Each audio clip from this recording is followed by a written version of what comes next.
And I'm coming. It's too early for that. Need to warm up the vocal cords first.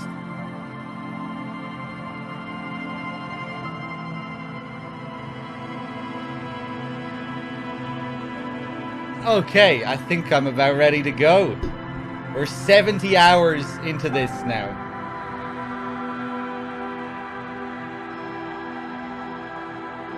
$70 hours.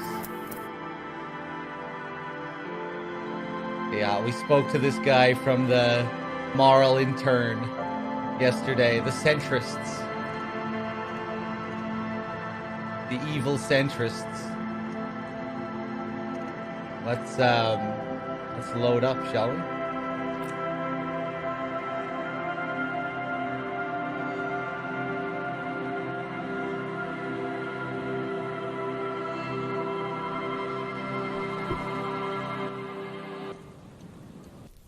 You don't know me with the 28 months as well, thank you. Cherno, I thank you for yours. Alright. I feel like we have to be getting close to the end now.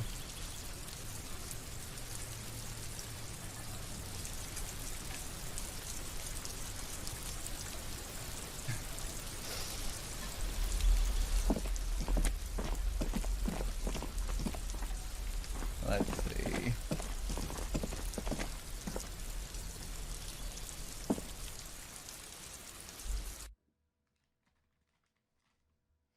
Got my M&Ms, or my quarter of a bag of M&Ms, maybe half.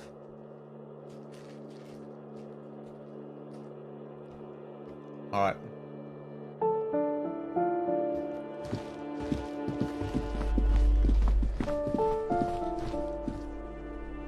Oh, I thought the bust was gone for a second. The Karl Marx bust, or the Krasmazov.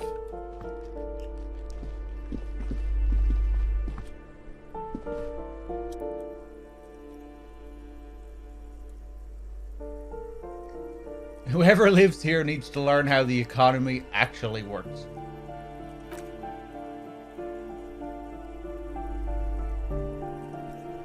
I suspect that's exactly what they're trying to do. He leans closer to inspect the economics book on the table.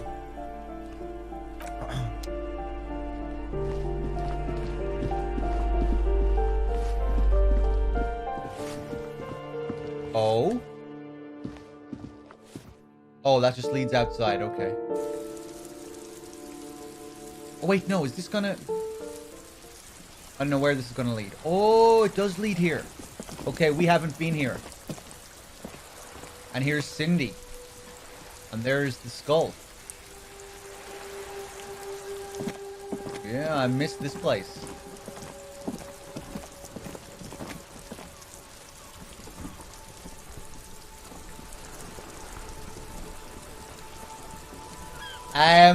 I don't really know, Ragucci. I don't think I really have a favorite.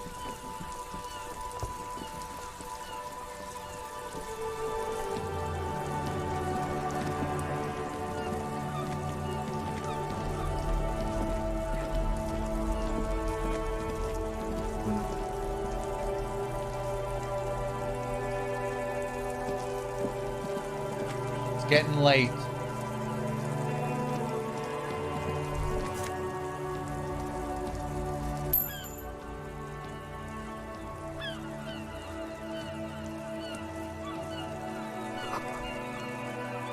Above, tarps flap in the wind. Forgotten hammers and nails rust.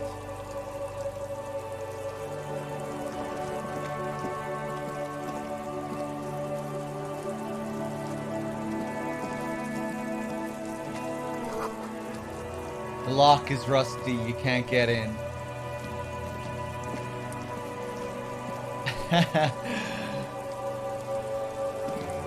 Centrism is cool. I'm just describing it how the game describes it. Bunch of fence sitters happy with the status quo.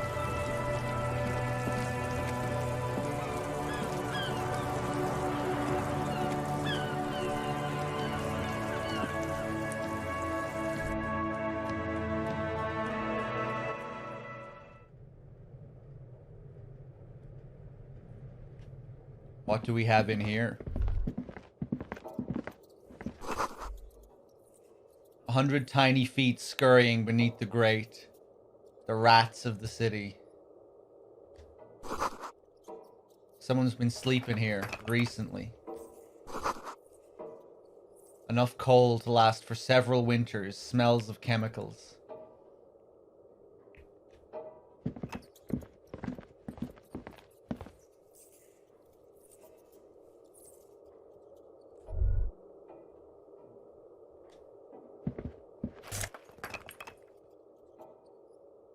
Pour Laham laborer genes.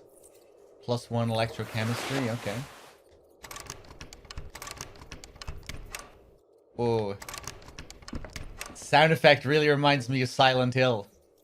Silent Hill 1, when you try and open a locked door. Or a jammed door.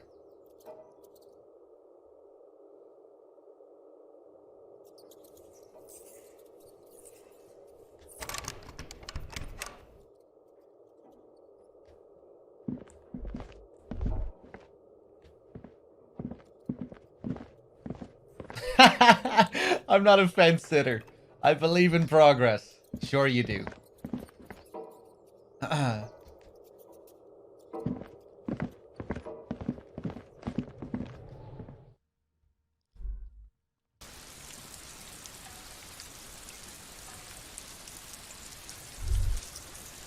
Oh! The game gave me a pronunciation for orange there. It's just too quick to load. Hold on, let's load up here a few times.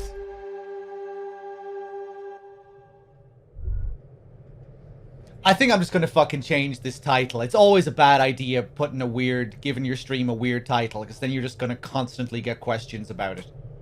Fuck it. I'm changing the title.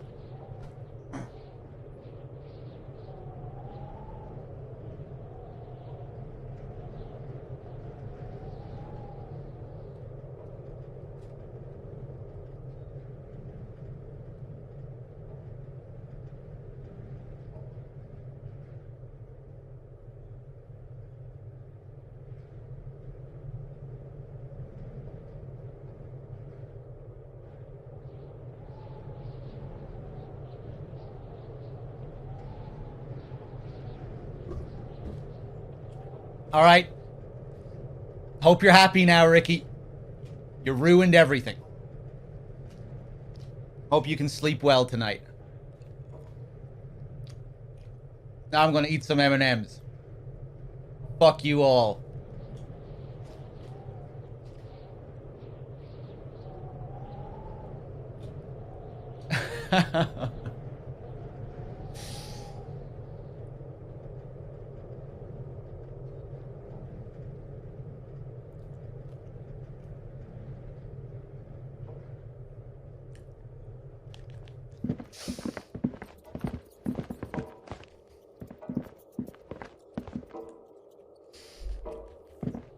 Let's see.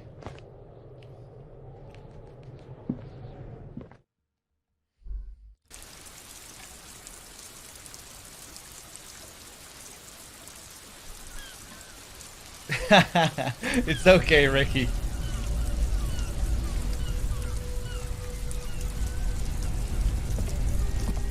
Ooh, the piggies have learned how to saunter up staircases. I didn't think you could do that with hooves, but here you are. That's right, we've evolved. You're in trouble now, little lady. We cops don't like closed doors or unreachable perches. Our people having high ground on us. Or people having high ground on us.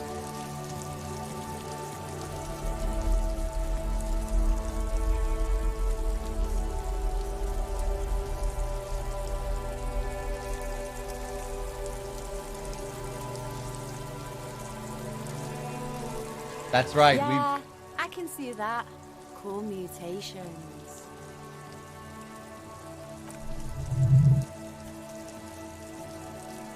that smell coming from her paint buckets. It's not paint, it's heavy fuel oil.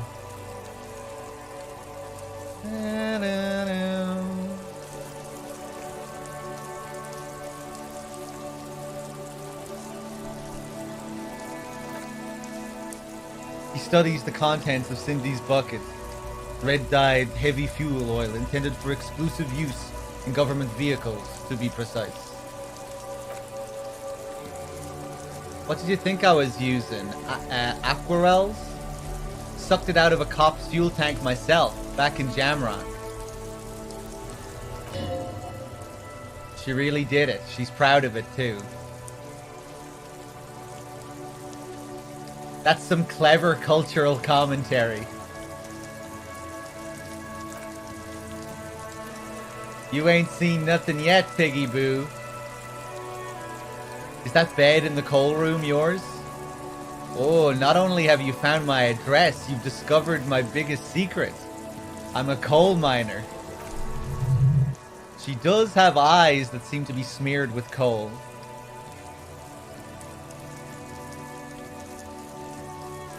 Really? You're a miner? Yes.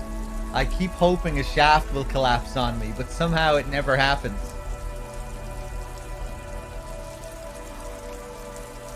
Do you have a real home? Does anyone in a city like this? She replies wistfully, looking around.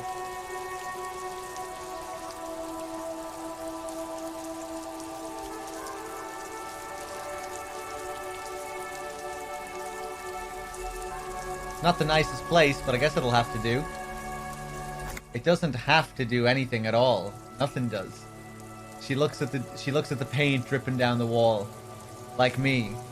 Right now, I'm doing nothing at all. Nothing at all. Nothing at all. Nothing at all.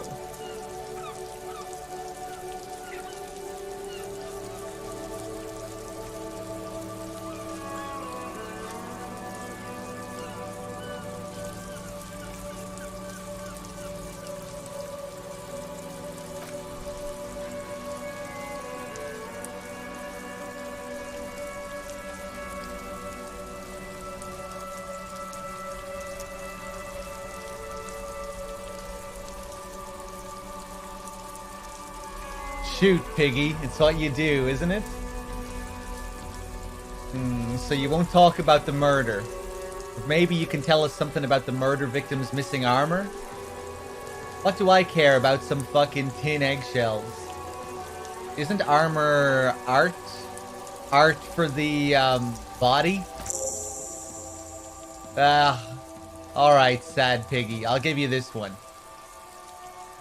I saw a little girl in the fishing village running around with military-grade handwear. Looked cute as hell. Could that girl have been little Lily? It's not a bad place to start.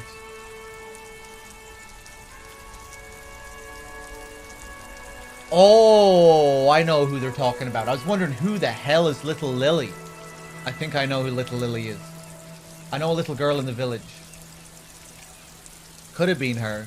Small kid with giant white armored hands. If you've seen one of them, you've seen them all. Okay, right, we know where we're going.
Okay, back we go.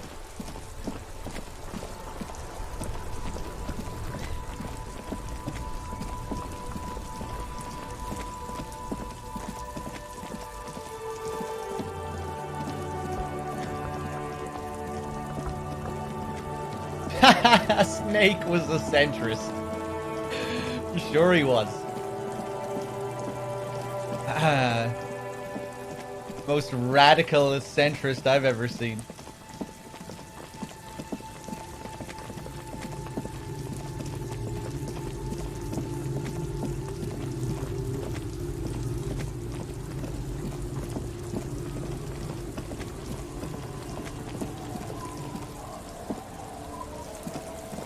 Okay.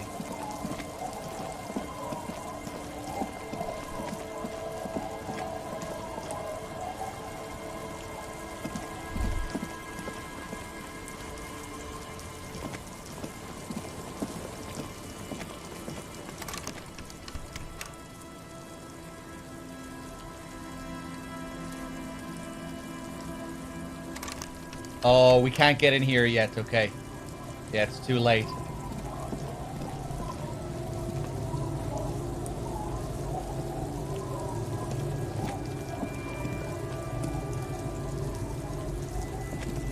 Save that one for later, Implosion.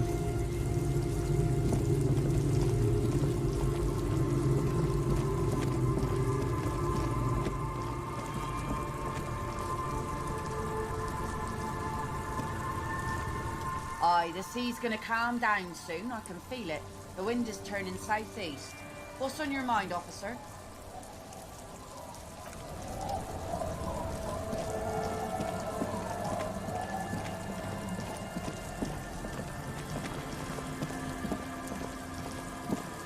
Tempted to see how the lads are getting on in the church. I don't think there'll be anything new to do here, but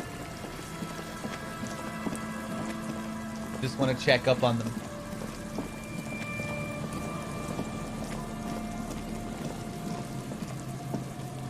Hey, what's up, Nico?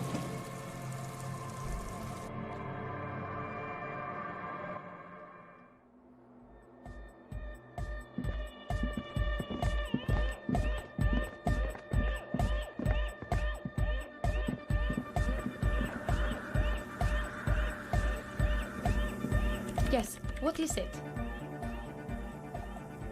That -10, pale unknown.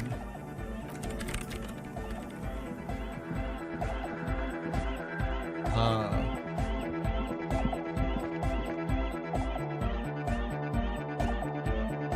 I forget what information we learned about the pale at the beginning of the game. Like, I think they use the pale to create alcohol.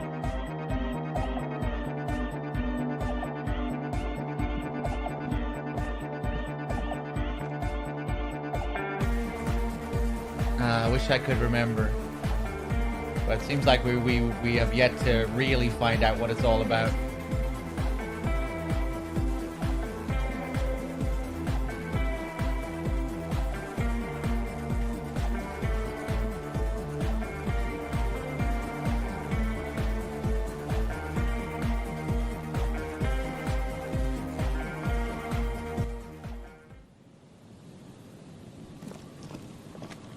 Oh, hey, Measurehead. We need to talk to Measurehead.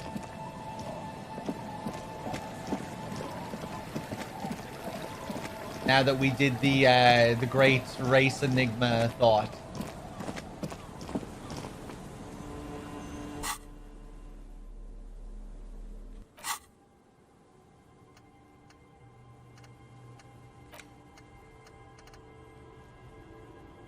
Advanced race theory. Yeah, everything is calm in the eye of the race storm. Your mind is lucid and bright. The mind-bending phylogenetics appear more distant, and to be fair, a little ridiculous. The great race mystery is cleared up. All that's left to do is to verbalize your thoughts. Go and talk to Measurehead about your newly found insights. Yeah, I think he should still be there at this time. Maybe. I hope so. Oh, yeah. And we need to... I paid for a night in the Whirling in Rags yesterday. So we need to sleep there tonight, and we need to take a shower to clean the death smell off Harry.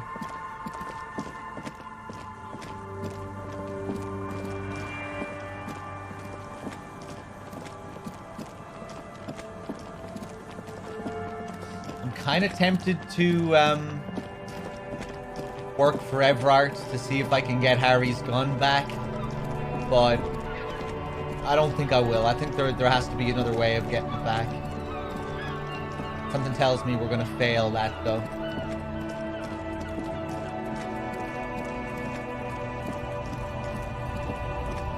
Oh no, Measurehead isn't here, is he? He is.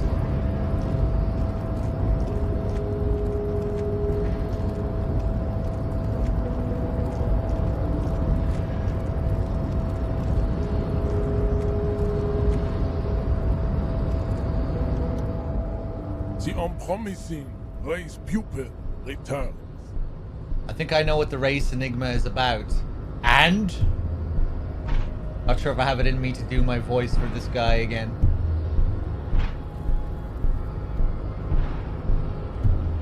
It's shit.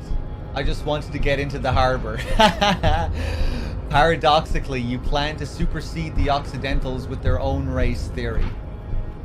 This racecraft is what rich people want us to do while they get all the money. It's just something you shock people with. Liberal and progressive people.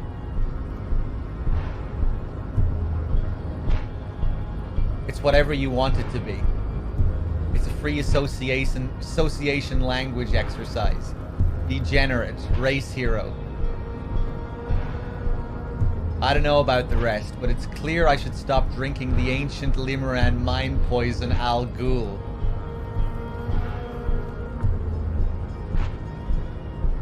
This dump is ready to be superseded by the Areopagite superstate. I can serve as a clerk in your administration. Maybe you need a cop.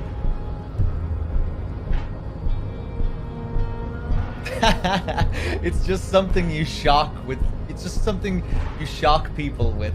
Liberal and progressive people. I kind of want to see his reaction to that. Look, babe. The petulant disco dissident thinks racial synthesis exists to rankle his sensibilities. In his shallow hall of mirrors, existence, everything is insincere, even nature. I knew he wouldn't get it, Gene. The woman looks half bored. He's like a cop or something. He turns to you. You could have used this opportunity to overcome your narrow, Al Ghul-ravaged identity. Instead of unlocking the race enigma, you attempted to add to it. Unsuccessfully. Take solace from the fact that these thoughts, He points to your head. will never entirely leave your brain. They will be with you on the day you die. The only germ of heroism in your body. Now go. I have beauty and truth to discuss with my woman. Damn, Gene. How are you so romantic? The woman swoons. Fuck, is that all we get? Is that all we get?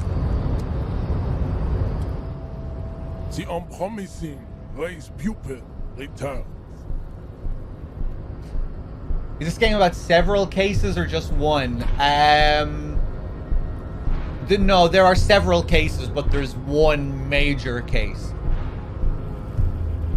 But yeah, there are lots of optional little things that you can do, and a lot of them seem to tie into the main case as well.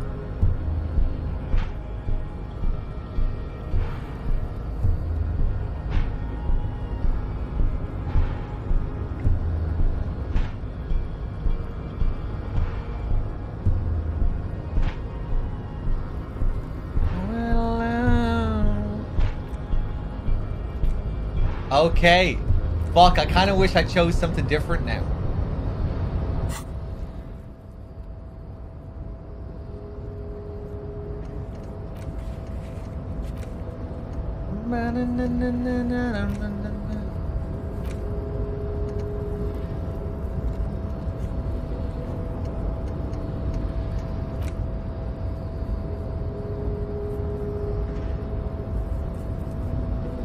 This whole thing with Gary's composure. Maybe we'll level up our composure, see if we can do that.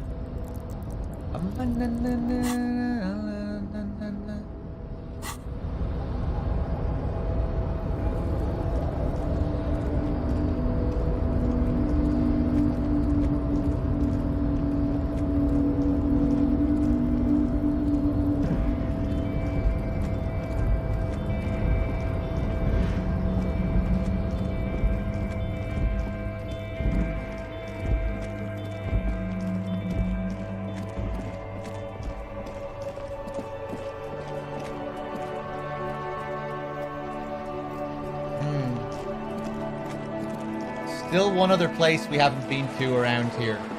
This one door that's locked. Let me just check it.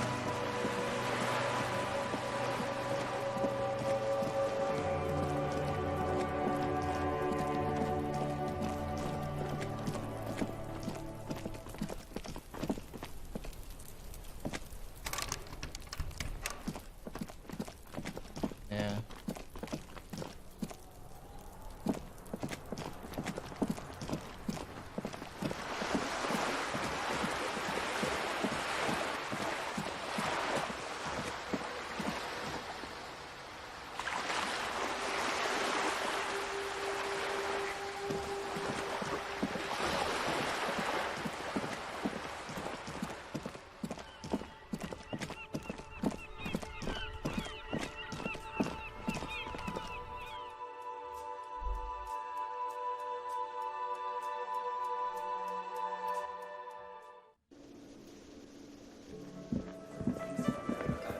Hey, Corsair.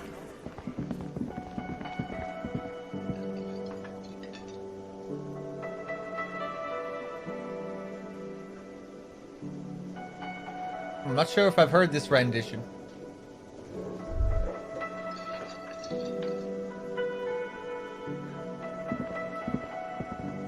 Always a pleasure to see officers.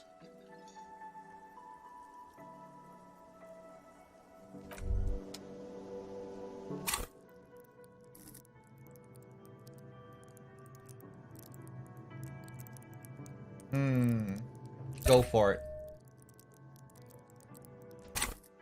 We have another level as well, do we?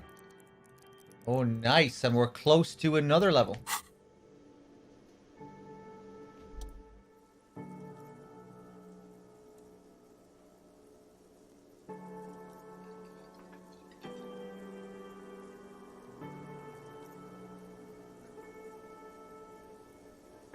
Hear that? Magnesium. That's what you're lacking. The lack of magnesium has you slouched. The magnesium levels in your blood are dangerously low. It's about the low magnesium levels and not the high alcohol levels.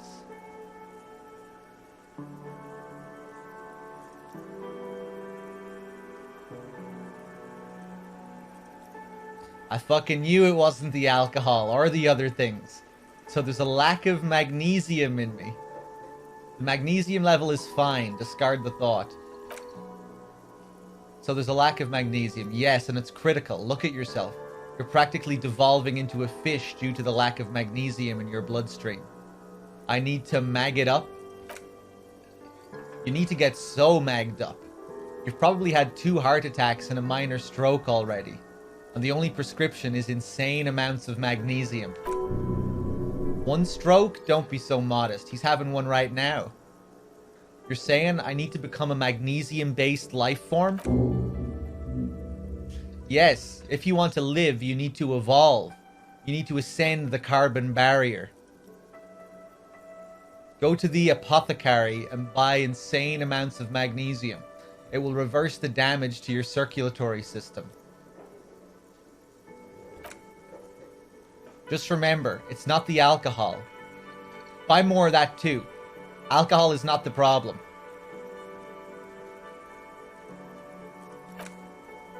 And it's certainly not the dextroamphetamine. Nor smoking for 40 years. It's the lack of magnesium. And excess of coffee. You should stop drinking coffee. It wreaks havoc on your gastrointestinal system. Magnesium-based life form. It's generally understood that human beings are carbon-based organisms, fusing little carbon tubes together to form complex, mushy structures capable of thought, love, and locomotion. It is also known that these structures sometimes like to take the edge off by consuming ethanol, amphetamine, etc. In such cases, it is important to supplement your body with magnesium. Tired? Maggot. Down? Mag time. Liver damage? Maximum mag. Some people say magnesium doesn't really do anything, and you just need to quit. What do we tell them?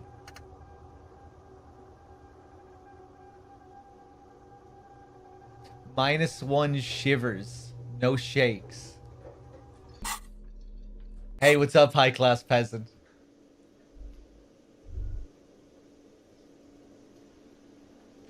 Always a pleasure to see an officer of the law.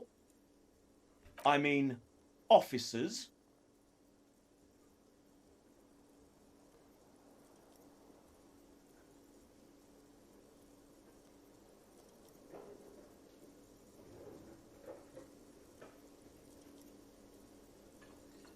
%72%.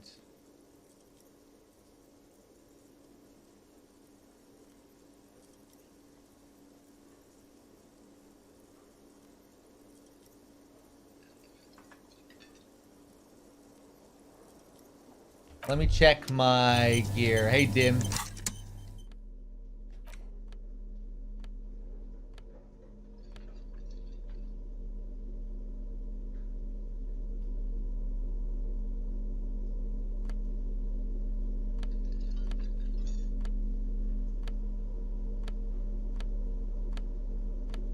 Did I go past composure?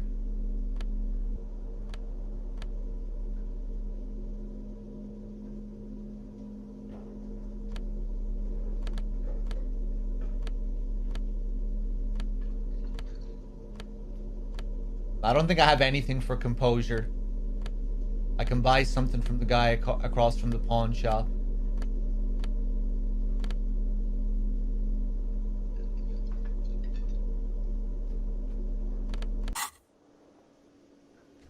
Always a pleasure to see an officer. I mean, officers. Okay, go for it. Oh my fucking god. Ah. Right. Let's go to bed. Hey, Four Finger.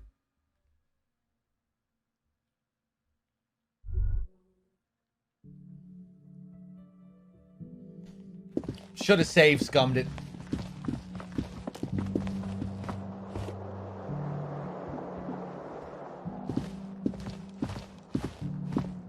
Okay. See you in the morning.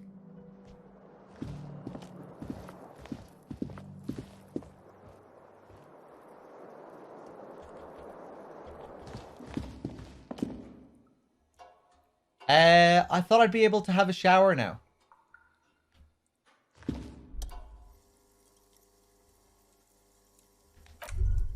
Hey, I can. Okay. Bathtub. This is not the cleanest bathtub in the world, but it's cleaner than you are right now. I'm playing on PC, yeah. I think it's only on PC right now. No, I just wasn't in the mood for people asking questions about it, Wexford, so I decided to change it. Weird titles always, you know, you're always going to get people going, what's with the title? What's with the title? What does this mean? What does this mean? I just said, nah, fuck it. I'm not in the mood. But how's it going, Wex? Good to see you.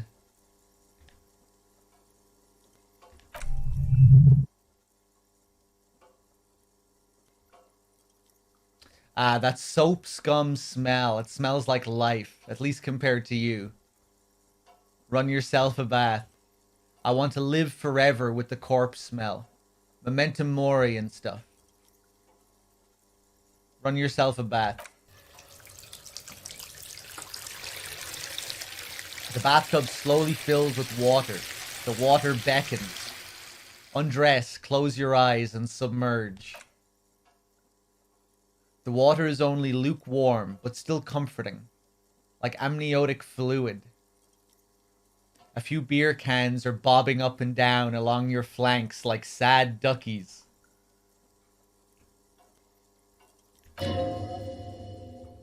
You feel nice and lonely. And so tired. Take the beer cans out. Leave the beer cans in. I love that he didn't remove the beer cans before running the bath.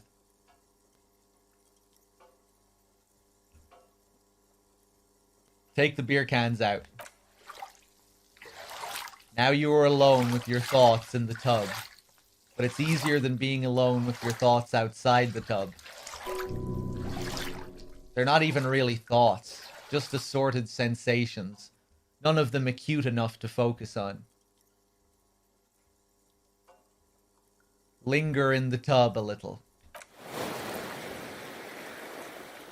Your fingers grow pale and are covered with tiny whorls as the water cools. What are you doing? You're not some fat fish in a fucking aquarium. Time to get moving. Imagine something. You see the corpse. You can still smell the cadaver on you.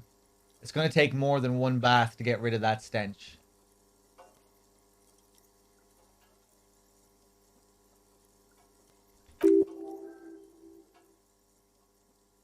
Then, houses along a narrow street.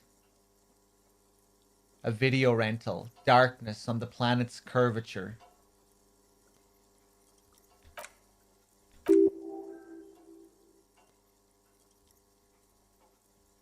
Well, shit. We're gonna need to spend another $20. Another 20 real.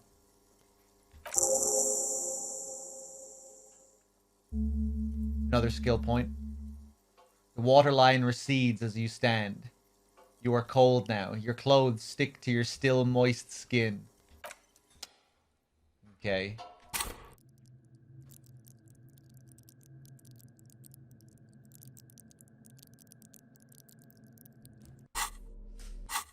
Fuck it, I guess we'll put another point into composure and see if we can do this again. Or maybe when you sleep, that also gives you another shot at trying the skill checks. I don't think so, though. Let's talk to Classia as well, now that we're by ourselves.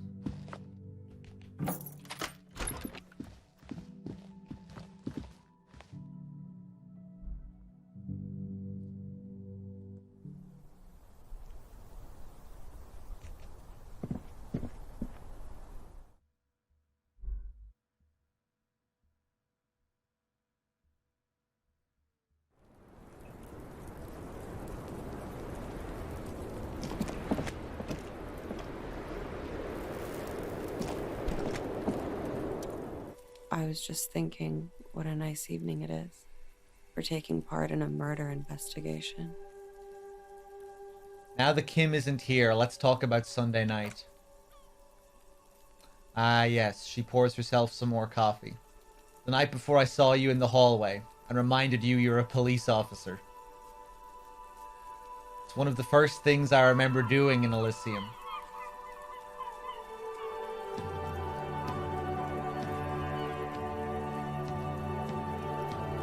Before you was only the room, the sound of the motor vehicle, steam in the bathroom, and darkness. Let's go with the first one. Wow, she nods. Elysium. You don't hear that term often. She's a glib girl, but she liked the wording.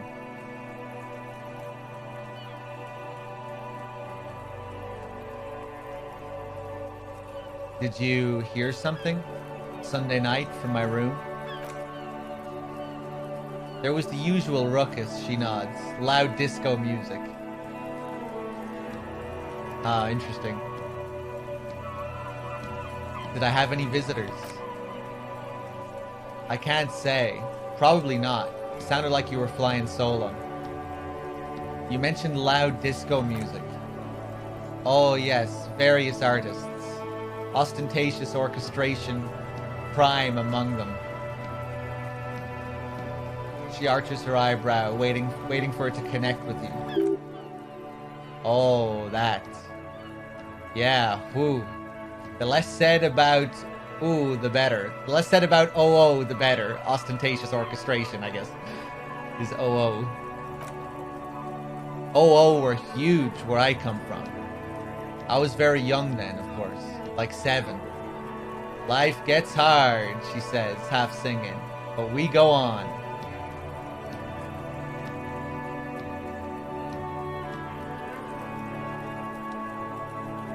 Yeah, we go on alright. I don't know about that. At around 2 o'clock, the disco stopped and there was a change of pace. What happened? A slow, sad song started playing, like organ music on repeat. That went on for quite a while. Some of that time you were yelling along to it. Yeah, I think we know what song that is. The smallest church in Sansen.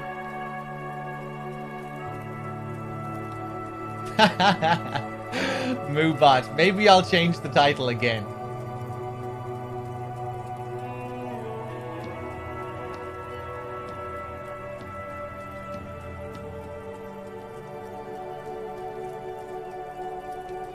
Was I singing this? Show her the empty case. Yes, there was a church in there, a really small church. Like the smallest, saddest church in the whole world. It was about that. And also, what else? That it doesn't matter anymore, and that we're alone now. It was difficult to tell. The song itself was very quiet and soft, but you sounded like a wounded boar, sir. It was hard to understand what you were singing on top of it. When you say wounded, do you mean that in a cool way? Like a wild beast?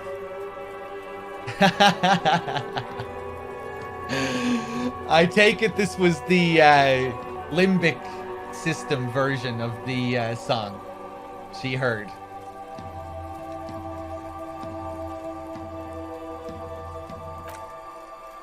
Yes, it was very cool. Is that sarcasm? Then what happened? Then you started screaming and trashed the place. That's so me. Are you sure I wasn't being assaulted? You're making this up. I would never behave like that. That's so me. What did I do? A window was smashed. The tape player, probably. The song stopped. And furniture, too. A real destructathon. There was screaming. Then I think you passed out. It prides me to hear this. Tell me there was more. Please tell me there wasn't anything else. There was. I think you screamed that you didn't want to be this type of animal anymore. I may have misheard, but it was sort of memorable. I went out afterwards. Everything was quiet by then. Around 4 or 5. She nods. And that was it.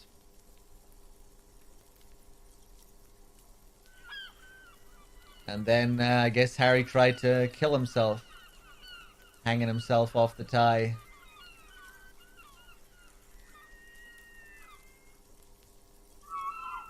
Thank you.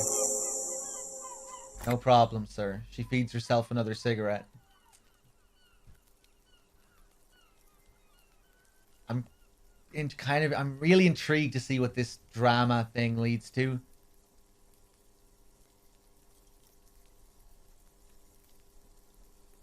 Ah. Maybe tomorrow. Maybe we'll save Scum.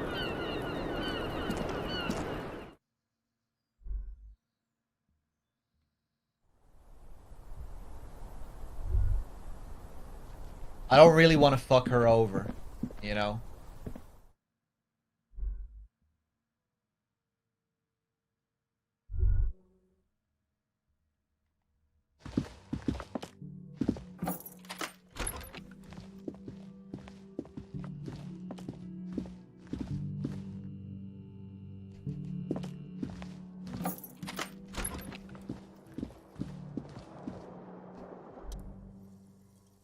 Go to sleep.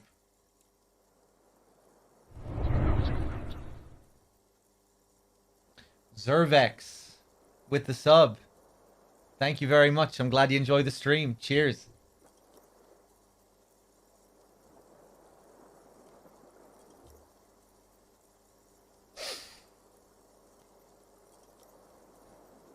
The unchanged linens are only getting greasier and greasier every time you crawl among them. Like some wounded animal, you close your eyes and ask for sleep. Just some hours of regular sleep, please. I wonder if you still get that wounded animal line. Or if that's just a coincidence.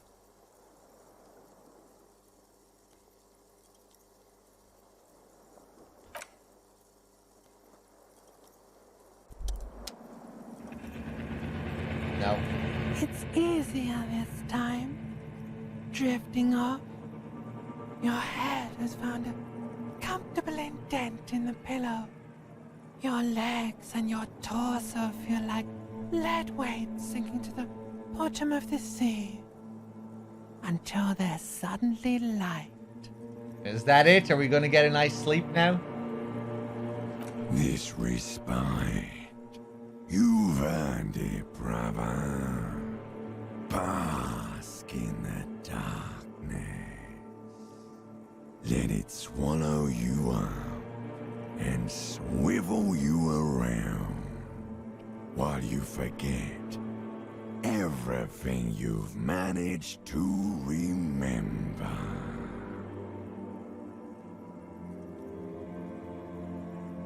Is this the last dream? No. This is the one before that. We'll just keep cycling it for you if you don't mind. As long as we can. Spin it like black yarn. Enjoy it while it lasts. Thank you, darkness. Thank you. You're welcome, Harry boy. You earned it. Fall into a deep, uninterrupted sleep. After centuries of darkness, the alarm rings. But what's this? You actually feel rested. There's no time to cuddle with your pillow, however, or as much as shiver from the cold. The world awaits.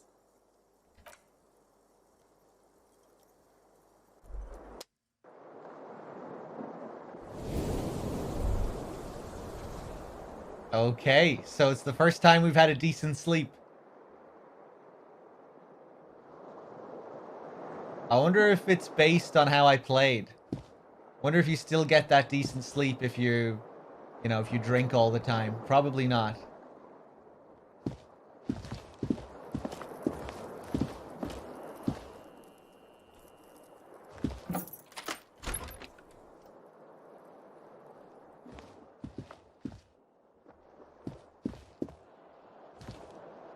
Okay. Ooh. Flickering.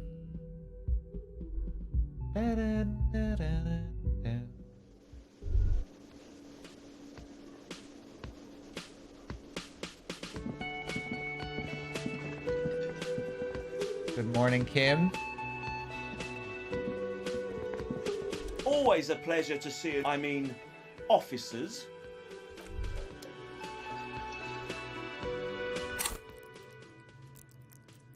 Okay, we'll put another point into composure. Always a pleasure. I mean, officers. I don't believe it.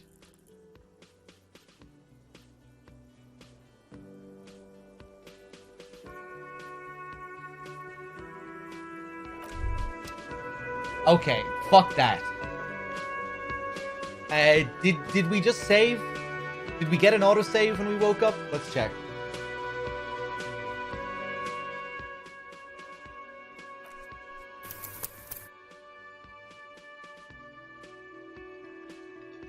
No.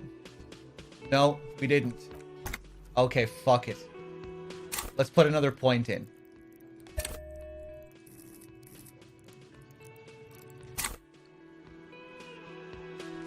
Always a pleasure to see an officers.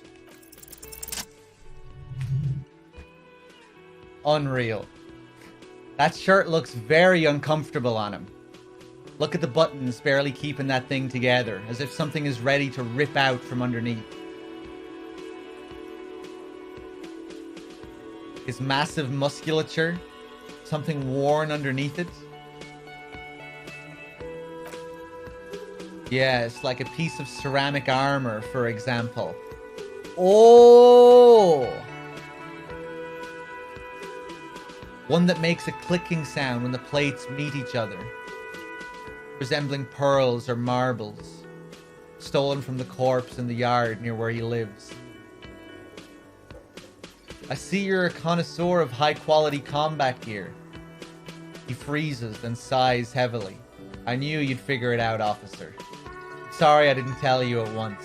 I was He unbuttons the shirt. You see gleaming white ceramic shine underneath. A thin layer of interlocking plates covers his gaunt torso. I was ashamed of what I did. I didn't want you to know. This shame is surprisingly sincere. Gary, what's going on? I took the hangman's cuirass. I didn't mean to. God damn it, Gary. I know. Shame on you. Give the cuirass to the officer at once. The woman looks at you, her eyes soft and pleading.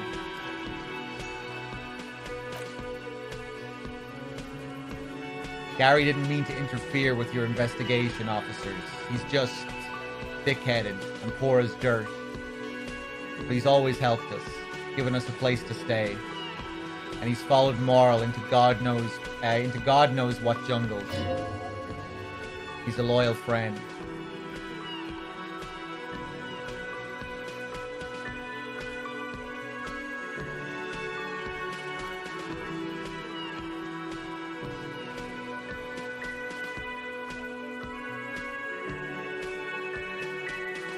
Finestone, how's it going?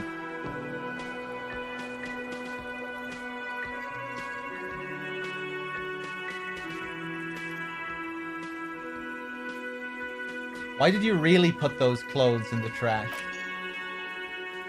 Everyone was picking those pieces off him, and I was watching them do it. And they scattered his clothes all over the yard. Everything was smelling. He looks at his feet. So I went there to take out my trash and started cleaning up.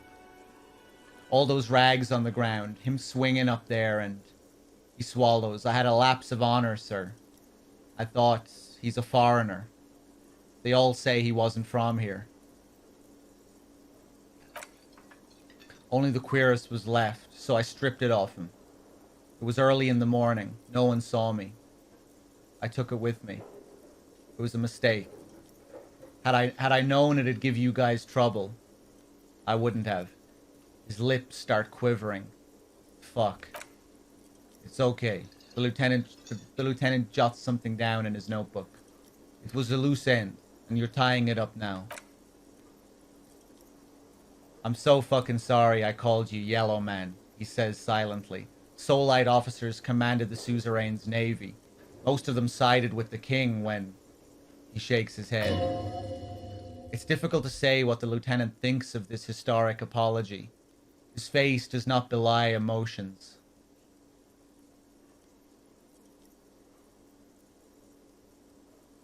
Why did you lie to me, Gary?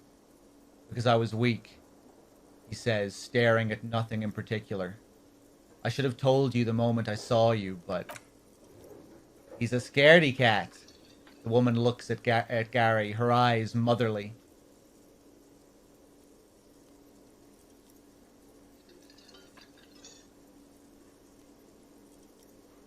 Give me that armor now.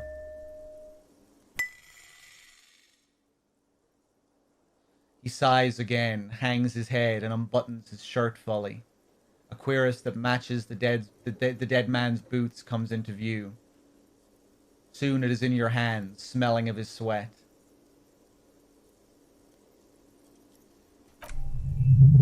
But so light to hold, like a bag of cotton.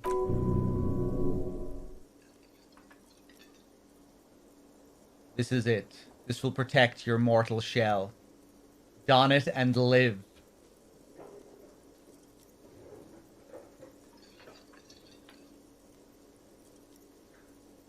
Ah.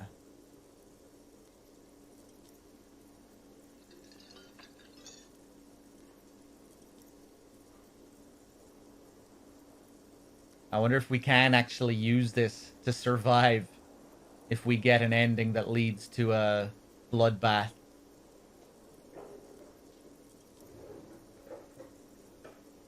Like Joyce described.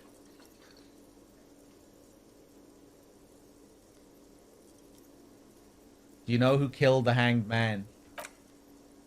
I always thought it was the Union. Some Union hardasses. Lynched him because of the strike. But almost everyone in town knows that. I wish I could tell you more. He shakes his head.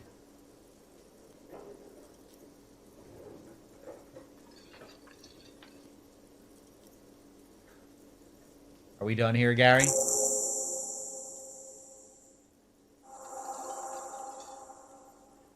Okay.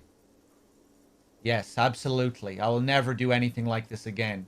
He looks around, relieved of some burden, his mouth still quivering. Right, cool. For some reason, I never thought of him. Never suspected him of being one of the guys who took the armor.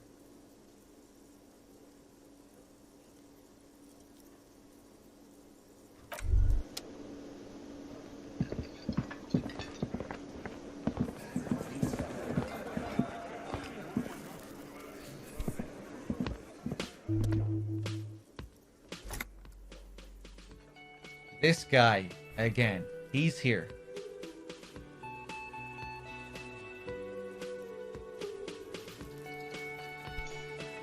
Hi, Gendarne. Gendarne? Another rendezvous. There he is again, the smoker on the balcony. Right here in the whirling in rags.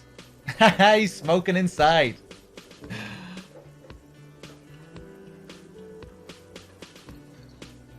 You're here. Hi. Hello.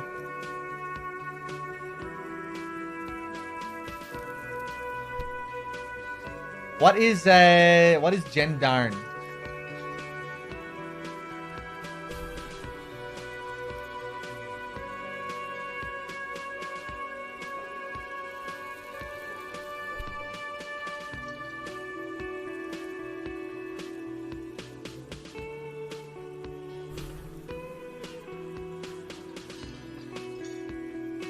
Basically calling me a police officer. Right. French military police.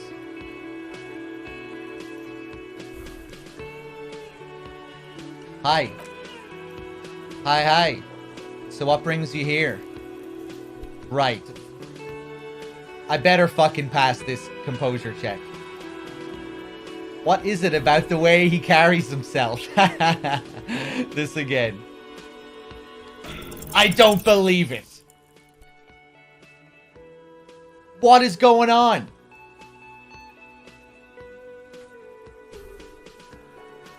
Fuck it. It's the sports. He's a sports guy.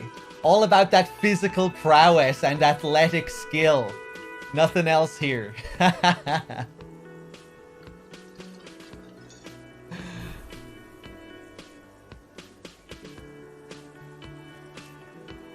What are you doing here? Admiring the atmosphere. He smiles. What about you, officer? I live here. My room's upstairs. Convenient. He nods. What are you doing here? Talking to me. Tell me again about that muscular type who came to investigate the crime. Oh yes, let's see. He knocked on my door a few days after the lynching. I think he was going through the entire building asking questions. What did you tell him? Nothing, but I didn't see anything.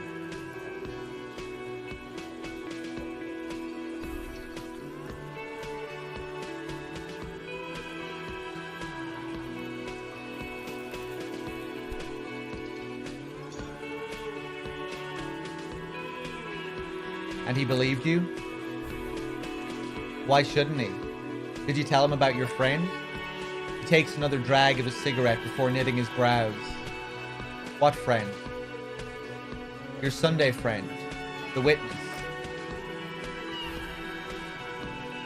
No, I don't think it came up.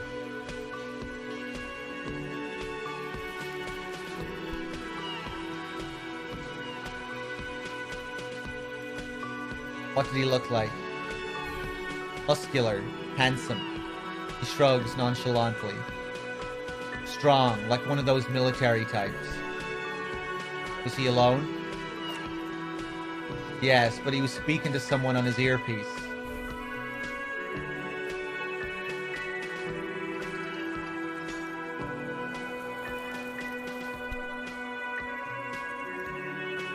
His earpiece. Yes, you know, those tiny speaker microphones that fancy security guards sometimes wear. Just reporting back whatever I was telling him.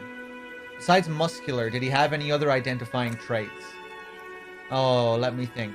He turns his eyes upward in recollection. He had an accent. He sounded like one of those mercenaries. He sounded vaguely RNGs. He closes his eyes. No, not vaguely. Scratch that. He sounded definitely RNGs. Yeah, one of the mercenaries trying to find out what was going on. Trying to find out who killed their boy.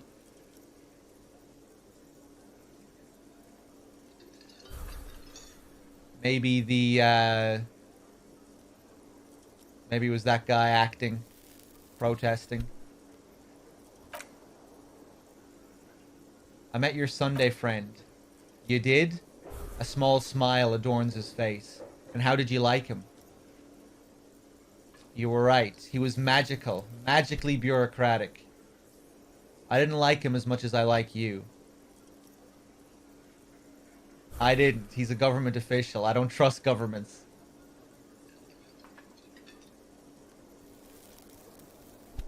Fuck it. Let's go with number 2. I didn't like him as much as I like you. Aw, shoot. He bursts out laughing. Why not?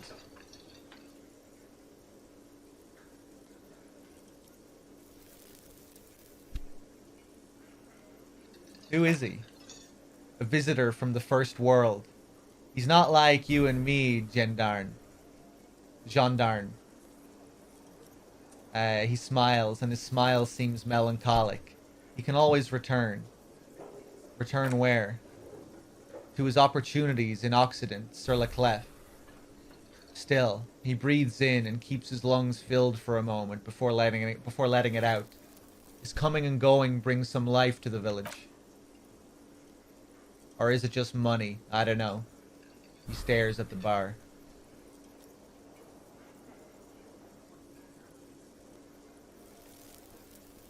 What are you two? Friends, I told you. Sunday friends. Friends who like to get together from time to time. What does it mean, a Sunday friend? He sighs.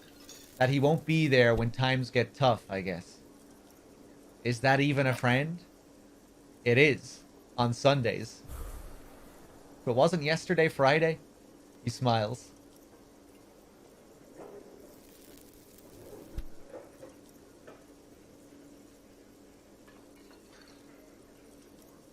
Why was he staying at your place in the middle of the night? He has keys, and he likes the view.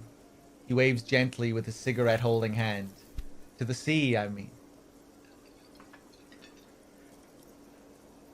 I don't want to talk about other people. I want to talk about you. Okay. Right, let's go to Lily, I think her name is. See if we can get the rest of the armor.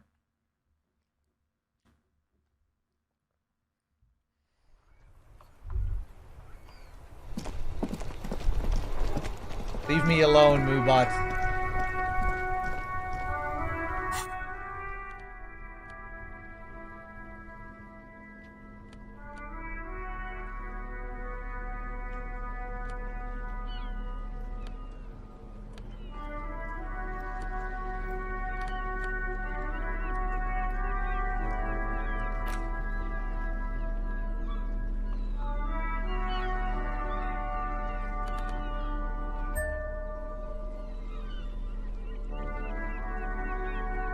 Oh, interesting. We get a ding when we put this on. Which seems to happen for like all the key items.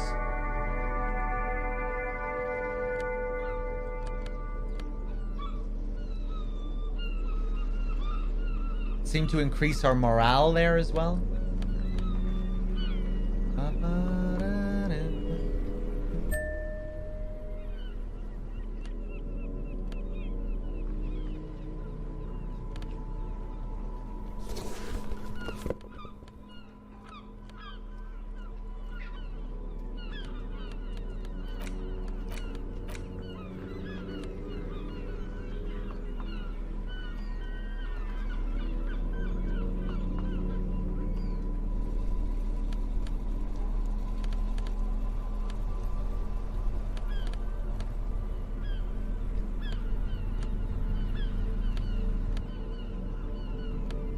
Okay.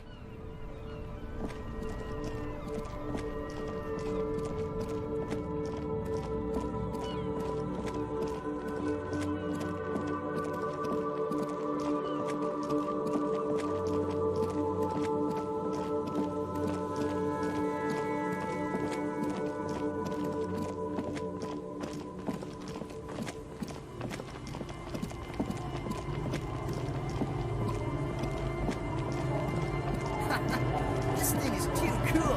Hey, 1 second.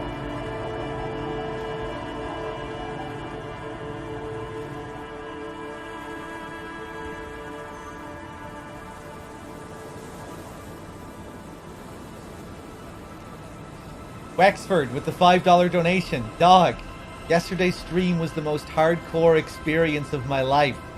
Thank you. Thank you very much, Wexford. Cheers. It was a fun one. It was pretty hardcore.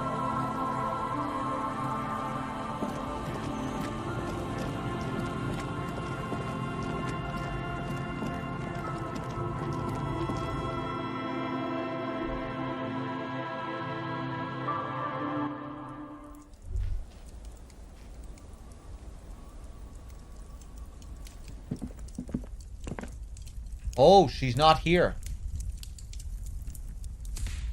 Interesting. Shit, where is she?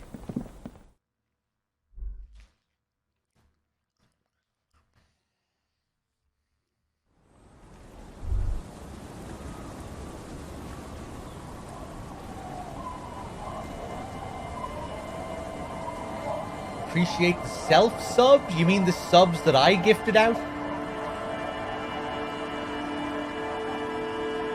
Did you receive one of those subs I gifted out yesterday, Sergeant?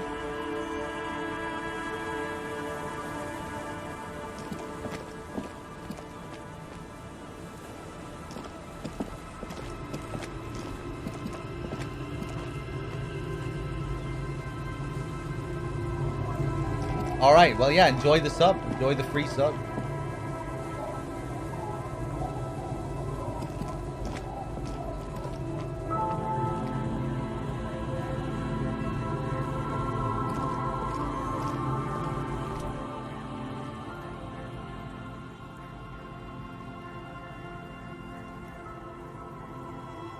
You must be Lillian's twins.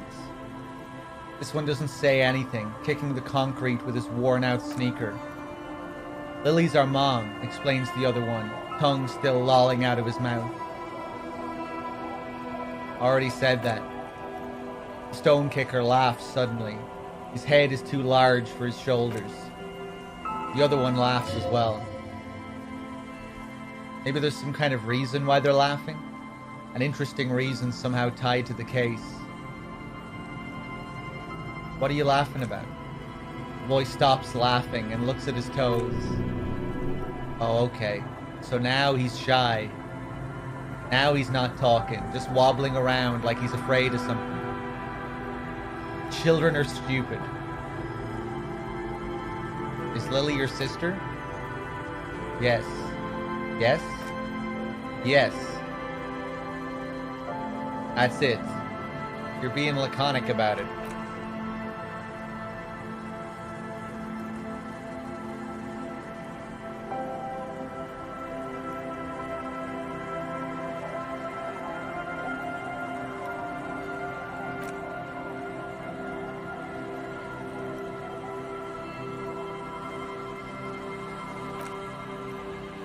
One sec, guys.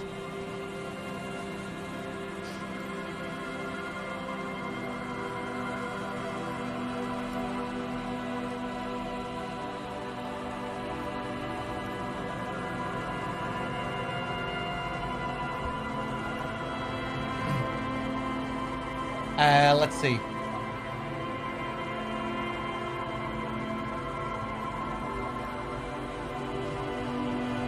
It doesn't look like he knows what that means.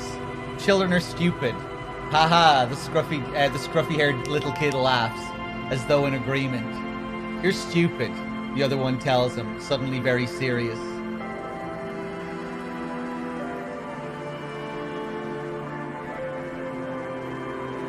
Okay, how about the policeman asks you something else now? Okay, the scruffy-haired boy squints up at you.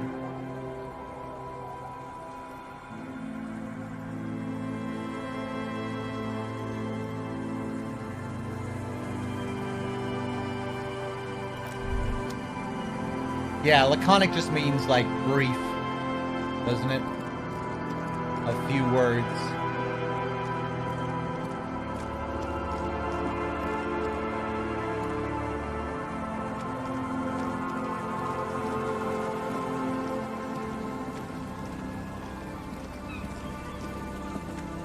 Okay, how are we gonna find this girl?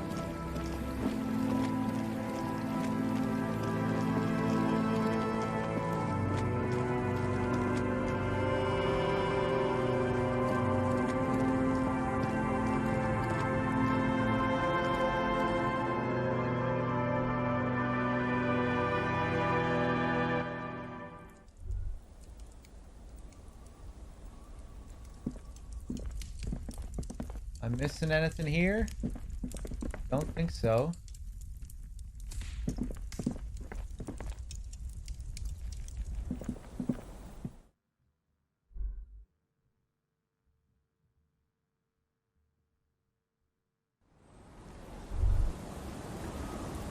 Who am I looking for? Lily. I don't want to know though, so don't tell me if you know.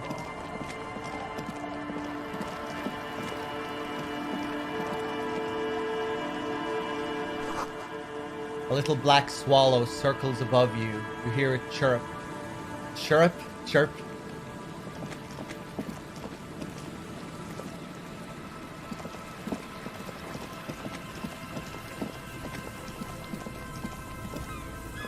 Let's go back up here.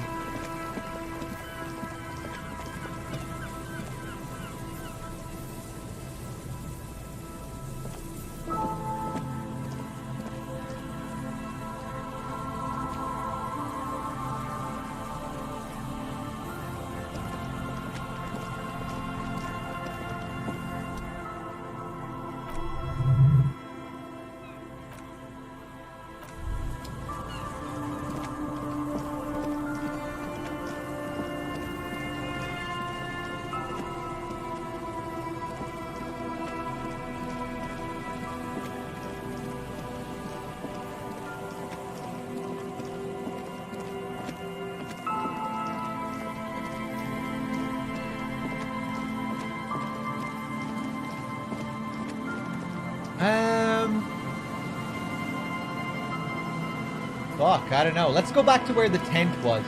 See if there's anything new there now, just for the hell of it.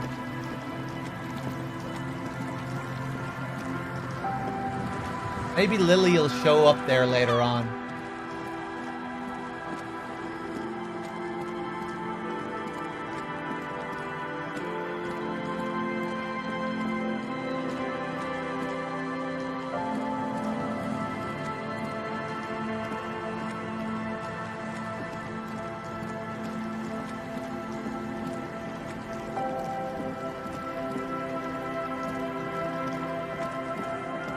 Kind of want to check this place down here as well that we can break into. Although I still think we won't have any chance.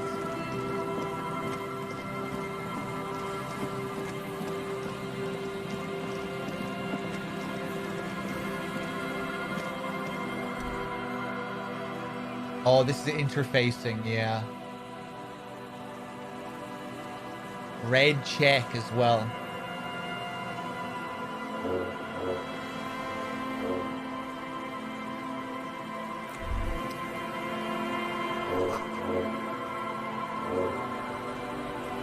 The building before you housed the engine.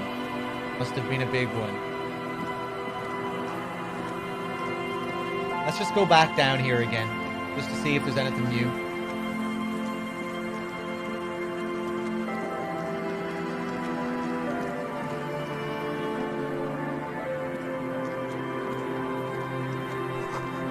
Cigarette butts, cleaned away under a rock. Brand, Tiumaturi. You take a mental note. Tiumaturi seems important somehow.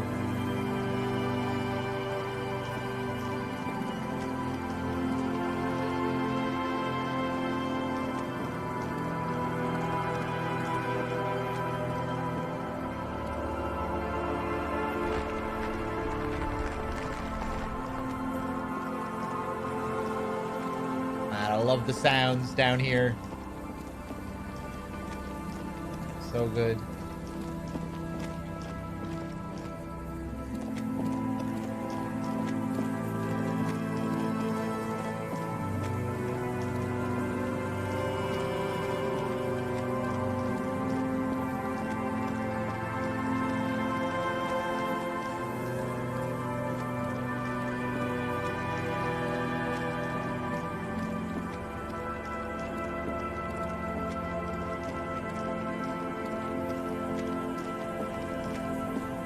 Actually, back this way.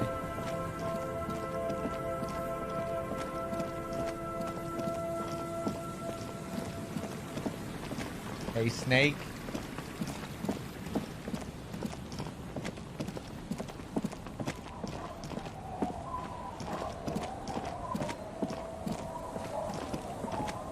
Okay, let's talk to Granny here.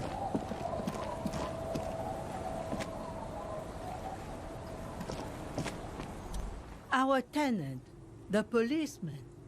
I hope the waves don't keep you up at night. What can I help you with?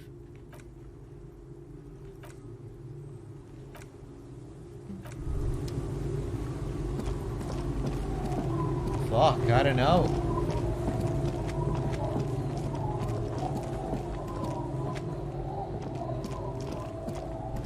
Oh, hey, the fucking lads are gone here as well.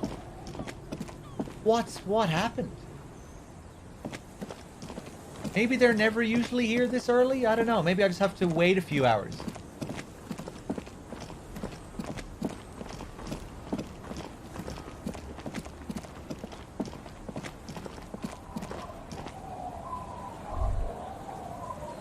Another bench. Hey, Droops.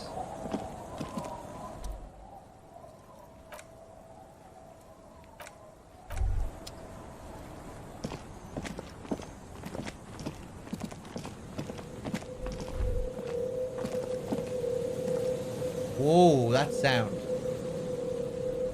That sounds kind of like the swallow in the church. That was weird.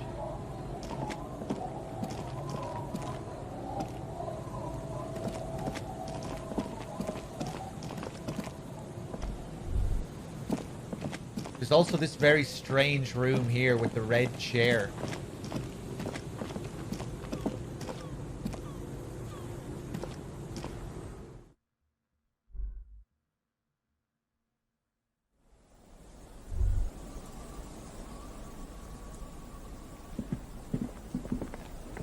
Yeah.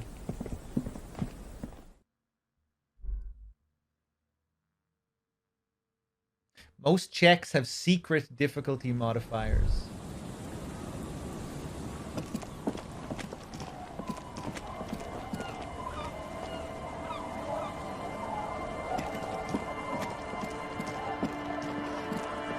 I'm not sure what to do. Don't tell me, Chad. I'm kind of tempted to ask what the deal is.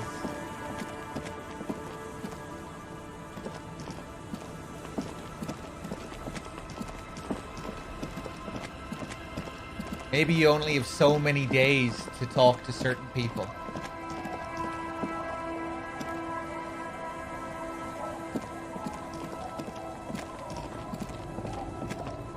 And maybe this is my punishment for slacking too much.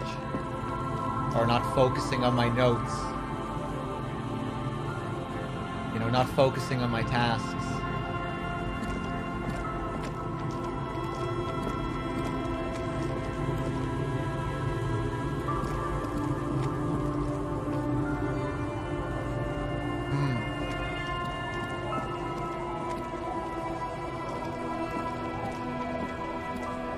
Aye, the sea's gonna calm down soon. I can feel it. I can the feel wind it. is turning southeast. What's on your mind, officer? I can feel it. Oh, Kim's presence is a -1 for this as well. Huh.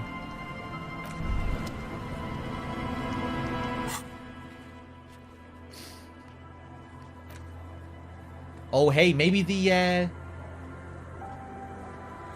map will tell me?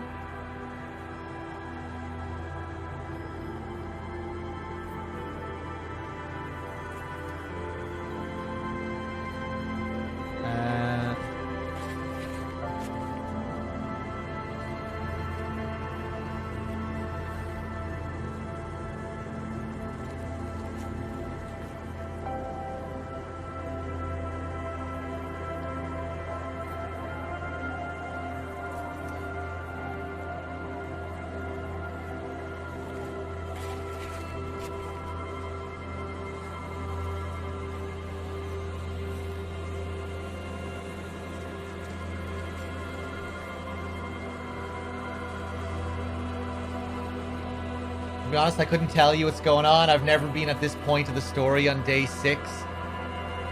Yeah, I feel like I'm really, like, dragging behind. I never really focused on my notes until yesterday. You know, I was just kind of doing my own thing. And then yesterday I caught up with a lot of stuff that I should have done days ago. And I think that's fucked me up a bit.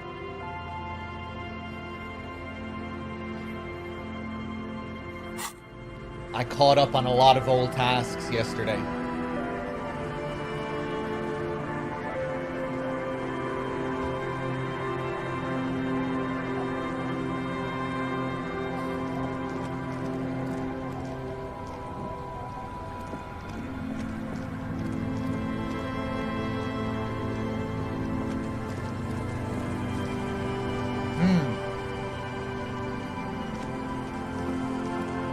Well, I don't know, man.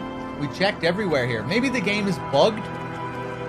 Maybe we could try saving, reloading. I doubt it's bugged though, but we'll see.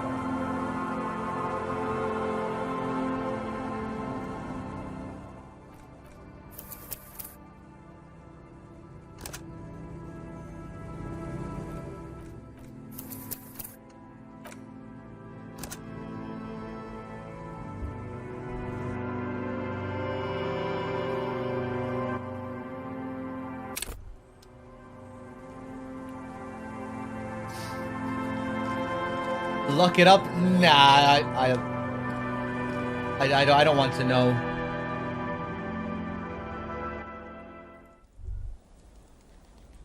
Yeah, no, I don't think it's bugged.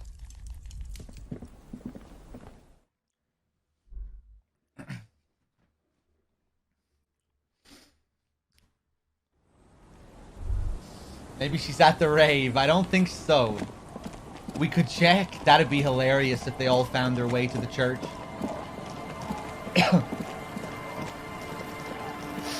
Anyway, I don't want to know, chat. Like I said, if you do know where she is, don't tell me.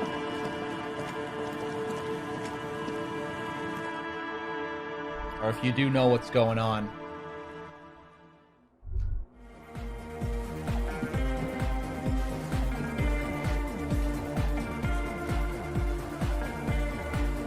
Just the usual suspects here.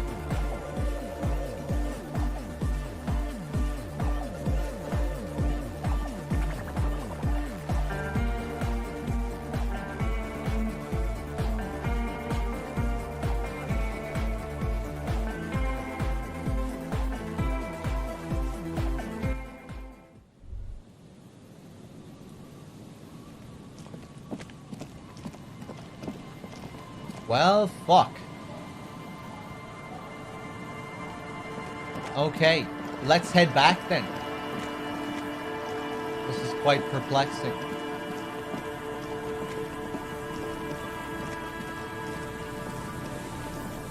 This guy is still here.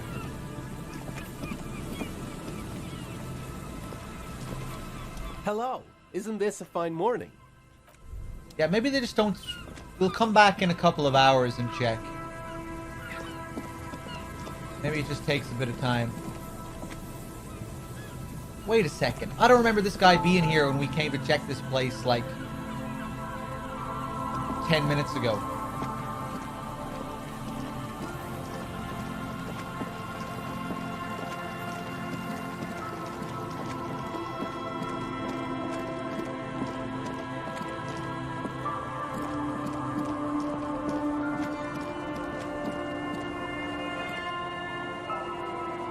Right, one last check in here.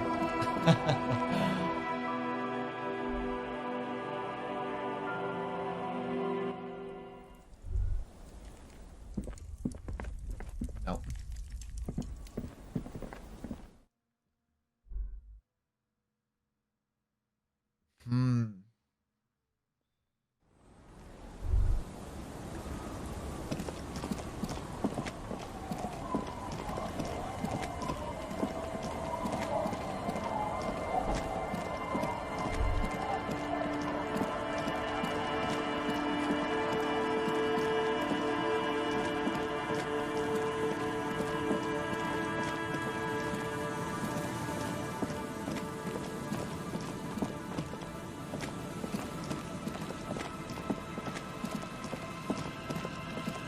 check back up here. It's been a while since we've been up here. Oh, something new to find.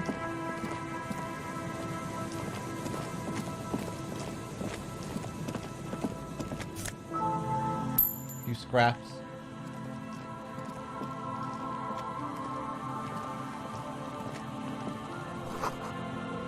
Birds in the birch tree. Barely audible coos come from above.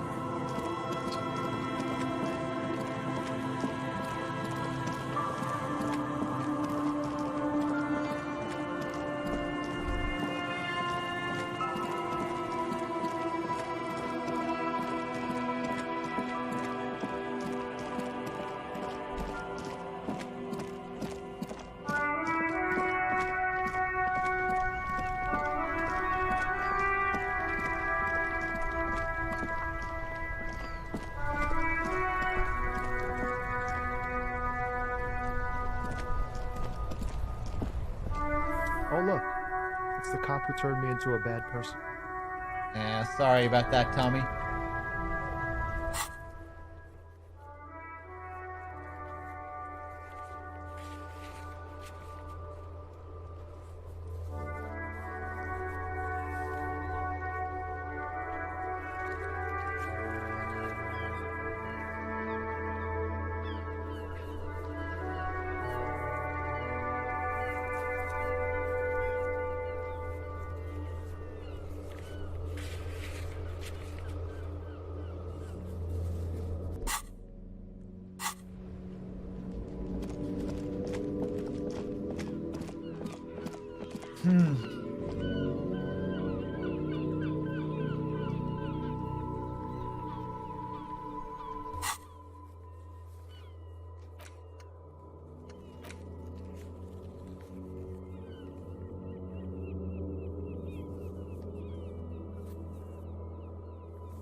Ask the little girl in the fishing village down the coast who knows something about the armored gloves. Make Titus give up Ruby's location. Yeah. Let's try and do that. Well, we found our... we did find one piece.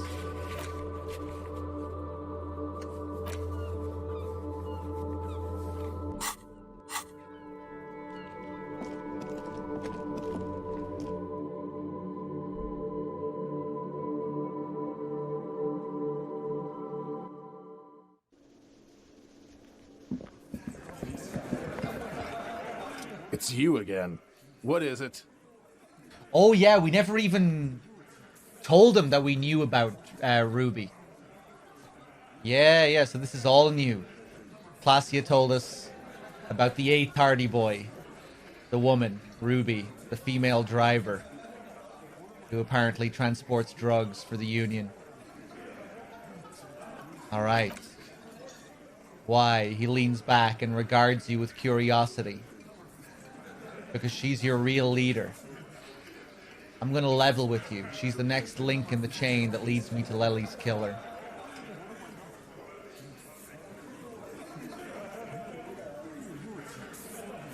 I've seen her in a laudanum-induced delirium. The paranormal instinct whispers her name into my ear. A civil war is brewing, and the only way to prevent it is to solve the murder. That means talking to Ruby.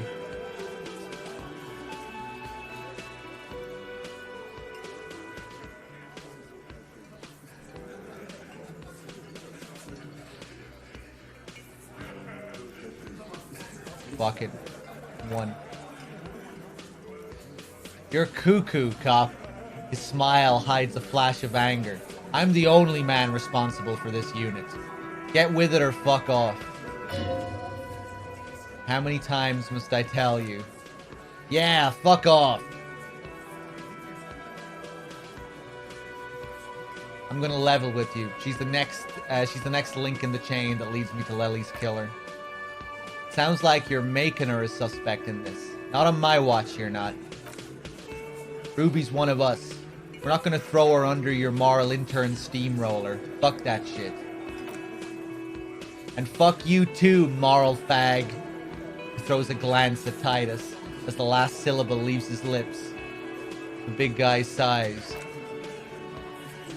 Ruby's missing. If you hide from the police in a murder investigation, you become a suspect. You know how it works, guys. That's nothing. That's just legalese. You don't have a sound theory. He crosses his arms. I don't want to be rude, but we're trying to get some R&R here. Think you could fuck off now? I think we'll keep sticking around, Titus. You'll be surprised at how quickly a theory presents itself if you keep looking. Okay, so we have a logic check here. Present a solid theory about why Ruby could have done it. Let's see. Let's put on our logic clothes.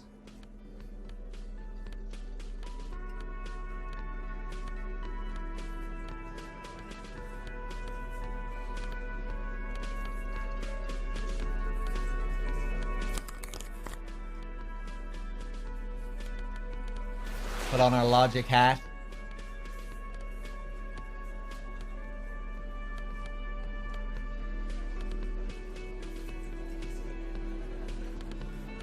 Come on, scroll, please. Game.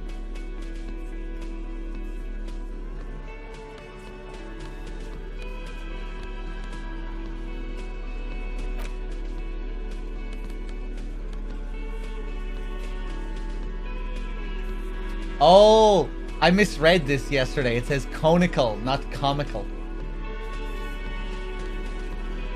Cool. Okay, I don't think we have anything else for logic. It's you again. What is it? 72%. Let's see it fail, because we're just on a roll today. Nice. A sudden flash of lightning in your neocortex. The hostile cafeteria is lit by its eerie blaze. Floor plans, bullet trajectories, webs of human emotion all channeled into a single thought. Why are you so sure Ruby didn't offer? Because she was here all night with us. He's cobbling together shit so we can put her away. It's Cop 101. She was here all night. The lieutenant ignores the tattooed man. 11:30 to 12:25. She was here during all that time. Shit, I'm forgetting to do Kim's voice. With us, drinking. Near the stage there. He points to the karaoke stage. She didn't go to the toilet? No. In the whole 45-minute window? She was with you all that time? Alright, she took a fucking leak, okay? For one moment. Maybe went out too. She has an operation to run from her lorry. He points to the intersection. We're not getting into what that operation is again, cop. That's probably for the best. Don't break your stride now. And just cause she was gone for 5 minutes doesn't mean she magically got to the roof and shot him. He taps on his temple. I've been through this. It's not plausible. Alright, we're in. We got Ruby unaccounted for. We got Ruby unaccounted for sometime during the window. This was crucial. Now let's place her on that roof.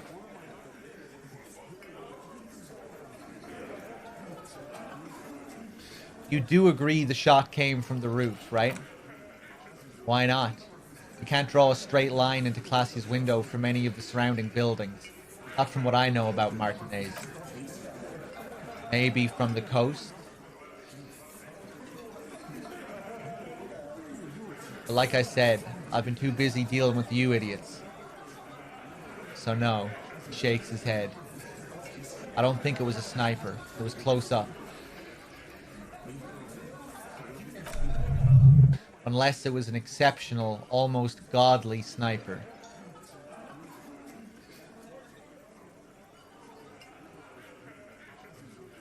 Just thinking of the main menu of the game, which is, you know, a view of Revachol from the coast, Martinez.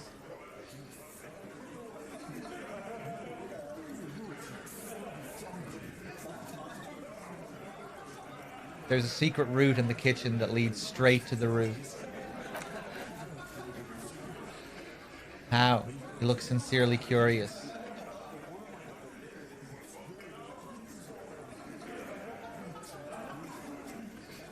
Did we find the killer? No, not yet. We're suspecting that it's Ruby now, that the 8th Hardy boy. But I have no idea if it was her.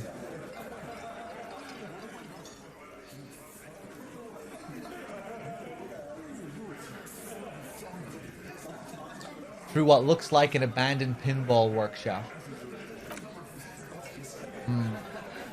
People say there was a pinball arcade here sometime before the hostel.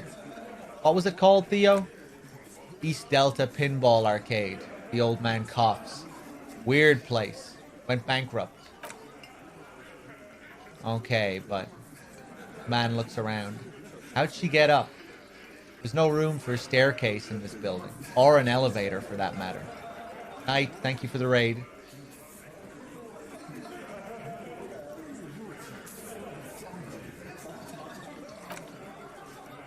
The elevator is outside the building. It's an old dumbwaiter, used for moving pinball machines up and down from the workshop.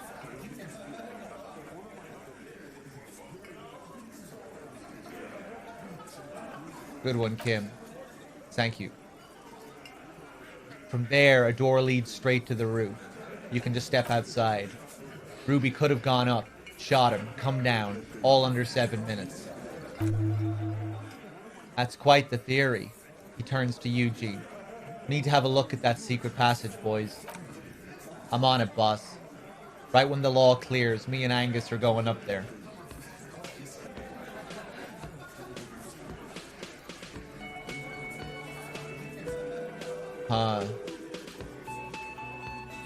I think we did determine that the footprints we found up there were also present at the scene of the crime. It's a dumbwaiter, not an industrial lift. How about I go instead of... Shush now. He turns to you. You got something else to back this route up, or is that it? Have we firmly established Ruby could have had access to the roof where the man was shot?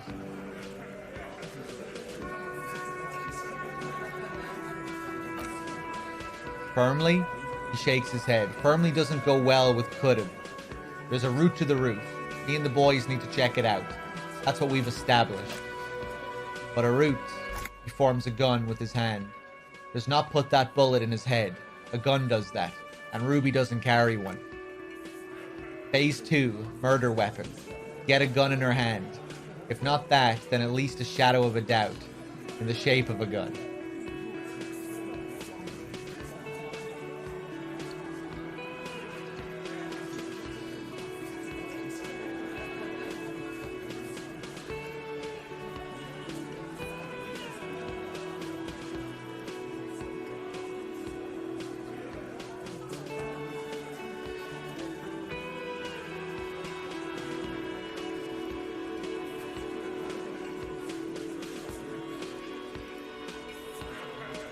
I've already established Ruby's running drugs. She could have smuggled guns too.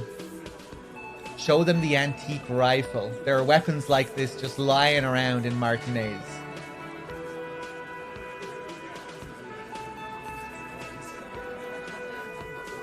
Oh yeah, this of course as well. The local pawn shop sold my lost gun to a woman. Maybe it was her.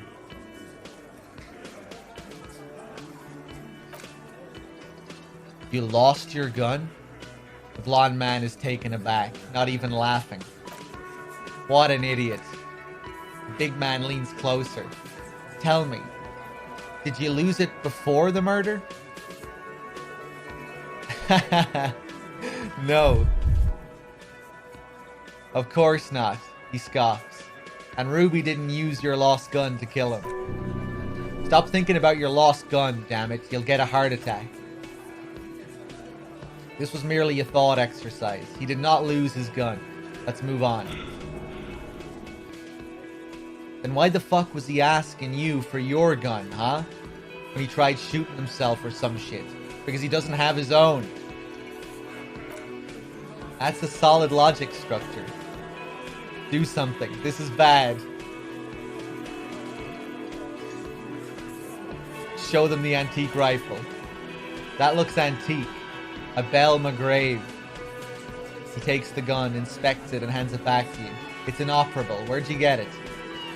There's a cellar under the bookshop. It was hidden there, with others just like it. 20, maybe 30 rifles, Titus. Also broken. But still, there were too many. And there must be other caches too. God damn it. We need to close that dump down for good. Okay, I see your point. There are guns lying around. He shakes his head. Damn it, I thought we'd found all the old spots. Why was that still there? We just missed one. Ruby doesn't know this place, boss. Just these cops digging up shit. I've already established Ruby's running drugs. She could have smuggled guns, too.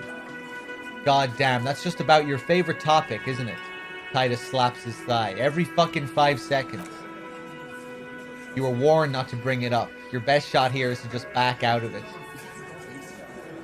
All I'm saying is, from what I saw here, from what I saw in her cabin, she'd have no trouble getting a gun. Fuck it, I'm not backing up here. Trouble? This is Revachol. Even the Noid heads in the gym had a carbine. No one has trouble getting a gun. I still never saw her carry one. He's angry because he knows you're right. What he's saying only confirms your theory. I didn't say I'd prove she had the murder weapon. Just that we need to find her. I don't know, cop. Why don't you find your lost gun first? The tattooed man bursts out laughing at his own joke. Easy now, Al. This isn't comedy hour. Titus, we're not seriously considering it, are we? He almost gets up from his seat. Ruby wouldn't do this. Why would she do something like this? Phase 3. Motive. The last component. The big one. Get this and they'll give her to you. Remember, don't piss them off. That never works.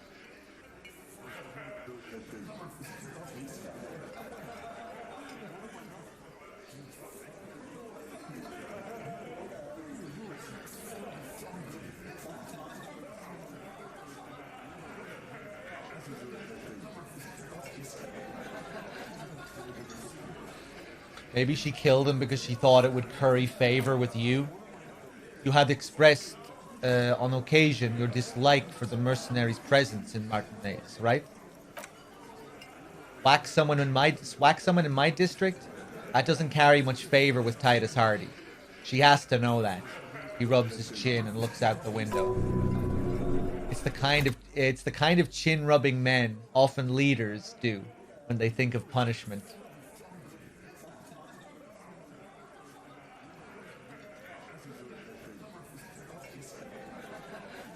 Maybe it's all part of a leadership challenge against you, Titus. There's no fucking leadership challenge here. A flash of rage. He calms himself. Get your head out of your ass. This is serious. Okay, the lieutenant steps in. We've ruled out the infighting. That's how this works. By exclusion. Remember, all we need to do is rule Ruby out too. That's all this is.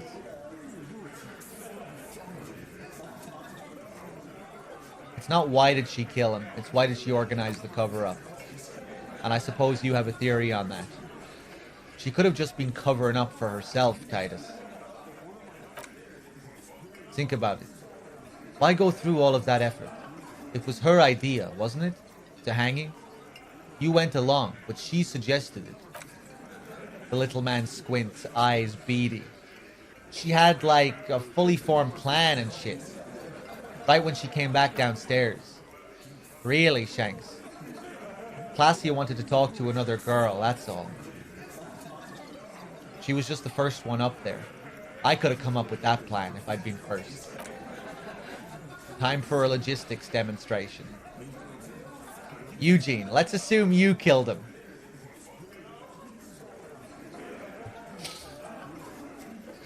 Titus, let's assume you killed him. You're on thin ice here, asshole. He points at you. It's a thought exercise, Titus, he explains. Think. You kill him. Get up there. Shoot him. Get down. Would you prefer to go on trial with your men as part of a lynch mob, or alone for cold-blooded murder?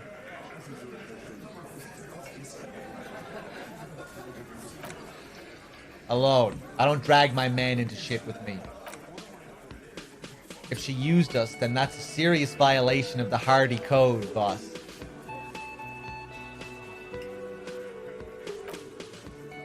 But she didn't. She would never do that. The blonde man looks around. Why aren't more of you defending her? This is fucking stupid, Titus. Glenn. Titus looks grim. I thought the same thing when she skipped down and left us in this shit.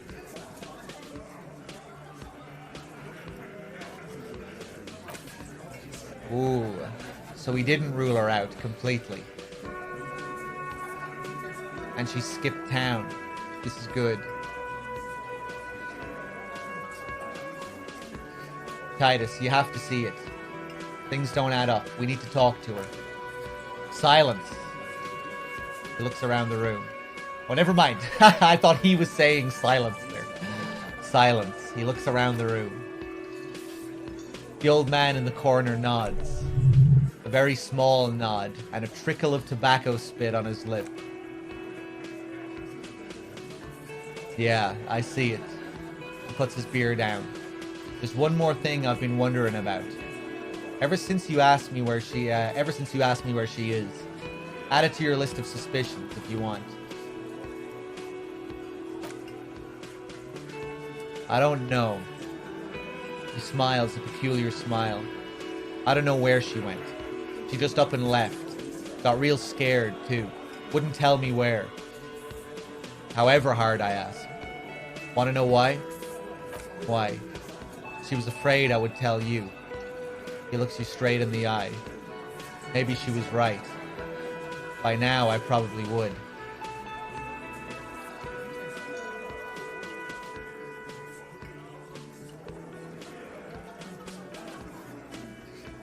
Huh. She knew there's evidence on it. And she knew we'd find it. This is typical suspect behavior. Why fleeing is always incriminatory. Perhaps. He looks out the window again. Ask her if you find her. It won't be easy though. She made sure of that.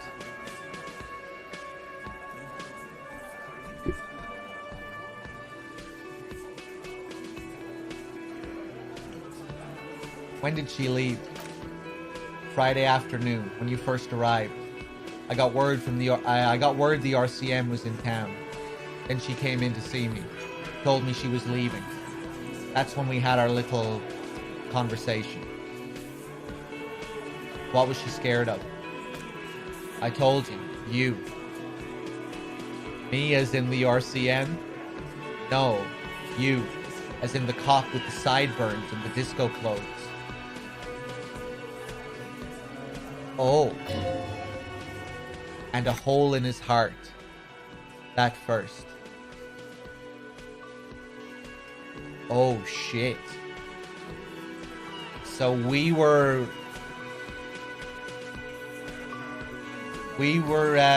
encountered Ruby the night before the game began?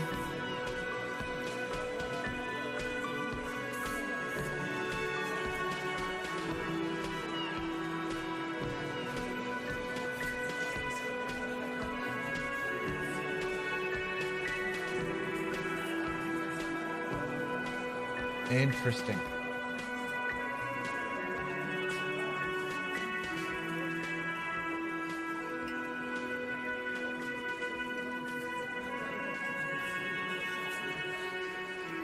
I'm sorry, God, why does everything flee at the sight of my shadow? I have no idea why she'd be scared. I'm just a normal cop with regular thoughts in his head. Oh, Jesus Christ.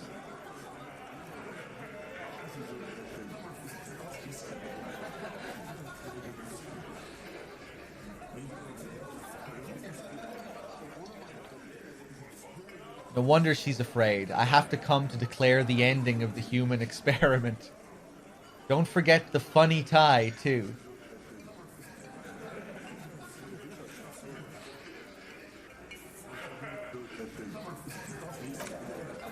It seems you have that effect, especially on women. He looks at you.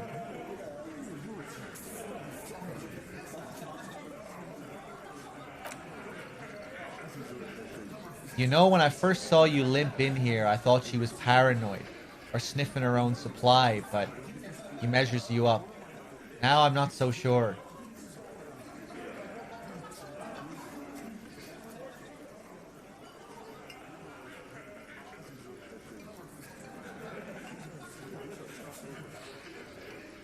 What else did Ruby tell you about me?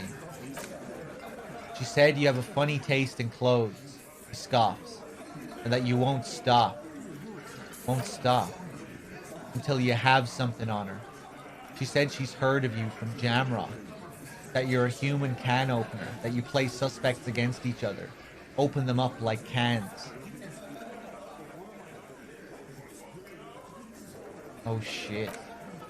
Fucking hell. The tattooed man shakes his head. Titus, did he just open Angus up like a can? Yes, he did. He nods. Now we can whine about it, whack him, or we can go on with our lives. I'm having a go on with our lives kind of a day, Al. How about you? Silence. He nods. Is that true, Kim? Am I a can opener?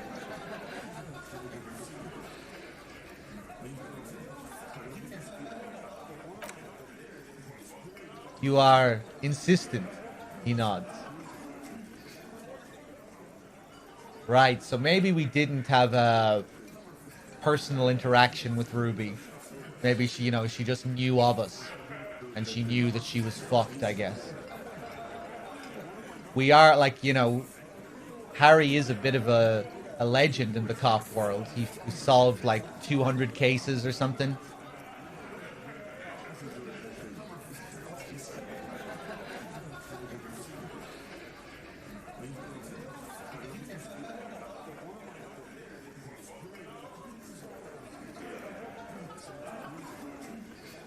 Anything else? Anything? Yeah, there was something else. She wouldn't tell me, though. I could see she wanted to. It was burning on her lips. This cop, Titus. This cop, but she was too scared.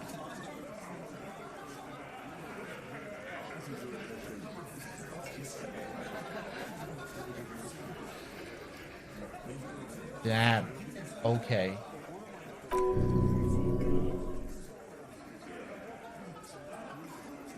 Scared? You should be, too. A strange fear creeps over you. A metallic taste in your mouth. Change the subject.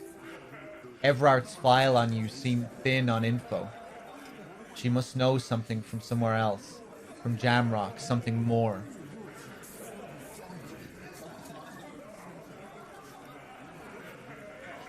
Could she have gotten this info from Everart? No, her and Everart, they don't talk. They've never met. They have no relations. They live in different galaxies. Get that thought, get that through your head.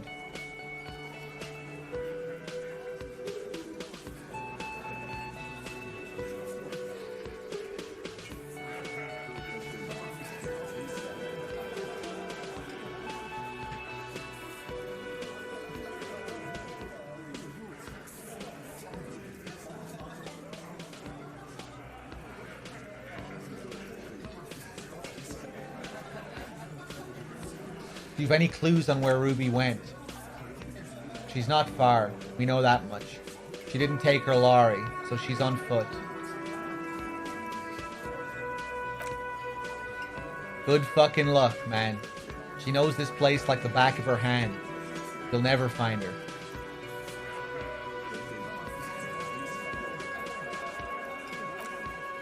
Yeah. He gives a sharp look. And we won't either.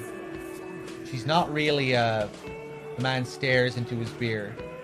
Hardy candidate anymore, is she? She's not, Klein. Have you looked for her? A little, on the coast.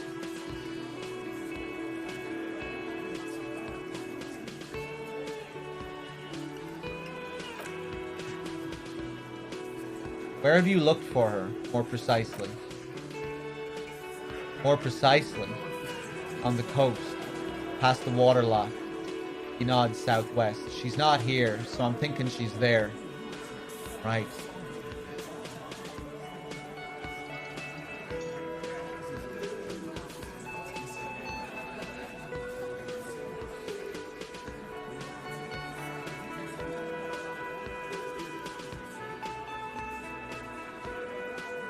Can you tell me where on the coast I should start looking? Sure. There are some shithouses there. A cinder block town. The fisher folk there refuse to unionize, so that's one place we haven't looked.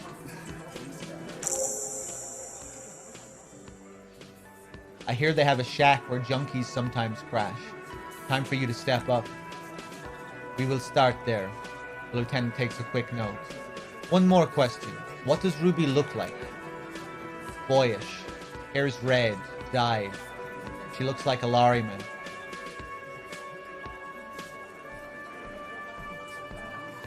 Do you know what she's doing with ULAN frequencies? The what now?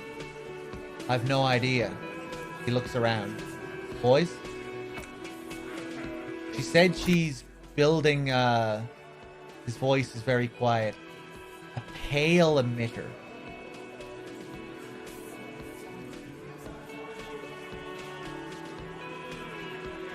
Oh.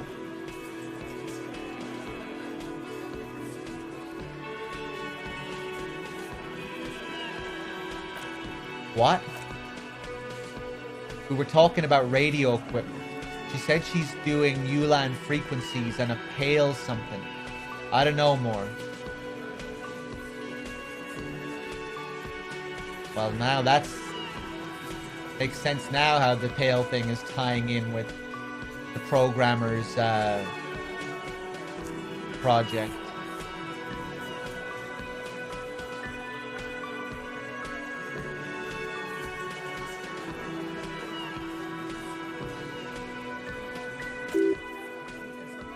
This guy barely understands what he's talking about. There you have it. Pale something. Titus puts an end to it. I wish I could remember what they said about the pale at the very beginning of the game. I feel like it came up in conversation, and like it was something to do. I thought it was something to do with the alcoholic beverages that you buy. That it's something to do with alcohol, but I guess not.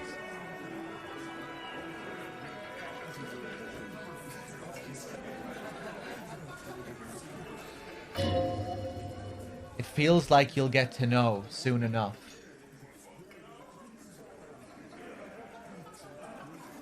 Right, and once we understand the pale, we'll have a great chance of explaining to the programmer what's going on.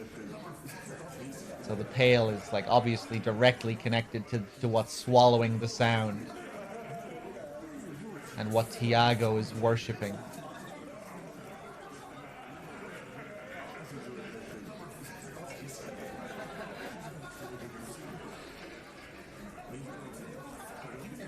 Not much, but it'll do.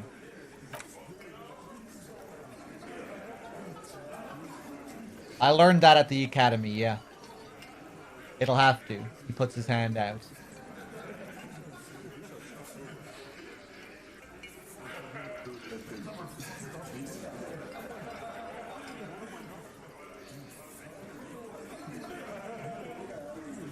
Shake it.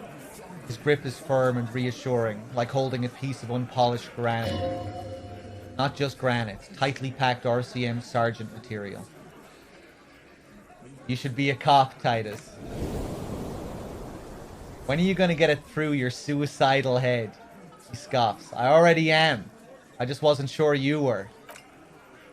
And he still isn't.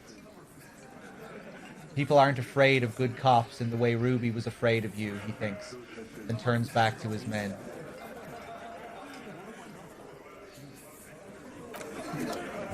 Really interesting, this whole development with Ruby and her apparent relationship with Harry. Doesn't sound good.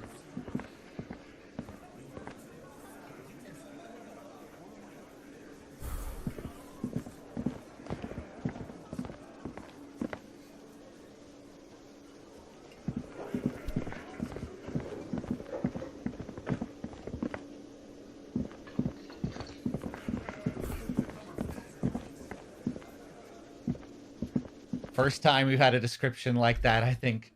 Describing Harry as someone to, like, really be feared. You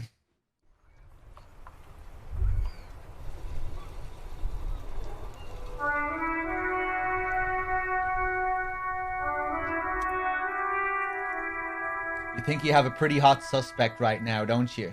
That Ruby of yours. Yeah, and... Notice how it came together without casting too much suspicion on Klaasje. It was nice and Ruby-centric in the end.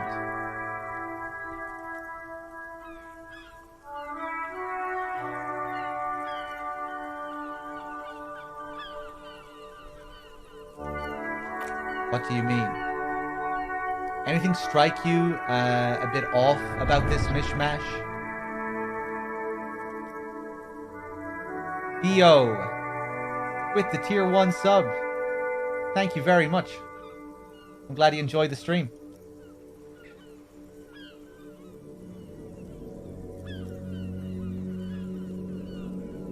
Cheers, Vio. I'm glad you enjoyed the stream.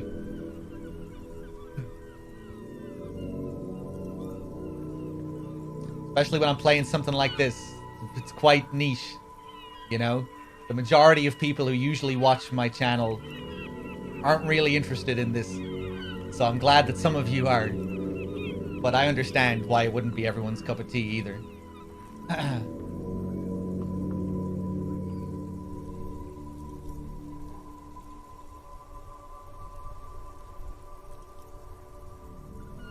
Hey, Nozdrum. Good to see you. Stark Nato with the tier 1 sub as well. Merci, Bo Chicken Coop. Cheers.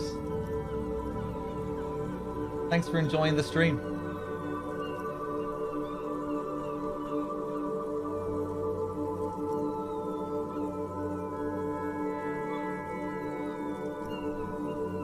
Yeah, I don't think Ruby is the murderer. I have no idea what's going on anymore. So many different plot threads and little details. I have no idea. It's all very intriguing though. This whole thing with the pail. Can't wait to see where all this goes.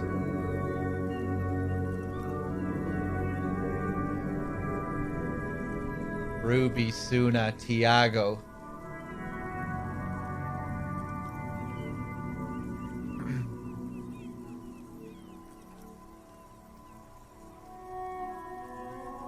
Oh, nice, Stark. I'm glad you've enjoyed it. It's a slow burn. And it's, you know, it's not going to be for everyone. But, hey, I'm glad.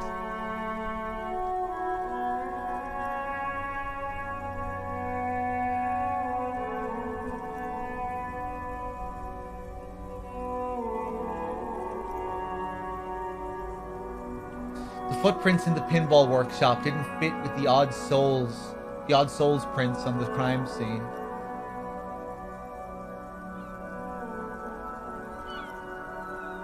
Oh, they don't fit. Okay, yeah. I couldn't remember if they fit or not. Glad they brought that up again. So far, no one has mentioned hearing the shot. Yeah. I don't think they have they? It probably didn't come from up on the balcony. Probably was from the bay. Probably was some godly sniper. Maybe. Who the fuck knows?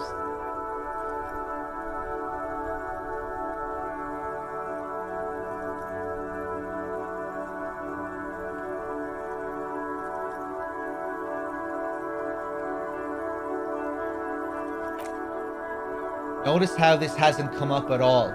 Even Hardy and his boys didn't mention it. Neither did you. The footprints in the pinball workshop didn't fit with the odd souls prints on the crime scene. No, they didn't. I'm done thinking about this. Finish the thought. That's right. Finish thought. Just finish it and conveniently go on. She's watching you leave right now. You know that? Free as a bird on that roof. Lighting up a cigarette and thinking, am I glad Ruby's in this shit and not me? Oh, Volition was, Volition fell in love with Klassia.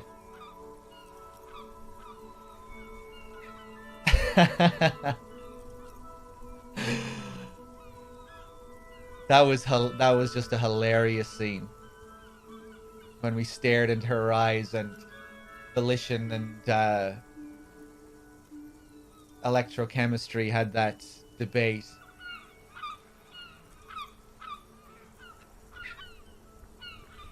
Oh, fuck. Maybe we will go up and cause some drama. See if we can get that drama skill check. Fuck it. Let's do it. Let's do it. I'll save beforehand. And maybe we'll save scum and go back, depending on what we see. Because I don't really want to fuck her over, you know? But we'll see what happens. Don't listen to this guy. The theory was solid. He's just jealous. Move on. It's no use harassing her further.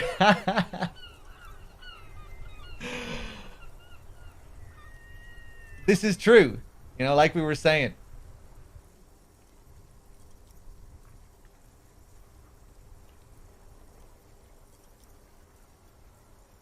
It was largely Volition when we talking all that shit when we fell in love with her, saying that we couldn't trust her anymore, even though what she said seemed to be well,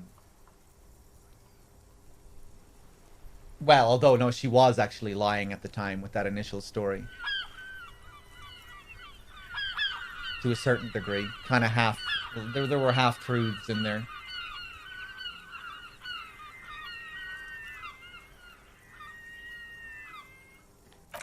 Ah, I love this though. My brain at war with itself here, making me second guess all this stuff. I just wish my memory was better as well and I could recall all these details. There's just so much to remember, you know. Okay. Let's put on our drama clothes. Get as dramatic as possible here.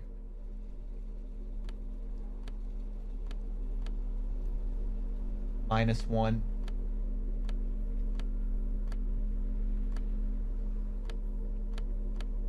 +1 drama. Oh, the robe?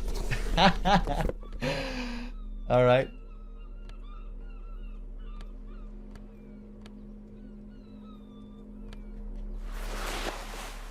Oh, that's in place of the robe. Okay, that's a +1 anyway. +1, no fucks given.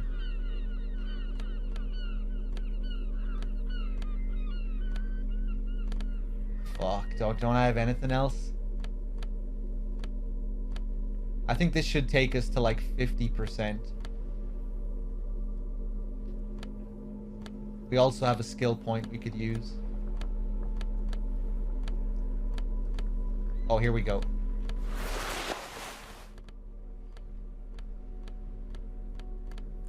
Okay. Actually...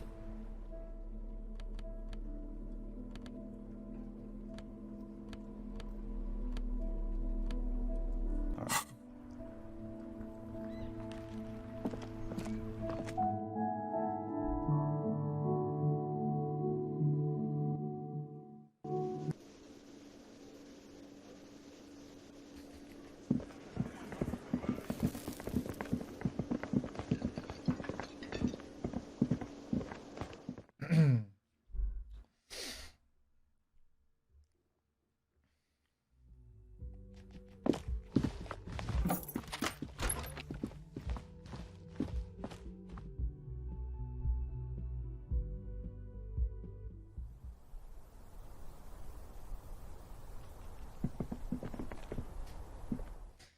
Okay, let's see what happens. No save scum. We'll leave it up to the gods. Actually, maybe we'll save scum. Ah, volition.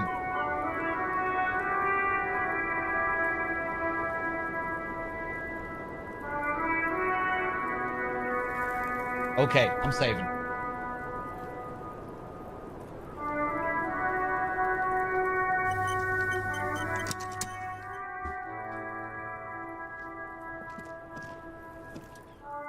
I was just thinking, what a nice day for questions pertaining to a murder investigation. Why do I feel like you've won here? I really don't know, sir. She takes a sip of her cold coffee. I certainly don't feel like I've won. I feel like shit, sir. All the time. She smiles. A bitter little smile. She means it.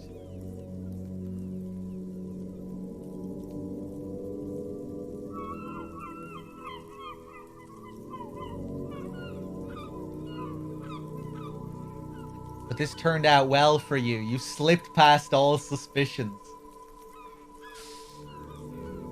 We're being an asshole here. See, I don't even know anymore. I don't know what I believe her. I think I believe her. I believe her story. But then again, she does fit into this femme fatale archetype.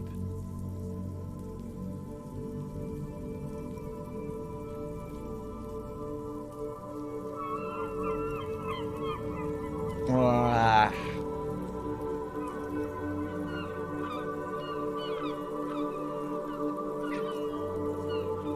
Fuck it. Not like that's gonna lead to anything. How well could it have turned out for me? I mean, she looks around. Snow falls on her shoulders, then melts in her light blonde hair, cold and soft. I'm stuck in Martinez, just like all of us. I've been up here for I don't know how long now. I like to call this my rooftop containment facility.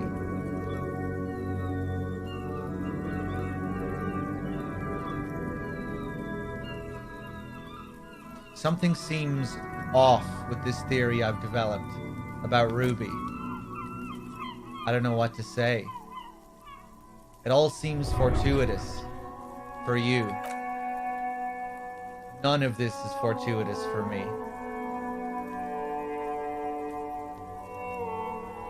What are you contained for, then? For my sins, of course. The long-standing sins of a bad, frivolous person. For destroying my first love. For working for bad people. The list goes on and on. Artificer. With the 3 months, thank you. Hey, I'm glad you've enjoyed it. Cheers.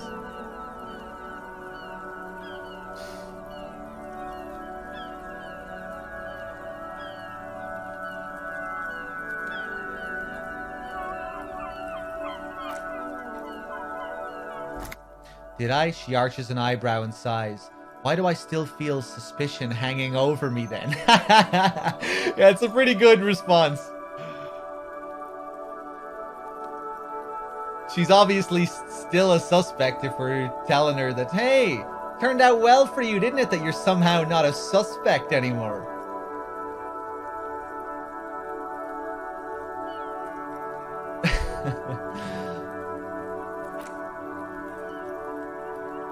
What I managed was to get him killed. I'm the love that does people in, remember?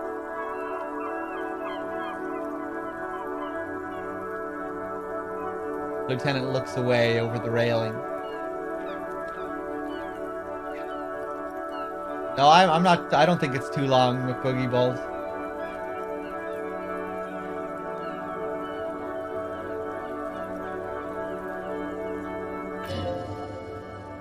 He feels uncomfortable with this conversation. He doesn't know what to add.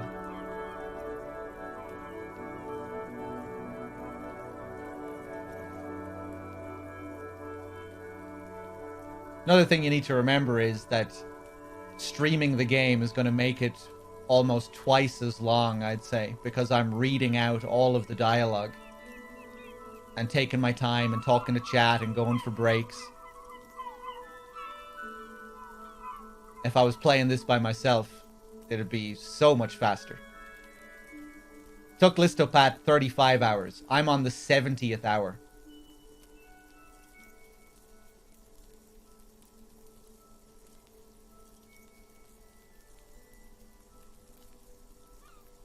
You know, and I'm always stopping like this and just like, you know, thinking about things. Looking at the chat, looking back, catching up with what I was reading because I forgot what I was reading because I was looking at the chat. You know, it's playing it like this really extends the playtime. That's it then, I guess.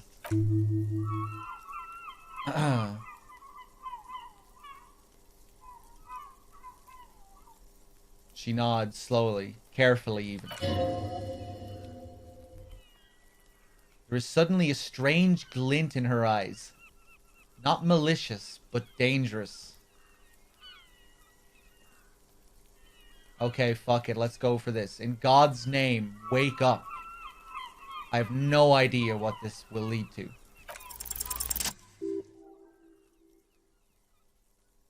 Goodest of the good cops. Achievement unlocked. Who? What? Dear God, you've been lied to. She could have killed her lover and lied to everyone. She's not candid at all. She's smoke and mirrors and will-o-wisps. She probably didn't give you her real name either. Why would she? Arrest her immediately before she further entangles you in her web of lies. Take it easy. Don't overcompensate with this course correction. Ask questions first. See?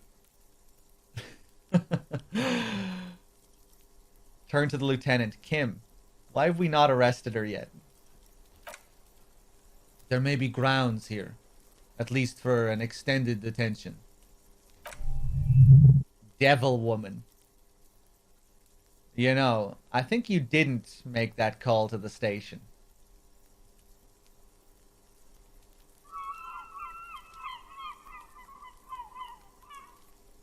What if I told you you're under arrest, miss? Your real name isn't Klassia Amandu. Devil woman. What? Her nails tap on the steel railing nervously. The sound of cold metal ringing under the wind.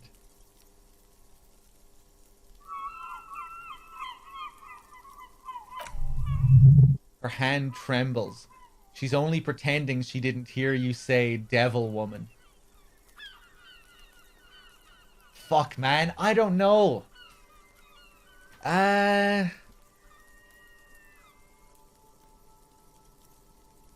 Fuck it. Let's keep going with this. You know, I think you didn't make that call to the station. I did. She takes a step forward. What is this? I called your desk or whatever it is. Numbers are all over town. Call 81002 for emergencies. There was an older woman on the other end. It sounded like she was smoking. She took my complaint. She coughed.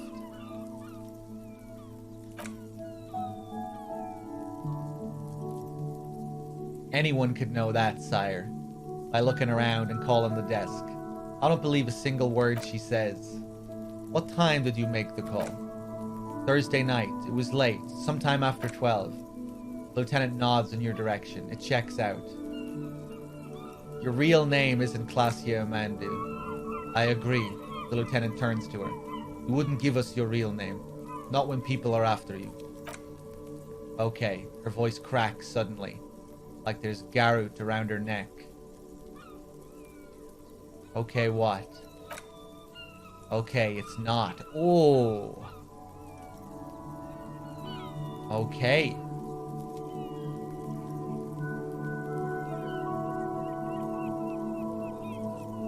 You admit it.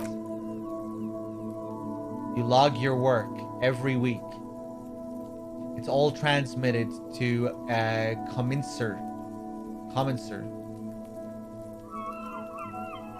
I couldn't just beg you not to enter my name.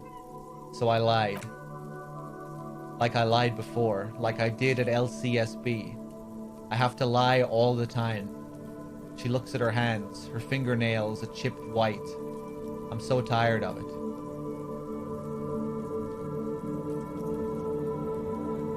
Was the passport bullshit too?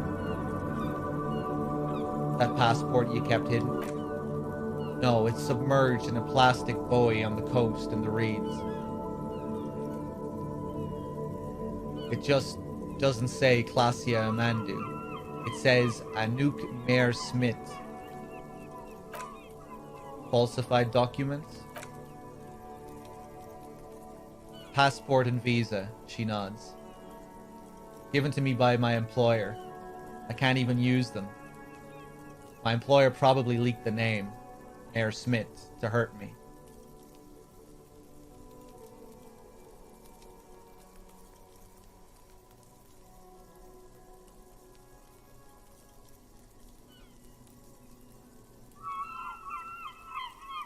Huh.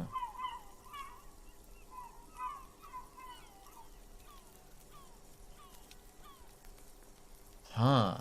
Okay. Why would they do that? I didn't show up to a rendezvous. They don't take that lightly. She rushes to explain. I didn't show up because I was afraid they'd do something to me. The job was finished. I'm just a liability now.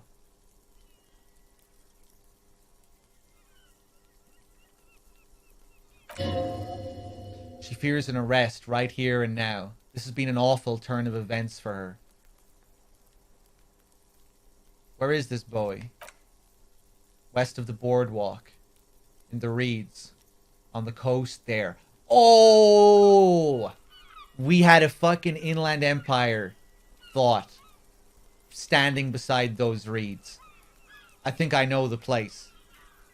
Remember we had like when we first went down to that area? It's right beside where the lads were planting their cryptid traps. I remember when I first walked over there to the shore, I had some thought that said, you know, you feel like there's something hidden there or something, but I couldn't go and check it. But I had a feeling that there was something there, I think, anyway. Maybe this is something different. No, west of the boardwalk as well. Yeah, no, it lines up. That is the place. I'm pretty sure. On the coast. In the reeds.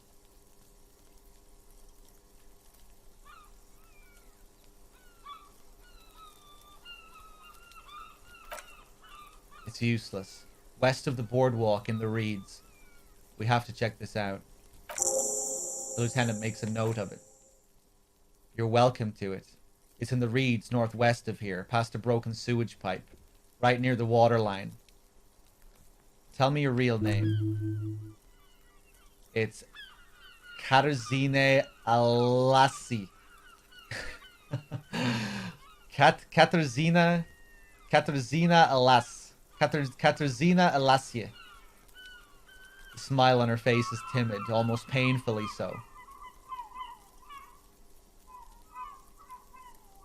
I'll just keep calling you Miss Orania Disco Dancer. I think Orania, that's probably pronounced Orania, not orange. Like Klasia, Orania.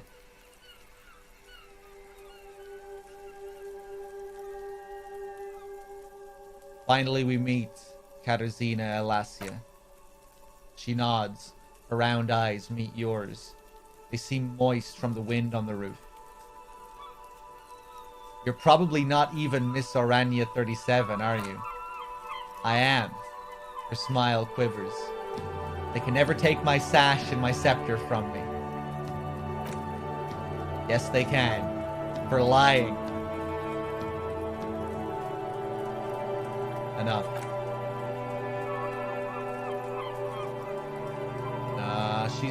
We won't arrest her.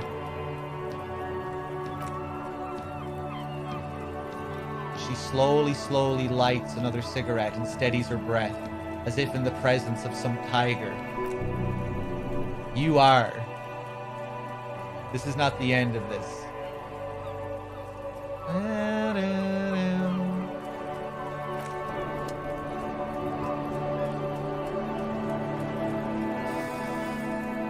Okay. Okay. Back over to the fishing village we go.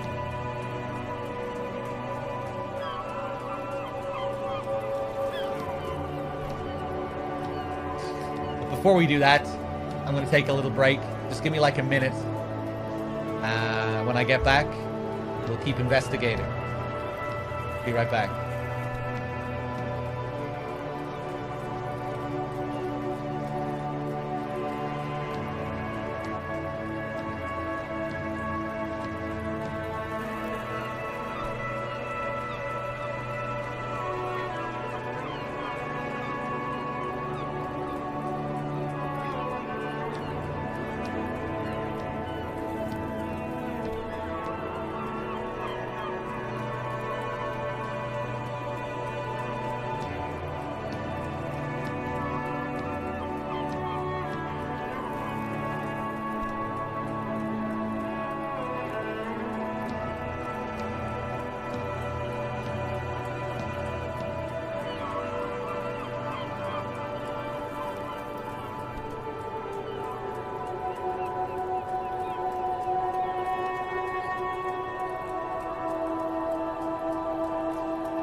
All right, I'm back. Let me grab some M&Ms.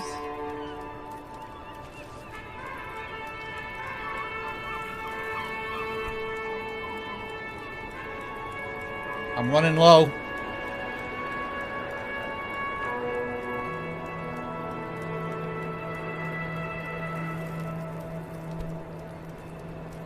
Hey, lowlife. Good to see you.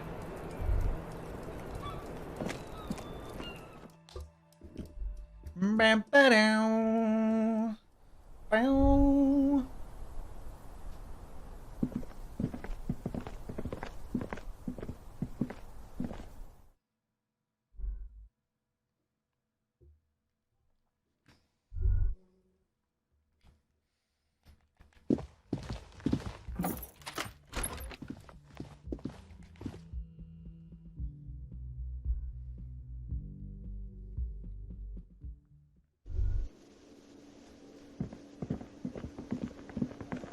These two are so suspicious. My gut instinct tells me that these guys might be here to kill us.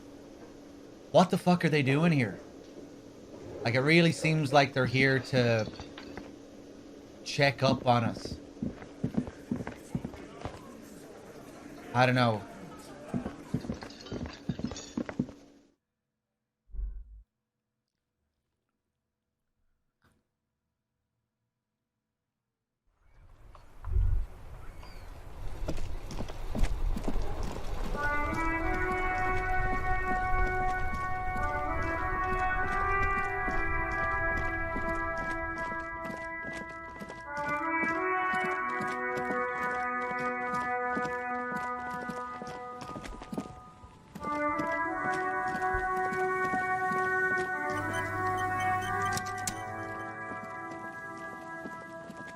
Hold on, we need some different fashion.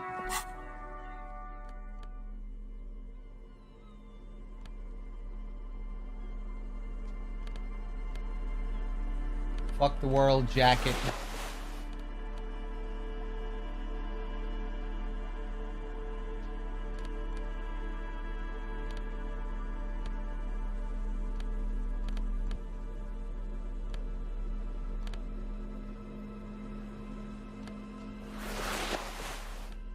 Oh, never mind.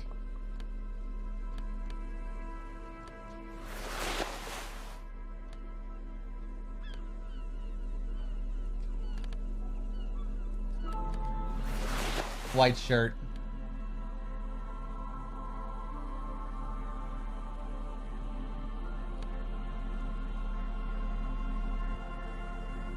Let's go back to the necktie. It's been a while since we've had it on.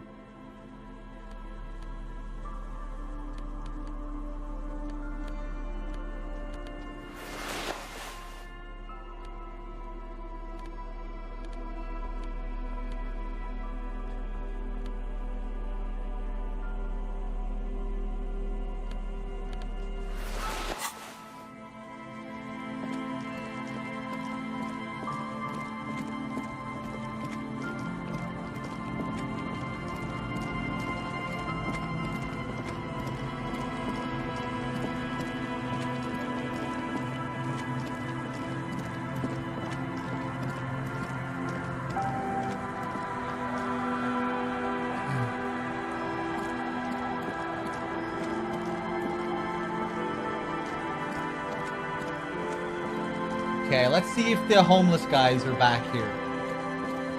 Hey, they are. Right. Let's see if Lily is over here.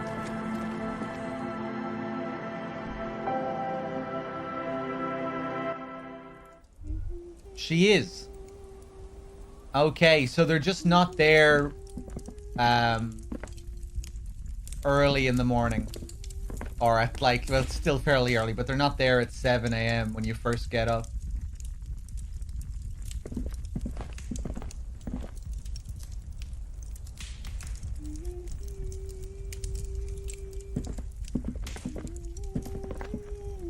Oh yeah, I forgot this as well. She hums the theme that plays.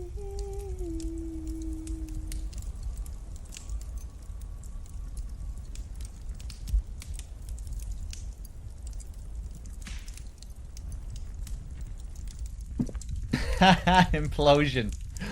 Were you naked in this shower? This so-called shower?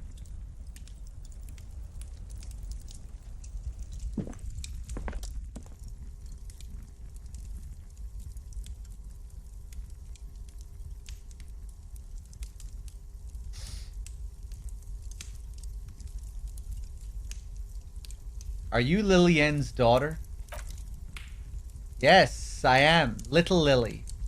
She gazes at you with her big eyes. You know my mom? Yes, we met earlier. That's nice. My mom is great, she nods. She's never angry or anything.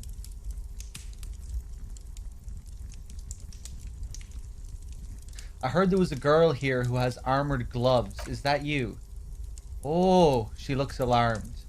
I had gloves, very big ones. Heavy, too. Where did you get these gloves?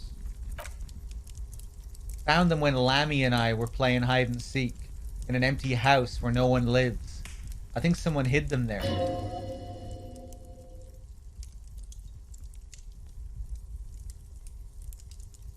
She doesn't want to think she stole them. She doesn't want you to think she stole them. And where are the gloves now? She pouts. I hid them. The twins were going to take them. They're stupid. She lifts her stuffed toy up and looks inside its one remaining eye, as though searching for confirmation. We're going to need those gloves. It's for important police business. He enunciates the last two words carefully. Oh. She doesn't seem to understand, but the lieutenant's tone has conveyed to her the important part. They're in my sandcastle. She points somewhere outside. Behind our house. Under the sand. You can break the castle. It's It's not very good. Okay. Thank you, Lily. That was easy.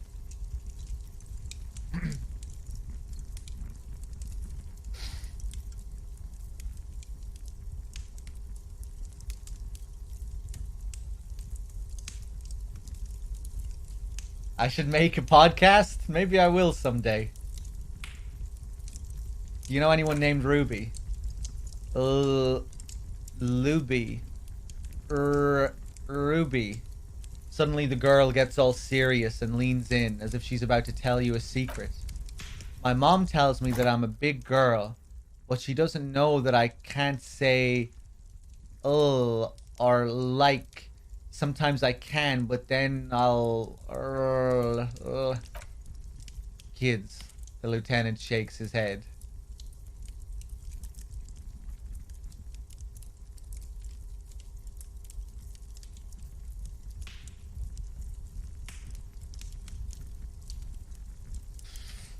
Invite you on, Listopat? Yeah, I'll invite you on for Weeb Wednesdays.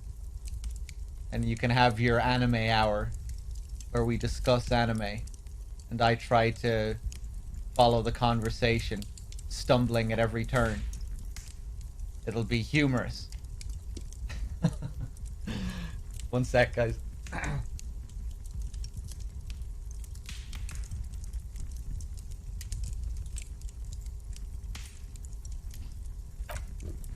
Bye. The girl's large, curious eyes remain fixed on you.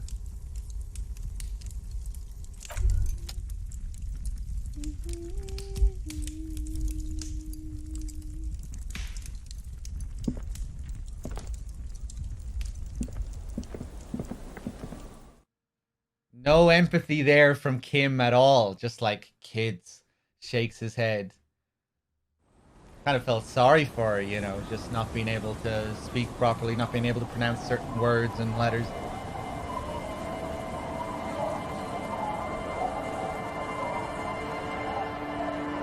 Not being very well educated.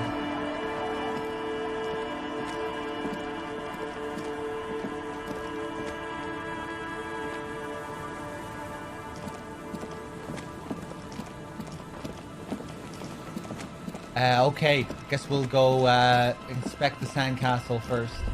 Here it is. Not much of a sandcastle. Weather has not been kind to Lily's little sandcastle.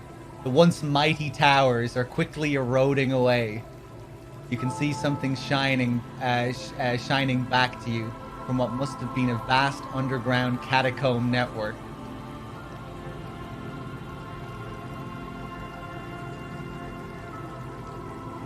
Broken. The little castle? The lieutenant smiles a little. The reigning lord must have come upon some really tough times to let it slip in such decrepitude.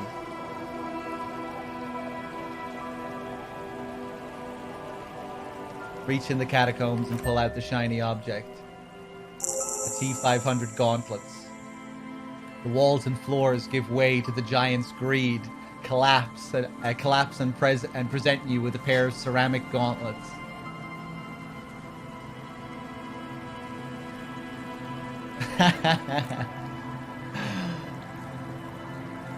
Congratulations. That's the gauntlets down then. We're doing good on the armor collection front.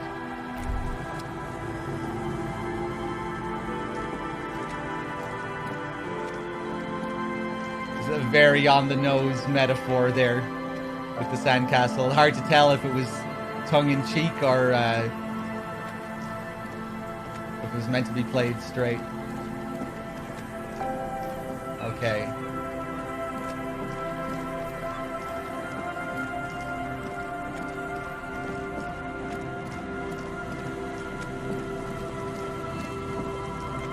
Yeah, here it is.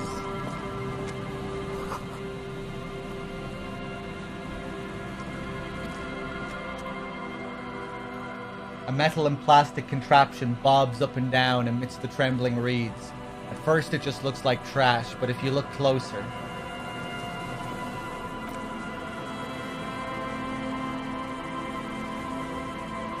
Oh, Stark has been around for a long time, Wexford.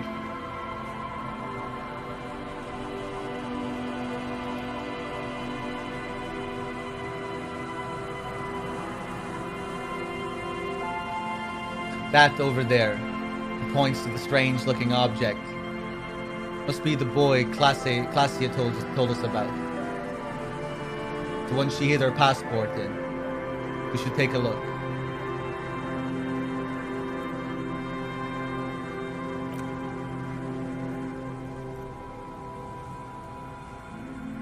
You lift the buoy out of the water without much effort. It's not tied. It's not tied to anything. The cords dangling from the bottom appear to have been cut. Examine the plastic ball. Number 11 has been written on the yellow plastic. It hasn't been in the water for very long, but it's already discolored and slimy with silt. A latch holds it closed, but only just barely. The brittle metal of the latch is cracked. Simple construction. Very unsafe. There's something in there splashing around. Sniff it! It smells like you would expect it to smell. A concentrated version of the coast. Salt, industrial slop, and decay.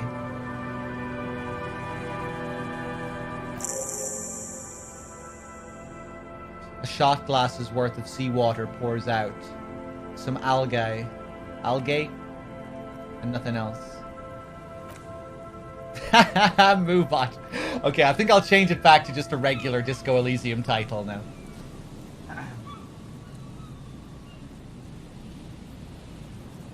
That was mainly just for Ricky.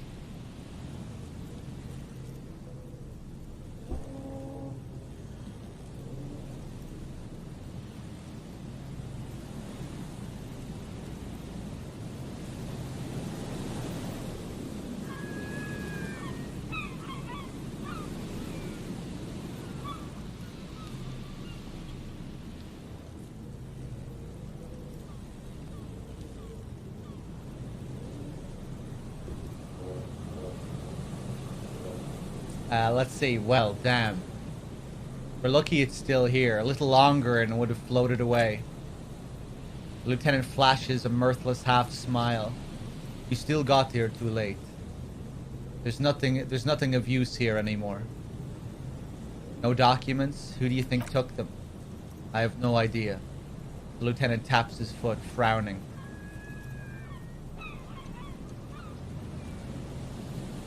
This is a minor quirk.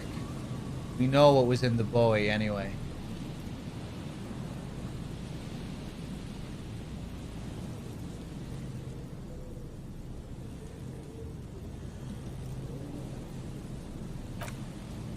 He purses his lips. Or think we do. This is a small loose end either way. Not important, I hope. Interesting. I wonder if it is... I wonder if you do come here earlier. If it's possible to find more. Must have been Classia's enemies. Which means she's in danger.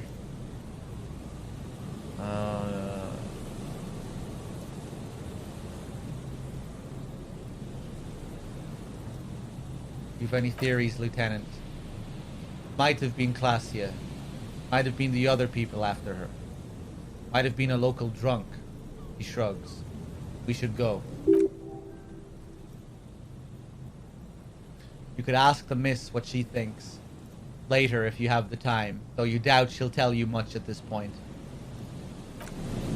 Okay.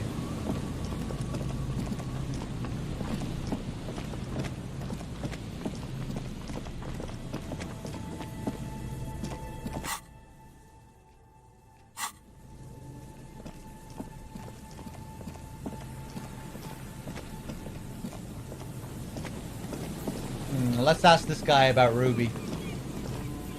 Hello. Isn't this a fine morning?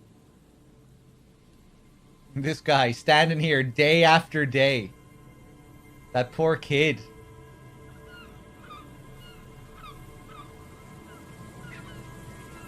I'm looking for a suspect. Have you seen anyone suspicious around?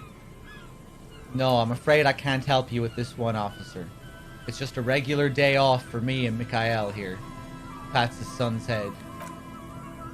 So you haven't seen anyone around? No, I'm sorry. As I said, this is just a day off. We just arrived anyway.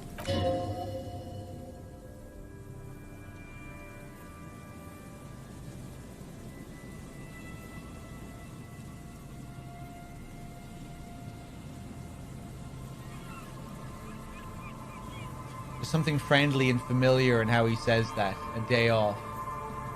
Okay.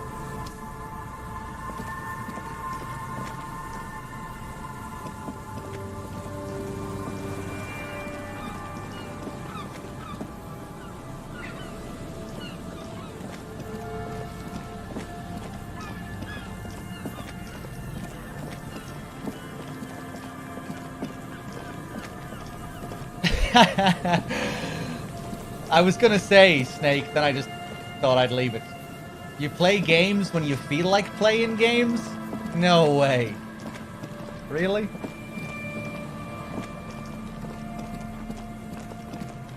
I thought most people played games when they didn't feel like playing games.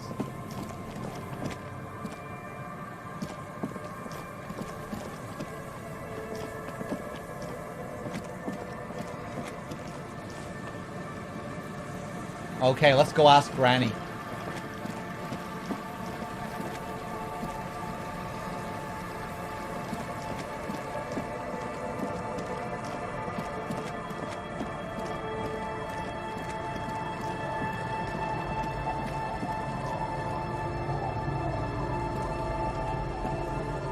Our tenant, the policeman.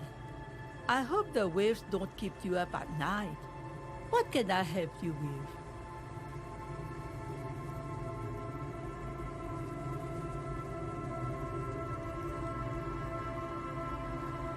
Have you seen a red-haired woman named Ruby around the coast?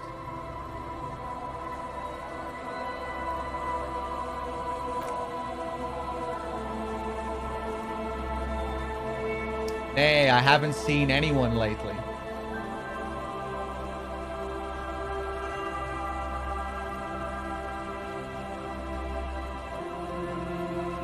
Okay, but do you know who I'm talking about? This is my little cinder block town. She nods with a wrinkled smile. I know what goes on around here. There was a murder in Martinez. He points east. She might be a suspect. We would appreciate your help.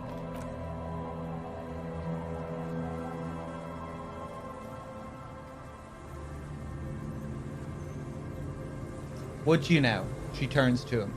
I know how this world works, and it doesn't work when people tell on each other. Oh. You know something. We're here to help. Aye, that you are, Dark Omen. Help yourselves and your organization. Help the storm clouds gather on the horizon. She shakes her head. Oh, man. Aye, that you are, Dark Omen. Help yourselves and your organization. Help the storm clouds gather on the horizon. I like your style, washerwoman.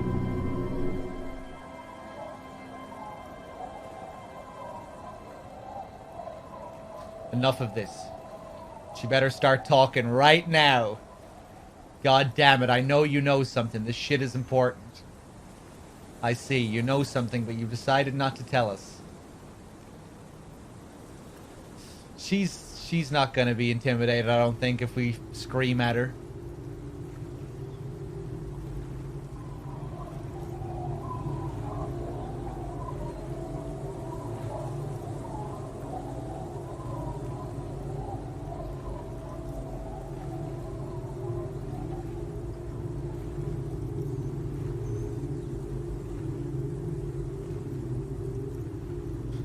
I see, you know something, but you've decided not to tell us. There's not much to tell. People come and go. Now, was there something else? I see, ma'am. The lieutenant turns to you. I hope you don't mind if we look around anyway. You should look around your shack. Maybe she's rented it out to others too. Interesting, okay. Maybe she was here last night. Or maybe Ruby was staying here before.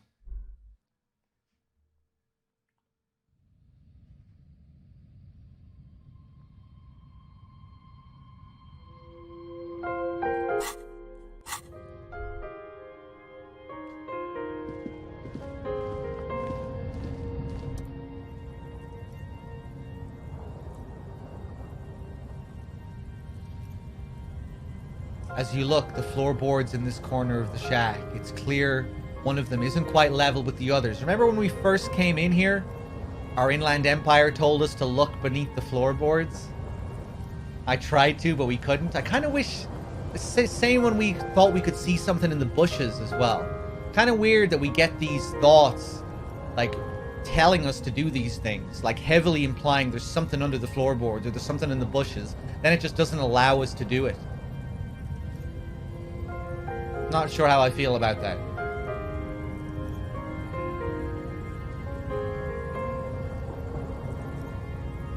Move the board aside.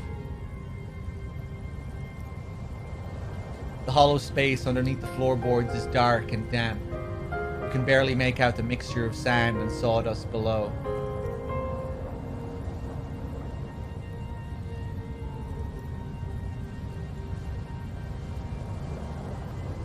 What's in here? Nothing particular catches your eye. Looks like more reeds. There might be something hidden inside the sand, though.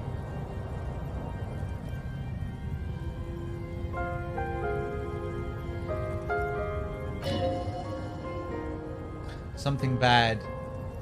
Someone's night thoughts. A last resort. A bad idea.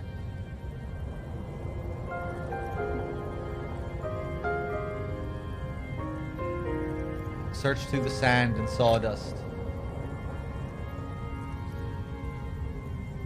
You stick your hand and start combining through the... stick your hand and start combing through the sand. Dry, not like outside. Fine dust. And then something hard wrapped in paper.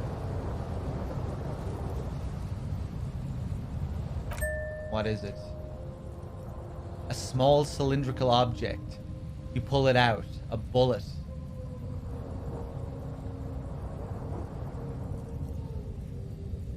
A bullet. Interesting. The floorboard doesn't care. But maybe the washerwoman does. Oh, you have enough to confront her with. It's extra ammunition. She's locked and loaded, ready to fight some cops.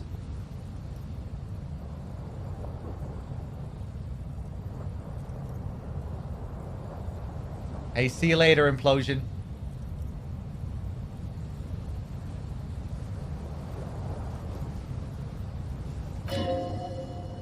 Holding the bullet, you get the feeling this isn't ammunition against you.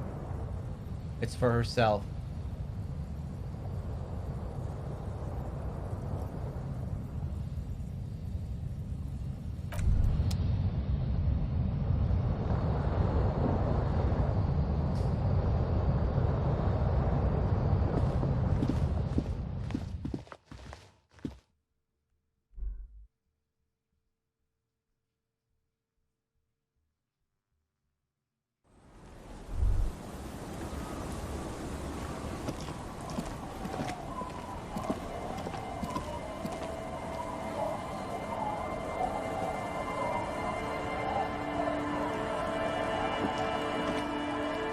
Our tenant, the policeman. I hope the waves don't keep you up at night. What can I help you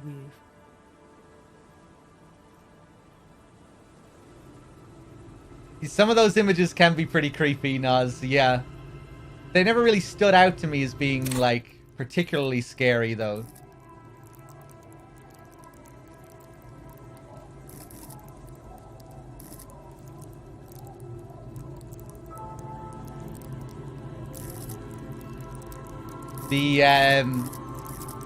This one kind of reminds me of the Paramites from Abe's Odyssey.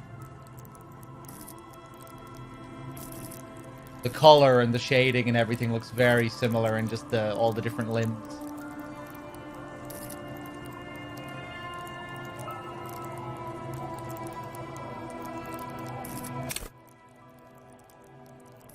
Yeah, the Motorix ones are fairly creepy. This one, reaction speed.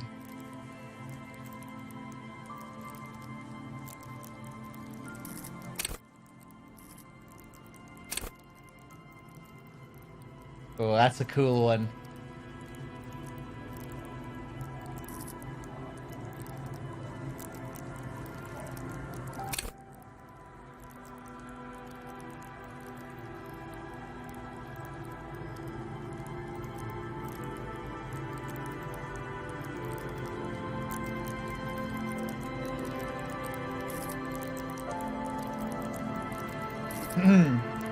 Even composure, it's so inhuman. I don't really see it like that. It's just an abstraction, you know. I don't find that creepy at all. Like it says composure, it just looks like a very composed, steady face looking ahead.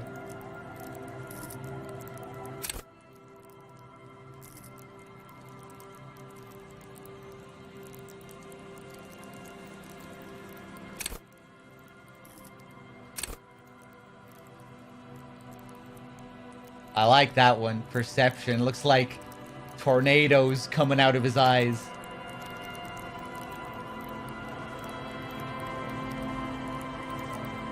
The senses.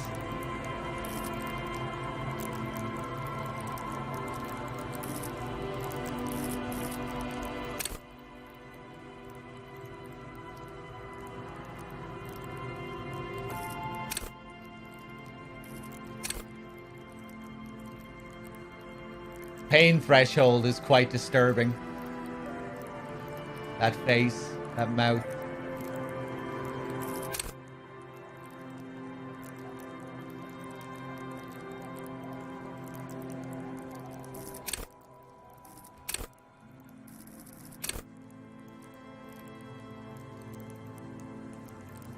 Rhetoric is cool, yeah. I like Encyclopedia, the book browse.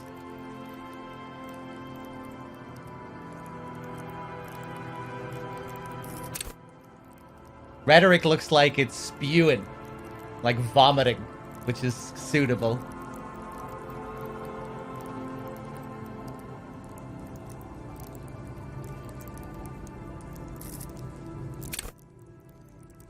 Drama.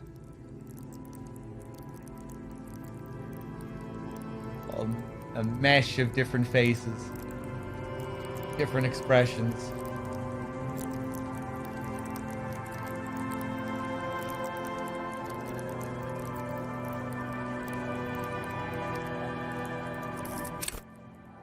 Conceptualization is very cool, yeah.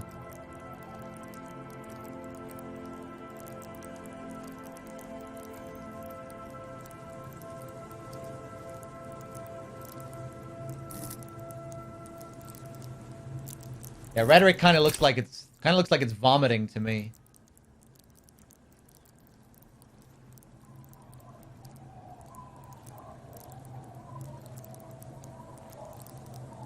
Vomiting words, vomiting into its hands and presenting the vomit that it's spewing out. Like the hands look like they're holding up something, like presenting something to someone else.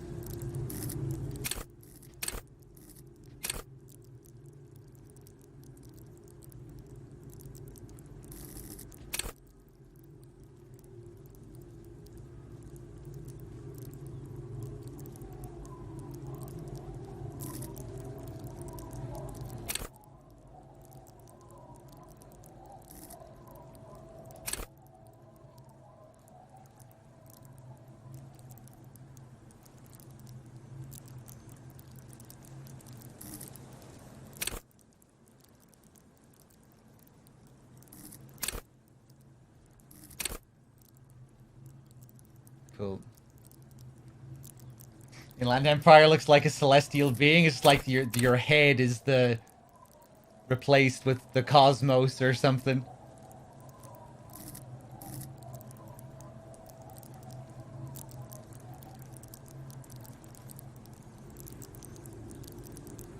Completely separated from a normal human head.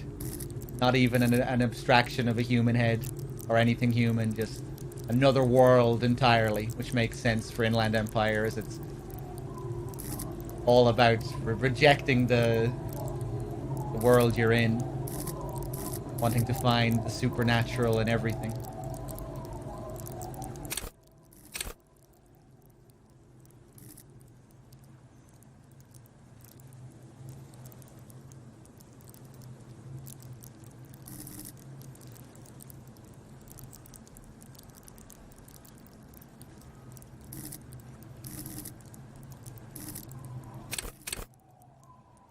Empathy is cool, yeah, like being embraced, being hugged. And just a very empathetic expression. feeling.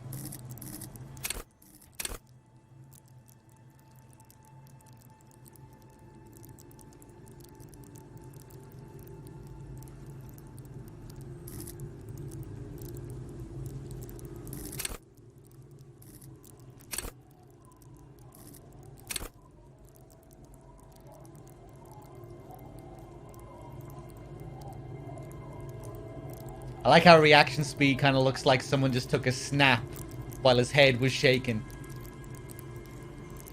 Quick movement.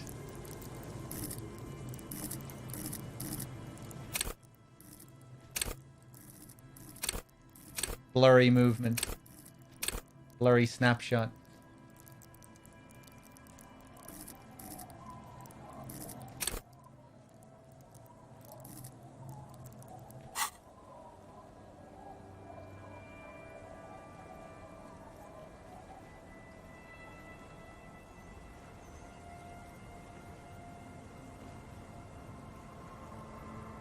Okay. Why was there a bullet under the floorboards of your shack? God damn that girl, she murmurs softly. And without anger. A long and harsh life has taught her not to buckle under pressure. Yeah, she's still not gonna give her up. Viking Superman with the 5 months, thank you.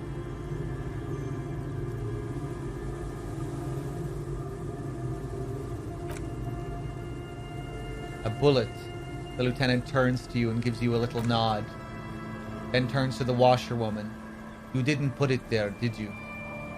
She did. Gone and hid things in there. She shakes her head. She's usually a good tenant, and not a stupid one either. You rented the room to her? The old woman sits in silence, her hands moving into the water bucket. Some water sloshes over the edge. Slowly she speaks, bringing out a rag. Yes, I let my room to that Ruby girl. As I've done before, when she's been in trouble, or just looking for solitude. I've made it clear, we welcome all kinds of people here. When was this? She came last Friday, left on Monday in a hurry. Her wrinkled hand feeds a blue rag in the water. What has she gotten herself into, that girl? She seems genuinely worried about her previous tenant. She's seen her hiding out from trouble before, but this seems different. That's for the police to find out. The lieutenant takes out his familiar blue notebook. Right then. Please answer each question to the best of your ability. I'm sure we have a few.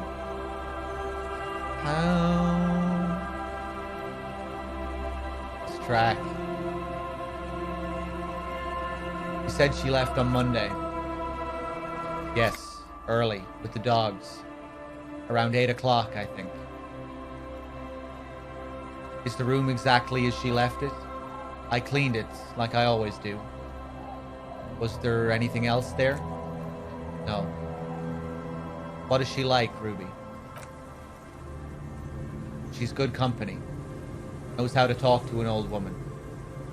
She rubs her cold hands together. My age, you don't get a lot of quality conversation, so I really appreciate that about her. Did she talk to you much during her last stay? No, she was mostly silent this time, kept to herself. What do you mean? She tried not to let it show, but I could tell she hadn't come to fish. Usually she likes to cast a few lines, but this time she mostly stayed in her room.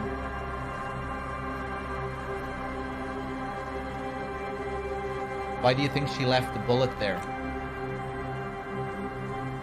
How would I know? She's a gruff one, not violent.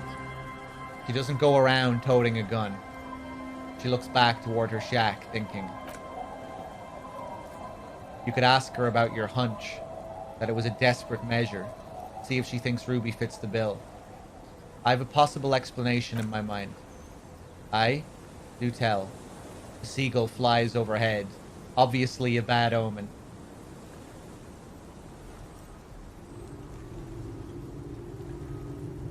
It's an exit plan. Exit from what? her life. The lieutenant stops writing for a moment. He looks at you, then at the old woman. She tilts her head to the side, looking up at you, deep in thought. Then she makes up her mind. No, she's a fighter. Not a quitter. Like you sometimes get, son. Did she have any technical equipment with her, like radio stuff? Not that I know of. Though she was into nice music. She once showed me a few mixtape milias she'd made. She brushes her forehead with the back of her hand. Water drips to the ground.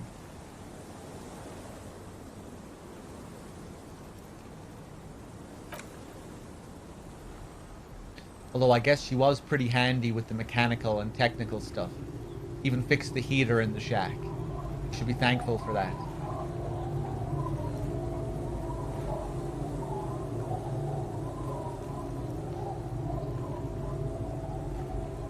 Chat, remind me what the fucking Milius is again.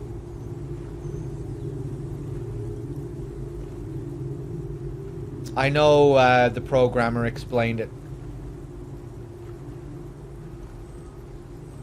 Can anyone remember?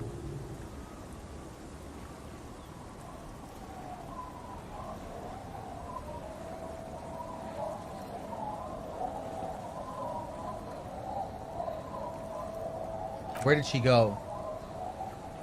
I don't know. Further up the coast. She tried to leave quietly, but the hinges on that door screeched like a cat in heat. Woke me up. I heard her rushing in those heavy boots, heading up north.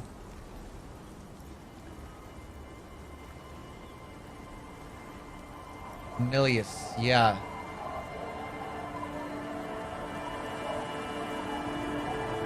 Suna explained it, I just can't remember.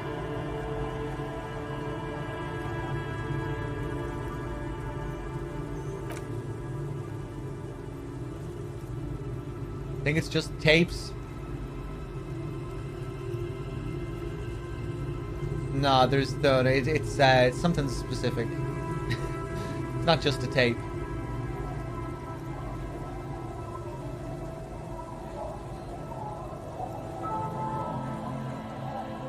After a moment of silence, she says, "You'll never find her, you know." Her tone is without malice. She knows the coast like the back of her hand. You only just arrived. I wouldn't worry about that, ma'am. We're persistent.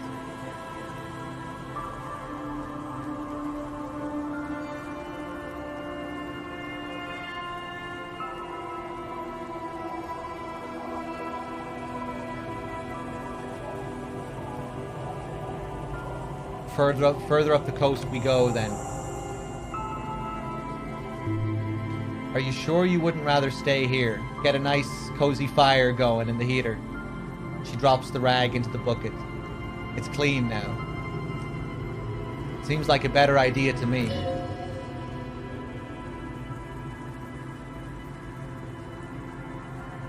The Feld electric mural. You feel like you should go look at it again. Step closer this time. Ah.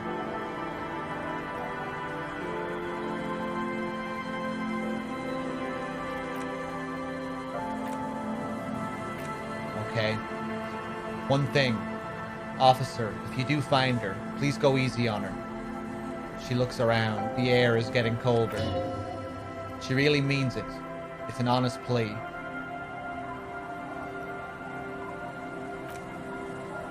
She's a good girl, whatever she's gotten herself mixed up in. Yeah, that's what Tommy seems to say as well.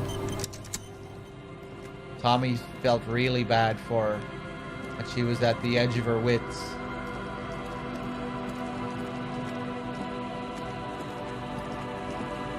Amelia is like a call-in station. You need a two-way radio to access one. That's it.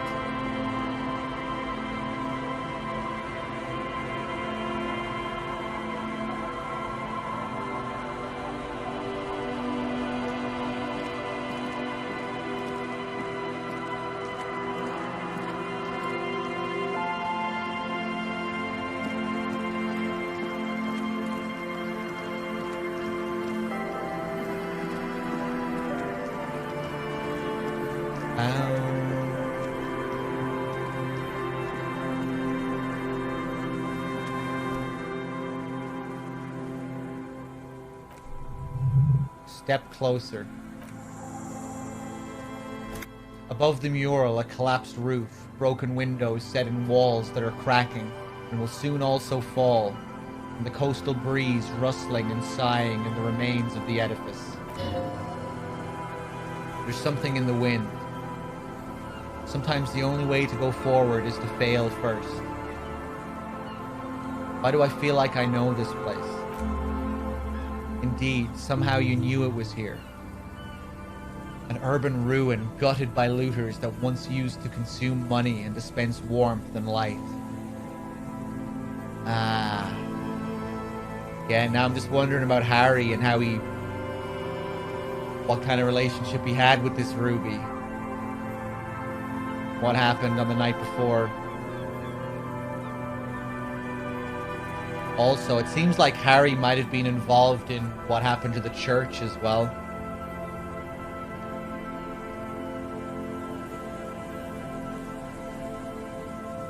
I think it was confirmed that it was Harry's precinct anyway.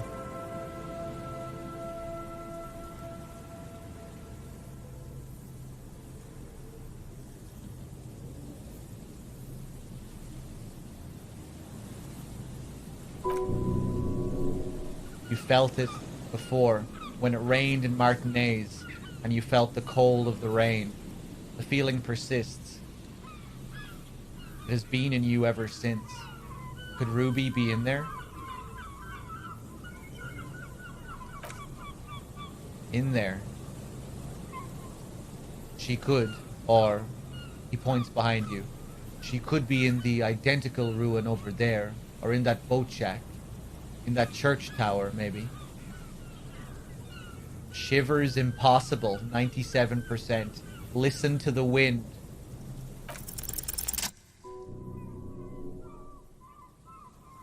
Even though you're sure you succeeded, all is quiet. There is no cold hand brushing against your forehead. No rustle in the reeds. The wind has died down. The ruin in front of you is silent as a tomb.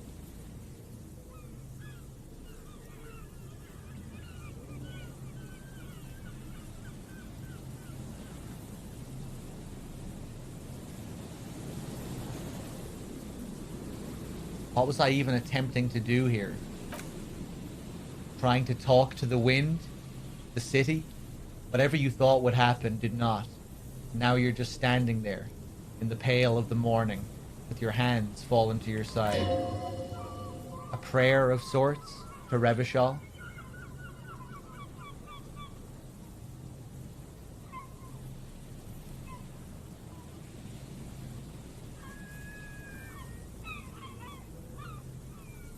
Turn to the lieutenant.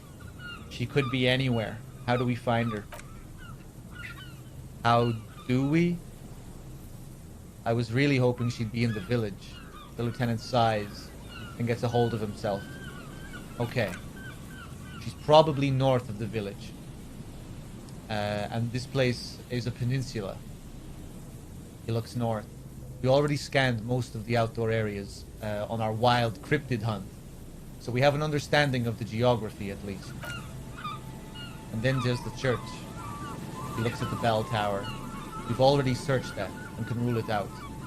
I know it doesn't feel like progress, but exclusion is a step too. Anyway, we do it the old-fashioned way, sector by sector. Go over the whole peninsula, ask the locals, enter the places where we can enter first, like we did in the village.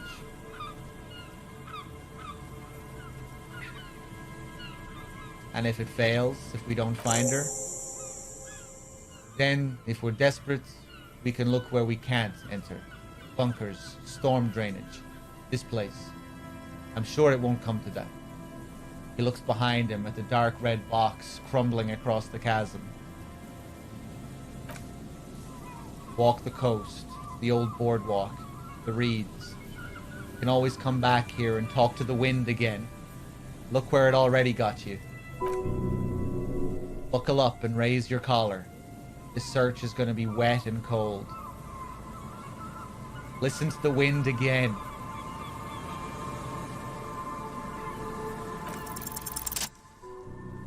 Suddenly there's a sigh. carried on the molecules around you, moving, flowing from the high pressure to low pressure, like that of a woman emptying her lungs. She wraps the collapsing stone box in front of you in her breath, flowing through it.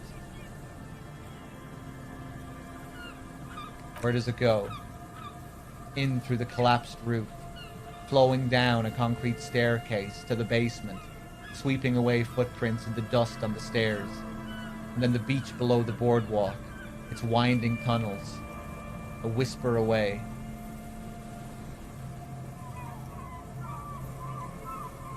What's happening? She's down there.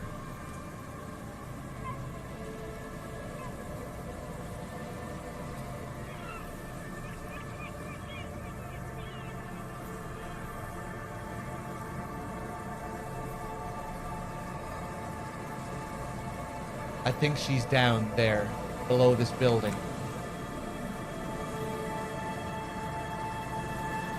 Yeah, Kim is the perfect contrast to Harry, I think.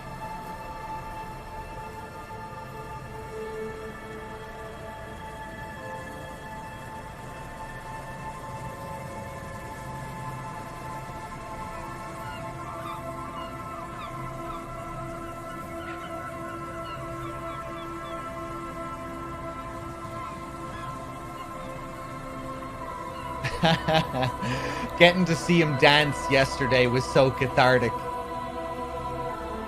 You know, because he's so detached for the whole game. It felt like such a payoff. I was so excited when I saw that. I was like, yes, get in here, Kim. Let yourself loose.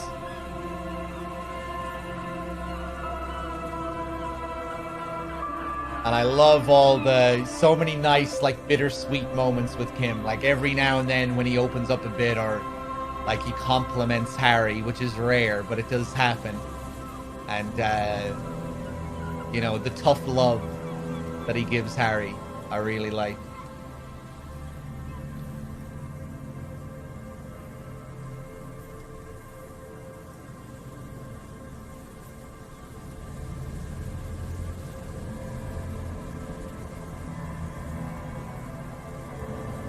I'm intrigued to learn more about him as well, you know, and if we'll learn more about his history, his relationships, why he is the way he is.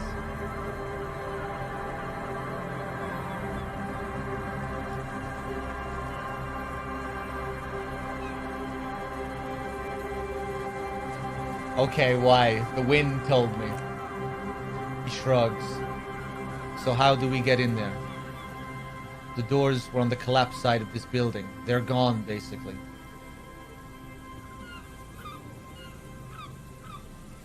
There's a ladder next to the sign. Point to them. Perhaps we can climb them. Enter through the roof. Perhaps you can climb them. We're not climbing anything. I'm 43 years old. And I plan to live to see 70. Okay. Okay. I'm kind of scared.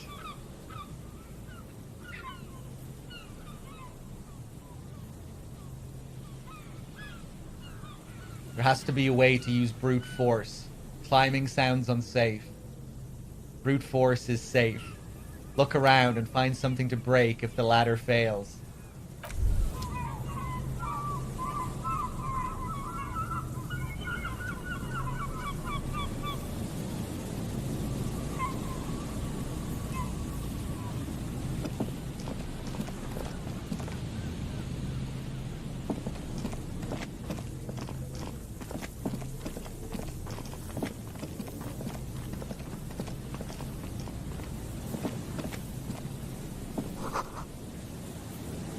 There's a slit in the corner here. A sewer? Interesting.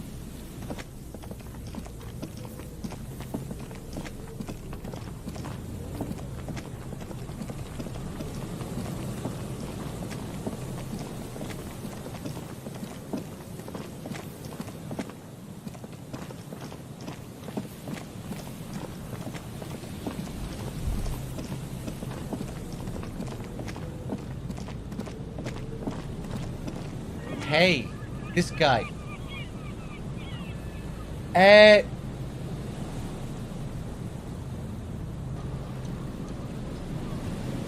Should we have gotten rid of this body? Something tells me we should have gotten rid of this body.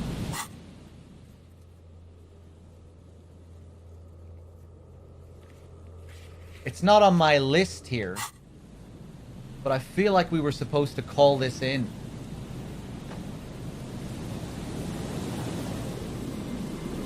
You know, call the district or have Kim call his district and report the body. We never did that. You know, we handled the investigation ourselves. We went to speak to his wife.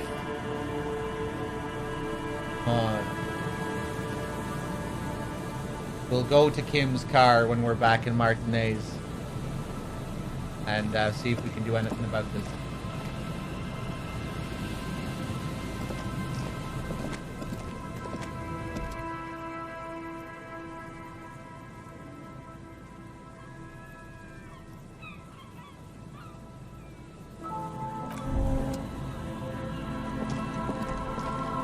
Yeah, I love the big backstory we got on Dolores Day.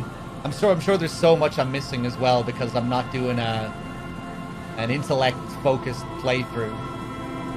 Next time, I think I'll do an intellect-focused playthrough so I can get all of the good encyclopedia stuff.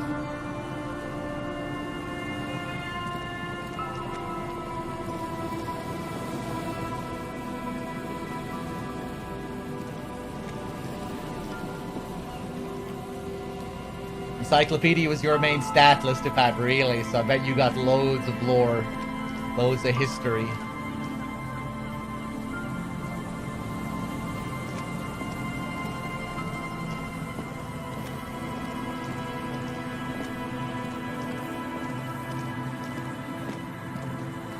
But yeah, that Dolores Day story was wild.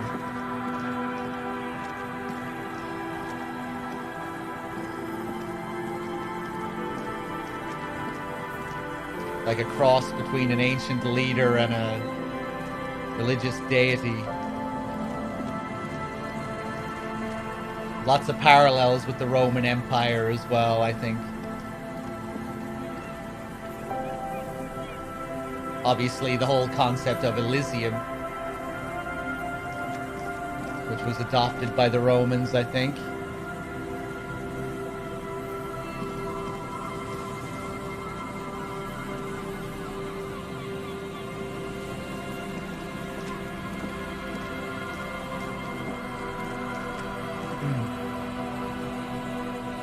You did intellect and motorics.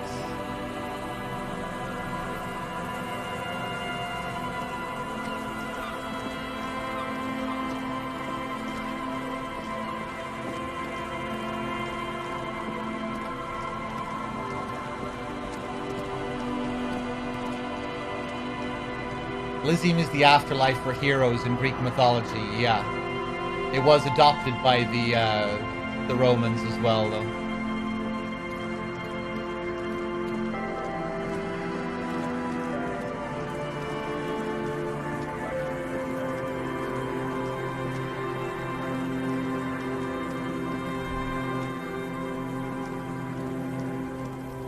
Okay, well, here's the ladder. Fuck it, go.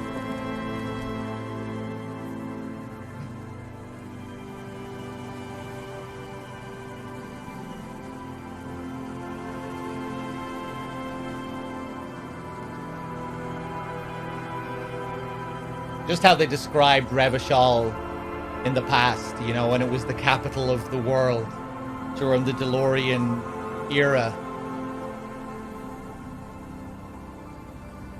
The capital of the DeLorean Empire, I think it was described as. Obviously now it's a shadow of what it once was. Now destroyed, the magnificent capital.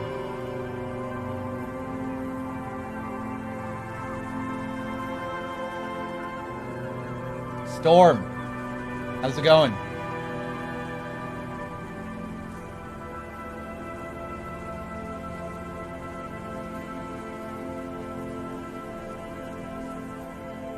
A rusty ladder leads to the rooftop. Some of the rungs are missing. Yeah, that doesn't look good at all. Assess the situation.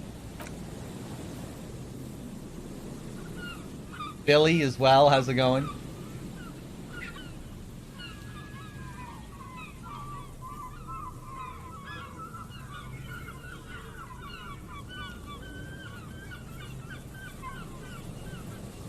I just grabbed an M&M, D-Cups. I think I'm out now, though.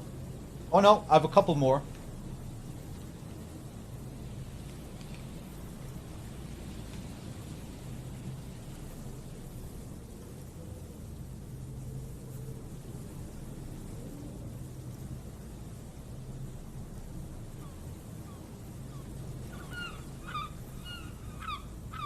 The distances between the remaining runs are rather wide. You'd have to use the mounting brackets. However, they seem corroded and the peeling rust is razor sharp. Am I one of those people that could eat M&Ms every day and not get fat at all? Yeah, Listopat, my metabolism is out of control. I don't put on weight at all. This quarantine has been the biggest test as well, because like I'm barely leaving my like I rarely leave the apartment, and I've eaten so much shit.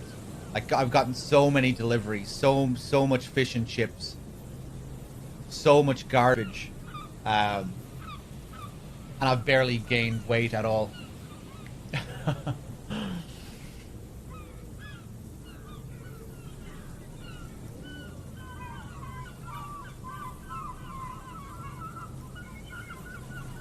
Yeah, wait till I hit 30.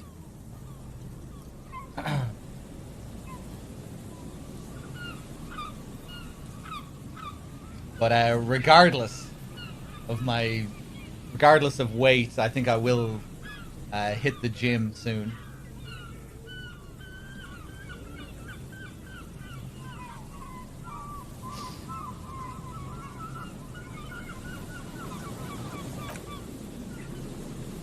In addition, the first rung is going to be tough to reach. It's what, 3 meters above ground, and you're 180? 190, I'm a giant. Okay, but still, the roof is collapsing and the wind gets pretty brutal up there. Dismounting from the ladder is going to be hard. Perhaps if you were to not climb the ladder instead? What if you were to reconceptualize climbing the ladder? Astral projection. Be open-minded about this.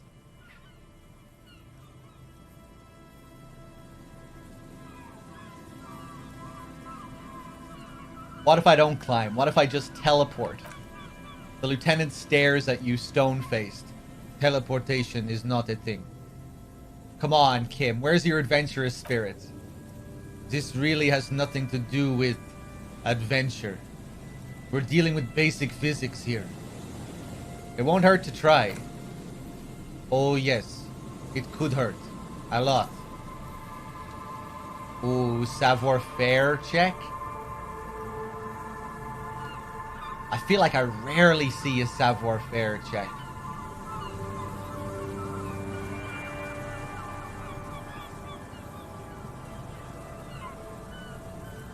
We get a +2 because we saw Tiago climbing. That's cool. Okay. Well, we could put a point into savoir-faire. Hold on. Let's scan this shit. Yeah, these shades. There's a +1.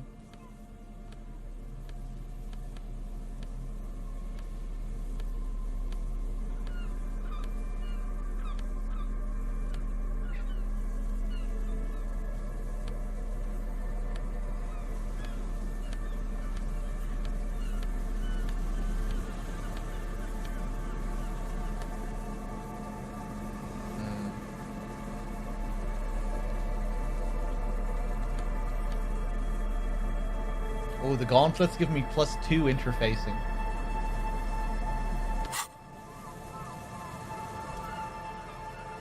Teleport to the roof. I didn't even read what it said.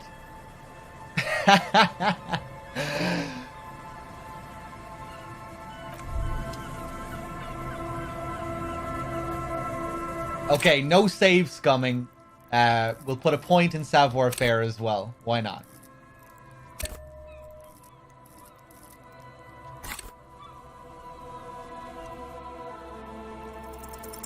Yes! All you need to do is close your eyes and concentrate. Darkness enfolds you. You can feel the distance between the bench and the first rung of the ladder. All you need is... do it. Zoot! Zap! Pow! Crinkle! It's like magic. You feel yourself disappear, your atoms fading out of existence. Oh my god, I can't believe it. Bam! You find yourself on the roof, having mastered the art of physical displacement. I did it, Kim! I teleported! I just saw you climb the ladder. The lieutenant shouts from below. You just climbed it, like a regular person. The wind at the top of the building starts howling loudly, blowing away at the lieutenant's voice. Faintly you hear, "Never mind. Find a way to let me in when you get inside. Don't go adventuring without backup, especially if we think the suspect may be hiding here."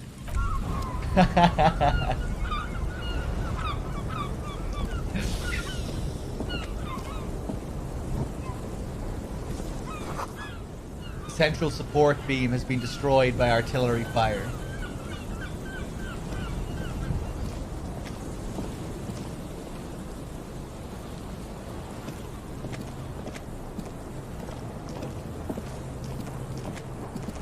Oh, wait, what is this? Stones fall. It's a long way down. Stiz, how's it going?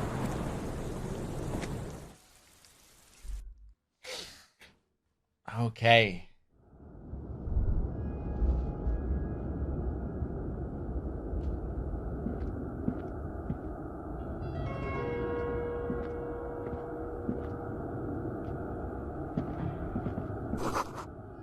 The glass is covered with grime and dust.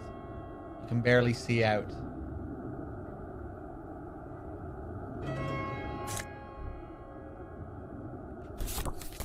Postcard, Martinez, 98.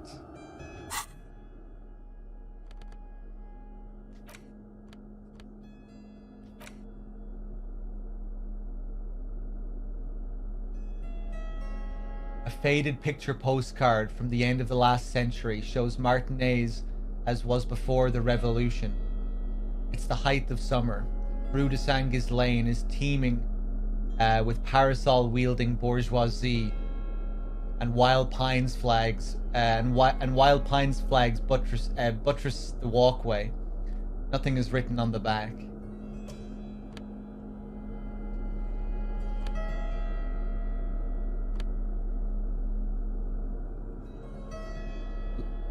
Looks like little umbrellas, ships.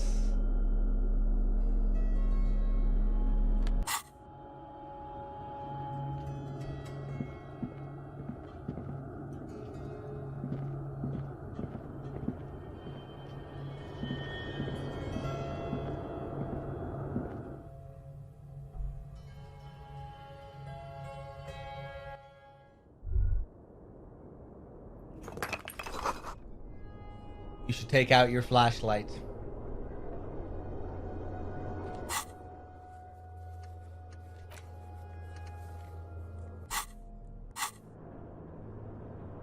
Maybe we should have asked around about Ruby before coming in here.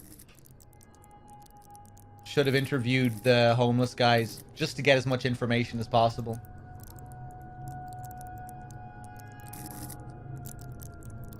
Oh, those sounds.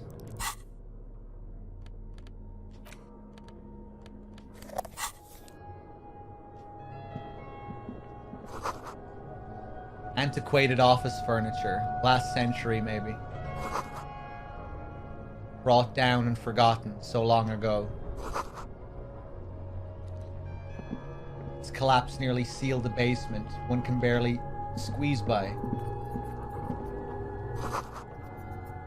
This overturned table is covered in orange mildew.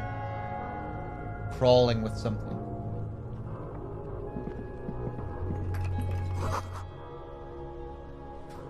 Old file folders in the cart.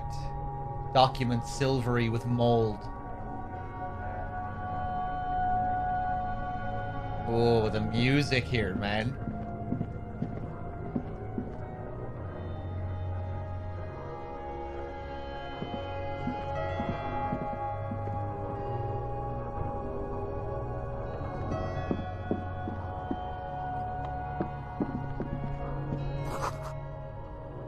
The beam of the flashlight, a crevice in the wall.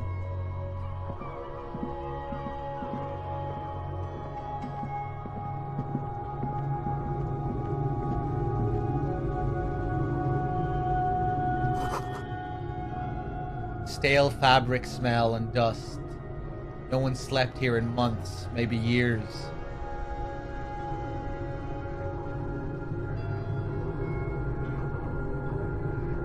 Oh, those strings. These pots and plates are full of dust and spider webs.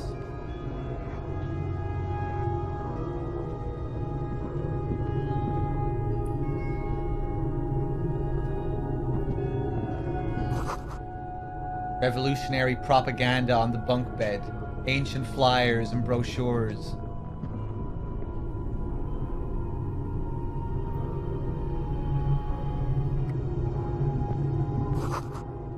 The same slit window you saw from the outside. That picture there kind of looks like me. Oh, it's Krasmazov, okay. A mustachioed and mutton-chopped man, amateurishly depicted, gazes at you with sad eyes. A plaque reads, K. Mazov. There's a spider web in the lower left corner of the portrait. Brush the dust off the portrait. Years worth of dust is shaken off. A full head of hair, matched by an ample mustache and sideburns, look a bit silly.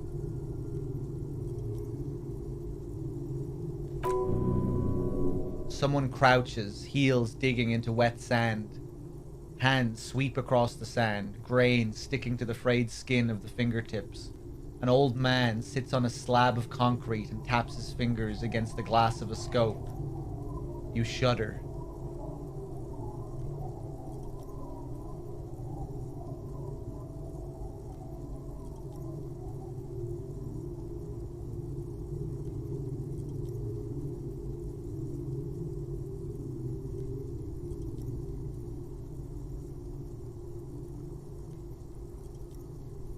Brush the dust off the portrait.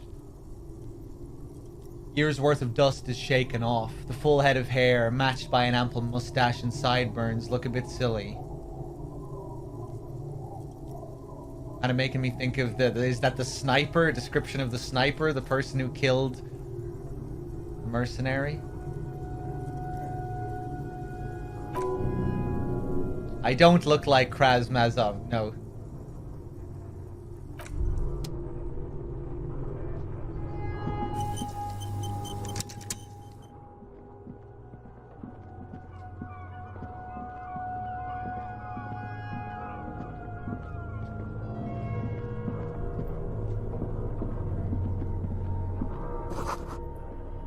Series of thick, dusty panes of glass. This isn't just glass. These are old computation components. These are computer components. Yes, filament memories. From the time when wires were cast in glass. Slides with an inlaid nervous system.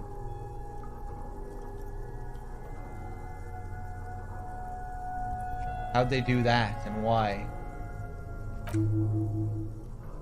The how was a closely guarded secret, something that was locked in safes and human heads across the river, where they were manufactured. As to why, your fingers don't know.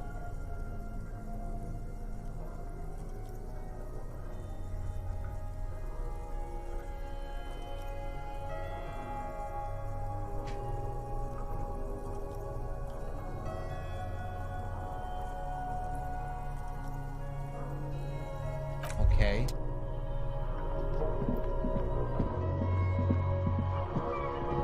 Oh! This track. Footprints in the sand. One of the souls appears more worn than the other.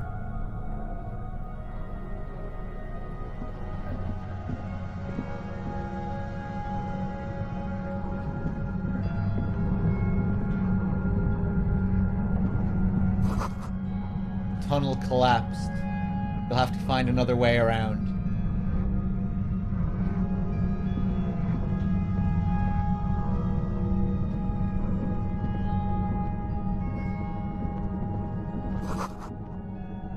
There's something in the air.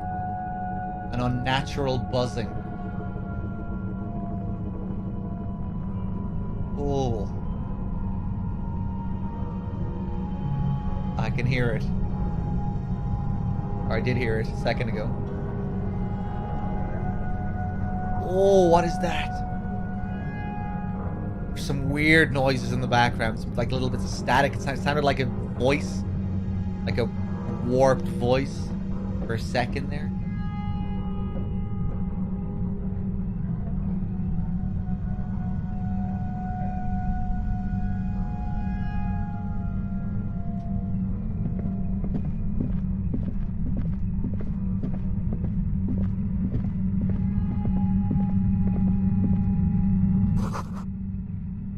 It's getting louder, the buzzing sound. Oh, Jesus.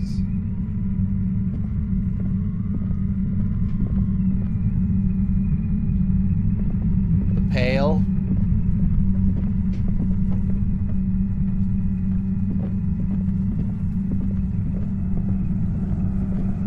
Oh my God. It feels strange. A concrete pipe buried in sand and dust.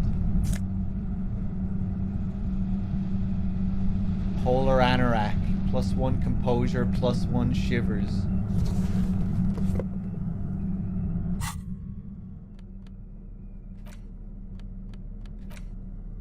Layers and layers of polyvinyl and artificial sheepskin make this coat ideal for traversing snowy plains on dog sleds.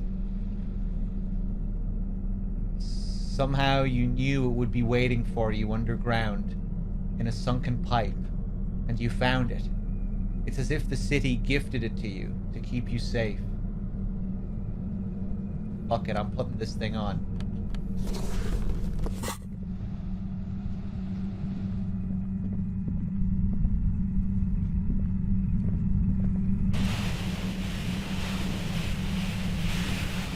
What in the world?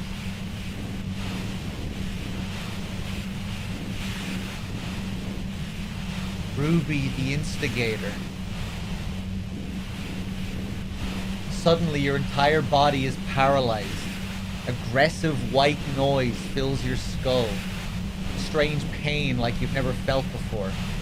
The static overcomes you.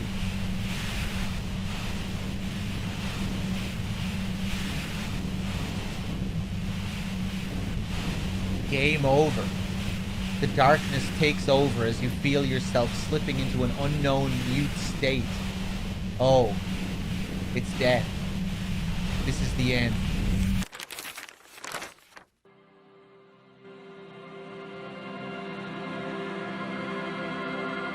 Cop dies under the boardwalk. An officer of the RCM, hot on the track of a suspect, died yesterday of causes yet to be determined. I told him not to go after the suspect. I told him not to go after the suspect without me, said Lieutenant Kim Kitsuragi, the deceased partner on the case. the deceased partner on the case. But it seems that he wanted to play the hero. It's just like him to run straight into the lion's den, fly unzipped and arms flailing, said Satellite Officer Jean Vicmer, friend and colleague of the officer. If I ever saw a man with a death wish. Okay, let's reload. Guess we should have got Kim first.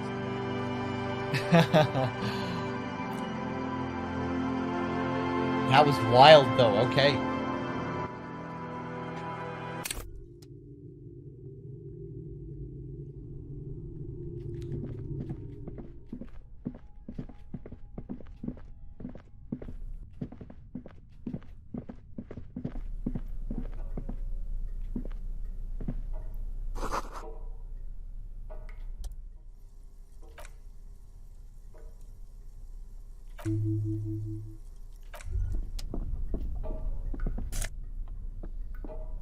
So yeah, this is obviously all going to tie in with what the programmer is doing in the church, trying to figure out the anomaly, the part of the church that swallows the sound, and how her data was lost.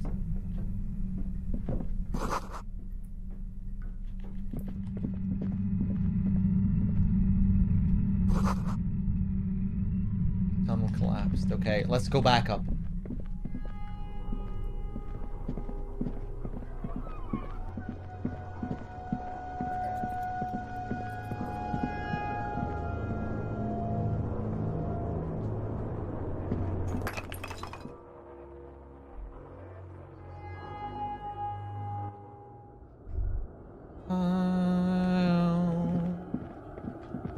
Almost reminds me of the Upper Cathedral. Bloodborne.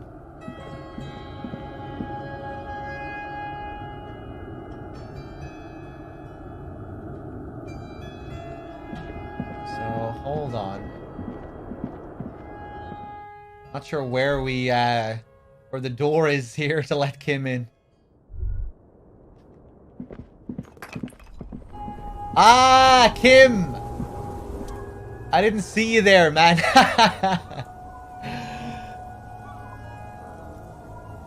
It's not too hard to find, Vio. I just didn't look very carefully. Two rusty metal plates that slide apart form a crude door. It's been here under the boardwalk for a while. Who's there? What do you mean, who's there? It's me, Kim. Stop playing around and help me get this door open. Push the doors open.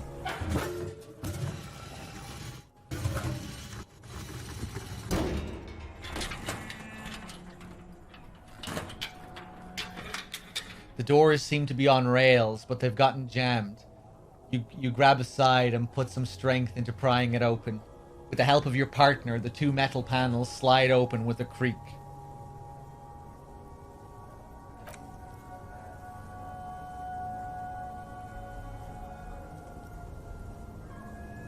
Huh. I hope no one dangerous heard that. How did you even get there? After you climbed up the roof, you mean? There's a maintenance entrance under the boardwalk. It's next to a drain pipe, possibly a storm drain. It was easy to miss before. He's quite proud of himself. Maintenance entrance, so pedestrian. Yes, yes. What? Okay. Yes, it's cool to risk your life climbing rickety ladders. Anyway, let's investigate these passages. Okay, guys, give me a sec. Well, give me a minute.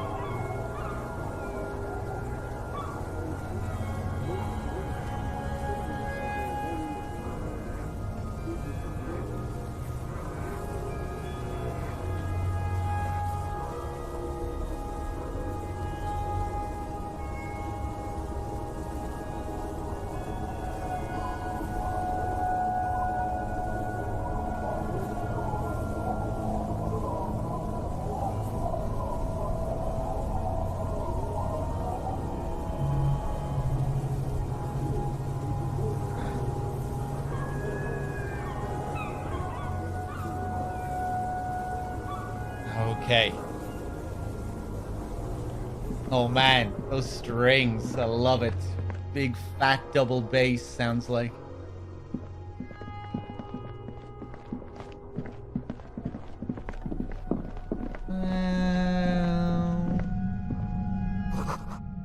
Okay, we'll just go through all this again.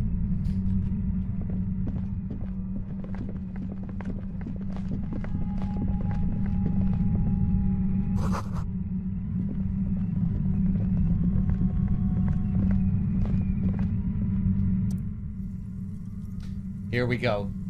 So now we have options with Kim. There it is again, like a swarm of hornets buzzing under your scalp.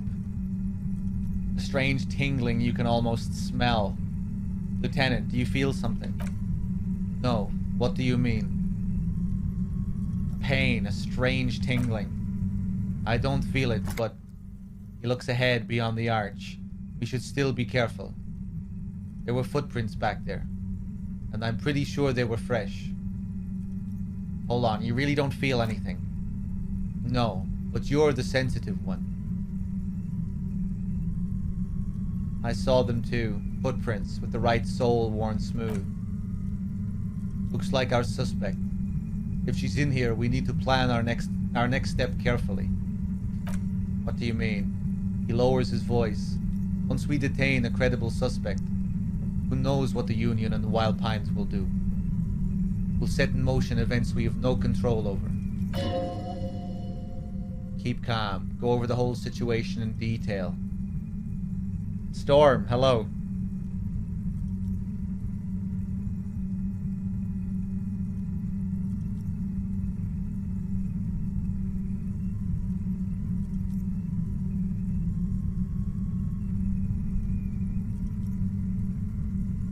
Keep calm. Go over the whole situation in detail.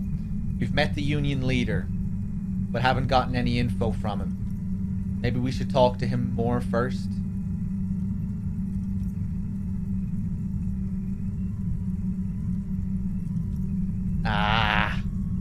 I really didn't want to talk to Everard at all. Didn't want to play into his hands at all. Like, do his bidding. Seems like that's how we get info from him. Just do his bidding. I really don't want to do his bidding at all. But I guess I should have. We know that Joyce knows about the murder, but I may have other things to discuss with her.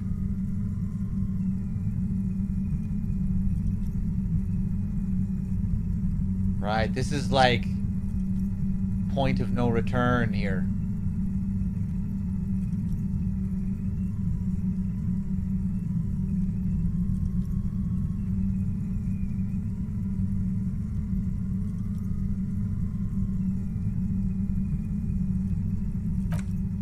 You're right.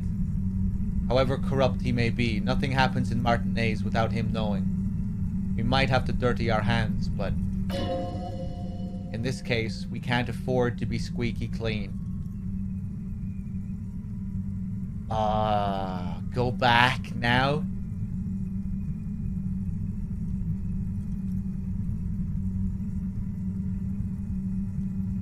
We know what Joyce knows about the murder, but I may have other things to discuss. Yes. There won't be time for that once things go down. Matter of fact, I don't think there's time for it now, but if you must. You've checked the boy with Classia's documents. I want to hear her take on why it was empty before. Okay, why not? Whatever goes down might also affect her. The Union is watching her closely now. Not closely enough, you suspect. But still, good idea to visit her once more. Do you think whatever happens will affect our cryptozoologists? You mean Morel? I don't see how cryptozoology and the murder investigation are connected. But the situation in the city will get tense for everyone. One sec, guys.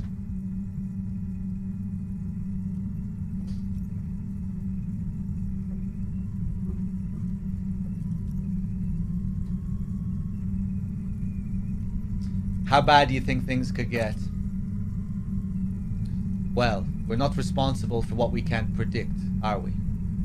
I don't think the entire city will be razed to the ground. He smiles in the dark. What do you think is waiting for us there? I think I see a cavern. The lieutenant's whisper echoes down the tunnel. Maybe more cellars? I think we've been careful enough. We still have the element of surprise. I wouldn't be so sure. You haven't exactly been sneaking. Or maybe not. He puts his hand to his holster. Either way, once we go deeper, there will be no turning back.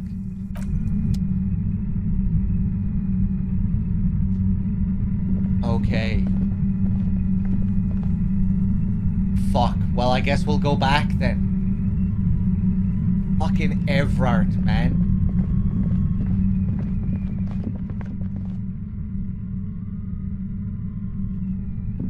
Okay. We'll go back.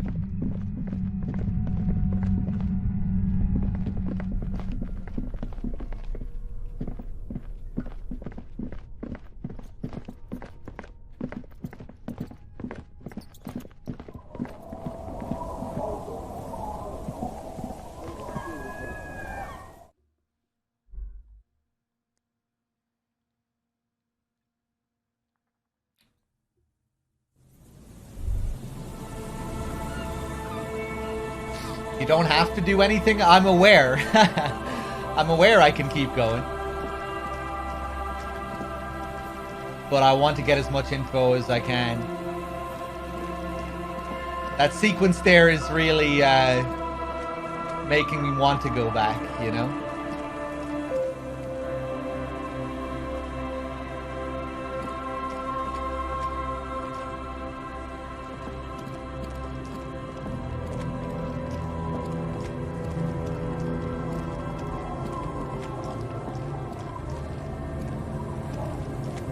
Well, we can kind of got a huge revelation about Miss Orania. That, that's not her real name. She said.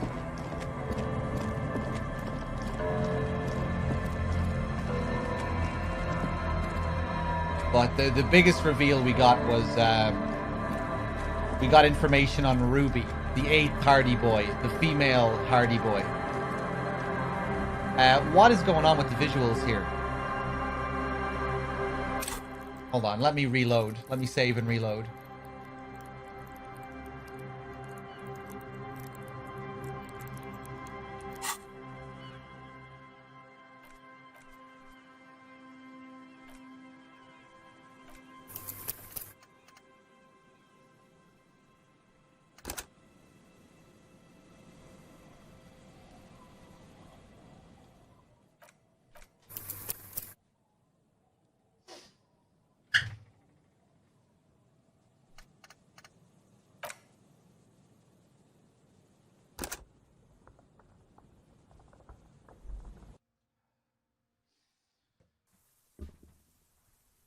Yeah, the 8th Hardy Boy, Ruby, the woman, the driver, lorry driver who's apparently, you know, driving drugs around for the Union.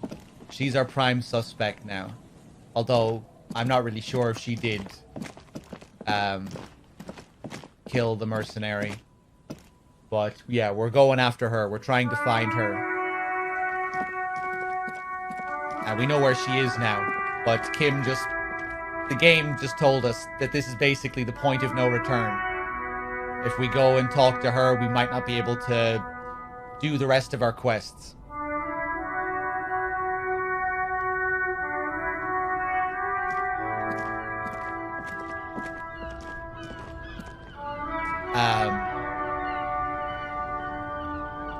What else? Oh yeah. Harry apparently has some history with Ruby. When she saw Harry arrive in Martinez, she got frightened, and that caused her to leave. Apparently she knows, apparently Harry is famous, like she knew about Harry's history and he's this kind of legendary cop and she didn't want to be around him. But it also seems like there might have been something personal there as well.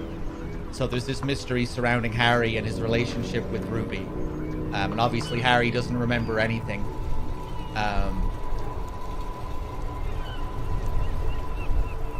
What else? Yeah, she's also connected to this thing about the Pale. And the Pale is something that does weird shit with the radio waves. It's connected to what the programmer is trying to uncover in the church, trying to figure out what caused her data loss and what swallows the sound in the back of the church. Ruby is connected to that somehow.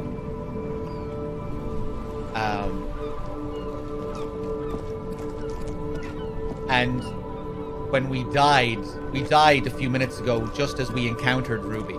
We saw Ruby and there was all sorts of weird shit going on in the air. All sorts of static and noise and just weird visual madness on the screen. And then we just collapsed and died as soon as we saw her.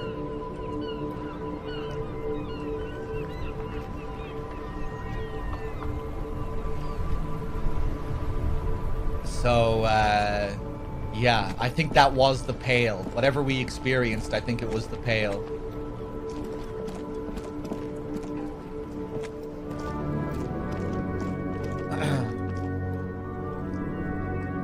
But I don't know.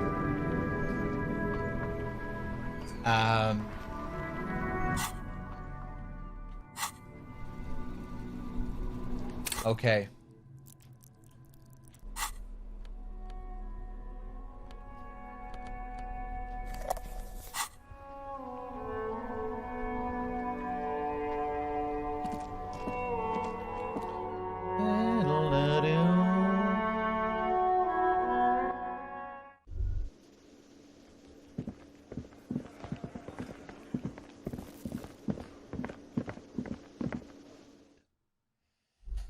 Implosion? She was here earlier.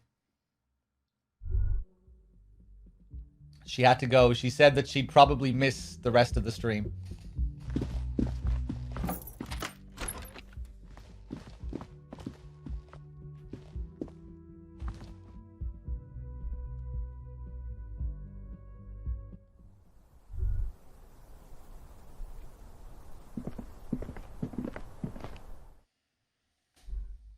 Okay. Let's see what she has to say. Hello, officer. What brings you up here again? I found your boy. It was empty, just seawater. Her eyes widen. Oh. Did you take the documents? No, of course not. As I said, it would have been too risky for me to use those documents anyway. My employer gave them to me. In truth, I should have destroyed them. Perhaps the people who were after you took it. She thinks for a moment, then shrugs. They couldn't know where I put it. I'm absolutely sure I was not followed. And I've told no one but you. You mentioned seawater. I was worried I'd been too careless with the latch. The documents were probably... She waves her cigarette. Just washed away. The words washed away sound distant and strange suddenly. Somewhere far away, a dog barks.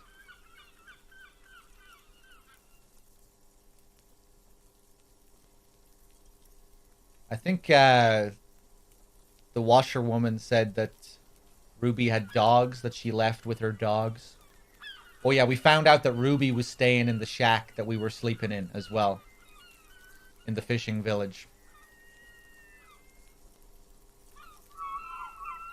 And we found a bullet under the floorboards that apparently belonged to her.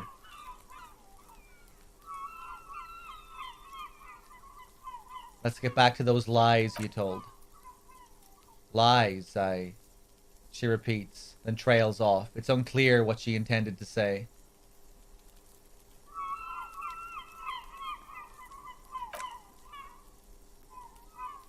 Yes, we demand she be punished for deceiving us. We demand her anxiety. We demand her fear.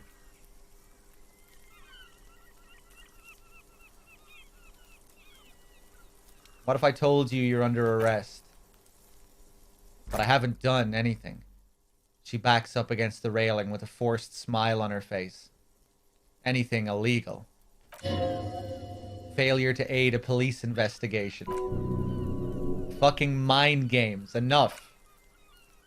That's right, gang. Stern and merciless now. Stern and merciless as we reel her in.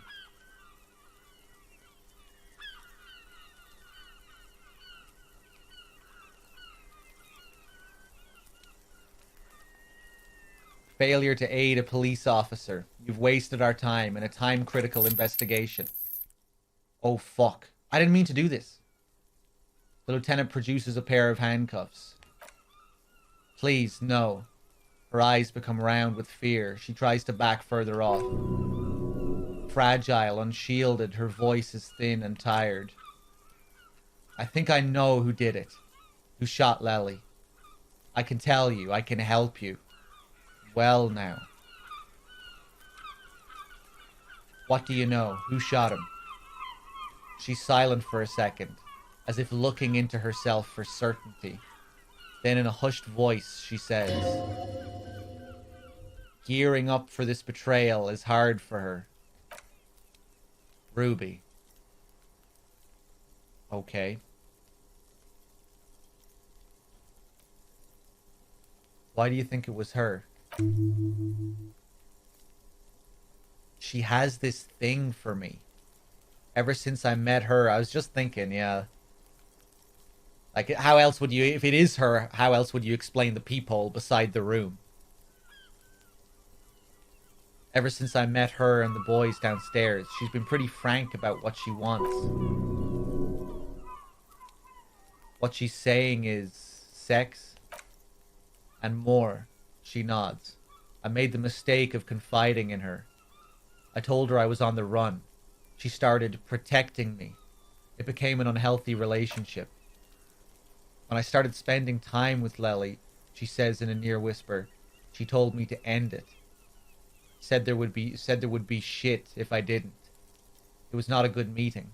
We stopped talking after that, but I don't understand. The lieutenant sounds incredulous. He still has the cuffs in his hand. What exactly in your relationship made you think she's romantically interested in you? She said she's in love with me. She even asked me to run away with her when I told her I'm a fugitive. She started developing notions about our relationship. And you led her on? The lieutenant narrows his eyes. A little. I was flattered, you know. But then I had to let her off, and it was not easy. I came to regret being friendly with her. She looks at her feet. We maybe kissed. Nothing more.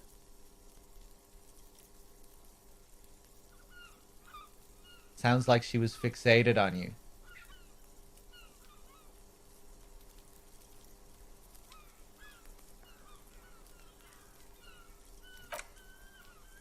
This is just an assumption.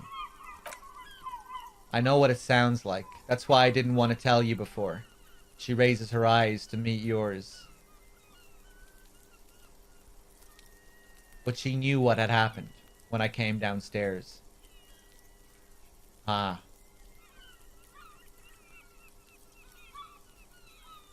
Again though, fucking Classia's just went back and forth so many times, and you know, she'd be a pro in telling these stories as well with her job.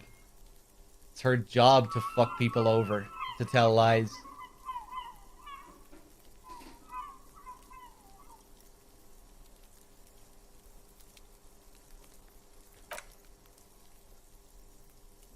Somehow she knew Lely was dead. She wasn't surprised at all.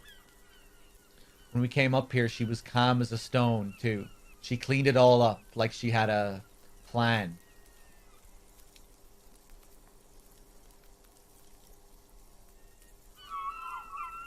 And when Ruby said there would be shit happening if you didn't end your relationship with the deceased, was she threatening you?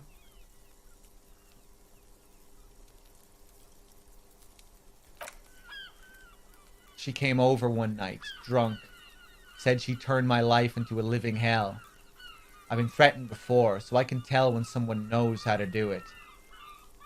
Why did it take you so long to give her up, then? And she's a pro. She must be. To keep the Hardys in line. I tried severing ties with her after that. I thought it had worked, but she looks through the window of her room. Some of that fear is still with her. She exhales sharply. What are you talking about? She's afraid you'll arrest her.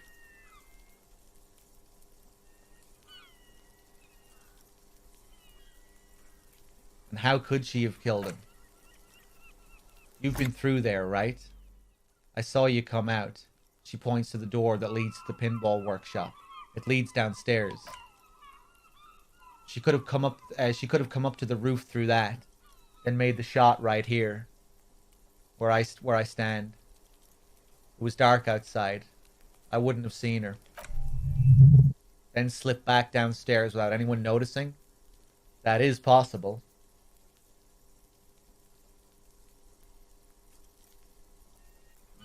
The keys to that door hidden down there where they all hang out. Titus did say that she left a couple of times. You know, she went to the bathroom, she went outside.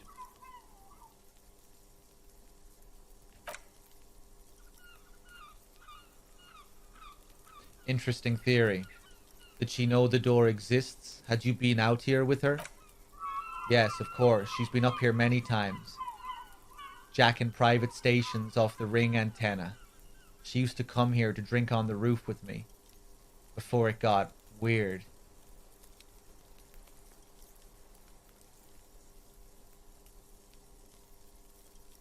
This thing with the stations and the antenna and the fucking tail and those experiments she seems to be doing over there where she's holed up now, it's so strange.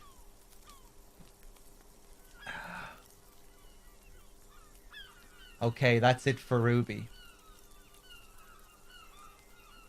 Wrap it up. Okay. And what? Arrest the liar now. Why? She told us some pretty interesting things there. Don't arrest her. Push her a bit more. But then let her off. That Ruby theory was solid. And she's beautiful.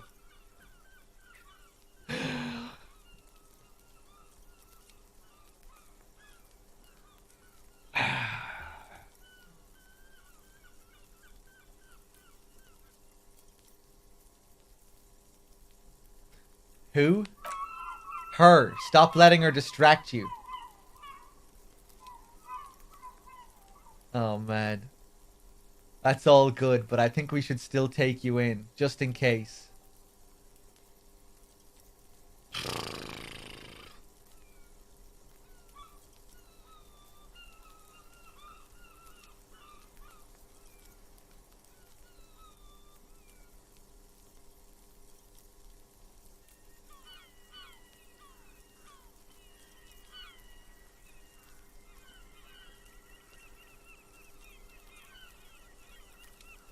Ah, man.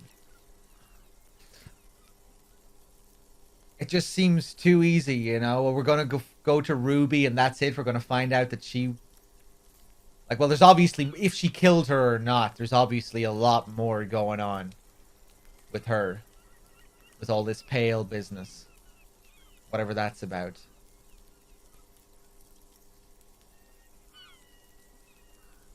I have no idea.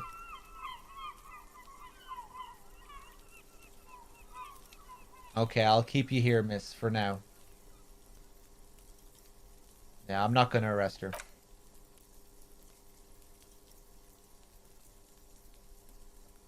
Thank you. She cradles herself for warmth.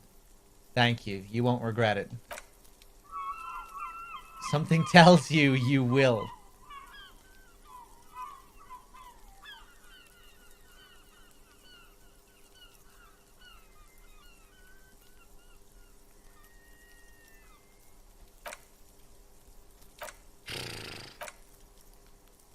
Okay.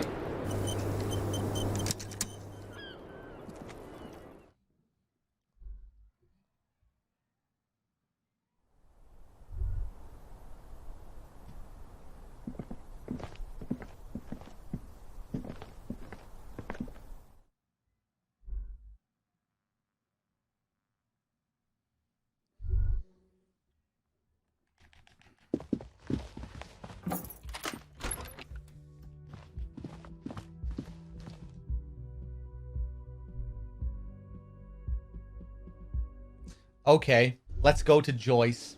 See if there's anything to do with her. Then I guess we'll go to Everard.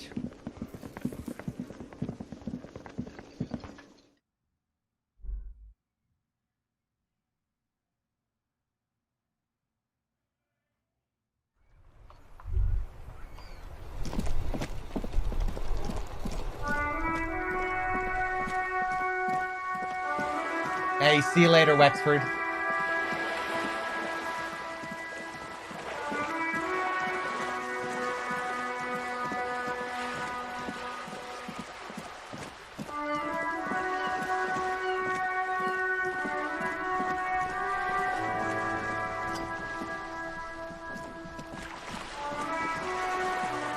Oh!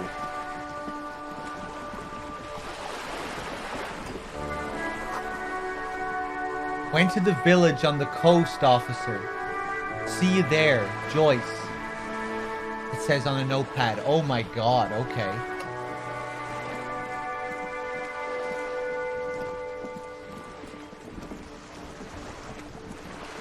Interesting.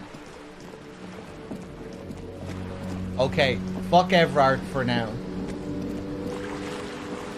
Although, you know, if we do Everard's bidding, we will get a gun. I'm sure we'll find our gun. And it would be nice to be equipped for the ending of the game. When shit goes down, if shit does go down, because we don't have a gun. And fucking Kim is a terrible shot.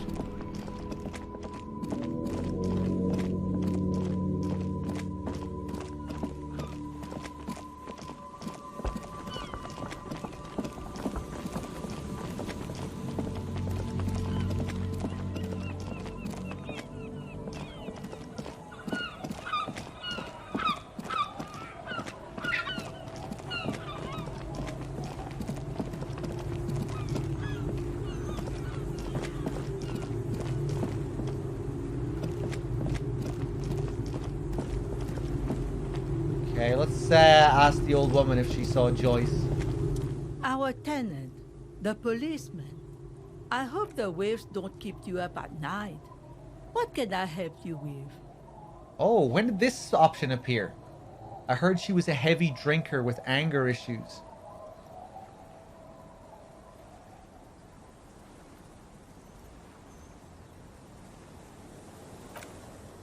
Nothing of the sort, she shakes her head. Sure, she was no stranger to the bottle. She fit in that way.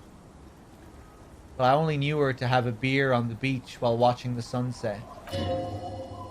Sunsets for everyone. She isn't what you'd call a drunk. Even offered me some from time to time. Said it was part of the camionneur life. But I never saw her lose control of herself the way some people do.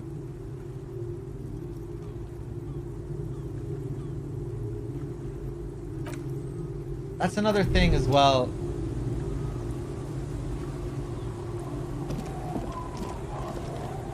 You know, Tommy had like very nice things to say about Ruby. He didn't want to give her up at all. Said she was, you know, a very distressed person at the edge of her wits.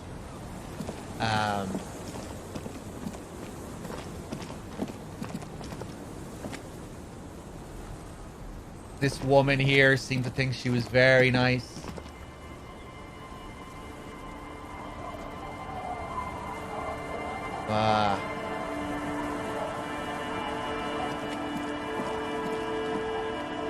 Something tells me we probably should take Klassia in.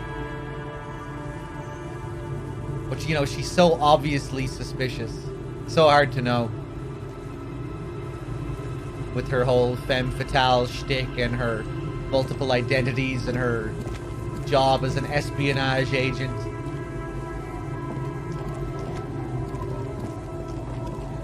She's a dame, yeah.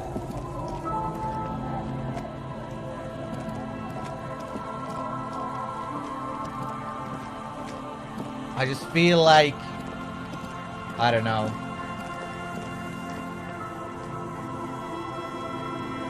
I feel like it wouldn't be the game's style.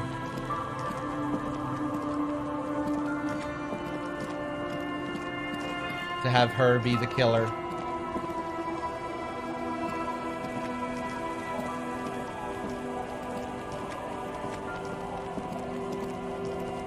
I don't know.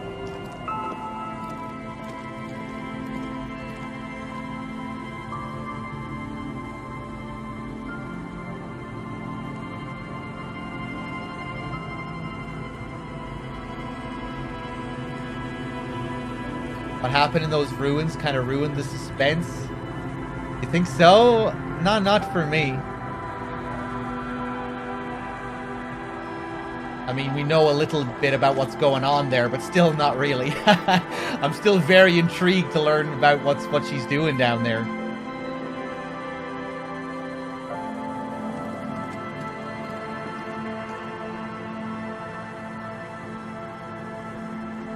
It's not like we learned much, you know?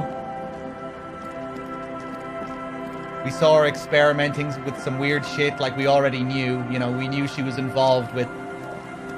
we knew she was connected with the research that the programmer's doing.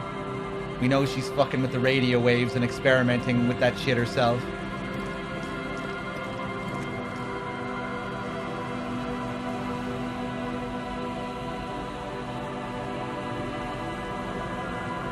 She had no hesitation to kill us, kind of incriminates her.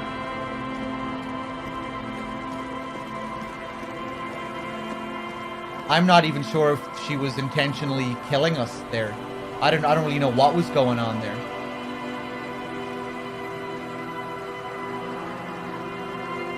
Yeah, Naz. I don't really know what killed us there. Like, I assume it has to do with what she was doing. What she was experimenting with, but I don't know if it was on purpose or like I really have no idea. Kim said he wasn't feeling anything down there.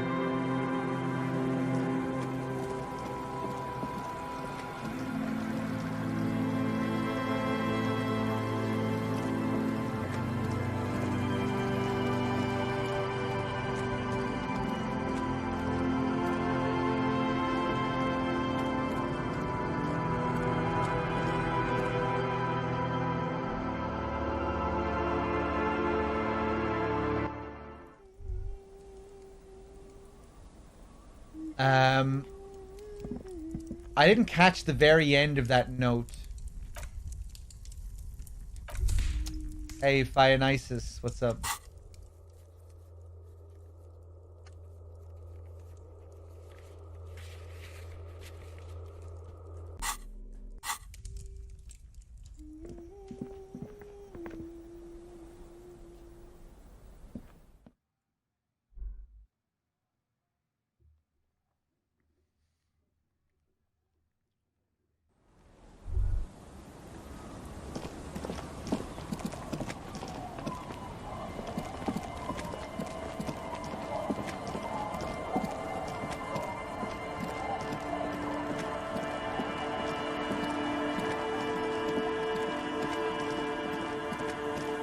Let's talk to these guys.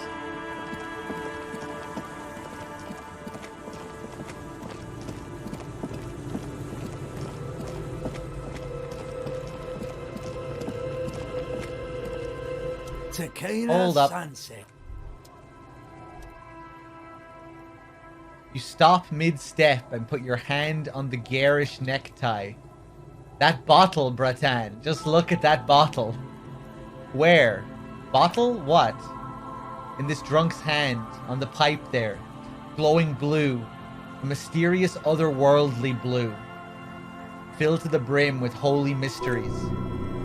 It's hard to know what exactly your vivid interior is speaking of here, but I'm guessing it's got a lot of alcohol in it. Hey, I'm trying to stay sober here. This isn't even about that. This is about so much more than regular alcohol. Please go talk to him. See what it's about. I'm drawn to it.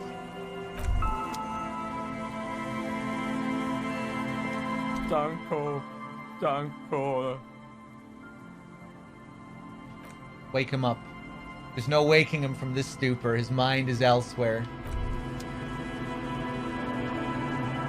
Tequila Sunset. Have you seen a red-haired woman named Ruby? Can't really remember seeing any women after losing my keys. It's a touchy topic. He hasn't gotten laid in ages.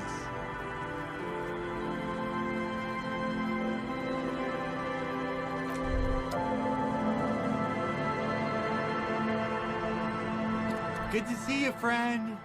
Do I have deals set up for you, buddy boy? I never spoke to this guy before.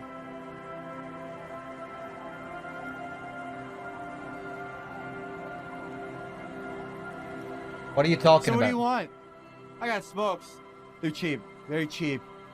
I got Pilsner. Great deal. You won't get a better deal on that piss. Spirits I can let go for 300 real. Also, I have speed. And by speed, I mean amphetamine. I like his voice. See, there it is, Bratushka. You feel your necktie strangle you with excitement. The spirit. Let's buy the spirit. 300 real is a lot, but this has to be done. It's our end game. This is just another stupid drunk idea I'm having that I'm attributing to my necktie. This is the mystery and the truth. This is the mystery and the truth, and I need to buy that spirit. What if I don't want to listen to my necktie anymore? Snap out of it, Bratan. This is no time for melancholy introspection. It's time to buy that spirit. This is the mystery and the truth, and I need to buy that spirit. This is just another stupid drunk idea. Yeah. Bratan, you don't understand. It's not just another drink. This is what our relationship has been building towards all these years. This is the climax, the mystery, the virginal sigh. You have to buy it from him. Get it off him. Kill him if you have to. Our ultimate fate depends on it, and the fate of many worlds.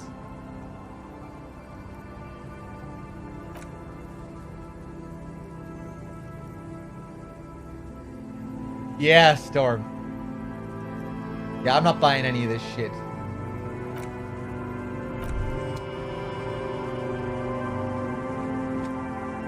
Tequila Sun.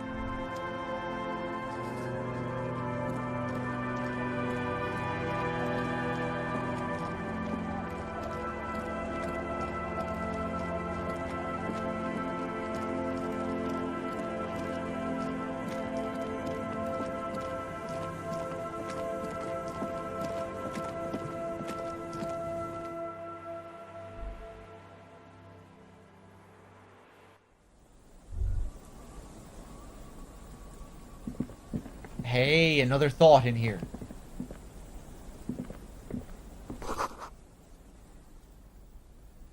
A cold breeze is enough to make the wall planks creak.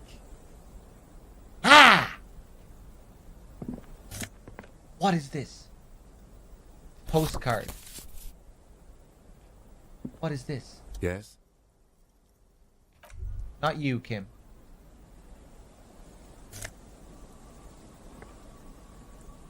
Bow knot. +2 drama.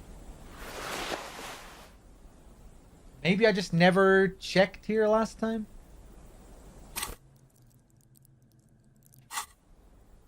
I was hoping that'd be something a little bit more interesting.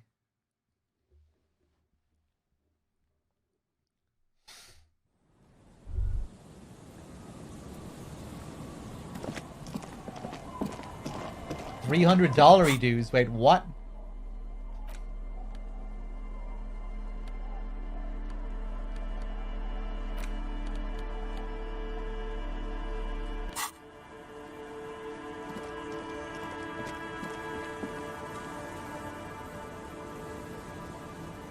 Oh, one of the spirits cost 300, really?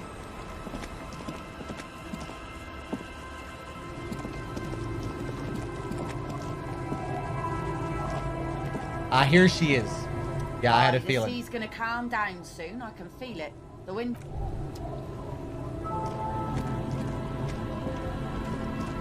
Hello, Joyce.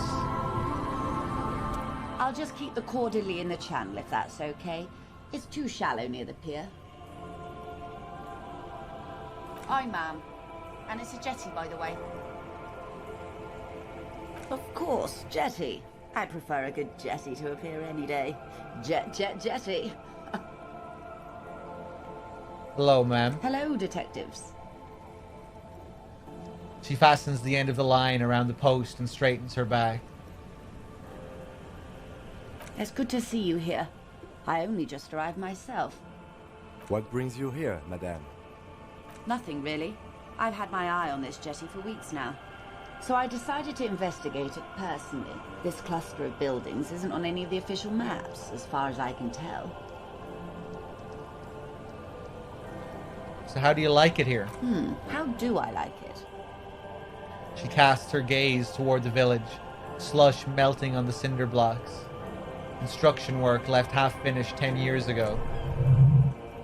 Water drips down eaves of eternite. Jetty below her feet creaking to the tune. Smell of salt and dog shit in the background. It's pornographically poor. The street has no name. All the men are dead or missing. And is that the carcass of a motor carriage over there? Huh. I'm surprised that woman hasn't put me to the sword yet. Maybe she will. You should ask your questions while you can.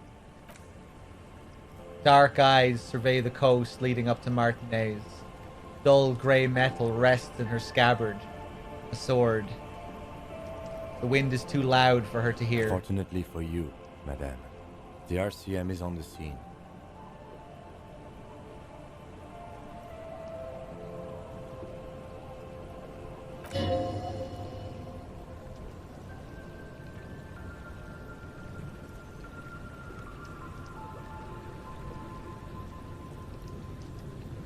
Real men, real politics, real thoughts in your head. You're right to be scared. This is all your fault. You're in no danger. Whisper, the working class have no idea what's happening to them. Try not to be scared. This is just how the real city looks.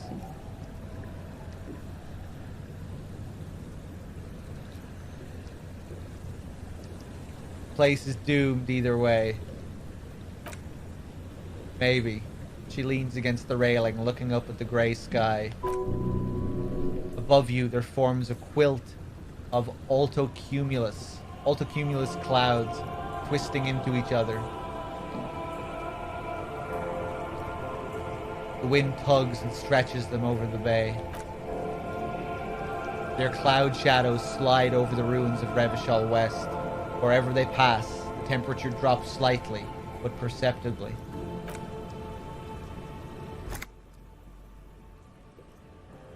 Have I told you how they discovered this place? The wind picks up, her raincoat flaps in the gust. The fishing village? No, the Insolidian Isola. What is an Isola, exactly? I'm guessing you don't know, then. No, you haven't told me how they found it. Well, your condition has left you no worse off than most of these people. The literacy rate is around 45% west of the river.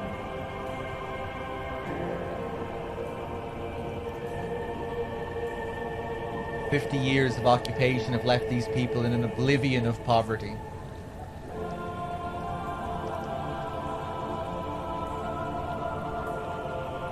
Oblivion, that's so me. 45% is around where I operate. Things are getting better, though.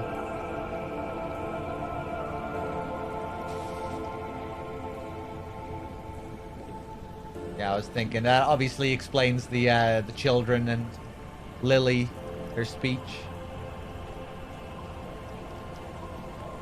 Oblivion, that's so me. I knew you would sympathize. She nods. Most Revacholians will never know what this place means. Our home, this island of matter, or why they were ferried over in the first place. Remind me to tell you one day. She corrects the scarf around her neck. For now, how can I assist you in this new location?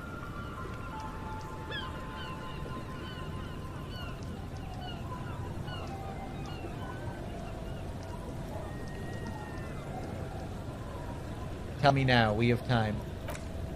Do we? He glances his watch. It doesn't look like he does. I hear you've singled out a suspect and are in pursuit. This is cause for cautious optimism. I would not want to delay you. She's getting out of Martinez because shit's gonna go down there soon. She doesn't want to be around when the guns start firing. This story she will tell it only before she leaves Martinez, at the very end of her stay. Maybe there's something else I can assist you with while you're in hot pursuit.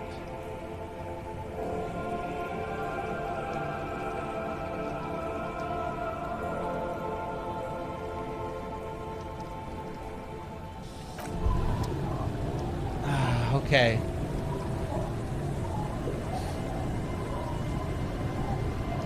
You're back. Good.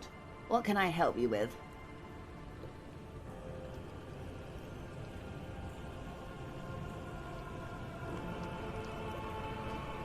Yeah, Listopat. I was gonna look back anyway. Conceptualization, this thing is still here. 3%.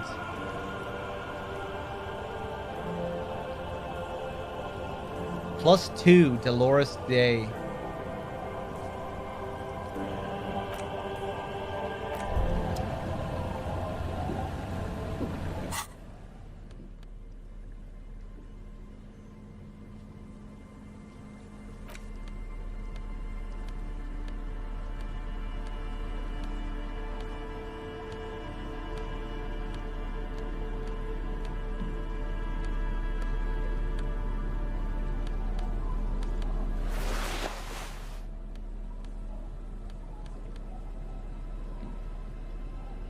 Scroll, please.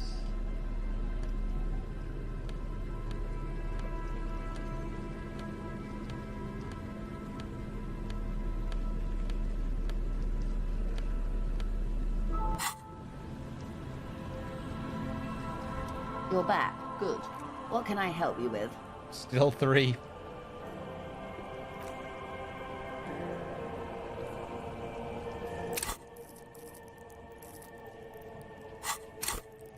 Let's go for a lucky 3%.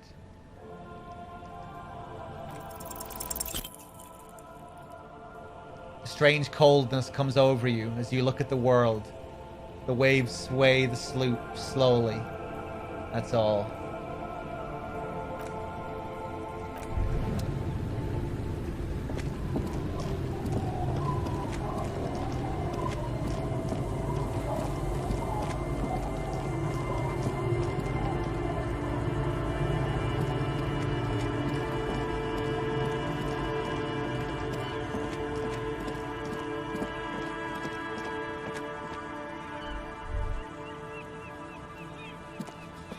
Okay, I guess we'll go and do Everart's bidding then. I really didn't want to do this.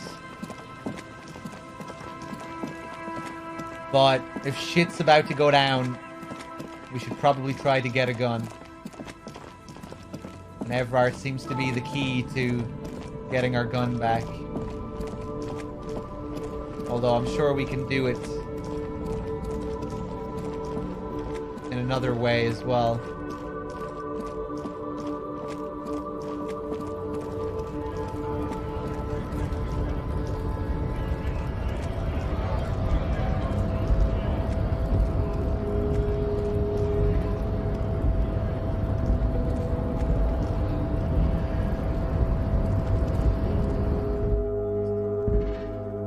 Did I remember to report the body? No, I need to do that as well. We'll do that when we come back. If it's possible.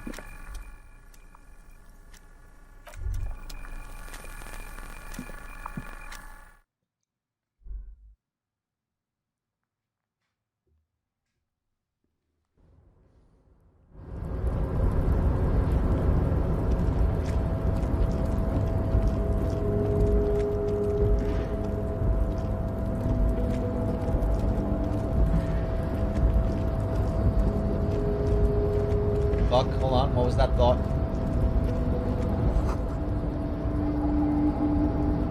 Kvalsund means the Whale Fjord in Arden.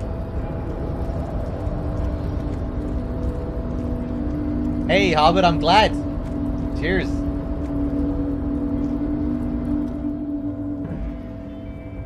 This crazy rhetoric check as well. I really wonder what's in here. Fuck it. Why are you even trying to open a door with rhetoric? Because getting physical wasn't an option. Because that wasn't an option? The lieutenant looks startled. Using my body over wits. Now is not the time to get philosophical, detective. You can do that after hours.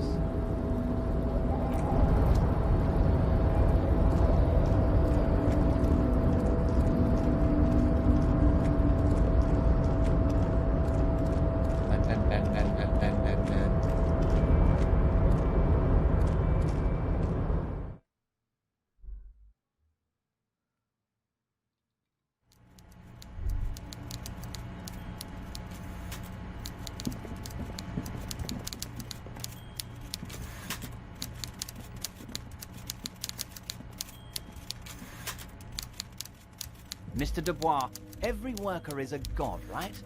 What can I do for you today?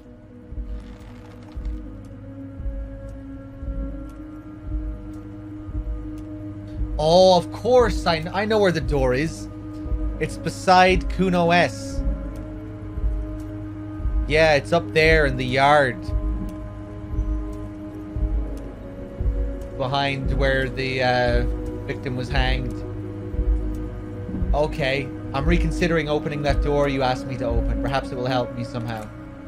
A fantastic change of heart, Harry.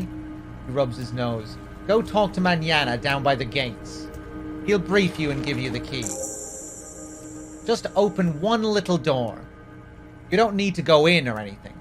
I just want that weasel to come home and see the unlocked door. That's it. Anything else we should discuss? I finished investigating the local drug trade. Ah, yes, your side investigation. Thank you. He adjusts his glasses. You've got some spirit clearing up phony drug accusations alongside this murder. I'll talk to the mayor and see if I can get you the key to the city, Harry. Now let's talk real business. Not even a speck of anger in his voice. That's that then.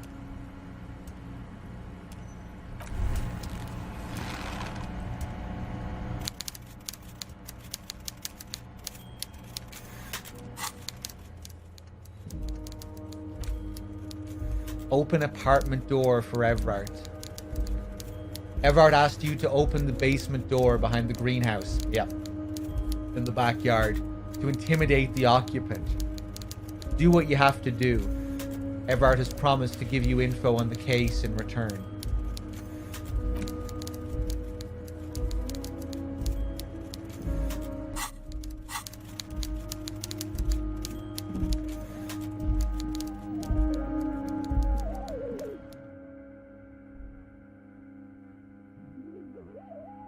Hearing some radio static there? I don't remember hearing that before. Okay, back we go. We'll see if we can call in as well. See if we can get rid of that body.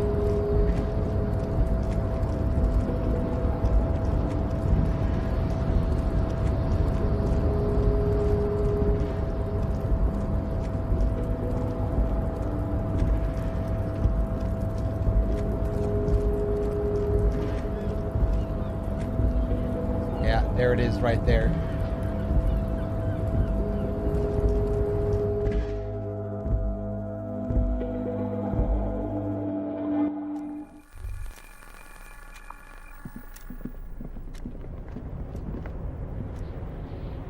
Right.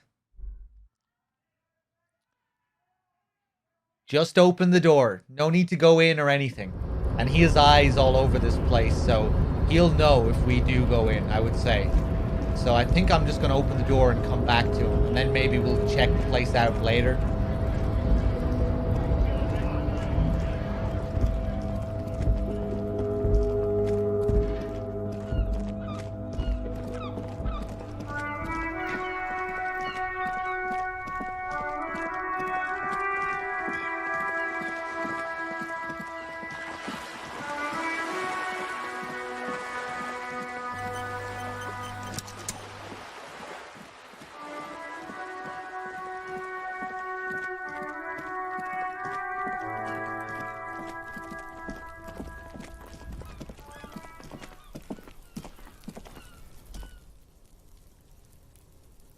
door. Basement apartment. The door has braved the elements for decades. The copper nails holding the upholstery in place have turned green from sea air.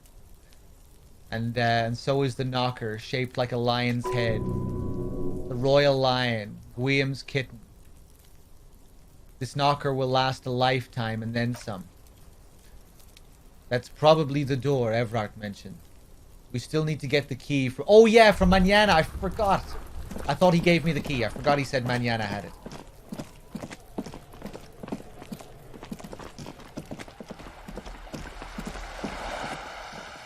What's my rule on save scumming? There are no rules. I make it up as I go along. For the most part, I haven't been save scumming.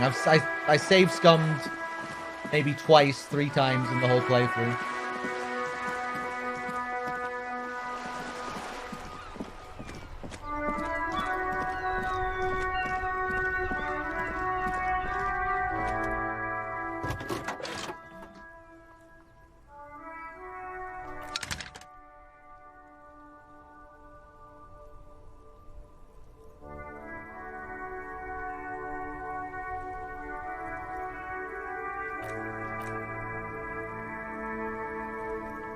Yeah, I don't think we can call this in.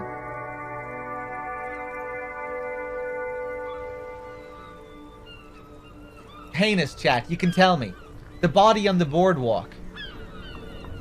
What do is there anything I can do about that? Is there more we need to do with that quest? You know, we gave the lady the bad news. We pretty much confirmed everything about the case.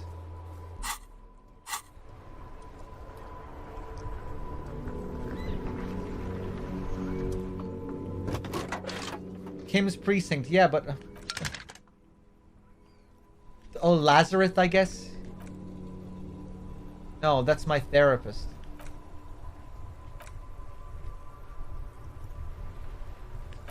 I don't seem to have any option here.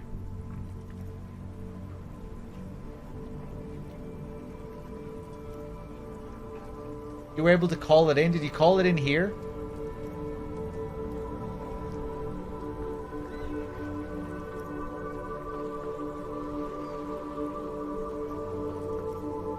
Yeah, like, I think I tried to do this before.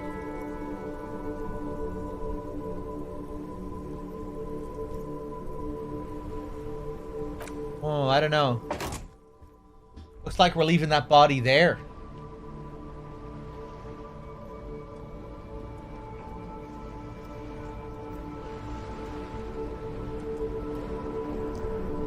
Wait.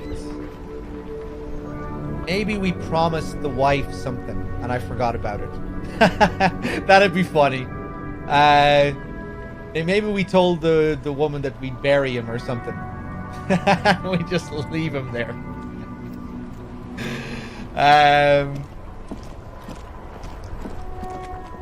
We'll go back to the boardwalk later, and we'll interact with the body.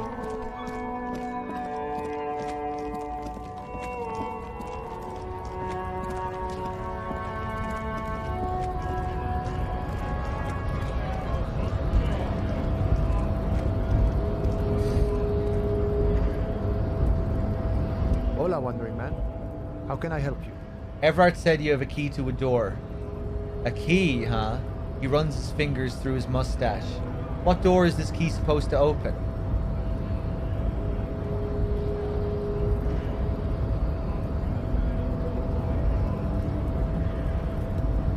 I was hoping you could tell me. Of course, I got you. You don't know anything. He taps the side of his nose with a little wink. I got that key right here. I got that key right here. And let me tell you, it's mighty good for you to help us out during the strike. Working class solidarity, as they say. Hey, what's up, JMP? Been lurking? How long have you been lurking for?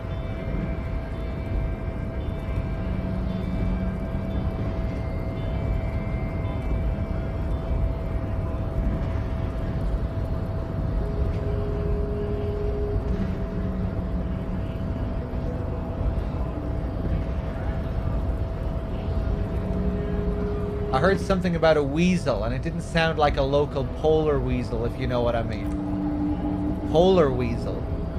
Oh, I know what you mean. I'm pretty sure he's actually Occidental, though.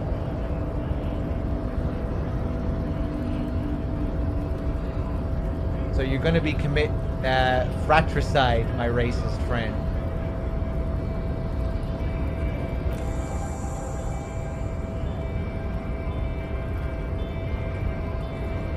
Anything crazy happened? Well, we're coming up to the end now, I think, JMP. We're about to go and meet Ruby, and we're just clearing things up before we go and do that. I died. I tried to meet Ruby without Kim, and some mad shit happened, and I collapsed and died.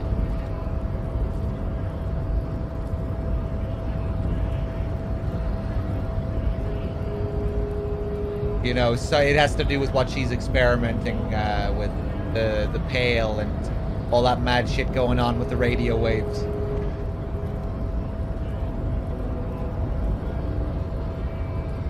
What you're looking for is a basement door behind the greenhouse. That's behind the Whirling in Rags. That's all I know.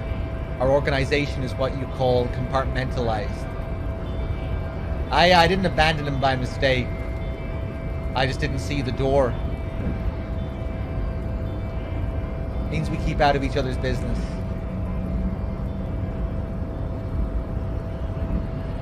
Okay, but where did you get the key from?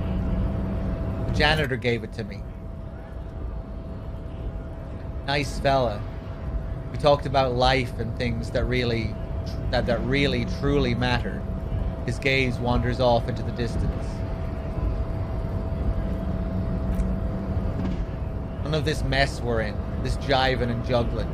What's it for? He doesn't wait for your answer. To feed our children, I guess. Anything else I should know about this task? This weasel person? When he'll be home? He shakes his head. I'm more of a philosophical dock worker. I like to talk about the big picture stuff. Who I am, who you are. What we're fighting for. The man takes a big sip from his flask. Who he is and what they're fighting for. This is interesting. Ask him about the Hardy Boys. Actually, do you know anything about the Hardy Boys? Los Hardys? He smiles. They're an independent militant group. A bit too high-strung, but it comes with the responsibility. They're sort of like you. Preserve the rule of law and all that. Except it's Everard's law. He takes a swig from his flask. But really, they're just like you. Is he actually comparing you, an officer of the law, to some neighborhood vigilantes? Let it go. The man whispers a jaunty tune. The coastal breeze ruffles his hair. Why are you striking? We're negotiating our share. Your share? Aye. He seems pleased with himself. Wait, not wages or pensions or... This stuff, they already covered. Shouldn't you be grateful then? It's a lot more than most people here have. Never grateful. We were never grateful. Were we ever grateful, we'd have nothing. We fight for every piece. How large a share would you like? All of it. However, right now we want all the harbor workers to be on the company's board so they could take part in the decision-making process. Are you a communist? No. He pauses to think for a moment. I don't think I'm a communist. Seeing something of value in saying, I want it all to myself, is a much older and simpler notion. No science to it at all. Even a weak child can think it. The only things holding someone back are, I can't, and I shouldn't. But the stuff you do aligns admirably well with the World Republic. Why not call yourself a communist? I have nothing against communists. They're honorable buderos. He takes a swig from his flask. And they have good analysis. But my own code serves me well. If my code starts failing, a code can fail, and a man as well as a man can fail a code, then I will have to submit to a new one, which may as well be communism. Which may well be communism. He knows who he is, firmly grounded. There's no need to reinforce or elaborate his political identity to himself or others.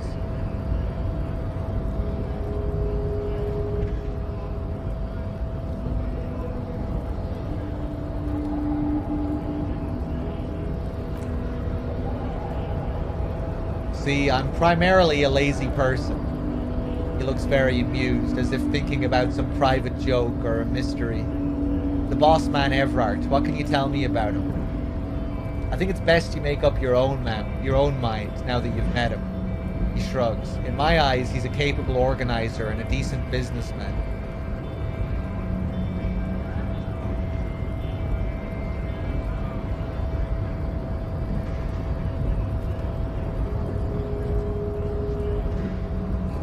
I read some interviews with him, yeah, JMP.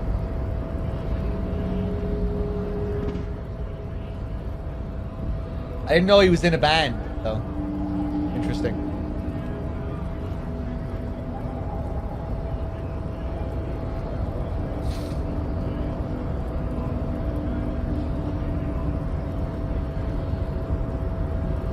But yeah, apparently they have a lot of projects planned to take place in this universe, new games, tabletop games, video games, all sorts.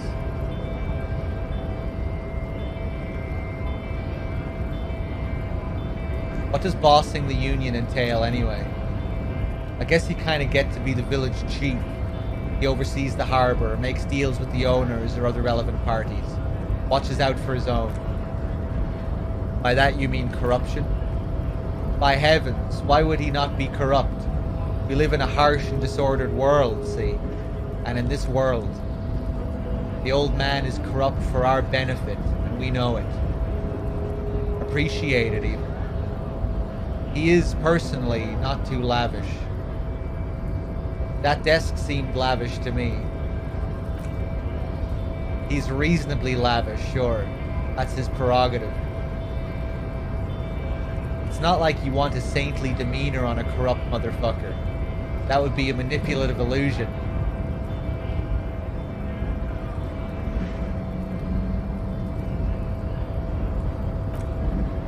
Besides, there are no non-corrupt systems in the world anyway. And moralism is the most corrupt of them all. Not you would like to say. But then there's that weasel door.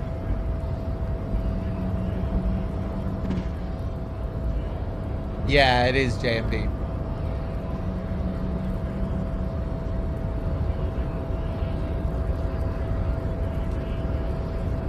I seem to have spent a lot of time thinking about the political situation. Sure, I've had the necessary free time. He spreads his arms wide, using the reach to show how much time he has. Fortunately, there's always time. This look in his brown eyes conjures up an understanding. For him, having command of his time is the most important thing. It all comes together now, the way he speaks about scabs, his general attitude. He's a follower of a 500-year-old Franco-Nigerian Bodero code, itself an appropriation of Vespertine cool. That of a noble peasant or a traveling herdsman, true to yourself, independent in your actions, loyal to your friends. Maybe I'm a Bodero. No, I could, but what if, maybe, unless... But, no. The man sits on the railing, his hands reaching far and wide. Yet it feels as if he could effortlessly go even wider if need be. An endless torrent of time. Okay, Curvitz.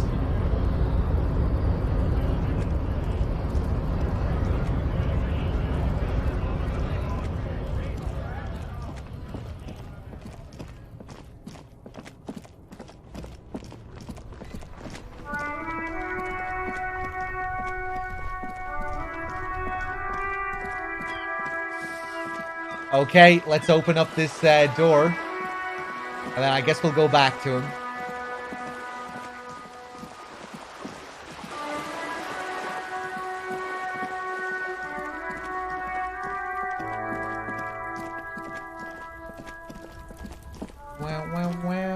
Wow.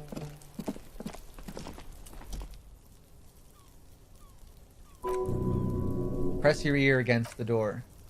Someone is moving around in the apartment. You hear the water being turned off and the sound of dishes clinking together.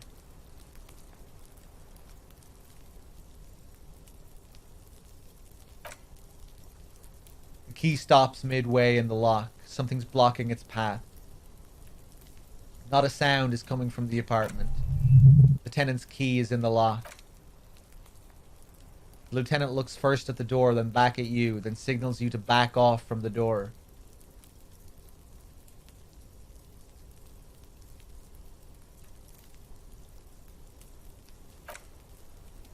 As you turn to leave, you hear footsteps on the other side. Yes, someone's definitely home. We should leave, the lieutenant whispers, and go talk with Everard. Tell him what happened. That we couldn't open the door. Maybe there's a workaround.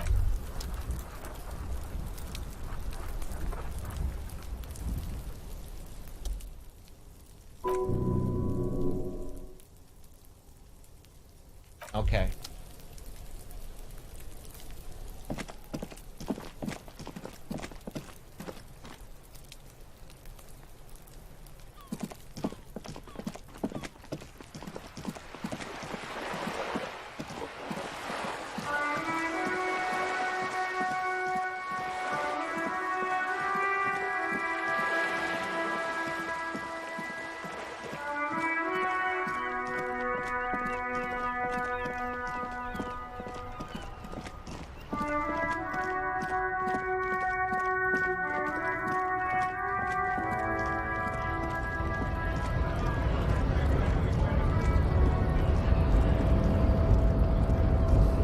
Man, I'm really keen to see the end of this now. We might try and wrap this up tonight. Depending on how long this goes on for with Everard.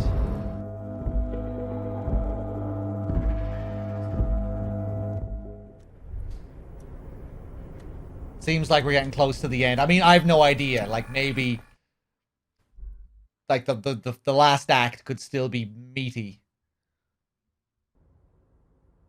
It's the point of no return, it seems, once we start talking to Ruby, but yeah, that last chapter might be long.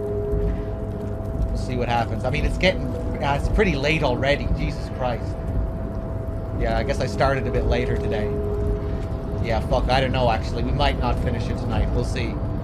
I was thinking it was like 9 p.m. or something. We'll see what happens.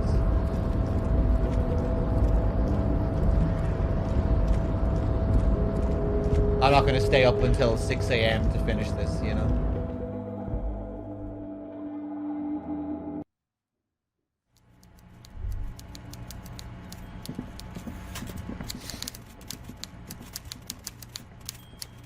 Not yet, Billy. Everard. Mr. Dubois, every worker is a god, right? What can I do for you today? Everard, about the weasel. You fucked up. You waited too long. The weasel came back. And now you can't open the door I asked you to open. The big man looks you straight in the eye. Everard forgives, Harry. A wide smile crosses his face. Don't cry, my boy. It's gonna be alright. I'm still gonna tell you about the murder. That's just the way I am. Benevolent.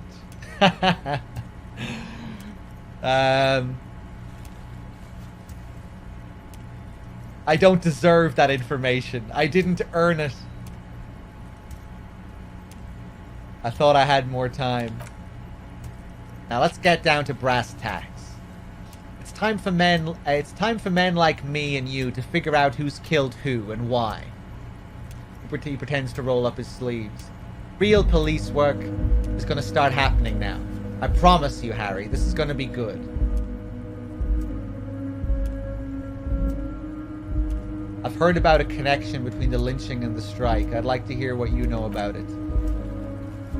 By now, I'm sure you've figured out who the dead man was working for. The bad guys.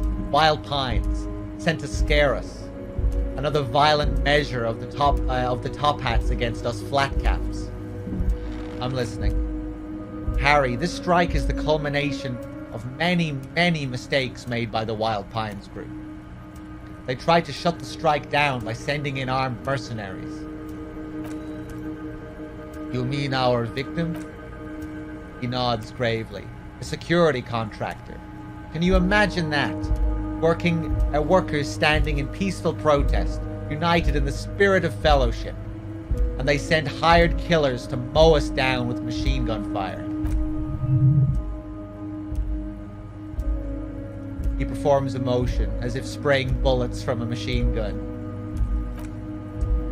I'm talking beasts, hardened killers from proxy wars in Yizut, Semenine, Saramariza. You name it, they've done it. Raping, killing, burning villages. Killing little children for the Senorita Pineapple Company, Harry. Everything they did there, they brought over here. They want to turn Revachol into a third world slum. Honestly, the only thing they didn't do is kill the village elephant. Hold on, you have a village elephant? No, Harry, the elephant is metaphorical, and so is the village. But the mercs and their brutality are very real. Go on. Now, I haven't personally witnessed the brutalities out there. I have the luxury of staying in my container, you see. If I need to go somewhere, they just move my container. He laughs. Wait, they move the container? Yes, I'm an old man, Harry. My legs aren't what they used to be. They lift my office with that big crane. It's actually very fun. You should try it. But enough about me and my fun container. His face turned serious. The killers the company hired. I think there were 3 of them, all hardened commando types. One of them got downright suicidal, getting drunk, violent, a little rapey. He shakes his head. Even their own negotiator couldn't control him. That's your boy, the one who likes hanging out and trees.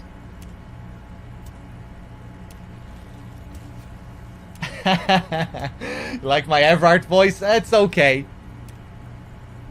It's 60% there, I'd say. Accent is a bit off. Tone is decent.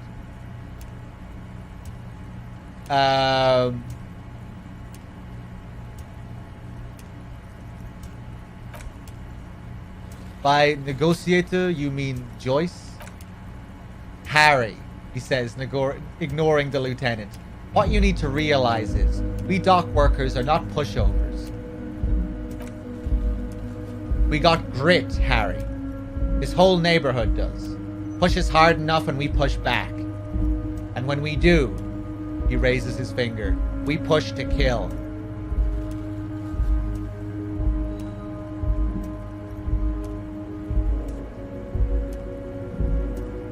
Picture Everard's voice as an older Steve.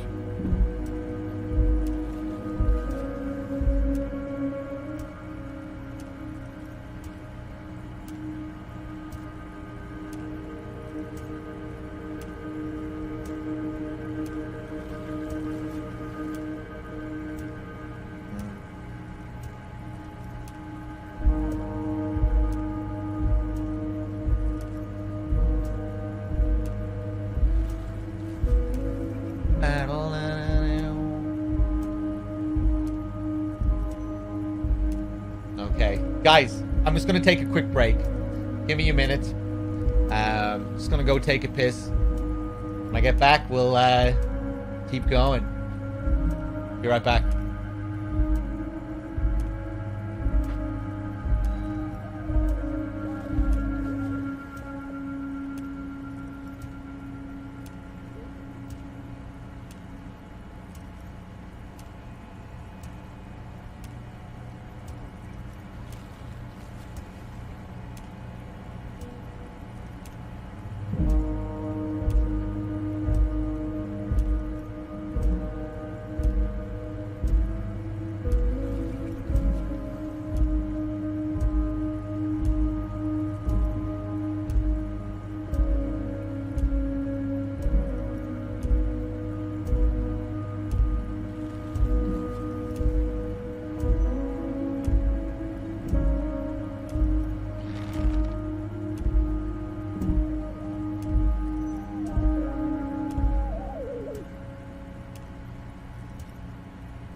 You guys talking about my grimy Richard again?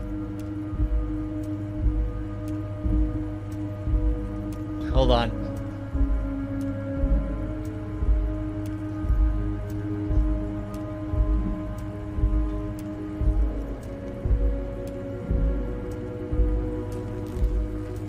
Okay. I need to scroll down here.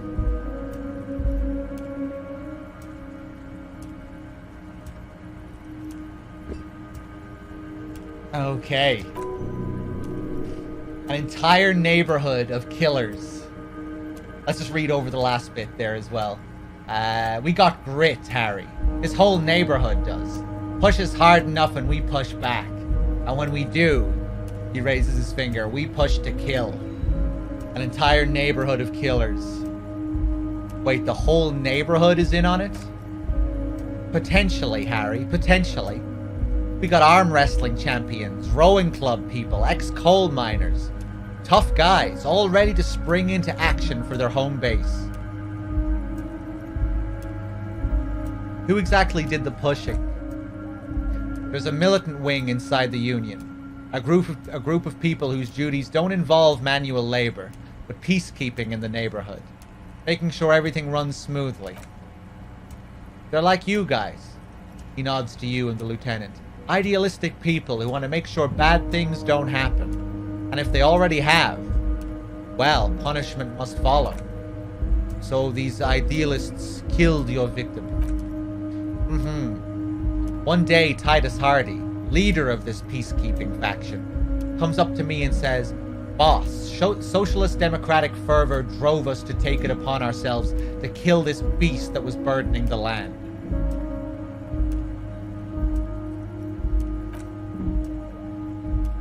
He probably worded it differently, but that was the idea. Sure sounded to me like they killed him. He chuckles. I gave them 2 weeks paid leave and told them to lay low to avoid retaliation. Aren't you worried we might arrest them for this? Oh, I'm not at all worried about that. These are not the kind of men who get arrested. They're Martinez boys, tough and gritty. I'd like to see the man who takes them in. He chuckles. Besides, I sent my lawyer girl to look after them. His lawyer girl, yeah, the gardener. Although she left.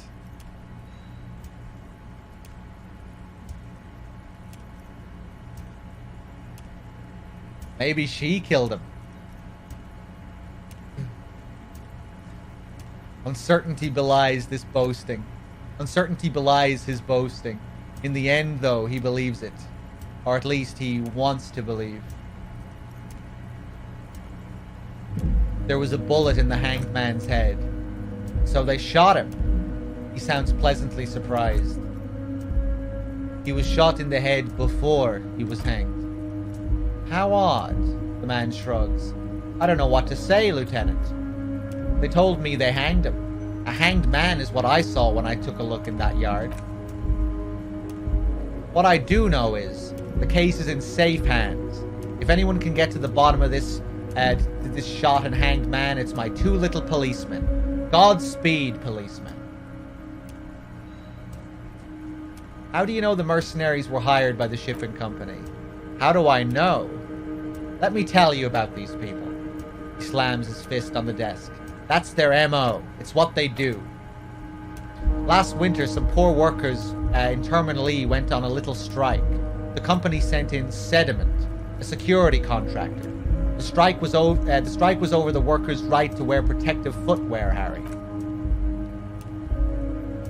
These guys turn up and start beating people. Tell you what, Harry, I wouldn't be surprised if we got the same mercenary company after a little rebranding.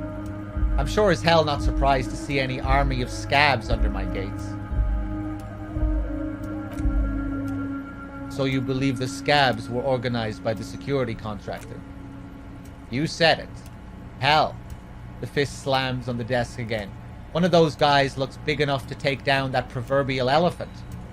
Boys like that don't just happen to show up during strikes.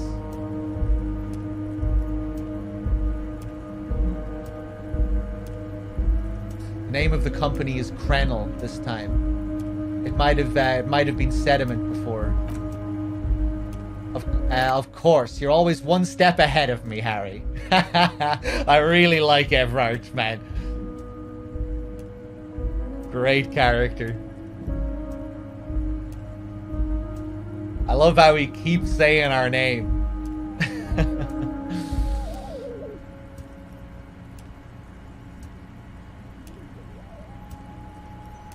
And just how overtly corrupt and manipulative he is. So sleazy. I love the sarcasm out of him. And his flexing. The power dynamics. The remaining mercenaries are organizing a tribunal to take on the Hardys. Tribunal? He appears aghast. That sounds serious, Harry. We Union men should be shitting ourselves. He rubs his chin and smiles suddenly. I wish you hadn't told me that.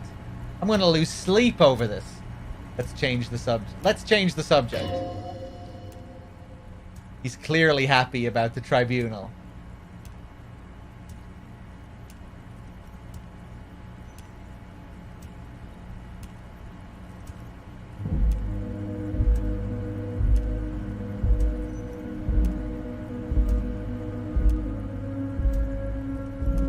You don't seem too worried about... Oh, Harry, what do I really think about the tribunal? You're trying to climb to second base with old Everard before you've even courted him properly.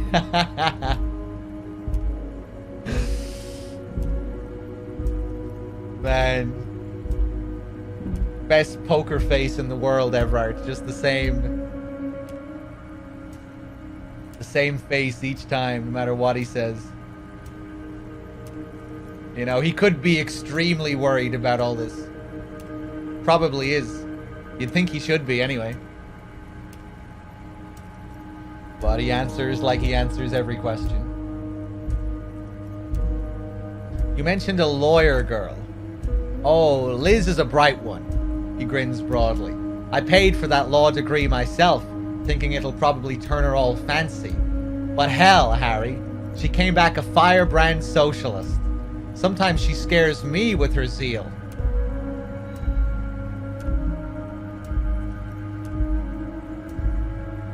Tell me about Titus Hardy and his crew. Oh, they're simply fine young men, all 7 of them. Exemplary union members, always working to advance their position in the local socialist democratic movement. Core members. Old Theo used to run them. But things really kicked into gear when Titus took the reins and named the group after himself. He starts laughing. Gotta love the initiative. Interesting. Who's second in command? They're almost all of them great guys, born leaders. Whatever happened, I'm sure they only had the best interests of Martinez and Revachol in mind. Work with them. Hell, interview them. But don't fight them. They really are just like you. Men who like beer, women, and some order on the streets. I like women! I like to eat! Let's not get into that again. Separate one from the herd.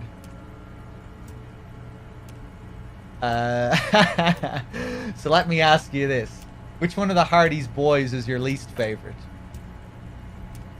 Oh, that would definitely be Fat Angus. His feet smell from a city block away, and he's always having noisy stomach troubles. Horrible, revolting guy. Jesus, you're one to talk, Everard. I'm about halfway through the game. No, I think we're fairly close to the end. I think we have a few hours left.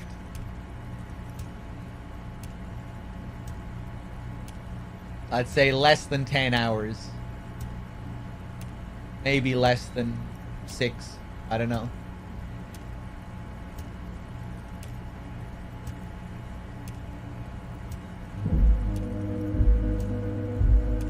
So let's say something happens to Fat Angus. Let's say a citizen's arrest. You would die, Harry, he says, grinning. You would die and in the process start a bloody and completely unnecessary war between the Debitors Union and the Citizens Militia.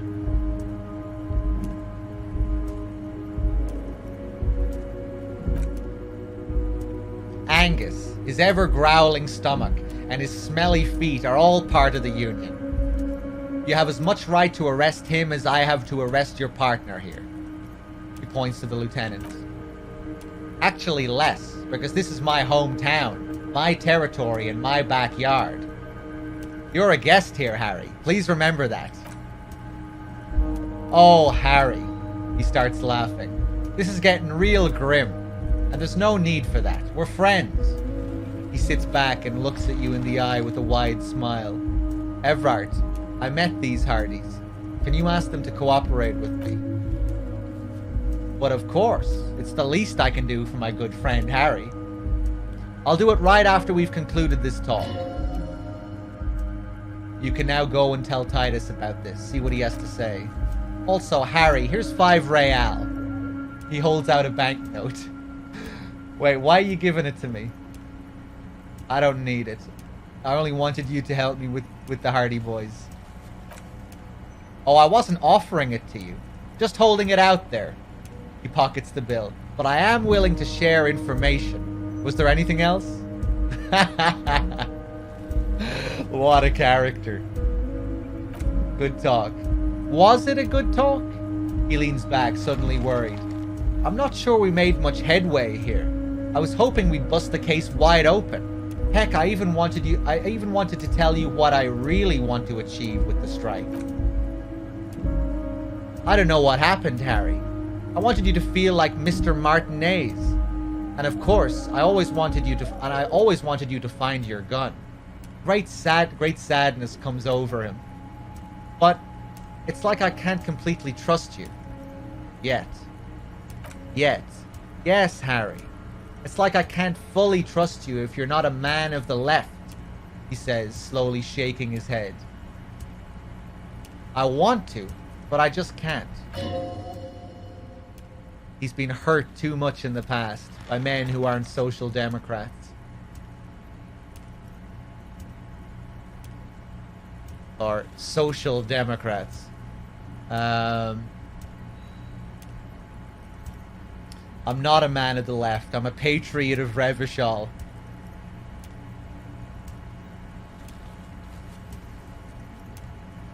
You're right not to trust me. I take care of me. I'm a hustler. I grind. I'm a money engineer. What's that supposed to mean? I'm more left than you are. This is another corrupt scheme, isn't it? I'm neither left nor right. I do what my heart tells me to do.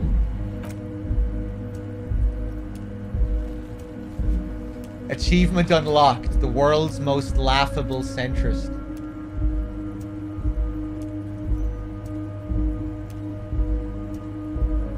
What does your heart tell you about your lost gun, Harry? Does it tell you to forget about it? Or think it wants to be found? He picks something from his teeth. I think it's lonely and cold. I think it wants to be found, and I have a proposal for you. And what would this entail? Once again, I require nothing unethical or illegal of you. I just need to get 2 little signatures on this piece of paper. He pulls out an envelope and then mail it to my accountant in La Delta. Kim, what do you think of this? It depends. I don't think we can... I think what we just got from Mr. Clare was very useful. He studies Everard. But he thinks it's your call. As I said, it weighs on me heavily. He bows his head in shame, then looks up and smiles. But once we get really talking, well, I'm gonna hand you the keys to Martinez. And maybe even help you figure out who's behind this killing.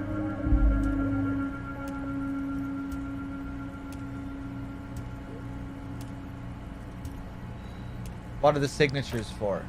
I'm glad you asked, Harry. The Union is going to build a modern youth center in Martinez. He grins broadly.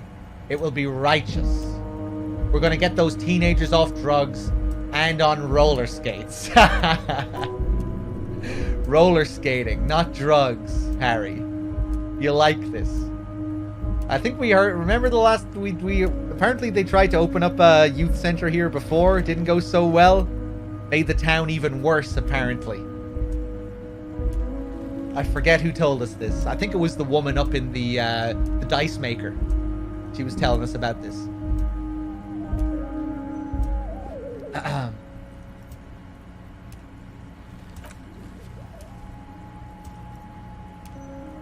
There's a nameless little street on the coast with some old houses around it.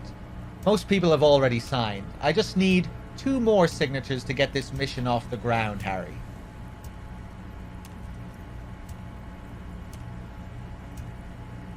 You mean the fishing village?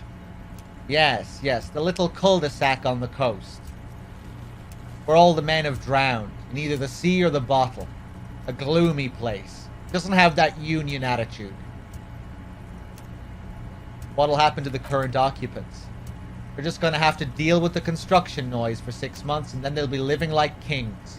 Right next to a fancy new youth center, designed by the best architects from Stella Marie. Fine, if I happen to be there, I can ask them. Fuck, man. I don't think I can accept this task.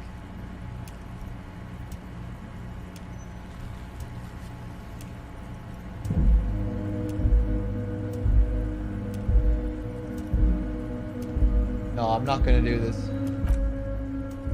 Perfectly acceptable. He smiles. No one's gonna force you into anything.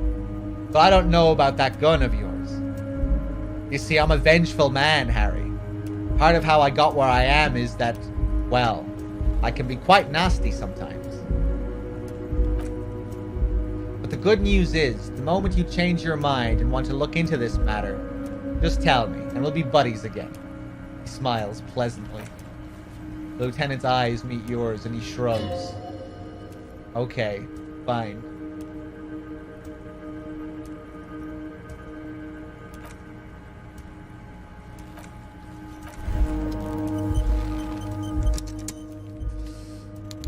Okay, back to Titus.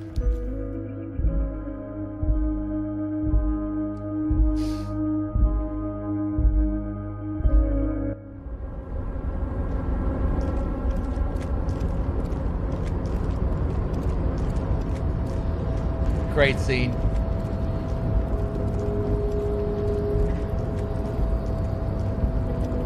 Okay, back up and around. Fuck, man. So it seems like the only way we're gonna get that gun is to sign. Maybe. I'm kind of tempted to knock on that guy's door again now. We'll see. I don't know.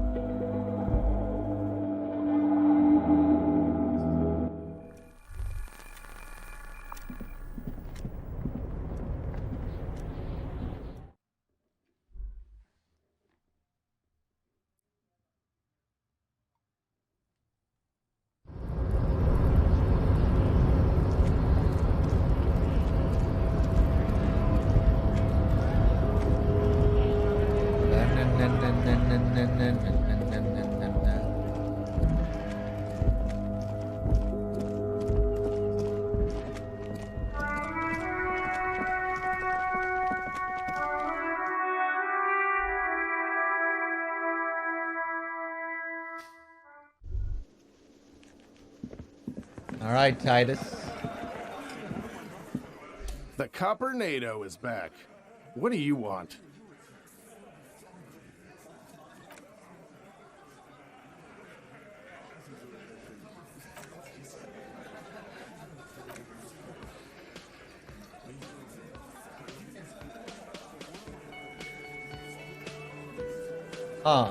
I thought we'd have, I thought we'd be able to tell him something here.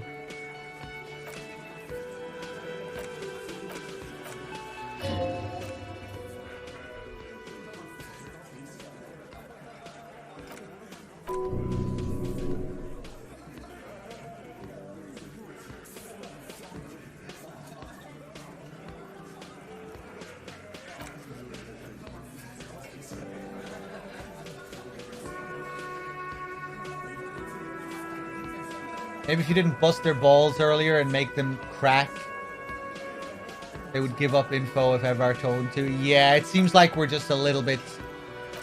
We're too far ahead on that path.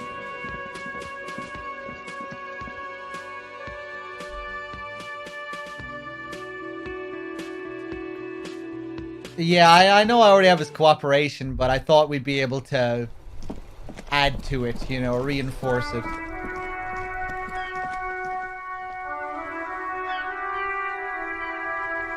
Fuck, man.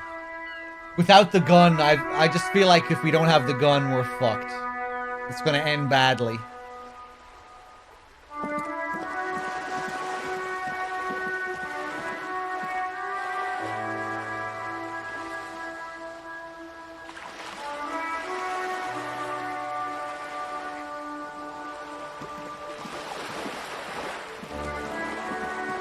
But signing that document also seems very careless.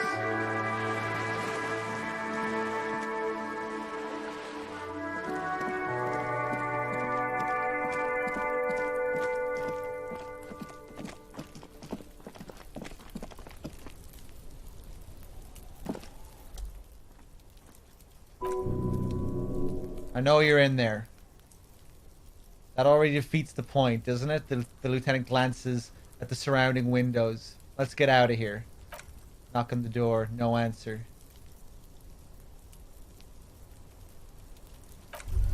Fuck it. Let's go back to Ruby.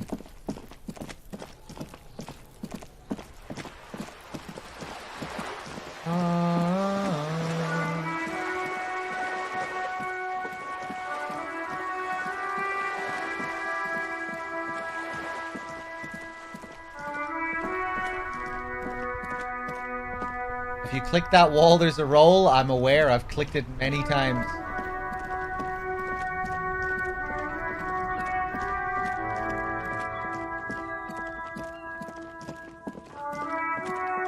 Please don't tell me things like that, though.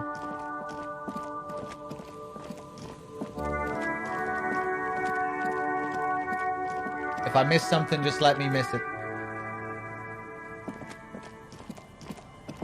Now you're making me think that maybe that's the key to the gun or something. Maybe there's a gun behind the wall. But, yeah, my stats aren't suited to that role at all. It's always been like a 3% every time.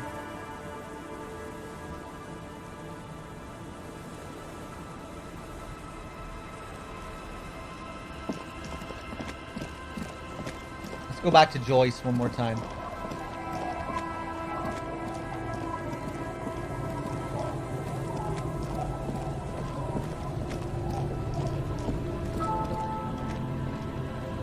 You're back. Good. What can I help you with?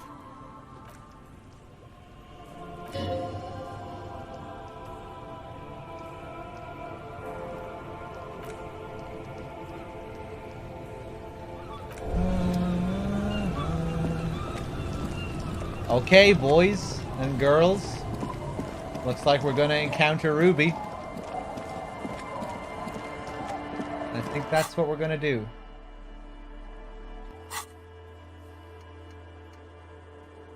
Offer figurines to Dolores Day. Find smokes and smoke them. Find booze and drink it. Nah. Buy pants from Kuno. Find one armor piece. We already found... I don't know why that's still there. We found 2 of them. But okay. Don't know why that hasn't been crossed off the list.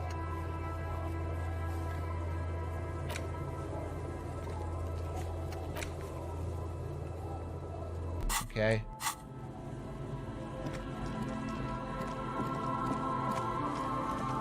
We're gonna die. We're gonna die without that gun. But fuck it. I don't want to sign that thing. Probably a foolish decision, but...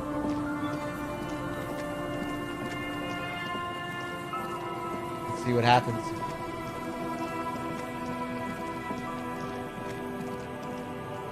Wait a second. How do we get in here again?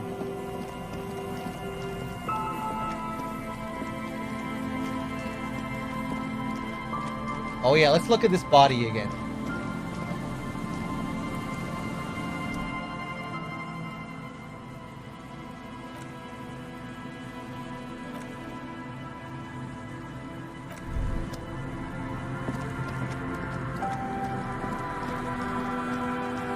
I'm not safe, Scummin.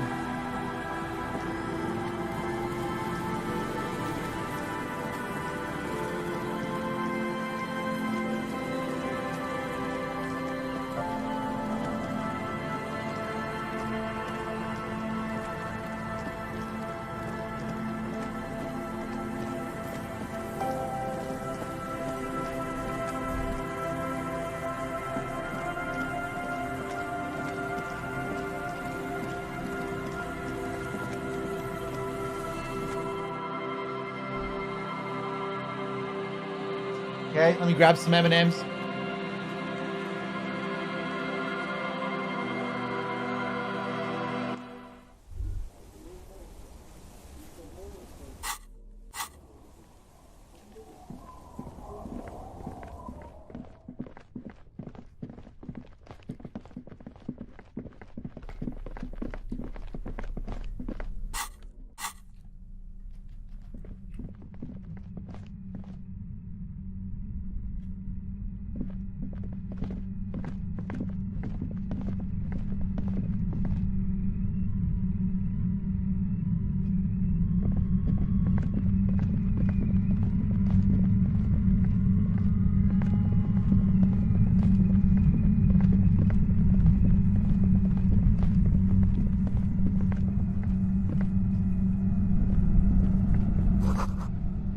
Concrete pipe, buried in sand and dust. It feels strange. Polar anorak.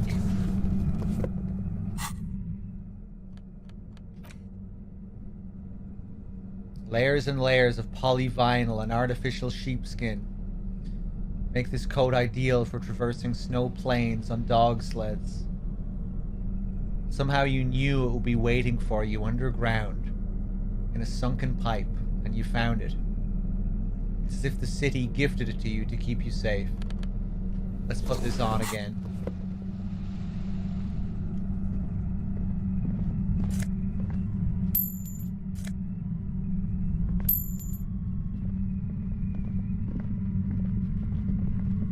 Okay, here we go.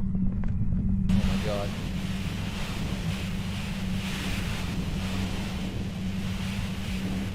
Painting here. Suddenly your entire body is paralyzed. Aggressive white noise fills your skull. A strange pain like you've never felt before. Through the static you hear a woman's voice. It's like 1,000 radio stations are being blasted into your head all at once. But her words are the only ones you can make out. I know you're feeling pretty uncomfortable right now. Don't move too much or fight it. That'll just make it worse. Says the shadowy figure by the machine.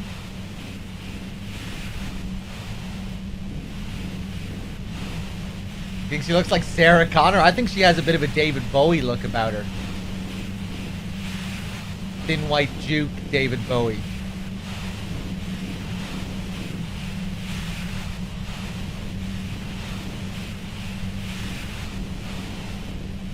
Has a bit of a Jagger look, actually, yeah. Can't say it's a pleasure, officer. I was really hoping not to make your acquaintance. But here we are.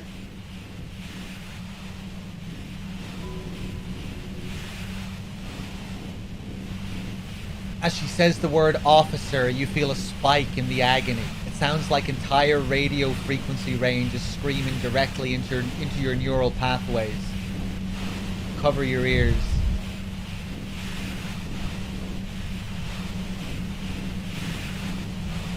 No, buddy, that's not going to help. You can't shield yourself from this. It's an entirely new type of experience. Way worse than all the previous ones.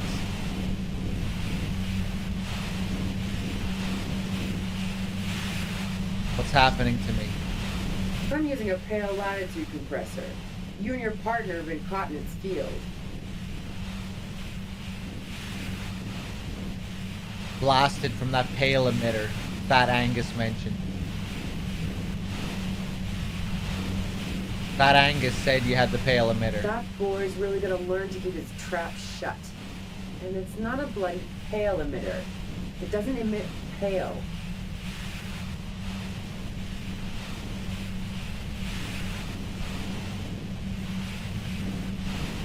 The pale latitude compressor is used to sort of make the pale more manageable. With a lot of these, you can force a radio signal grid on the pale. Literally crunch the distance across it.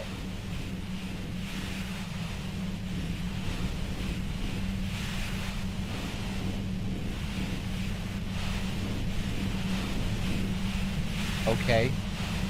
Signals are relayed across a series of repeater stations fixed to buoys. Not a fun job manning those stations. All alone out there in the pale. People lose their minds in just a few years.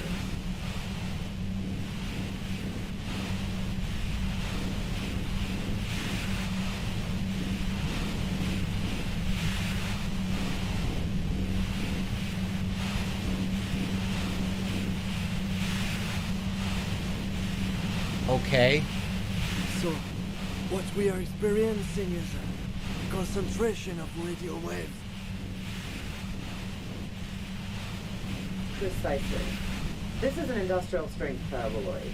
It's meant for forcing dimensions on something that doesn't have them. Needless to say, the frequencies used are out of this world.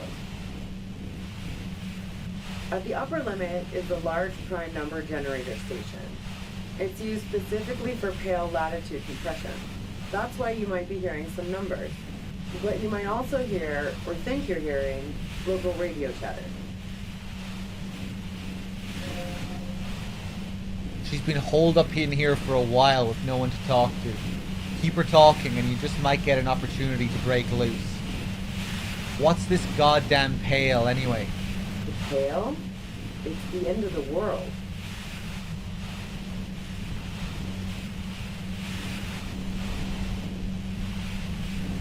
How did you get your hands on this thing? I built it myself.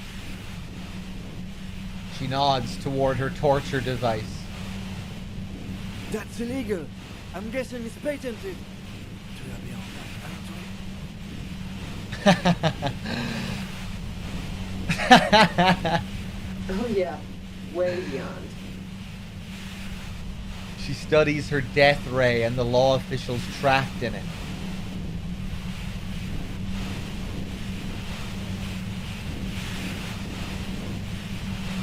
Will I stay like this forever? No. Once I shut down the compressor, the pain will end. It may take a few minutes for you to steady yourself, though. It's a bit like walking out of a very confusing dream.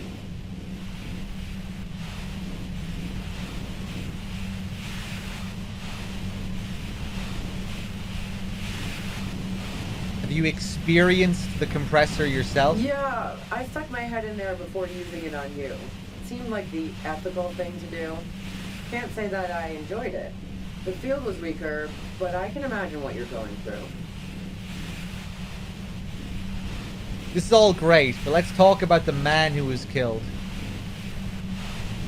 Yeah, let's not talk about that shit. You were hunting me and fell into my trap instead. That's all there is to say about it. Please, could you just turn it down so I can ask you something? If you've got something really important to say, you can do it through the white noise.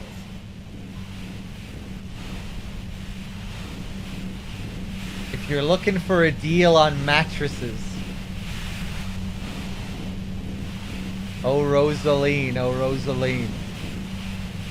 Damn this. God damn it.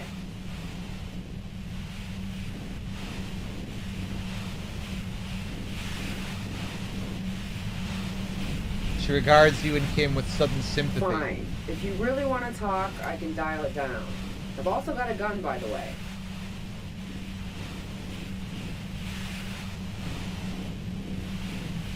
Yeah, Storm.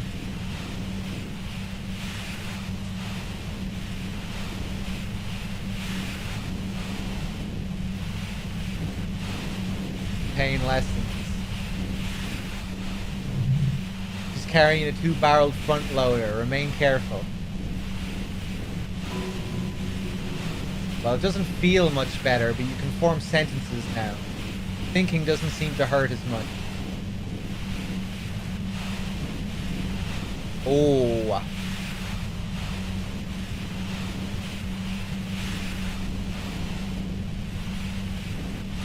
Just fucking destroy the machine.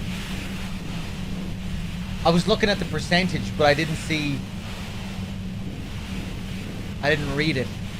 Oh my god. How did you know we were coming? I heard you in the passages. I've been preparing for quite a while. By hiding bullets under floorboards? So you found my shack, huh? I'm not surprised. Her tone is bitter. She thinks she's been betrayed.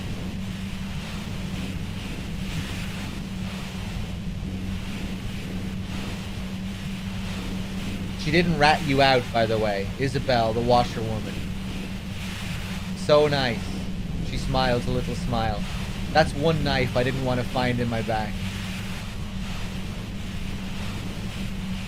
You're desperate, aren't you? I was, before I caught you in the pale latitude compressor. I'm fine now.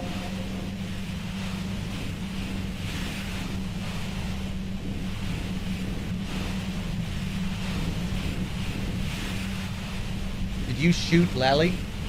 No, I didn't do it. I only helped stage the lynching, though I doubt that makes much of a difference to you.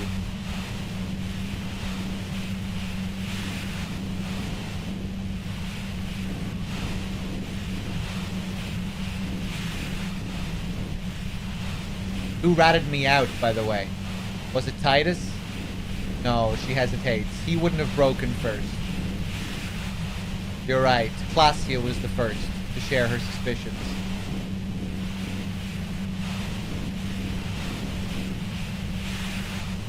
When I threatened to arrest her, Classia broke. She told me. She told me everything. Oh, she smiles sadly. Well, I guess I always knew she was a survivor above all else. But she couldn't have known I was on the coast. How did you find me?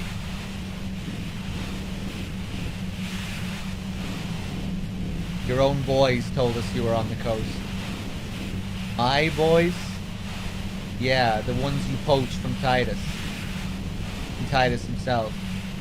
Ruby boys, formerly the Hardy boys. Go with the first one. She looks at you incredulously. What is this? I thought Titus and I had a decent collegial relationship. Oh, it doesn't even matter. How can they be my boys when they're not even my friends? And those guys like me. I know it. But this is what happens to people whom people like.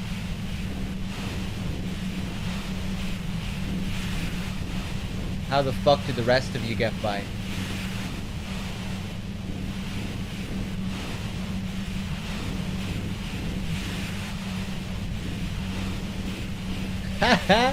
Wait, wasn't it you who called me the human can opener? It's not personal. I open them up.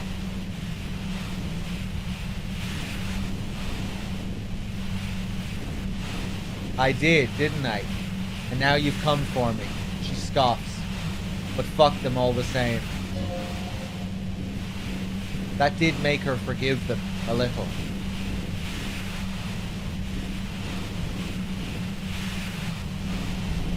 I do it by asking questions, and I have some for you. Like what? She adjusts her grip on her gun. I already told you I didn't do it.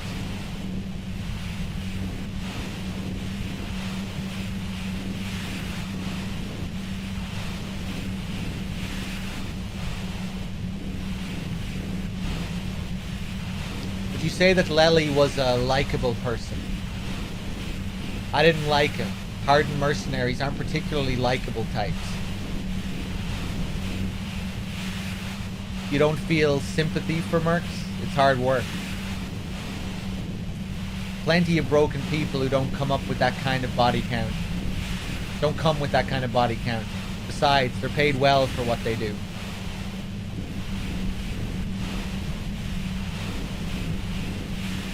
There's nothing more personal that you had against him? Perhaps his way with women? You think I was envious of his conquests? Look, pussy's not a problem for me. And definitely not a reason to off someone. See her confident gaze, her toned arms. Yeah, she wouldn't have had much trouble in the intimacy department.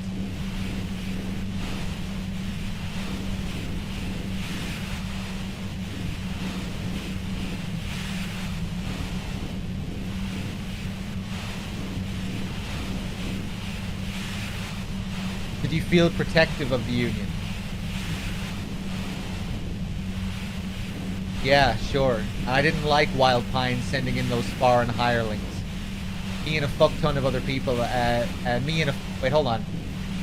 Yeah, sure, I didn't like Wild Pine sending in those foreign hirelings. Me and a fuck ton of other people around here.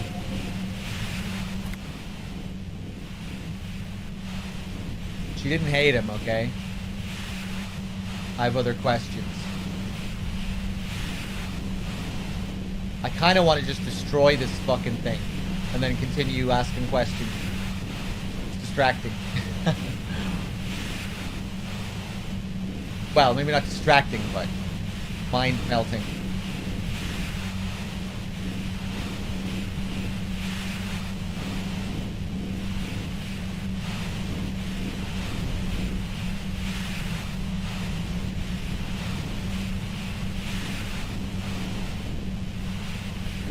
Do you have an alibi for when Lely was shot? Man, I was with the boys the whole night. I hope they at least bothered to impress that upon you. They were. 10 minutes they couldn't account for. You mean the length of a toilet break? That wouldn't have even been enough time. Hold on, no one takes a 15-minute leap. Look, fuck you, man. I might have also stopped by the bar. Our investigation wins from the pain. Has shown that 15 minutes was just enough time to commit the murder. Wow, now I'm curious. Please explain. Play pinball much? No, not since I was 14 and hanging out at the only diner in Dardan. Haven't been into low-risk, no-reward games since moving to the city. There are some mysterious pinball machines and some pretty mysterious rooms in the whirling. Yeah, and probably some ghosts from the time of the suzerain. I'm not really interested in supernatural mysteries.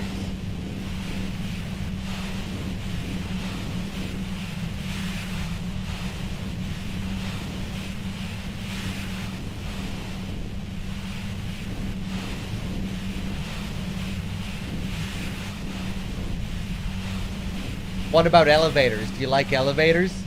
The fuck do elevators have to do with anything? Do you or don't you? Not particularly.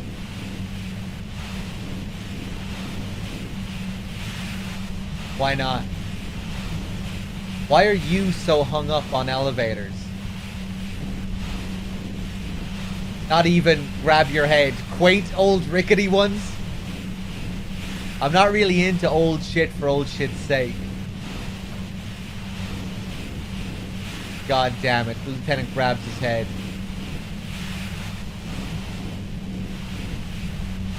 Look, there's a secret way from the ground floor of the whirling to the roof. Don't know it, but also, she frowned, studying your face. The shot couldn't have come from the roof, or we would have all heard it downstairs. She has a point there. No one mentioned the pain stops him from finishing the sentence. That didn't go super well.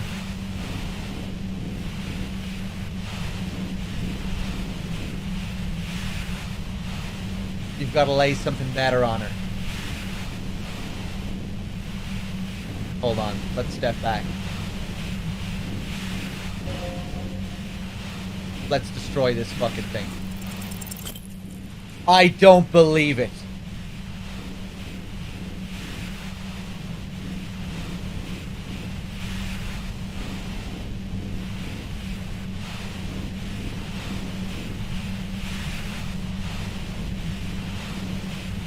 Oh my fucking god. Hold still and try to have an apocalypse vision. Oh, that's fucking sickening.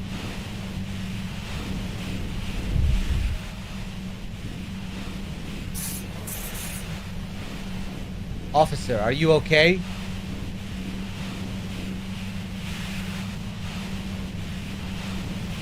Don't worry, Kim. I'm just trying to... have an apocalyptic vision.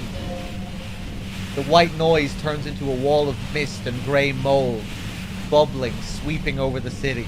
It tears up buildings and raises sidewalks into the sky. It's Revachol at the end of the world. And it hasn't even really started yet. What happens when it really starts? Nothing. Just slow disappearance. You look at a tree or a coal shed, then look away, and turning back. The shed will be gone, and you won't even remember that the tree was ever there, much less what kind of tree it was, a pine or a birch. You won't remember if a man had been hanging from it.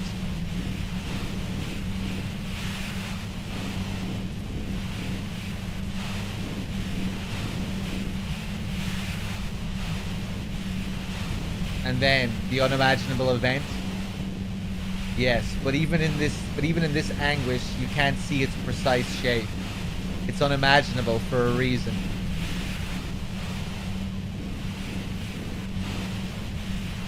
What will happen to me? The same thing that happens to all humans. You will become vapor, dissolve into frequencies, and those frequencies will be forgotten. The visions compete for space in your brain with the hailstorm of radio signals coming from the compressor. You feel like your skull is about to shatter into smithereens. Fragments on bone scattering, like your thoughts at this moment, sticking now to forebodings, now a strangely familiar voice.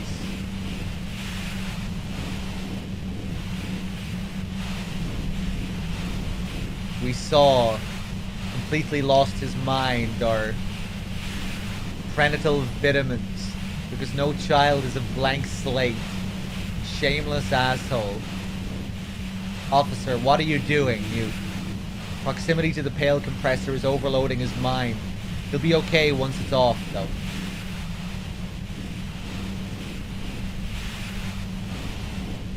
For that special someone.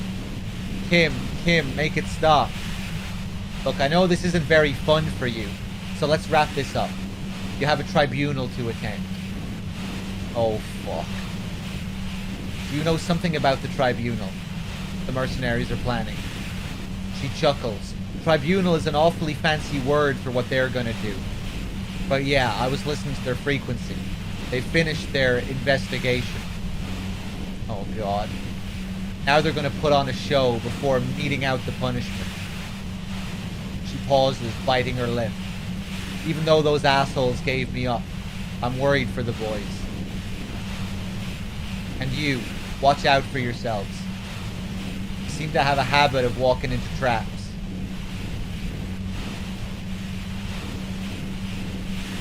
They're planning to set up a trap for us.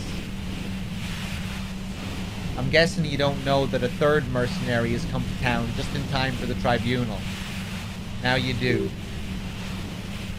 If one hornet can kill 40 honeybees a minute, then 3 hornets should be able to kill 120 honeybees a minute. Or more, since they'll also be covering one another. A third. Oh, this is bad. She nods. As I said, watch out. His pain is becoming unbearable now. Who killed the merc if it wasn't you? How should I know? As I keep saying, he already had a bullet in his head when I got to him. And there hasn't been any useful gossip over the radio. Those rings around her eyes. Her tired voice. She's been staying up late listening in on the conversations crisscrossing Martinez. Police radio? You've been following the case? Who hasn't? She shrugs. You know, I can still see him in there, in Classia's room, lying on his side. He was still warm, but the bluish light coming through the broken window made him look as though he'd been dead for a good long while. What happened Sunday night? Tell me your version. She eyes you warily, as though gauging your sincerity. It's okay. We just want to... He struggles to finish the sentence. Alright, don't kill yourself over it. I was shooting the shit with Hardy and the boys over a few beers, like always. Then Classia comes in, all pale and shuddering. She sits down with a drink, trying to steady her nerves. So I grab a seat next to her. Wait, did she also seem high to you? Oh yeah, super. But I didn't think too much of it at first. I'd seen her party hard before. Probably was Classia who killed him. But I don't know. Classia said you knew something was wrong immediately. No, I really didn't. She's not that easy to read.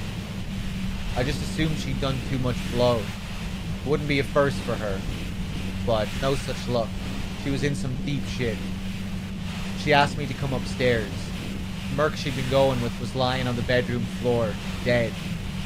I knew she couldn't get the authorities involved. So yeah. He made it look like he'd been hanged. Classia said you seemed to have a plan prepared when you got there. What? No, faking a lynching was her idea.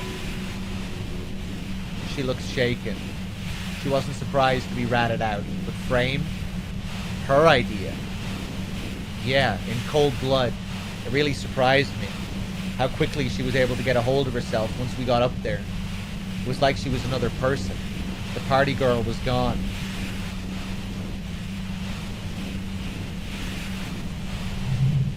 You can see it. Her lips, though still white, don't seem to tremble as much anymore. She moves with focus and deliberation. She asked me to help her drag him into the shower so she could wind the shower head around his neck. To fake lividity. Then she dressed him while I went to get the Hardy Boys.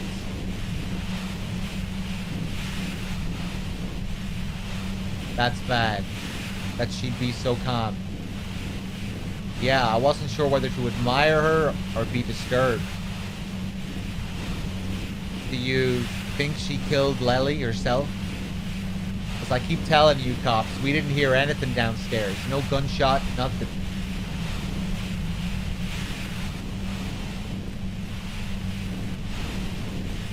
But even if this is true, the lieutenant forces himself to finish the sentence. Weren't you worried this lynching might lead to war? She purses her lips. The thought crossed my mind, but the mercenary's death was going to have repercussions either way. Although the way things are going, she shrugs. Ah, fuck it. I'm not responsible for these people after what they did to me.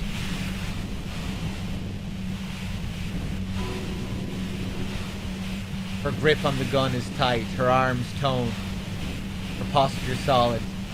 Martinez lost a valuable defender. Oh man.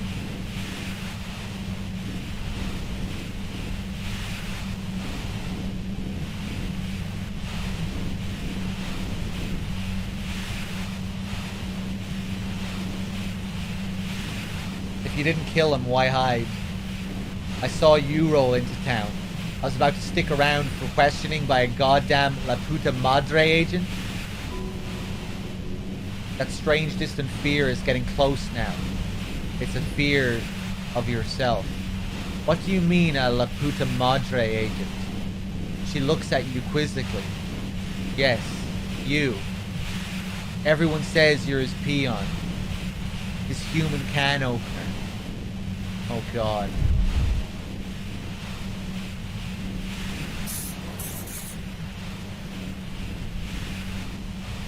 Through the sudden sharp pain in your head, you hear the lieutenant mumble something to himself.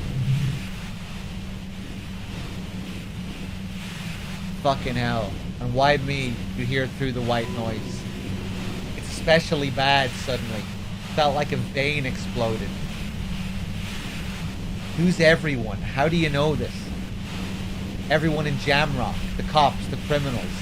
Why do you think I'm holed up in here with a goddamn death ray waiting for you? Fuck yeah! I'm a La Puta Madre agent. You better let me go. In the middle of all this, the absurdity of it. La Puta Madre. I've heard of La Puta Madre. He's dangerous, right? Is that a joke or a threat? I'm guessing both. I'm sorry. I know I'm supposed to know all about this, but I lost my memory recently. Yeah, sure. I'm sure La Puta Madre himself will explain it all to you soon enough. Oh my god. I wonder if it's fucking Tiago. Nah.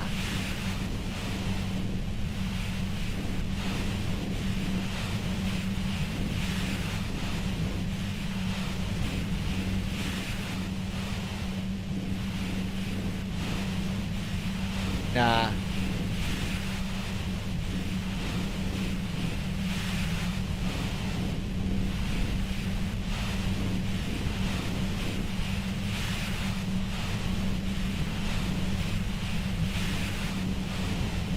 Oh yeah, I guess it does have to be a woman. Right, yeah.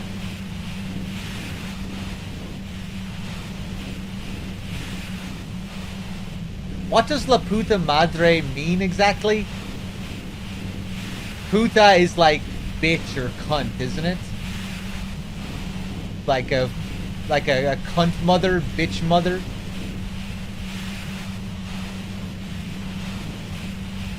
Poor mother, right.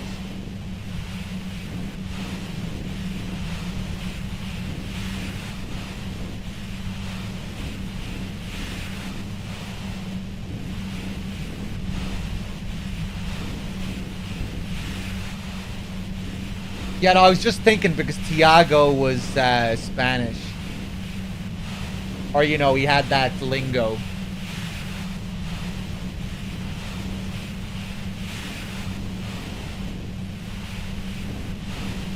But no, it wouldn't be him.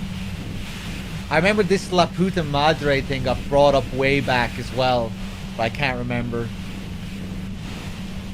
Tiago was an ex-gangbanger, yeah. You know, and I'm thinking of him because obviously all this stuff with the Pale connects to what's going on in the church as well. But, yeah, what did you do to this Madre anyway? You know what I did. I fucked him over.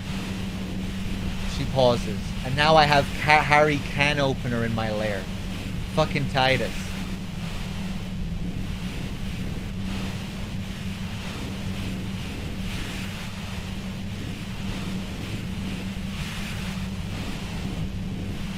Right. Okay. If only she knew that we were going to lose our memory.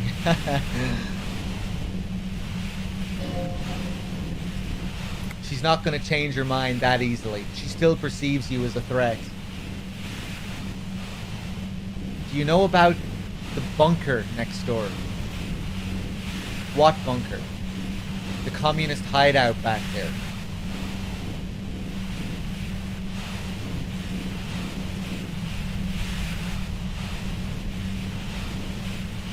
Just a bunker. Have you been there? Don't know anything about it. No one's been around since I set up camp. But I'm sure I'm not the first vagabond to her voice trails off into white noise in your head. It feels like an aneurysm approaching. Oh, for fuck's sake, man. We're gonna die.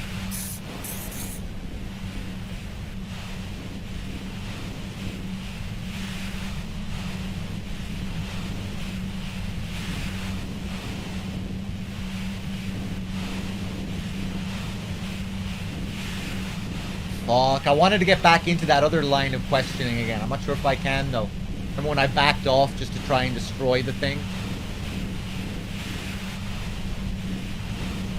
Here we go. Yeah, I still have a case. You have a gun. And? Where did you get it? The gun store. Yeah, so it was her. What gun store? Trigger Happy Jacks. Oh, wait, no. Never mind. I thought she said the fucking pawn shop. Really? Trigger. What did you think? That I'm gonna squeal on my gun supplier? Sorry, I'm not that kind of gal.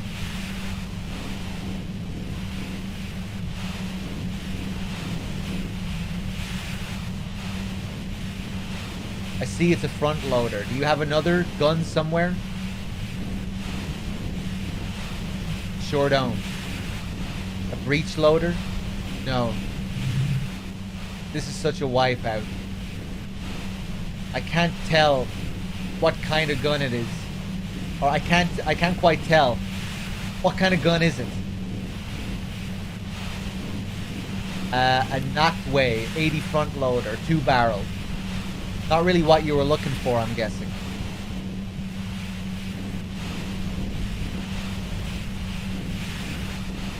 You liked Klassia a lot. I considered her a good friend, yeah. Are you a girl like her? What the hell, man? She laughs. Yeah, why not? I've gotten worse. Is peeping one of your hobbies? Wow. Piss and pinball and now peeping. I'm just not following your insinuations, detective. There's a hole in the wall. You can see into Klassia's room. I wouldn't blame you if you... If I want to stare at a pretty girl, I can pick one up at a bar. Or worst case scenario, look at a naughty photo. Who has time to go skulking about the whirling, drilling holes in walls? Klassia looks like a girl in one of your posters. She seems to be your type. What the fuck, man? She's everyone's type. She's your type. Are you sure you're not the one who was? Are you sure you're not the one who was excited about the peephole? Actually, grotesquely whine from the pain. I did get pretty excited. Cool, man, cool. I'm glad you got off on it. What the fuck are we talking about? So you haven't been watching Klassia through a hole in wall? No. Look, she has an effect on people. That je ne sais quoi that makes it impossible not to look at her when she walks into the room. And very difficult to look away. But travel enough and you realize. For the same reason that she's everyone's type of... for the same reason that she's everyone's type as an object of desire, she's not irreplaceable.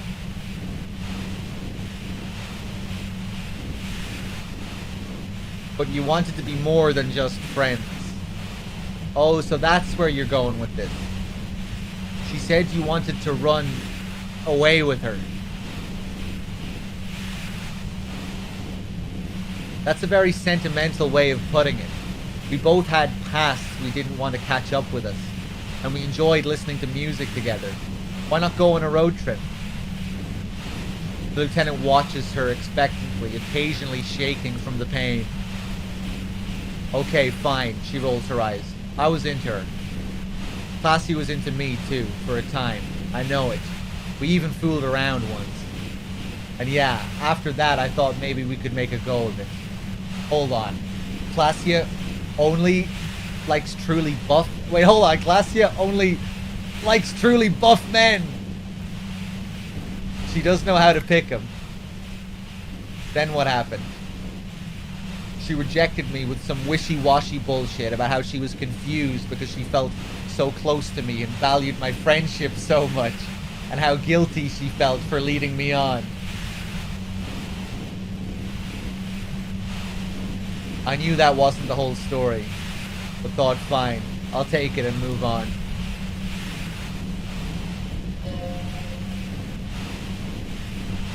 No ill will there. It wasn't a problem for her.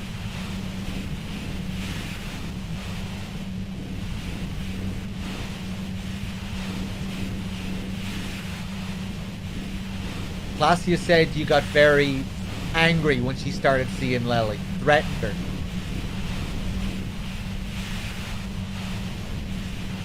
Yeah, one time when we'd both been drinking, I said some heated things about how dangerous her patterns with men were. I was a little worried she'd blow it out of proportion in her head. All the drugs she was doing can make you feel like you're living in a DeLorean tragedy.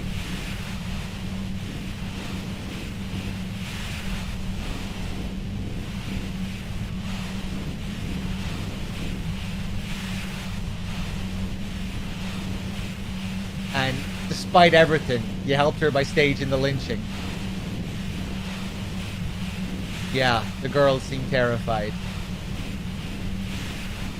The merc was beyond caring what happened to his mortal coil. It was a no-brainer.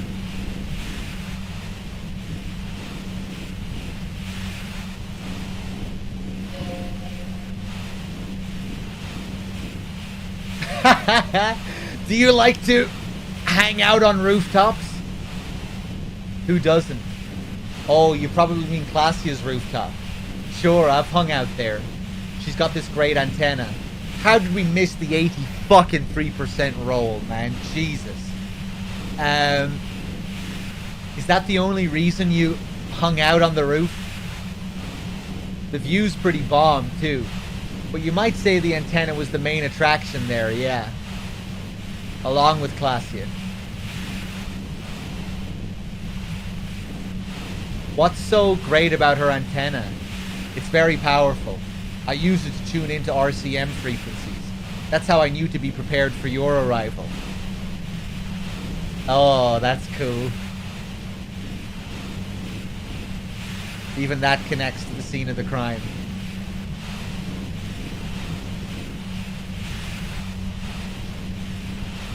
No, I'm not safe scumming.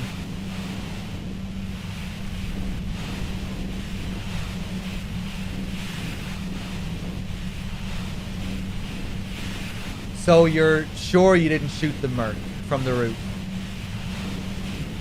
Yeah, I'm sure. And anyway, as I said before, the shot had to have come from afar.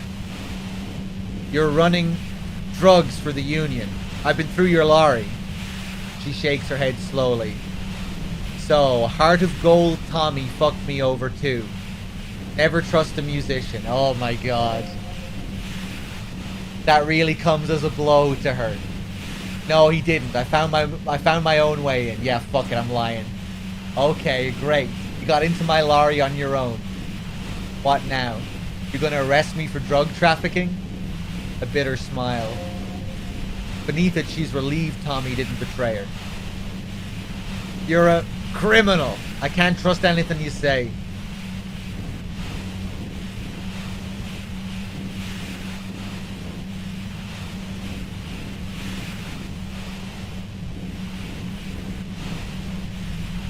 You had a financial reason.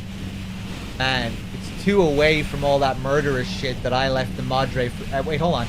Man, it's too away from all that murderous shit that I left the Madre for the Union. The lieutenant is unable to articulate his question.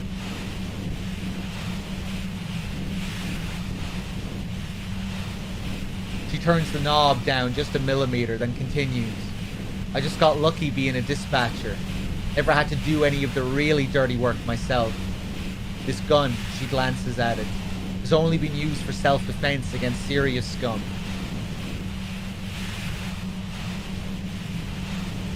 But you're threatening us with it. Based on what I've heard about you, you are serious scum, she responds, holding your gaze. There's a sinister note in her voice.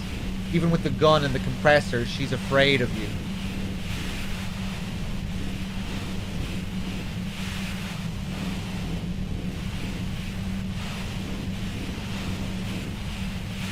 I can't take it anymore, just go. Don't attempt to destroy the compressor. Glad to have been of assistance. She tosses her head back defiantly and turns to the machine. Best of luck to you, officers. Bevashal's a bitch.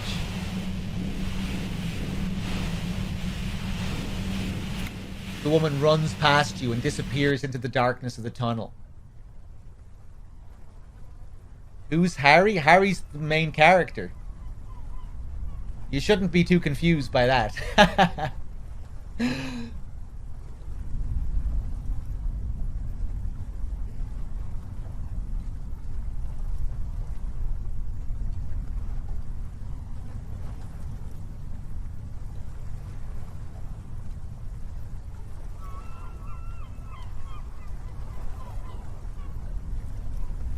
Okay. The woman runs past you and disappears into the darkness of the tunnel. And we're back. All things considered, the lieutenant is still reeling from the pain. That could have gone worse. Wait, shouldn't we go after her? No, I don't think she did it. She's someone else's case now. What now? Now we have to come up with a really good excuse for why we walked right into a trap like this. This isn't going to look good in the report.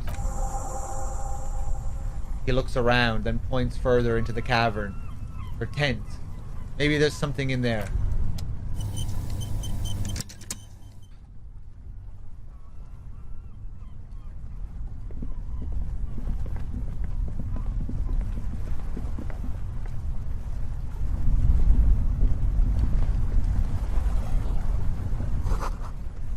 Dark water trails into the distance.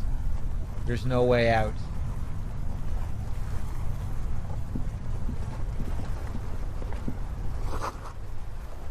Cooking utensils. She's prepared herself porridge with bananas.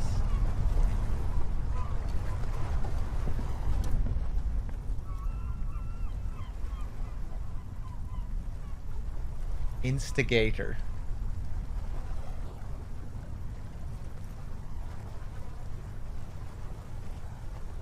Plain red tent stands by dispassionately. Tent looks old but well maintained.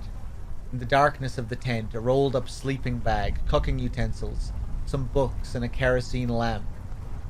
I am JMP. I don't think it's on anything else. It reeks of cigarettes.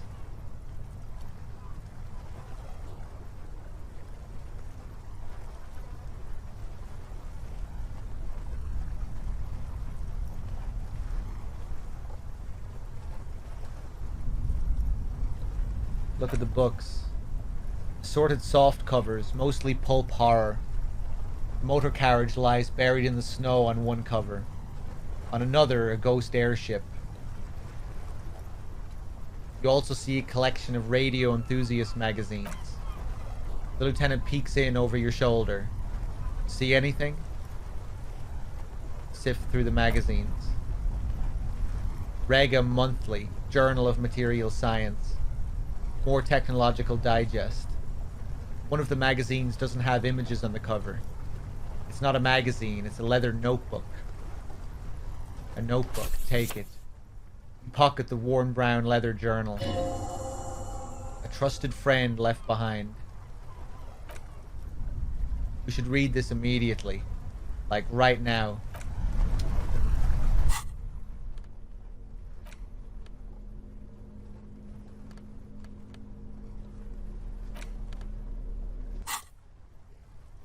Thick journal. The cover is worn, like someone used to carry it around in their back pocket. Examine the cover. It's made of full grain leather. The lower left corner of the back cover sports an embossed brand name, Schneller. This was important to her, when it was still hers. Unwind the strap. The journal falls open.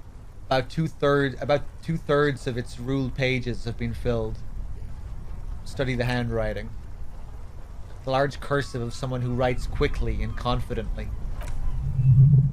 Perhaps too confidently.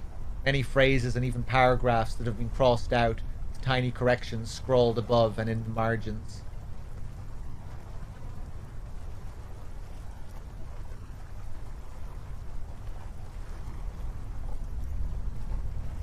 Flip through the pages. It's a mix of logistical notes, diagrams, and personal reflections, all dated. That was hilarious, that scene we got when, I think it was with Noid, where they started talking about typos being hardcore. Kind of wonder, I was wondering if that was a bit of a meta commentary there.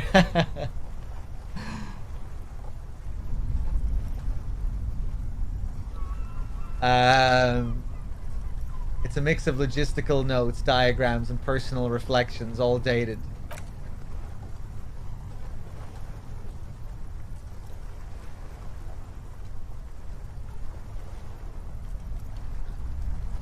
It's good she left in a hurry.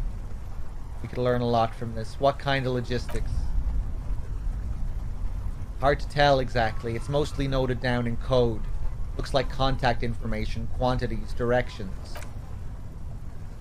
There could be useful information about local operations in those notes. We have a junior sergeant at my station who's good with codes. I can give this to her after we finish this.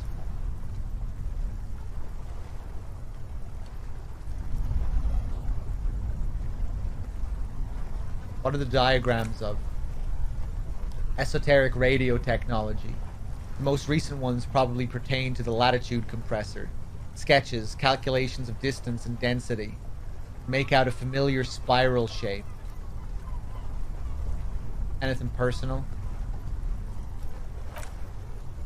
Short, wry observations of people and places. Probably a way to pass the time on the road. Also, what appear to be attempts to sort through some difficult decisions. There are a few passages with many questions in them. Staff issues. Always tough on the leadership. You smell traces of betrayal. How far back do the entries go? The first entry is from August 2nd of last year. It reads simply, I know my position is precarious. All I can do is make myself as useful as I can while looking for a way out. Remember, no one is indispensable. What did she write the day Lely died? Nothing on March 4th. March 5th, though. Well, that's bound to come back and bite me in the ass. I'm bad at this. Loyal to a fault.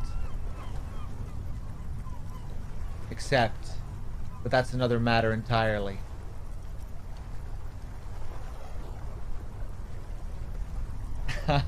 I quite like this. You know, with all the manipulating and scheming, getting people to rat on her, and all the stuff with Classia and Tommy and Titus, all the lies, all the betrayals with all those characters. And then Ruby ends up being quite loyal, it seems.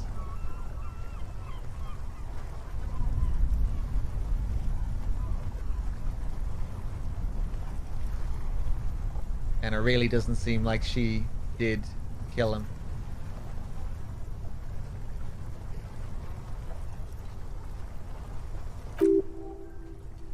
You have no idea what she means. These are personal notes. Don't expect to understand all of it. Logic fail.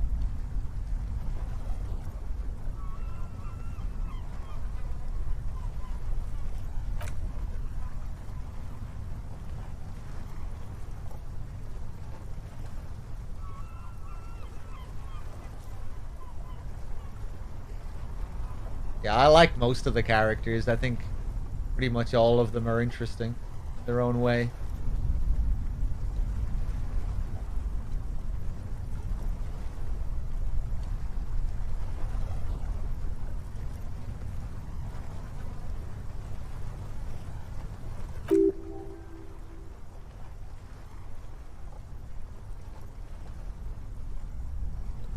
Anything about La Puta Madre?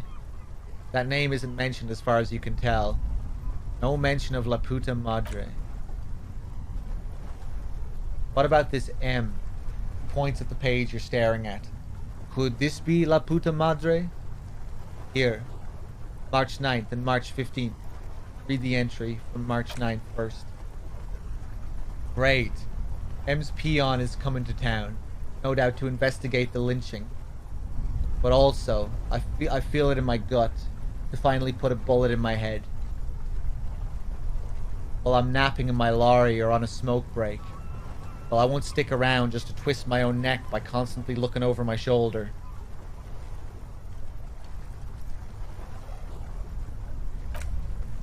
Then again, isn't that what I've been doing ever since I got the call? Were you supposed to find her? Even apart from the investigation, then? On M's request? No, you wouldn't do something like this. This must be a mistake.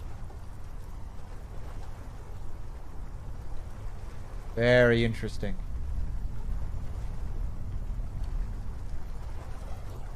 One sec, guys. Give me a minute.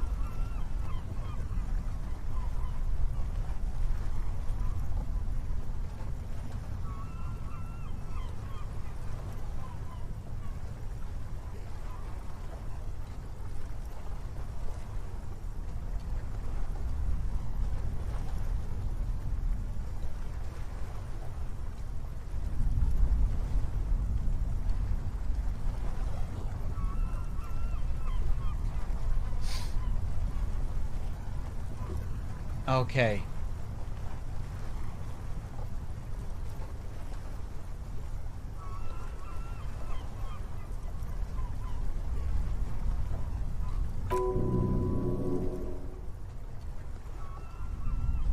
You didn't follow through. You should have shot her in the head.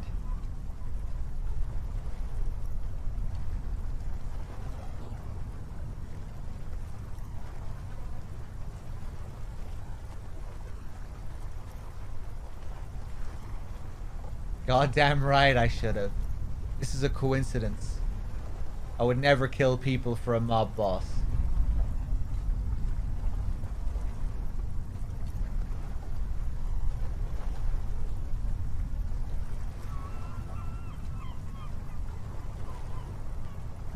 So La Puta Madre is a mob boss?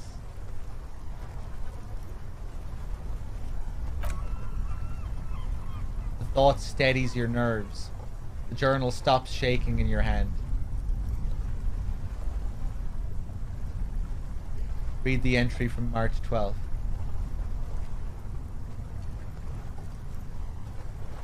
She ran away after we questioned her.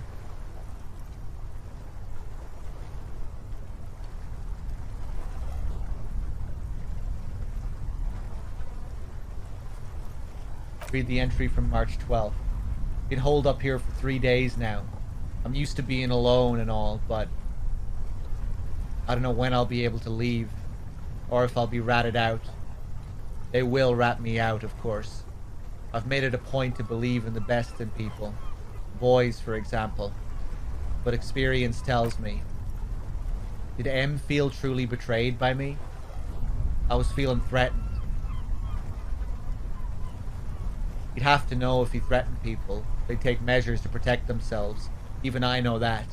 Economic measures, first of all. Gotta make a living, right? I can still hear his voice in the receiver. Taste the plastic.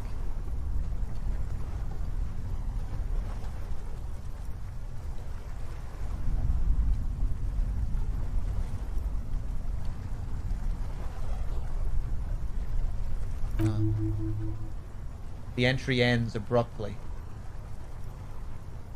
What was the most recent entry? The most recent entry is from today. It reads... New skill points. Even when I leave here, if I leave here alive, what's my next move? Staging a lynching is a crime, even if I'm not accused of murder on top of that. Forever on the run? Not really my idea of the open road. Man, I was really looking forward to winning. Lieutenant taps on the page. It looks like she might have been framed. That would be a first, or a fourth. But who's counting, he thinks. Very rarely does anyone actually get framed.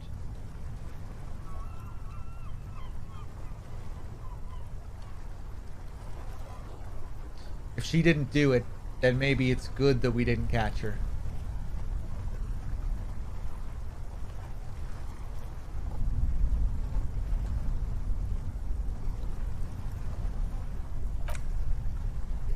I wouldn't go so far as to say that.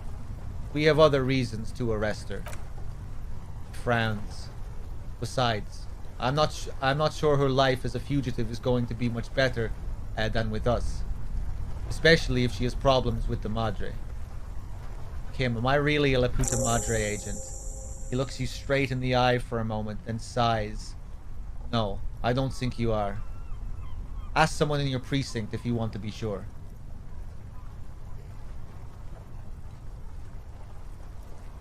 Then who do you think killed the merc? Clasia was the one who pointed the finger at Ruby. Perhaps she was trying to steer us away from herself. Or he stops to think.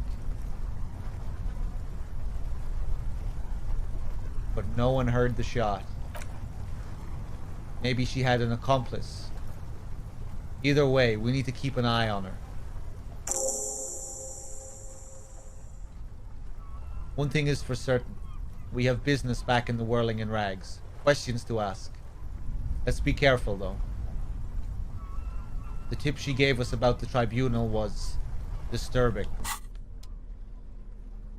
Ah, okay.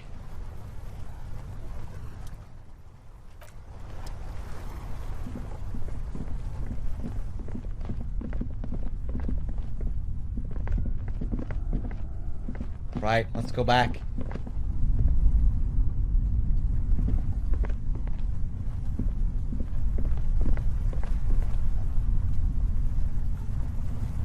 Wait, hold on. Is there something I didn't check?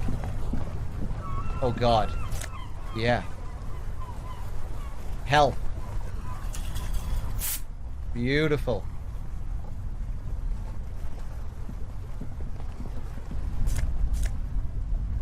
$8 real.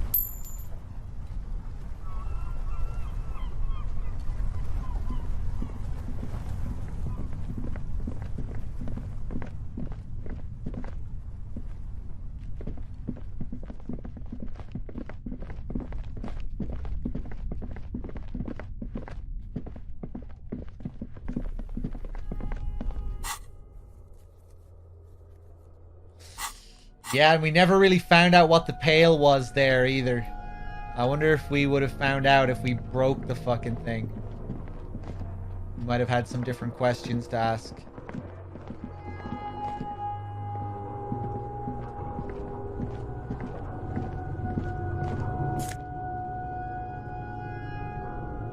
Revolutionary's hat.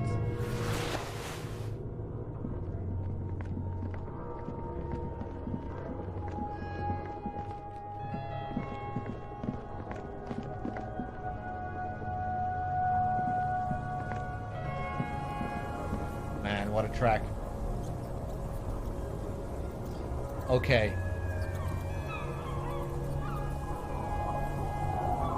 I'm not sure what I'm gonna do. I'll probably wrap up soon. And we'll finish it off tomorrow.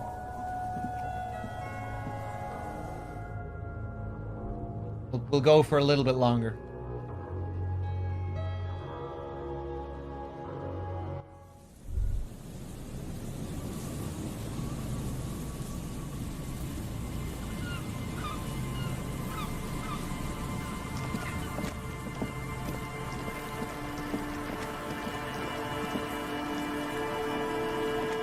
I want to check in on the church.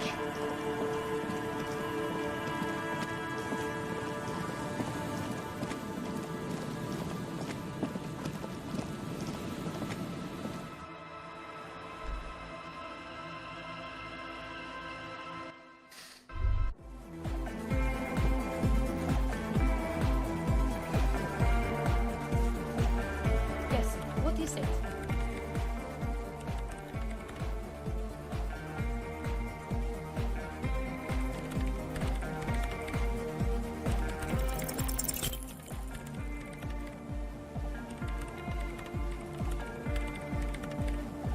All you hear is silence in your head.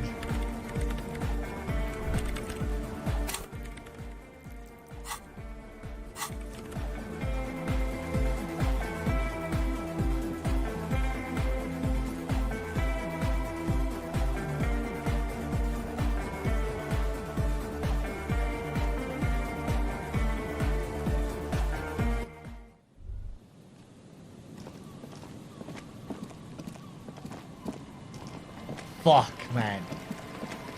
Ah.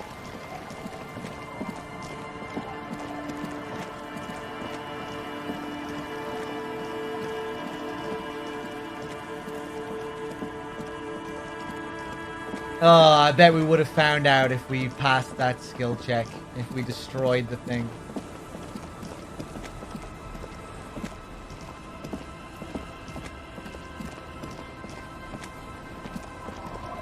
Let's go back to Joyce.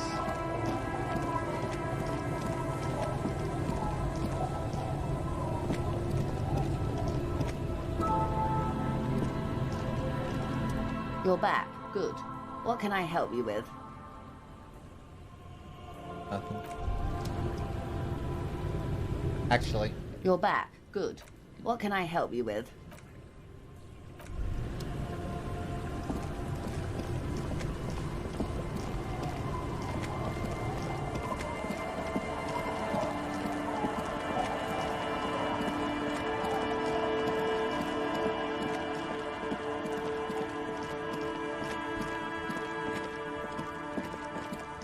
I'll take solace in the fact that we got Kim to dance yesterday, I guess.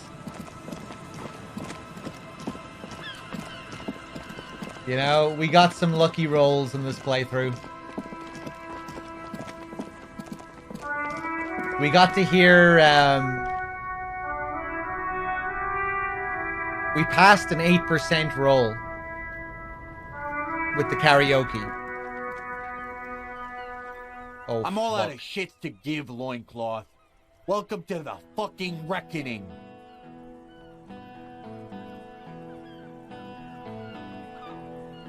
Uh-oh.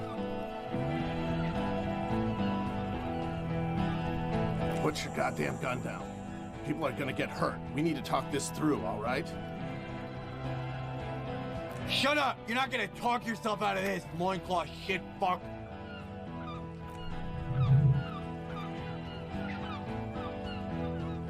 Look at Garte up there on the balcony.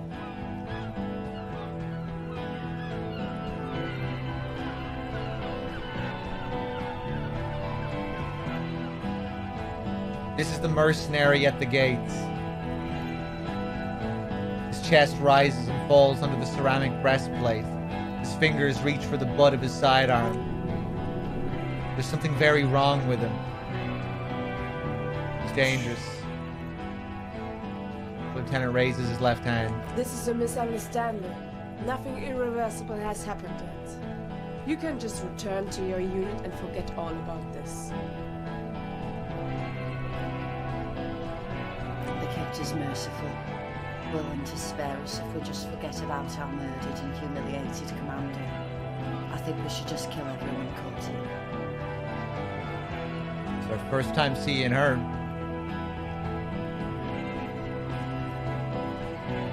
You all drunk. Come to your senses. You won't gun down 7 people in the middle of the street. This isn't a frontier town or a jungle outpost.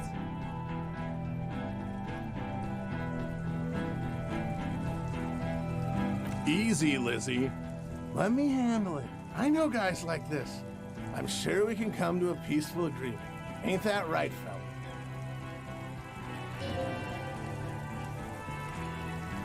He's facing overwhelmingly superior firepower and he knows it. Peaceful? Oh my god. Look at that portrait.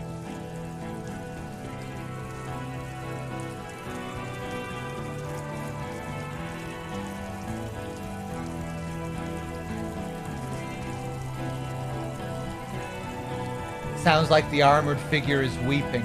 Lift in your abdominal cavity like a little wild mouse.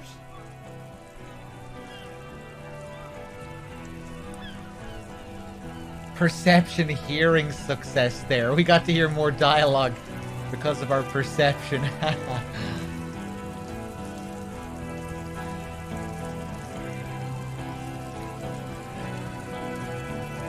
Fuck, she was right. That must be the third mercenary. The third one. He's the most dangerous of them all. Heavily armed.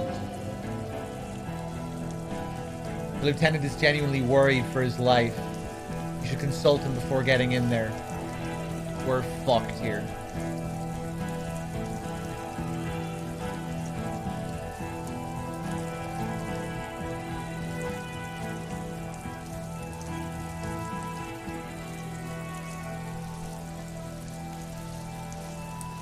We're out of time.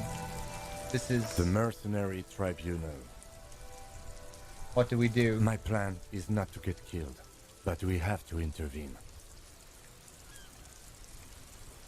The big one is the mercenary at the gates. Stop! This is the police. Get between them. If this turns into a firefight, we should take him out first. Yeah. Wish I had a gun, Kim.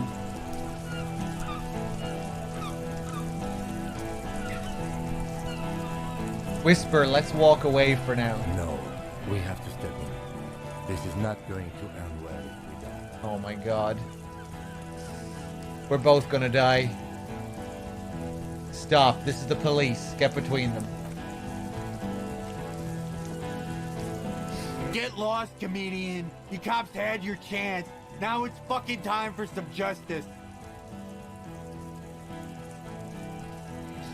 He licks his lips, waving his gun at the crowd.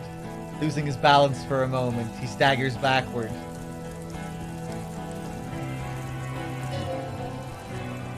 I think he calmed down a bit. No, he didn't. He's about to open fire. No, he's calming down. I can talk to him. He is. He's about to snap. So which one is right? So which one is it? Who's right? He is. I was wrong.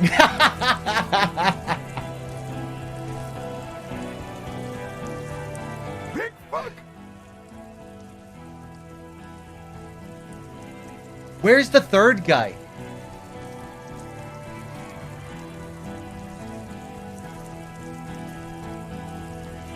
Where is he? Where is this guy?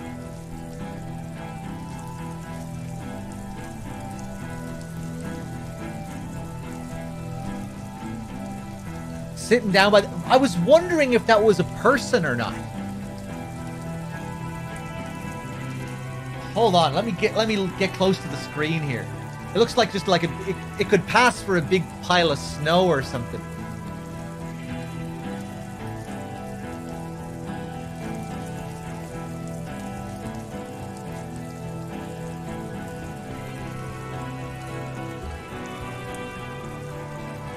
Yeah, he's really kitted out. I'm having trouble making out where his head is.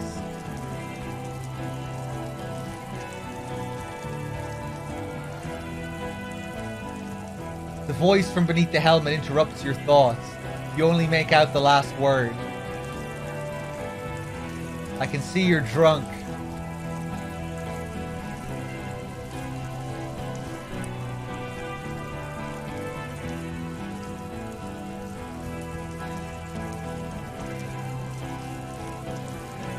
Easy now. No one needs to die here today. Say nothing. Cross your arms. You? Courtnair turns his bloodshot eyes to you. You're probably gonna get killed too. I think I'm gonna kill you. I didn't think I had it in me to kill a cop. To your left, you hear the lieutenant cock his gun. No one is going to kill anyone. Let's just put the guns down and talk like civilized human beings. With a wordless gurgle, the killer loads his long rifle.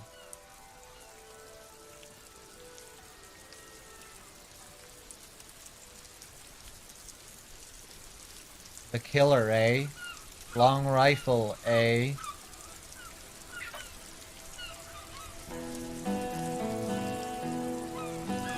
The leader gives a small nod to the helmeted man. You feel your fists contract as you stand there between these men, all carrying real weapons.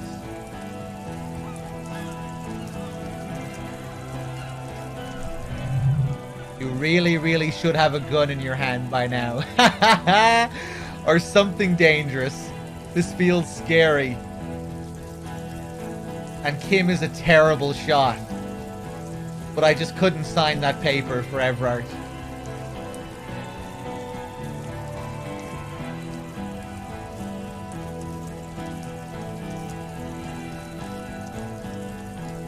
Oh my god.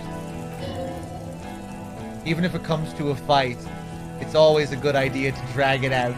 Get under his skin. I don't know about this getting under his skin. He'll only get under yours. I'm barely keeping you together here. This is it.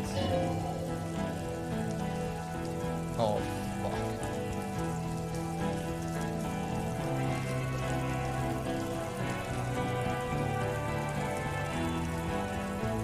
Talk about hanged man, 42%.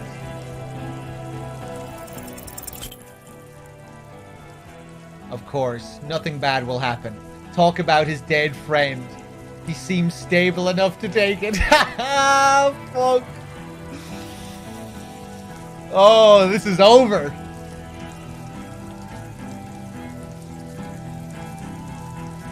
Oh wait, maybe we're not gonna talk about it now. Maybe we're Maybe we can back out.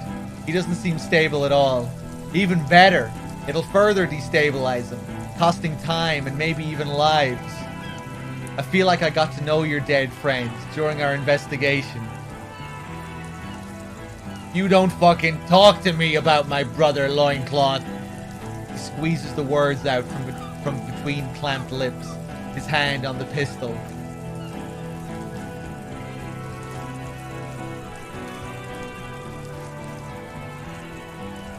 You've brought backup from out of town. Oh yeah, that's Rude. The armored woman smiles a vicious smile. Rude the killer Hunkloin. He doesn't talk much, so the killer is just his nickname, right? I figured he wasn't the killer, but just thought it was interesting. All of you fucking cunts inside out. What was that, Rude? Rip you open. The killer. The gunner. He gestures toward himself. The raidist. He nods towards the woman. The killer. He points to the figure clad entirely in ceramic plate. What do you think he does? He kills? Smart loincloth. He stares at you with his watery eyes. He fucks natives up, Soldier of Apocalypse style. The Wild Pines rep does not approve of this. Oh, we're so fucked.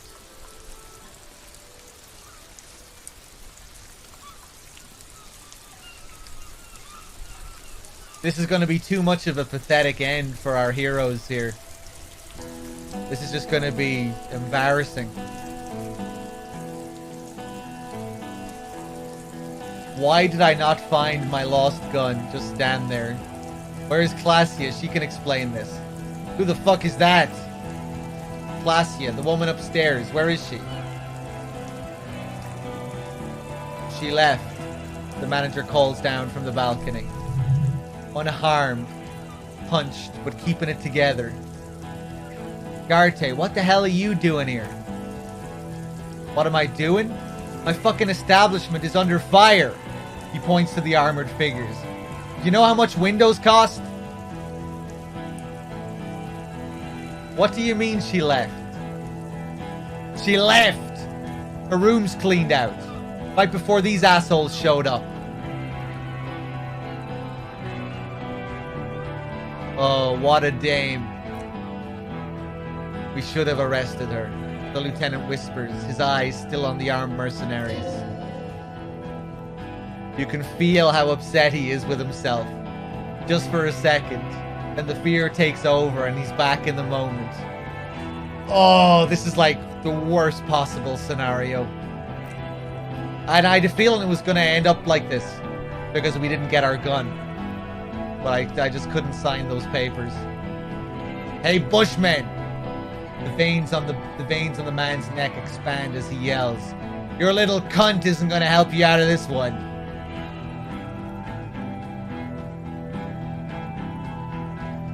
Listen, they didn't do it.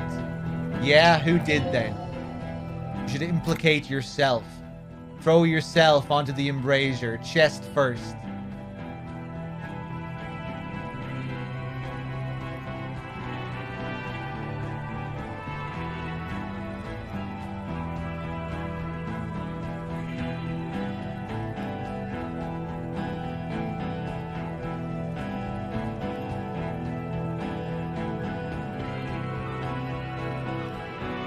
It was someone else, someone who's not here right now.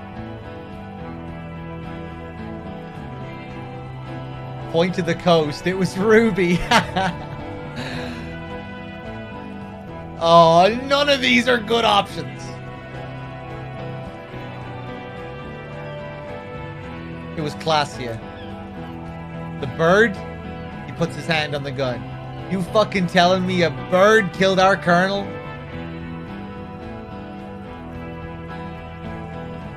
Where is she now? She fled because she did it. You think I'm fucking stupid, cop? There's a dangerous gleam in his eye. What if I just shot one of your pals here right now, huh? He points his gun at Elizabeth. How about the Kips? Go ahead, tell me again how some cunt did it. Listen, please. She raises both hands. This cop and this drumhead court-martial won't decide who... He's gonna do it. He's gonna shoot her. Oh, for fuck's sake.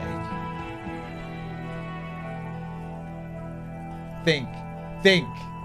Why doesn't he believe me? Your mind grinds to a halt. All you can see is the revolver in the man's armored hand, swaying, pointed at her. You move your mouth like a fish gasping for air.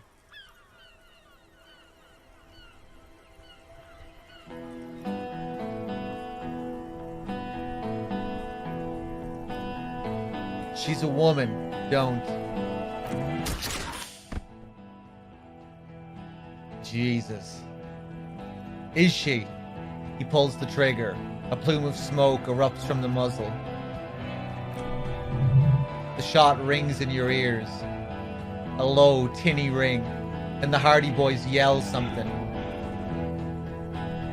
The woman grabs her left side. She's down. Her white shirt soaks a blood red around her abdomen.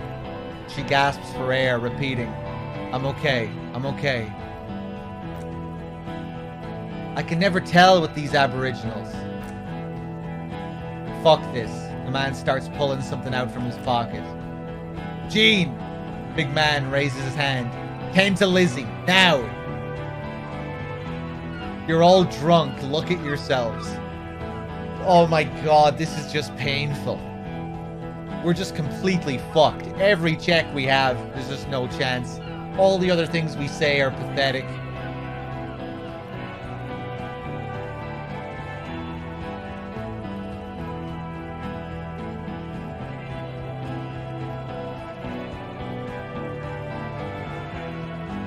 Fuck it. International something? International law! This tribunal is against the law! The international law. Don't say it. Don't say it! But now you've stood there scratching your ass for 1.5 seconds. You think this helps things?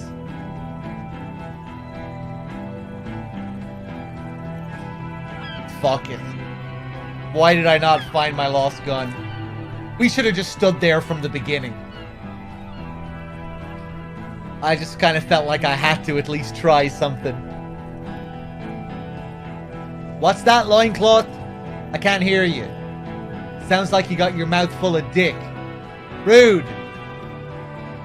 Kill me and you'll never find out who killed your brother. I've been withholding information.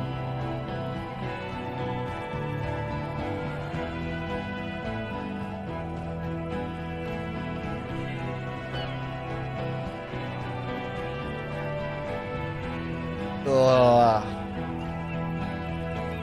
Fuck's sake. We might have to go back to an older save just to get a better ending.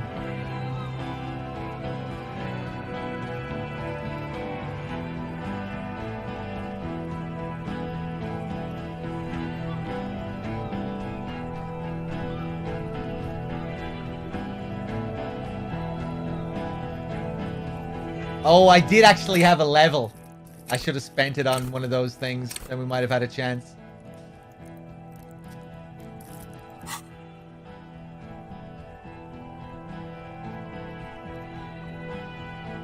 Kill me and you'll never find out who killed your brother.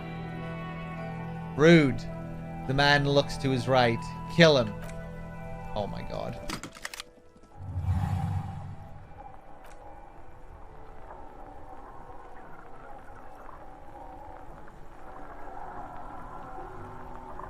The porcelain man raises his rifle and takes aim at you.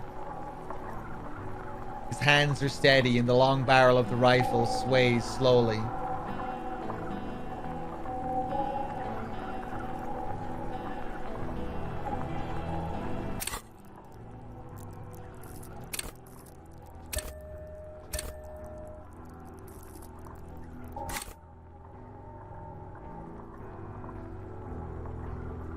Dodge the shot.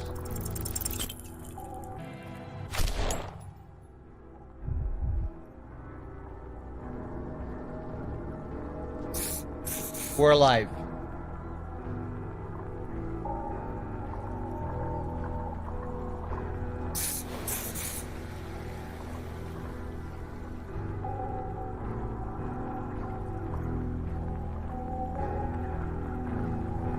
The shot rings and you stumble. Something violently tugs at your shoulder, pushing you backwards with incredible force. A volcano of burning pain erupts from your left shoulder. The pain flows over your entire body like an awful shock. A grim knowing rises from within. Half of your body must be gone. The lieutenant aims, face pale. Without tremble, he quietly utters, "God, please." Then 2 shots ring at once and you hear a scream, but you're too hurt to see who got hit.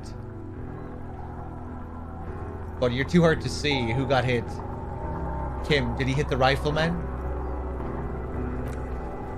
Blood gushes from the helmet's eye sockets as Rude staggers back, disoriented. The sounds coming from his helmet are not human.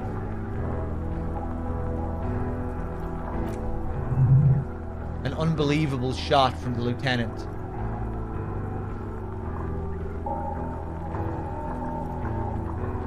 Who screamed? Glenn, dying in a puddle of blood behind you. His mangled torso has 2 gunshot wounds. Blood gushes out of them like red geysers. Oh God, watch out.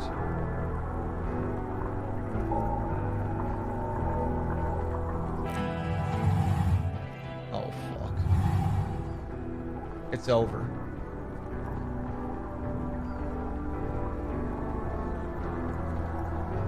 You see 2 cold eyes looking at you through all the smoke and the panic, and a pistol raised aiming at your chest point blank, and the man squeezes the trigger.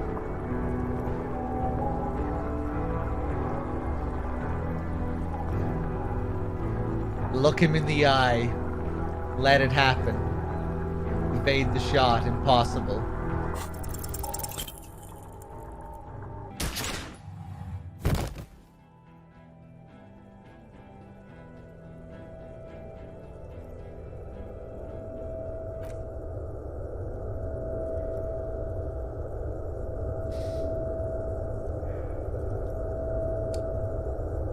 You can't. There's no time.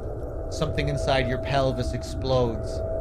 Your entire lower body is on fire and your legs can't support you. You fall down like a rag doll. The pain is too immense to scream. It pushes the air out of your lungs. Everything goes dark, a distant blur as you recede into it. Listen. Through the darkness and pain.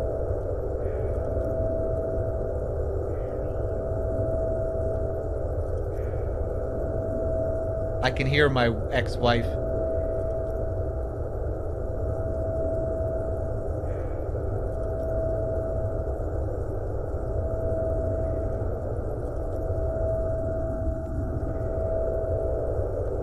Listen, through the darkness and pain. The Hardy Boys are yelling. Someone is running, jumping over you. In the background, you hear gunfire shatter glass, and then a man in pain. A familiar sound. It's Titus. With a splat like meat, you hear bullets rip into him. His voice, still giving orders, grows fainter. A gurgle. He's not gonna make it. Touch your lower body. Feel slick and warm with blood. The pain is too strong to know what has happened there. Even clutching to your consciousness takes everything you got.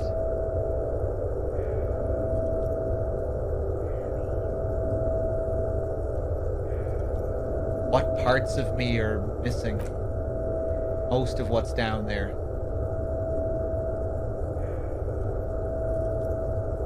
Oh God. It's all gone. Open your eyes now. You have to see what's happening. No. No, it's just a fear. Even if... Who cares? No one wants you anyway. Try to open your eyes. What do I see?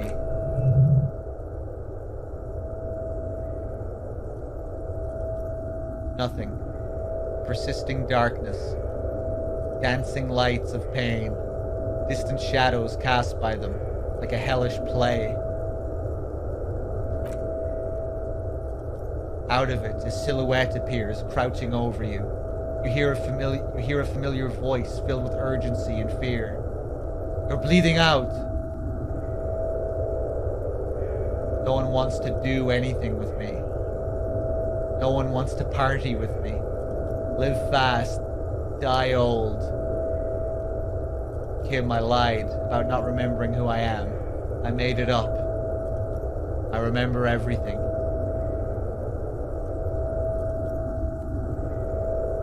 There's a white shadow that smells like apricots. It's always there.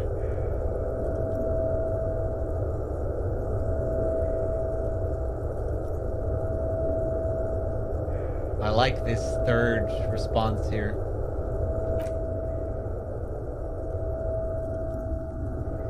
Stay with me. You feel burning hot tears streaming from your eyes. I'm a fucking failure, and the love of my life left me.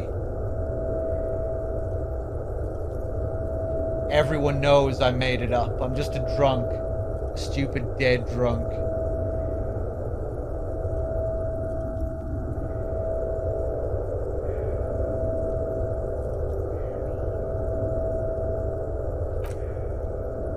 Yes, keep talking. The lieutenant pushes down your wound hard. You hear me? Stay awake. But you can't. It's so hard.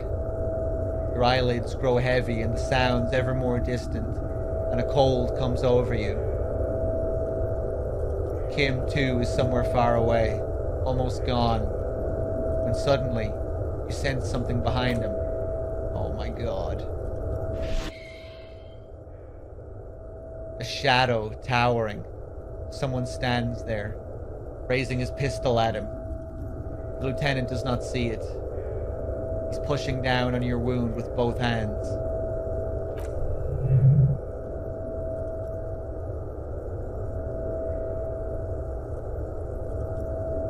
Seems like we can save Kim at least. Scream immediately. He's gonna die. No, Kim. No, you scream. Behind you! From your bloody lips, your eyes are full of fear. There's no room for hesitation. The lieutenant turns around and fires, his body falling on yours in the course of the motion.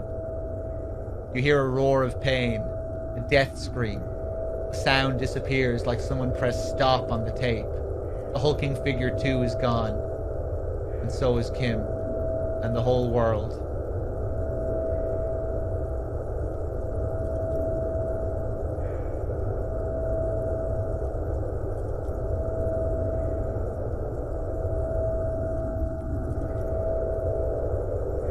Fall into total darkness.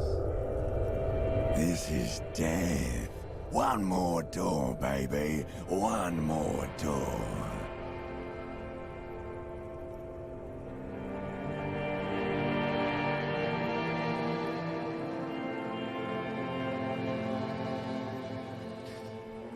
I wouldn't mind if you stopped with that, PJ.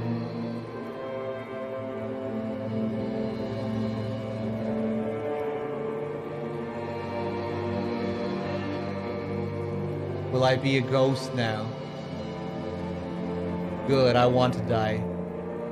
No, let me back into the fight.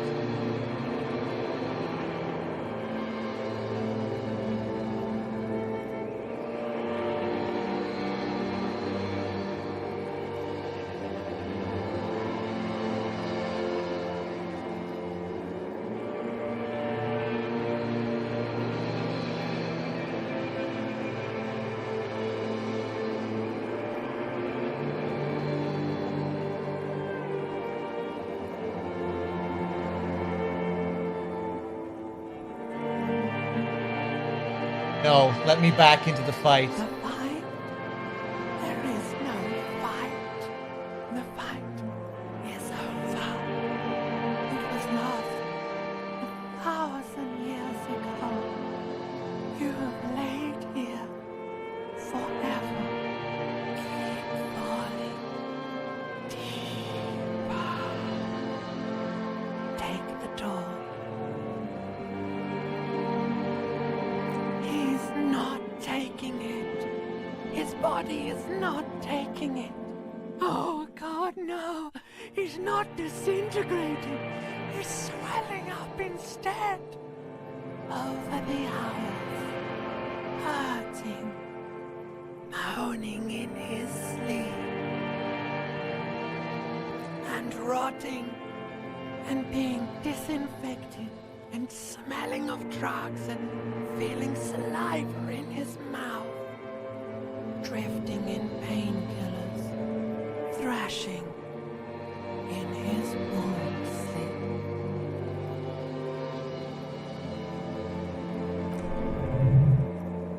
There's a radio in the distance. The radio of the world. Playing sounds. Good morning, Elysium. Soon you will return to the world.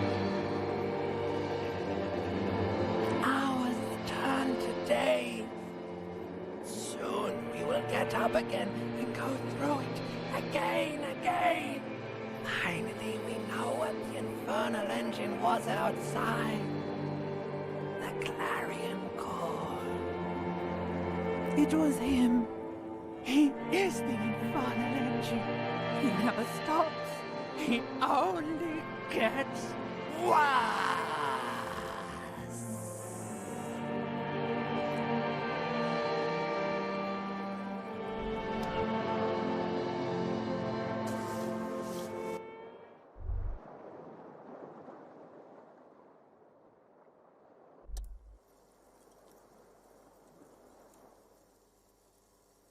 What? You see Kim's familiar shape in the orange jacket. It turns double, then triple from the pain. Kim.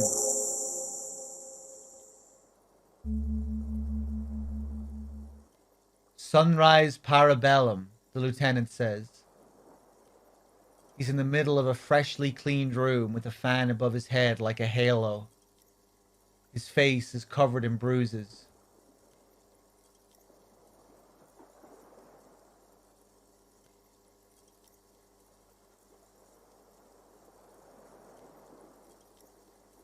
The room, it's clean. Did you say sunrise?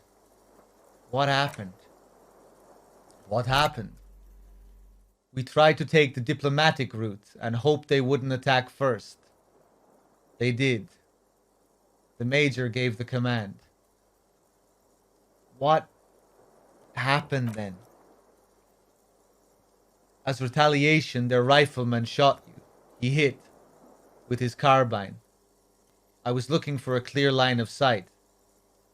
When I found it, he sounds a tiny bit sorry he did not find it before you got hit.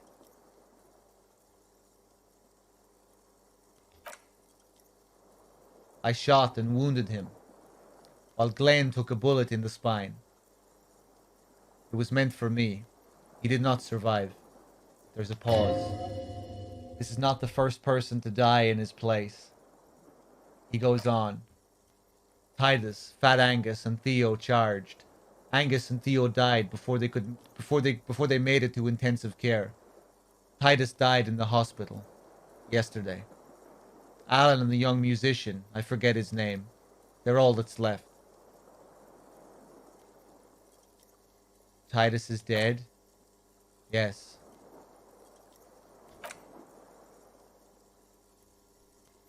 One sec, guys.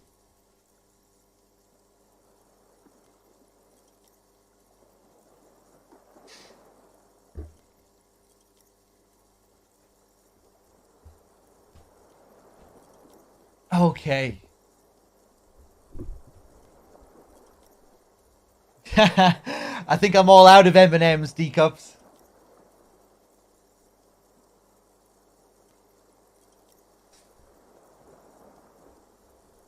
You were bleeding out. I think you said you lied about being an amnesiac, and you warned me. I was able to disarm the Major before he got the jump on me. Thank you. Although... Oh, a cigarette. Breaking the rules, Kim. I was not able to kill him, as I should have. Krenel took him. The lieutenant takes a cigarette from his coat pocket and lights it. A bitter smell fills the room. A stray bullet killed DePaul, though. And that's what happened. Please do, Storm.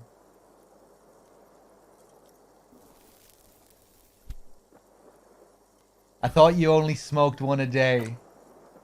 This is the one.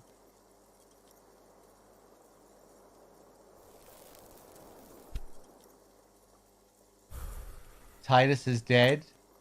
Yes. He pulls on his cigarette intently. And the Major is in a private hospital across the river. Krenel claimed him from the local butcher shop, where Titus died. Turns out he's insured. Oh, never mind. Yeah, fuck it. I didn't realize that was all spoken by Kim. Okay.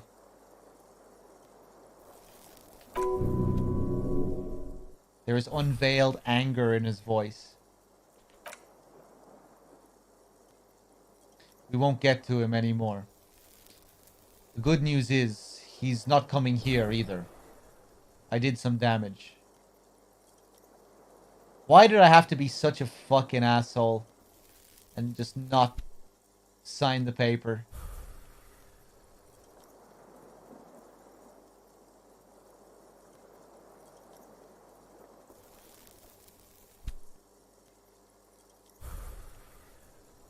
How many casualties on the Union side?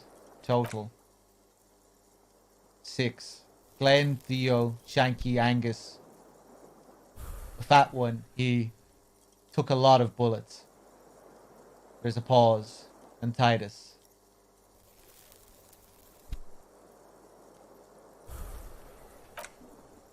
And Elizabeth, too. Elizabeth Beaufort was her name. The gardener. She didn't make it.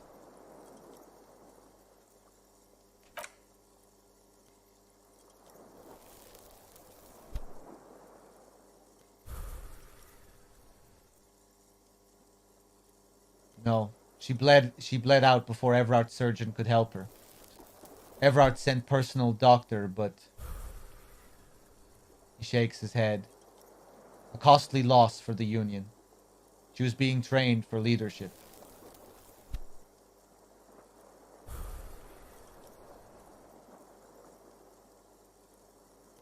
I missed JMP's comment there. I assume he was talking about getting a gun from Everard. I figured you could get the gun from Everard if you signed it. I just didn't want to sign it.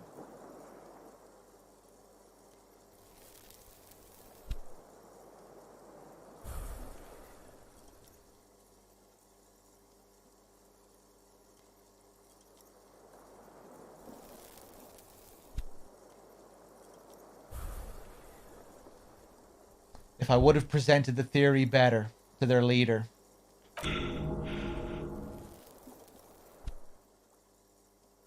She never had a chance. She should not have been there in the first place.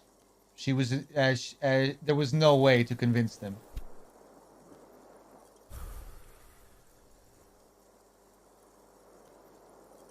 And that's all. He nods. An absolute disaster. It's a total shit show, Kim.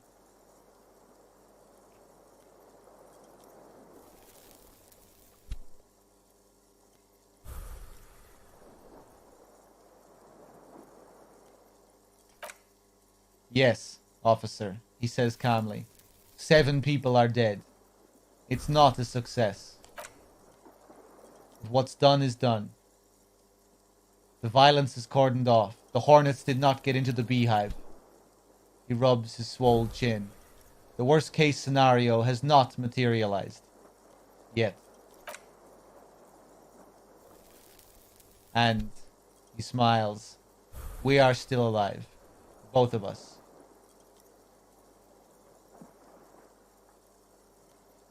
How bad am I hurt? Pretty bad, officer. You've suffered 2 wounds. The first is below your shoulder. The bullet passed through your shoulder blade, luckily missing your lung and heart. The second shot hit you in the thigh. The left quadriceps. Points to your leg. No major arteries were nicked, but the bullet had to be removed. The bacterial infection was treated with neurochrome.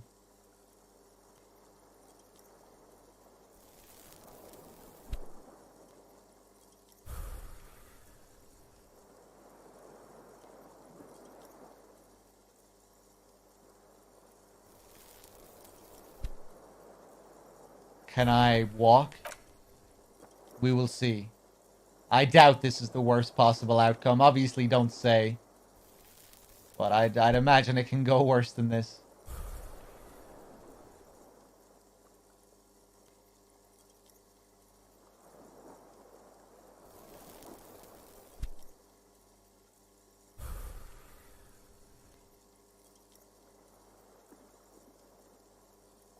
Has anyone from my station been to see me?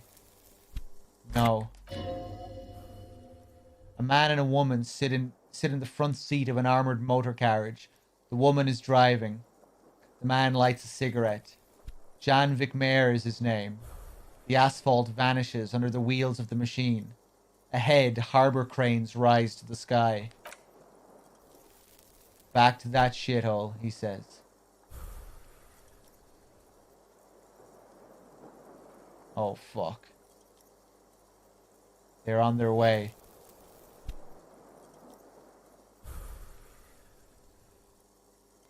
They don't care about me at all.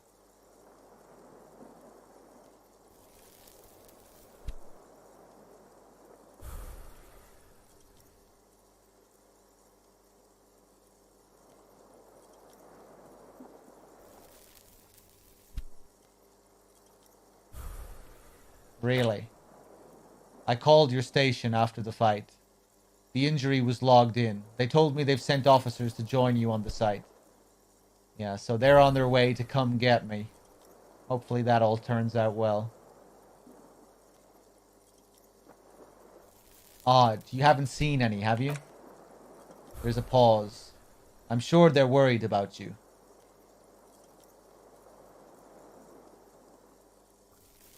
If not my station, then who treated me? I did. I didn't know you could do that. It's part of a detective's task chain. You can do it too.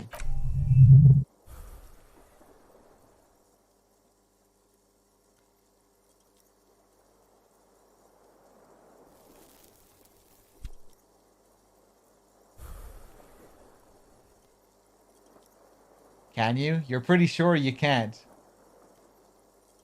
Are you hurt? Not very. He rubs his chin. I have a concussion from the major beating me with the butt of his gun. I try to not move too much.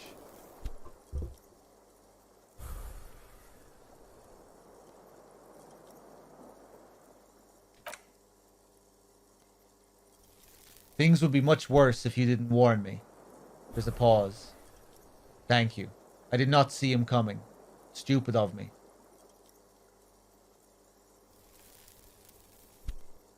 Okay. Get up.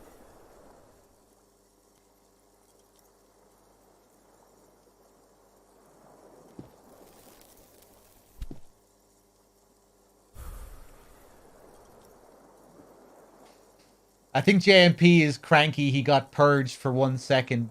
Vomit.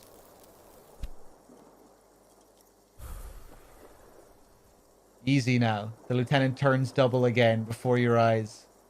An orange hue of pain.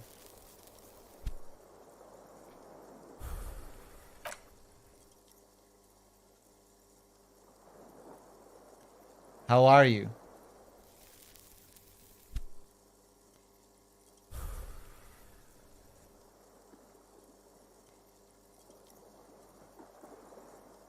My disco days are done.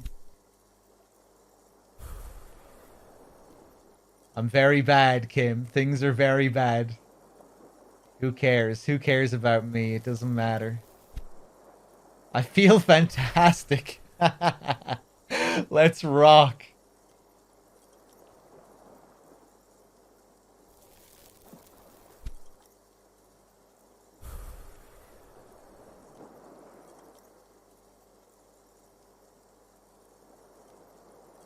Fuck it.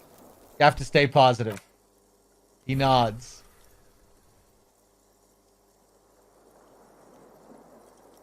What happens now, Kim? The room, it's clean. Mr. Garte cleaned it. It took him an entire day. How long have I been out? 2 days. In and out. In and out, you've been up enough to take Dramamine and curse and drink water.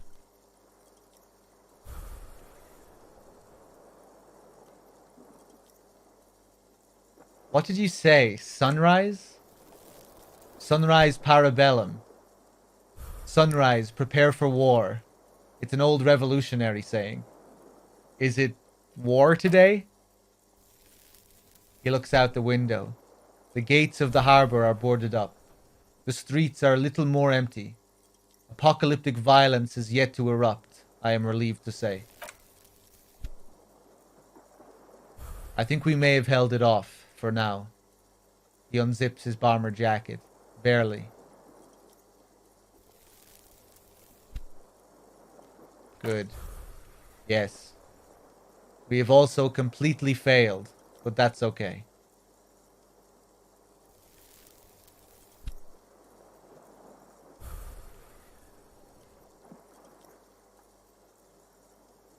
What happens now, Kim? I honestly don't know.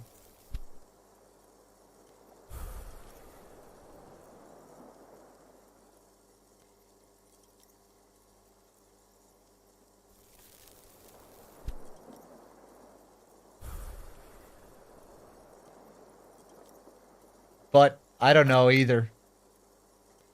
We can't talk to Evrart. The harbor is in lockdown. Everyone in there is outside our grasp now. And Joyce has left too. Joyce is gone? Yes, she left yesterday morning to meet the board of Wild Pines. Or that is what I've heard. There's a pin somewhere in the machine. Oh wait, oh, is he? That's him, okay. There's a pin somewhere in the machine that keeps Krenel from sending in a death squad. He looks out the window. Maybe it's her. Maybe she kept her end.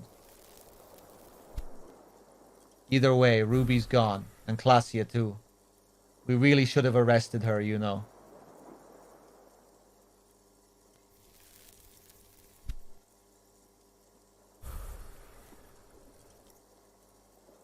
Who did it then, Kim?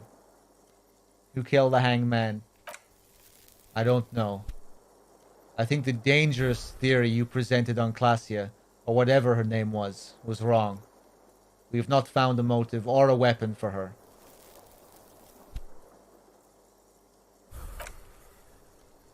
Honestly, I think our investigation has not produced a single credible suspect.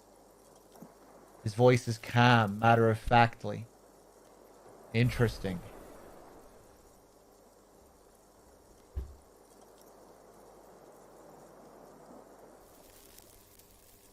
Oh shit! Yeah, look at his cigarette. That obviously shouldn't be happening. I don't think it's been doing that the whole time, has it?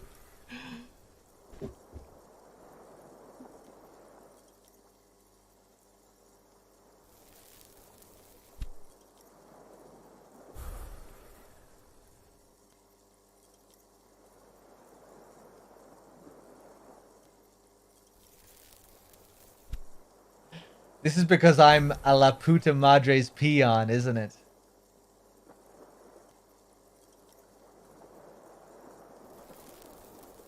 The fucking Maybells, Kim. The flowers.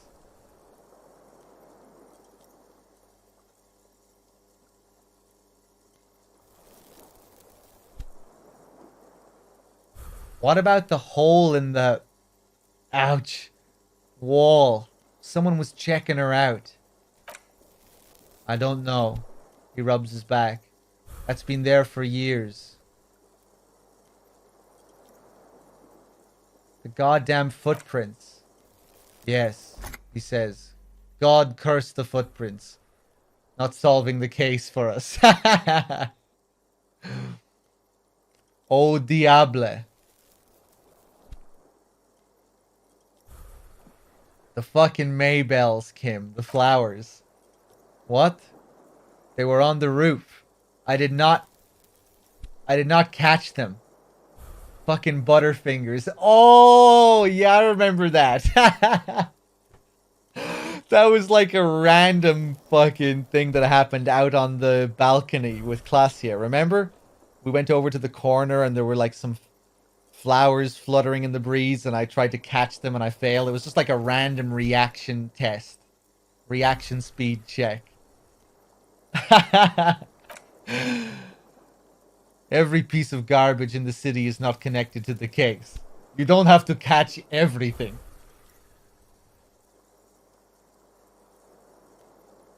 Thanks for clarifying that, Kim.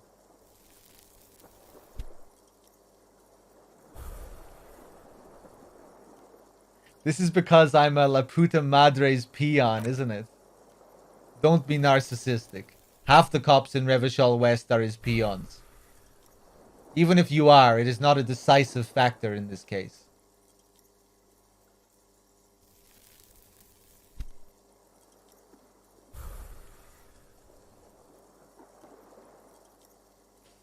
There are all these old bunkers and weapon caches. Revolutionary era. We could find thousands more if we wanted. All of Revachol is full of them.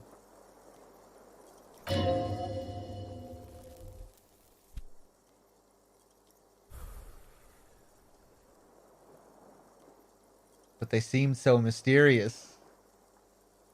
I can't believe they're fucking useless. No need to be melodramatic. The miracle hasn't happened yet. It's not over yet. He does not know what to reply. Looks out of the window, then back at you. It's morning outside, you think. You know what I think about solving crimes?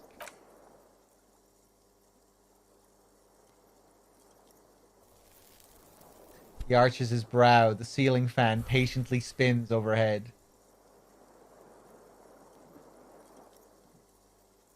Solving crimes is hard.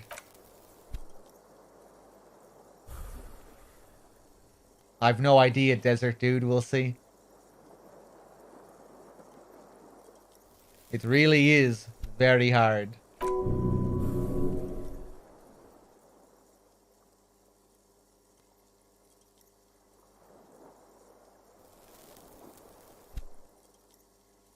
That concussion must be making him dizzy.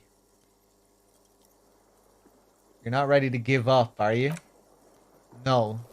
There's a short pause. Are you ready to limp? Ouch. It's not ouch time yet. You just got a Dramamine. You just got a Dramamine pill an hour ago. Wait until it wears off. I'm ready. Good. There's a pause. Where do you want to limp? A gust of wind blows in from the bay. The duraluminium box around you vibrates imperceptibly. A familiar cold, a red thread on the roof upstairs. Taut, plucked like a string by the gust.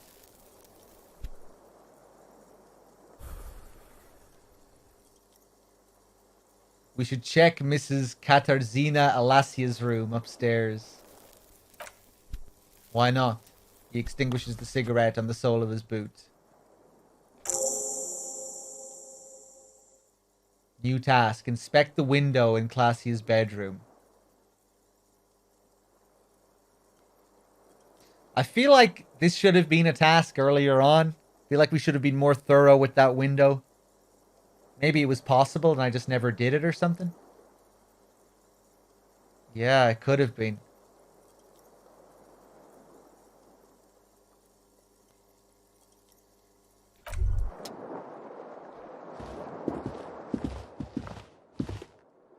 Can we run? Oh, we can. Okay, just the way he kept saying that we'd have to limp. I thought maybe we would be limping.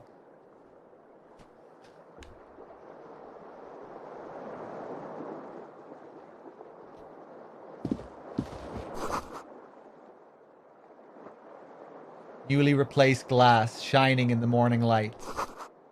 You hear traffic outside. Back in the world again.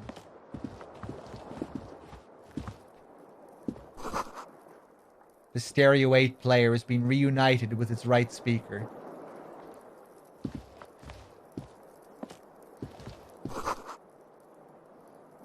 You see gleaming white enamel, no bottles inside. Look, the door is open. You can walk right into Kim's room. Oh!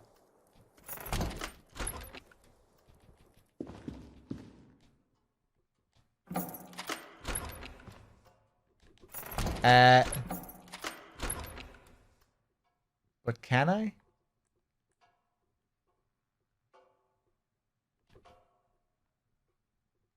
Let's look in the mirror.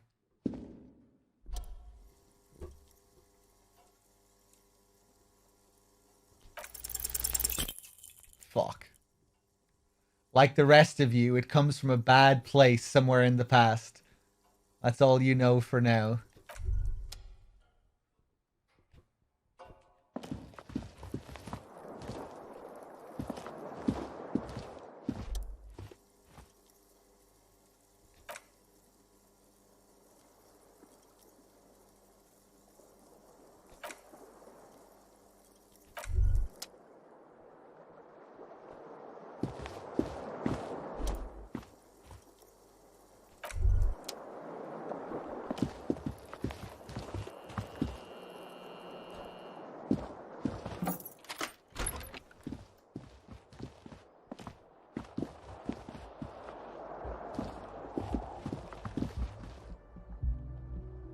There's the music again.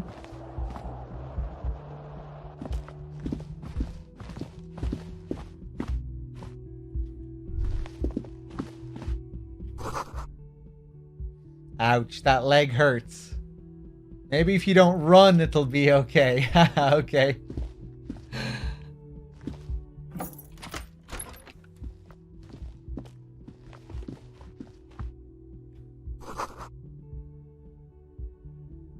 Looks like she's left something on the table.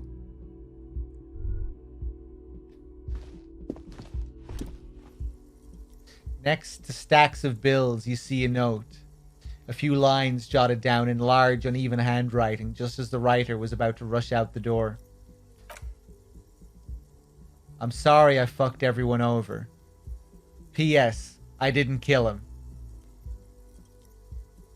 P.P.S. Gift upstairs. Oh, cool. A gift. The lieutenant turns to the staircase suspiciously, looking for any signs of another presence in the shadows above.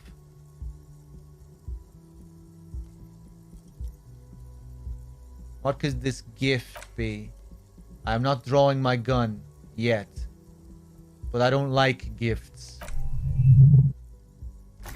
He says he's not, but his hand moves instinctively towards his holster as he studies the note. Interesting. Just don't walk into another radio trap, okay? Seems she left in a hurry. It's hardly surprising.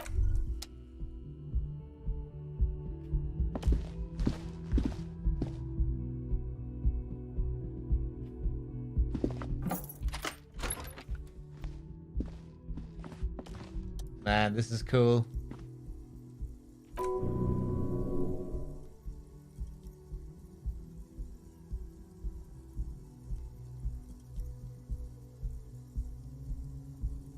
I was kind of hoping the gift would be in here. I always took you for more of a drunk than a chemical user. Lieutenant Yefreter. He says as though it's self-evident. Should we go? She's really cleaned this out. The lieutenant nods. She certainly had her priorities straight when she was packing.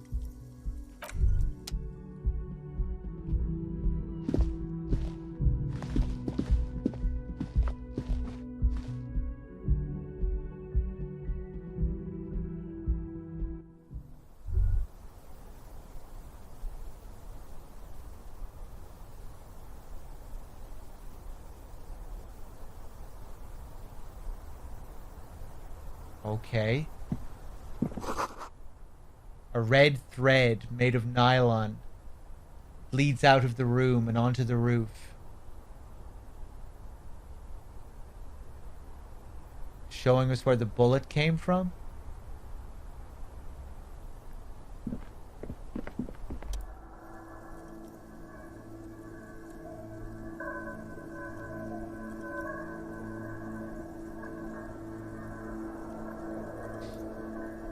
Oh, well, yeah, I'm pretty much using it as a mouse, Tiggles. I'm still pointing and clicking. But, yeah, I'll go back down and have another attempt. The window is pristine, at least on the inside. Yeah. What happened here? Fuck, I wonder if I could have done this earlier?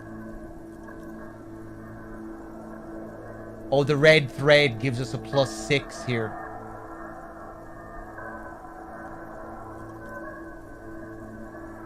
This is ballistics.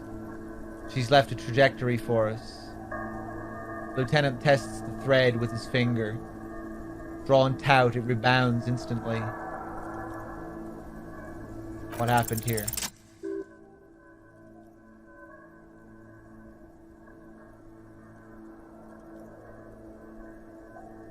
The golden light melts away into the blue glassy darkness of your mind.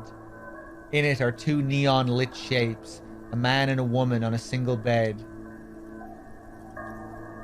What positions are they in? Like the witness said, the man is kneeling, the woman is on her back. It's the night of March 4th, and a shot has just been fired. The man looks directly at the woman. The shot's possible directions converge in his mouth. A ray cast from somewhere outside, entering his brain. The red thread bisecting the room shows the trajectory of the bullet. Where does it come from? From the roof outside. Location A prime. The glass fractures around the bullet hole. Shards face inward like a corona behind the woman's back.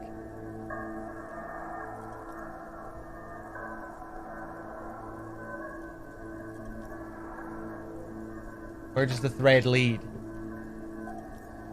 Maybe if you extrapolate all possible points of origin first, the thread will make sense. Expect the ghostly figures. The man does not know the bullet has entered his brain. He never will. Death comes faster than the realization.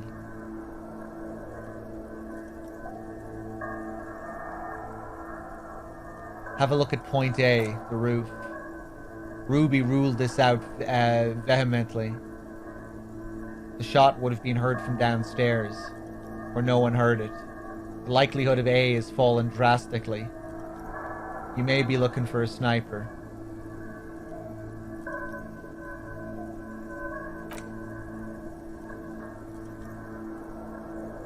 The shot had to come from a greater distance, beyond A. Should we extrapolate to include every possible point of origin in Martinez? Extrapolate the radius to include all of Martinez. According to your map of the district, this shot could have come from a wide angle of locations, starting with the northern edge of the abandoned boardwalk, ending with an islet in the bay. Let's call them B prime.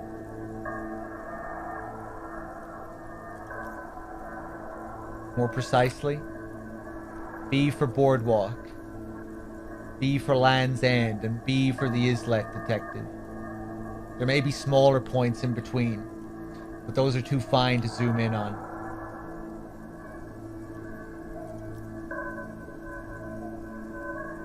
Have a look at point B, the boardwalk.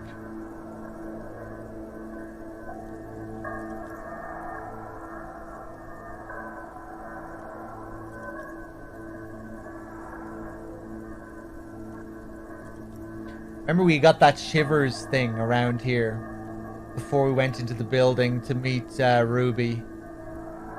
Of someone kneeling down in the sand. Moving their fingers across a scope. Really felt like it was describing the killer.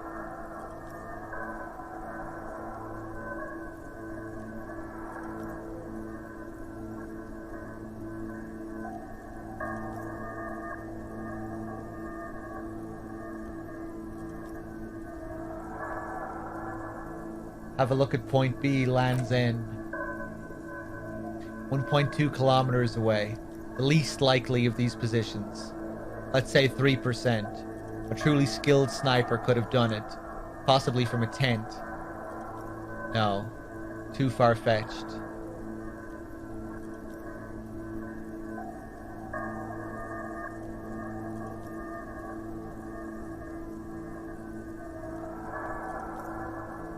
Oh, I didn't read this one. 700 meters away. The likeliest of these B positions. 20% chance. A skilled sniper could have made the shot, provided he had a safe sniper's nest. Even with the light on inside, we're talking military training. At that distance, the perpetrator would have had to take wind direction into account. Have a look at point B, the islet.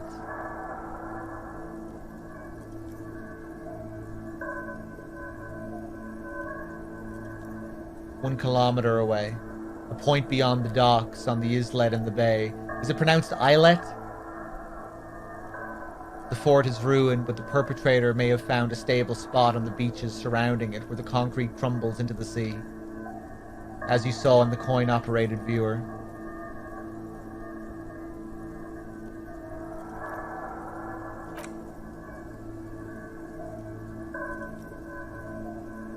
The shot would have been a small miracle, 5% likelihood.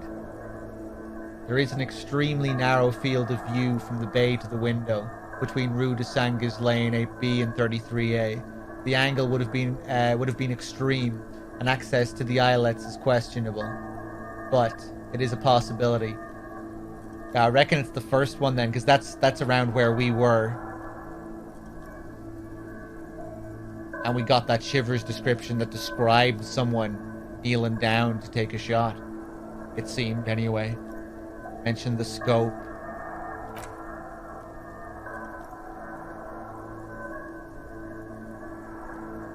Then there's the thread the witness left. She did have a first-hand view of the event. Perhaps she found something in outer reaches of her memory of it. You need to inspect it again.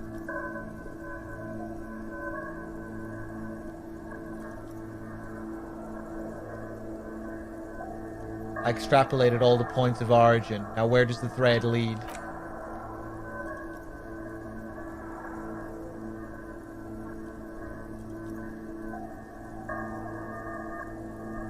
It suggests the bullet came from the extreme upper quadrant of possible angles. From a point beyond the roof. B with the 3 dashes.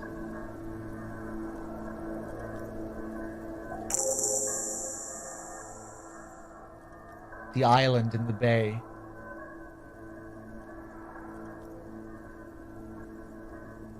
Is she trying to tell us the shot came from the islet? He nods. Unless she thinks the perpetrator was standing on the ring antenna, this is where the thread seems to point.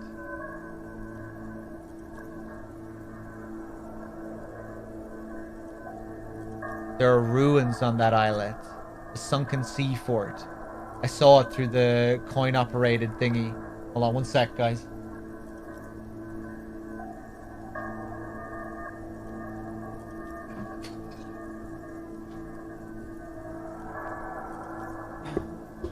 Man, this is so crazy.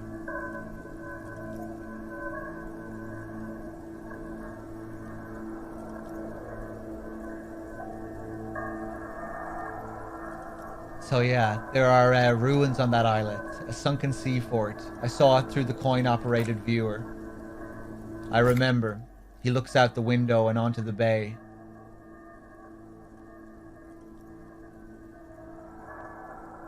Huh.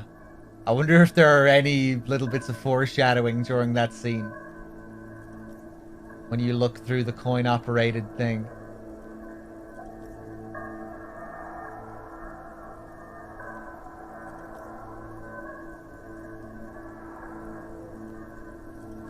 How did she know how to do this? She was there that night. She would have known precisely where the bullet hole was in the glass. It also looks like there may be more to her skill set than we know. The question is, should we trust her? Of course we don't trust her.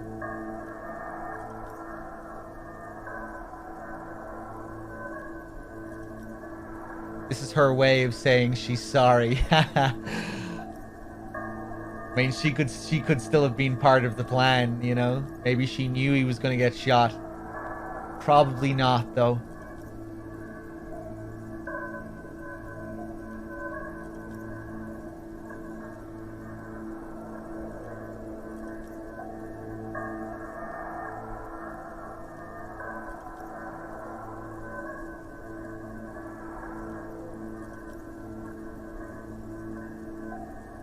I just don't know. Indeed, neither do I. This is also one of the few places in Martinaise we haven't been to. Yeah. Man, this is sick. Love it. So it is. For a second, he seems tired. You seem unenthusiastic. Maybe we need to go to the island? Oh, fuck. The wind blows in from the open window. The lieutenant sighs, looking into the cold distance across the water. Kim, let's go to the fucking island.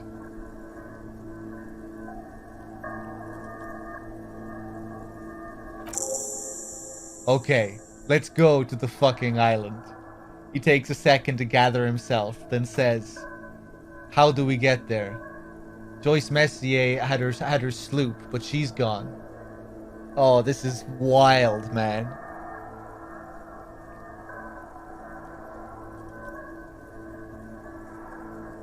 Oh, I love this.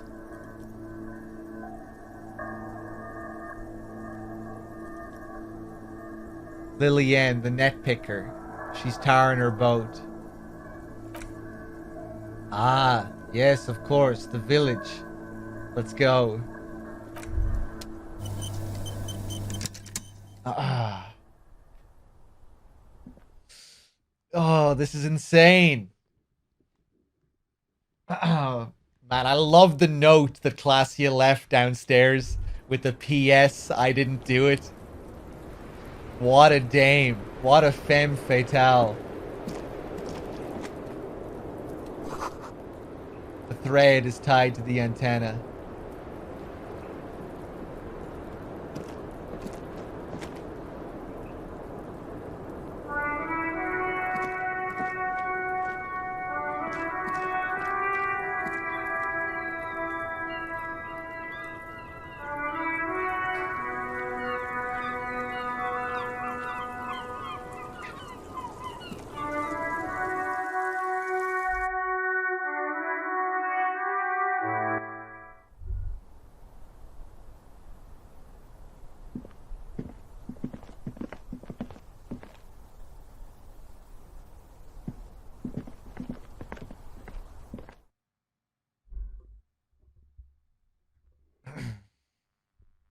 Yeah, I can't wait to play this again, to pick up on all the foreshadowing and things I missed, and also to see all the to see all the different paths and stuff when I pick a different build. I want to see all that intellect stuff. Get all those encyclopedia entries.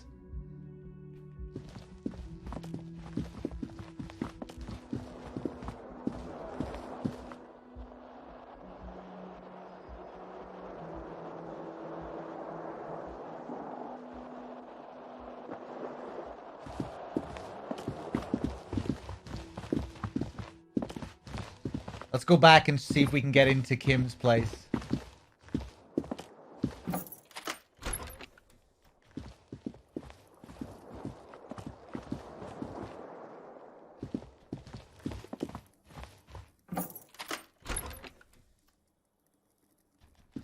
Hey, there we go.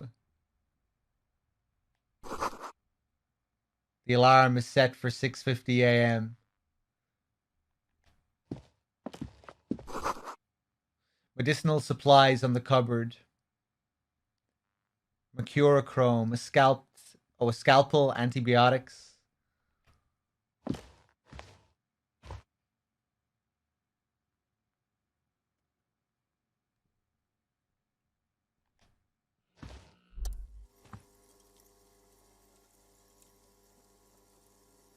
These papers bear the stamp of the RCM.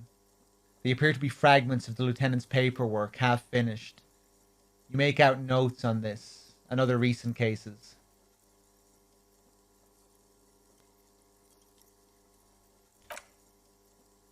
I had Garte open the door to your room. He closes the notes. You were running a low bacterial fever for the first night.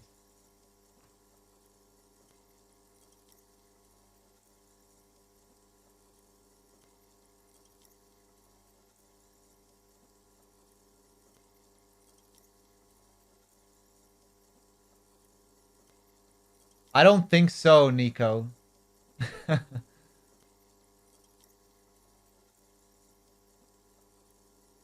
With how they described it, anyway. I think the island, wherever it was coming from on the island, does have a clear view of the place. Just that it would be extremely unlikely someone would be able to pull off the shot. That's what it said, anyway. That it was the least likely out of all the options, but it seems to be the one that Classia thought it came from.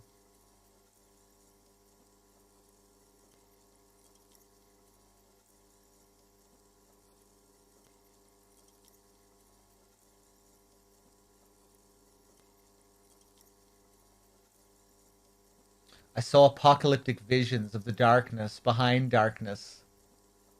Behind darkness. I'm such a burden, I should just fuck off.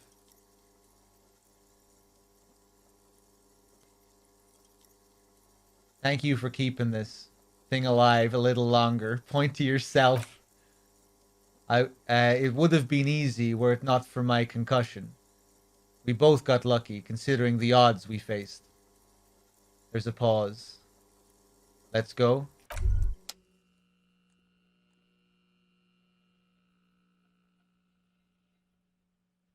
Nothing else to look at here, huh?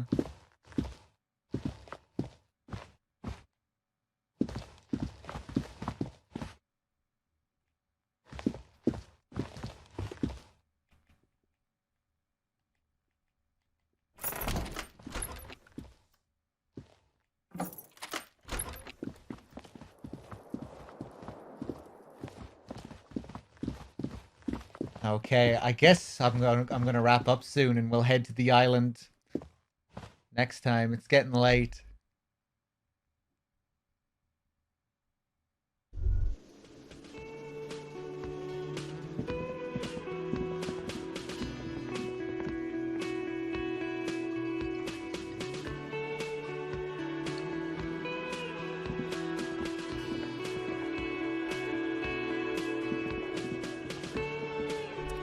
Oh, you're up.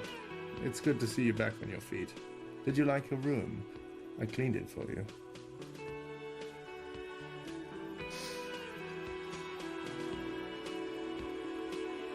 I did, thank you. Big improvement. It could have used more work. I just took 2 bullets for this place. You did? I was too distracted to notice.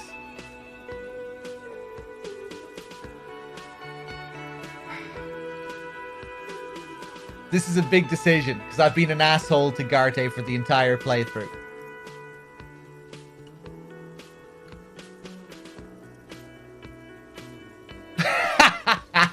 I'm going with number 2.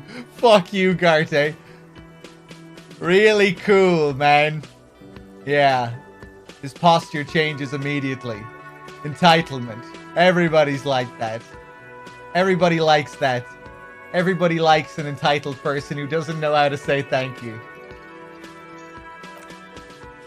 Especially when you're so busy doing nothing to stop psychopaths.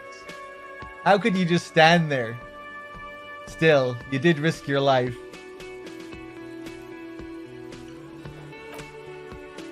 Also, he wags his finger.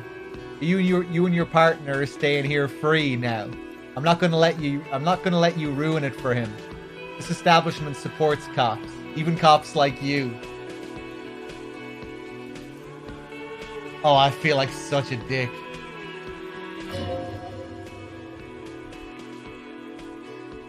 He thinks it's weak. He thinks it's weak to renege. What is this word? On the courtesy he already decided to pay you. Moral superiority is important to him. Thank you, sir. Renege? Renege? Right, okay.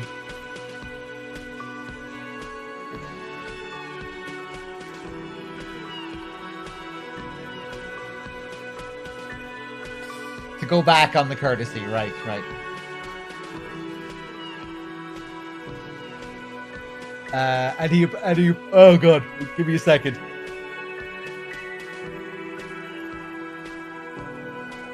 Ugh, that's a yawn. Thank you, sir. And he appreciated the clean room, by the way. He just likes to act like he doesn't. Well, anyway, the man clears his throat, not knowing what to say. Where did everyone go? Oh, you know. He looks around at the empty place. People don't tend to stick around after shootouts. Turns out they're not good for business.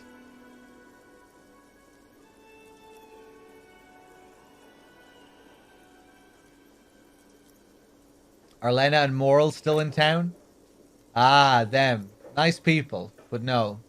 Lena said they were going back to Jamrock. I saw them pass by outside. He waves at the windows. This was before the fight started. I'm glad she got out of here before all that. Bullets flying and stuff. People inside were quite terrified, you know. I had to take action and step outside too. But we weren't done looking for the phasmid. I mean, you're a detective. Perhaps you can track them down? Shouldn't be that hard. Exactly. He looks at you. But all in due time. Crypto business is not the priority right now. You'll see her again one day. You know it. Things went like they did for a reason.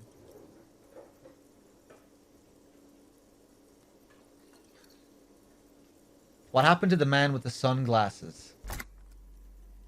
He shakes his head. I don't remember everyone who comes here. Those fucking 2 were so strange. I was convinced that they were sent here to kill me or some shit. It's really weird.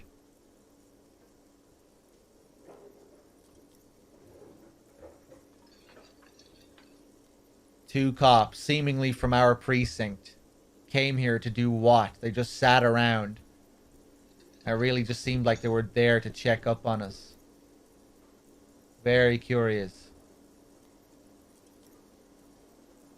Okay, so I have to mention, when it happened, you were right out there on the balcony.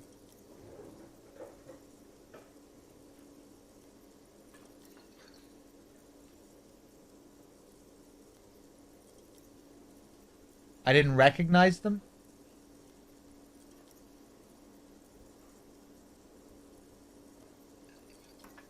No.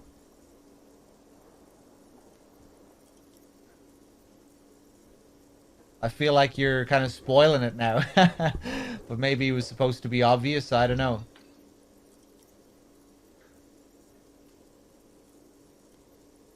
Maybe I don't remember seeing them in another scene. But maybe I did. Maybe they were in that flashback from the very beginning of the game. When I first stepped out of the whirling. When I first exited this place and we got that other scene. With my colleagues. I don't think that was them, though.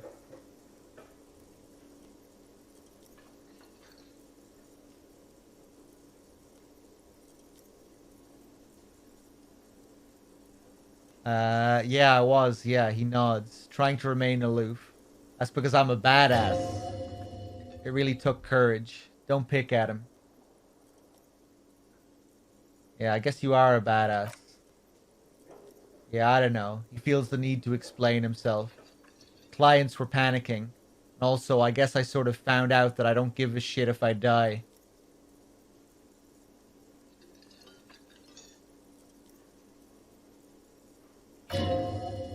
He means it. It's not just boasting. It's something he discovered about himself, stepping onto that balcony. Alright, thanks. No problem. He looks around at the empty establishment. They'll come back. They always do.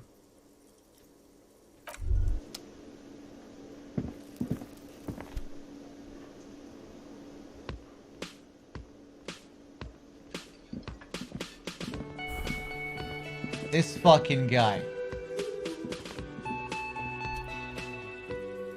He's still here. And this guy. And his money.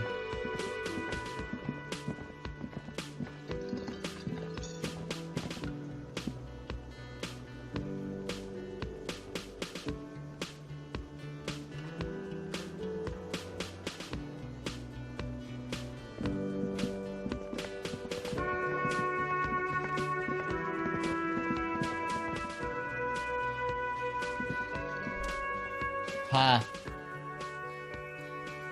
Alan. Seeing you approach, the bruised man clenches his fists. Oh, it's you. Didn't think we'd see you walking anytime soon. Elaine, look, it's the cowardly cop. Elaine, okay. Huh? What? He looks up, his eyes full of confusion, as if he'd just woken from a deep sleep. He's very, very drunk. Our condolences for your loss. He says with a little nod, but the remaining Hardy boys don't seem to register his words.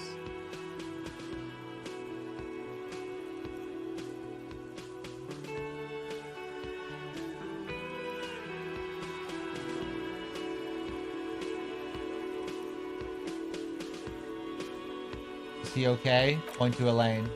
Does he look like he's okay? He does not. His unshaven face is almost grey, and he reeks of piss, sweat, and booze. While still alive, he has abandoned his own body to decomposition.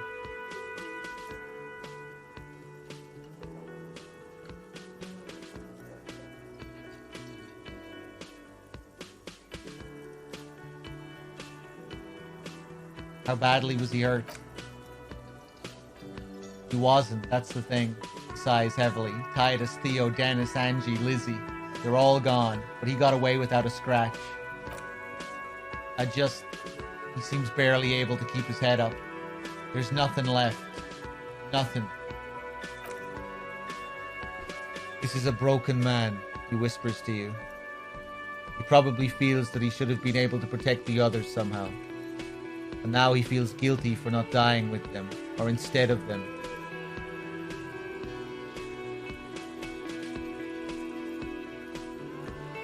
This is terrible. I don't think I could go on living after this. Man, cool scene here.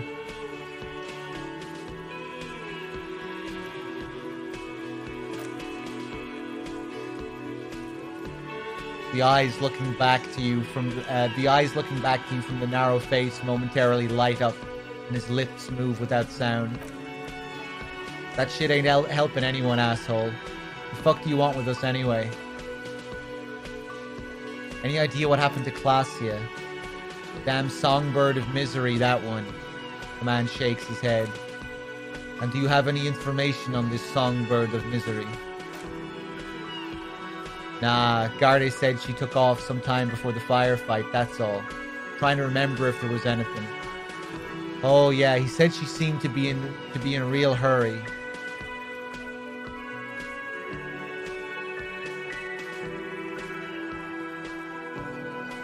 Yeah, she knew they were coming.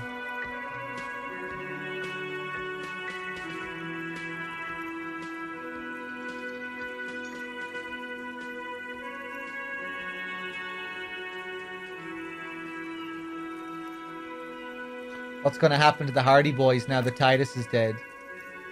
The spit flying out of his mouth is accompanied by a painful grimace. Titus is fucking dead. What's gonna happen to the Hardy Boys? Look around you, man. This shit is done. There are no more Hardy Boys. You two are just gonna go back to hauling containers in the harbor? No, man. I don't know. I guess the Union will still be policing the neighborhood, but he looks at his dazed companion. Who's gonna do it now? I am.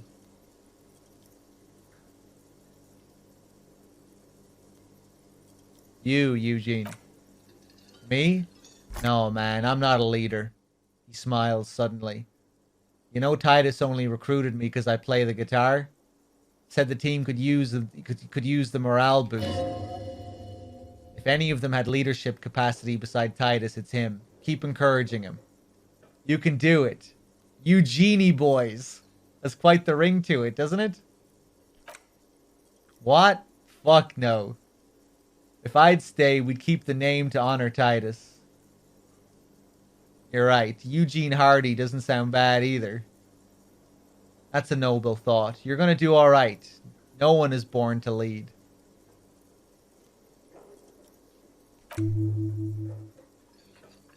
Titus was. His eyes meet yours. But thanks for the vote of confidence. If I don't stick around, it's all over.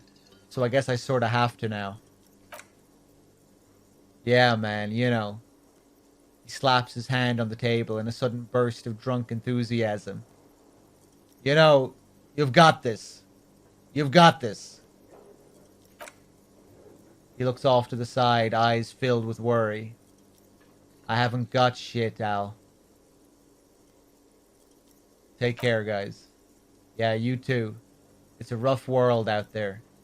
He shakes his head. It's not easy being a cop. We were too hard on you. Both of you.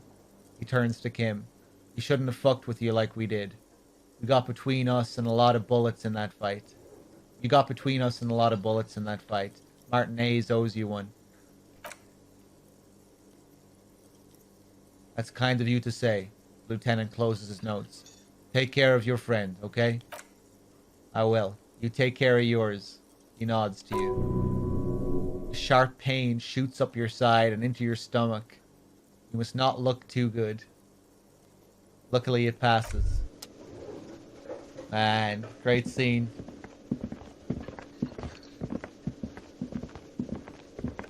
Hey, bloody crow.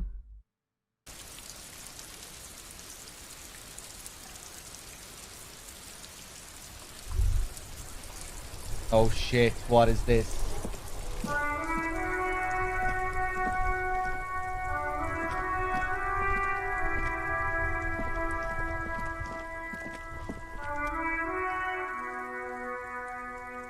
One day I will return to your side. The graffito has been painted over the traces of the fight that took place here. It smells of blood and heavy fuel oil. This was Cindy the Skull. Looks like Cindy the Skull finally found the words for her masterpiece.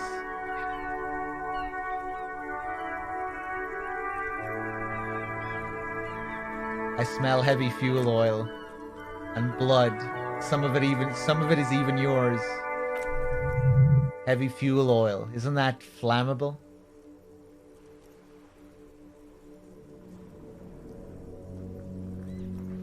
Looks like Cindy finally found the words for her masterpiece. The lieutenant crouches, touching the fuel oil with his finger. Looks like it, yes. This is still fresh. It wasn't here yesterday.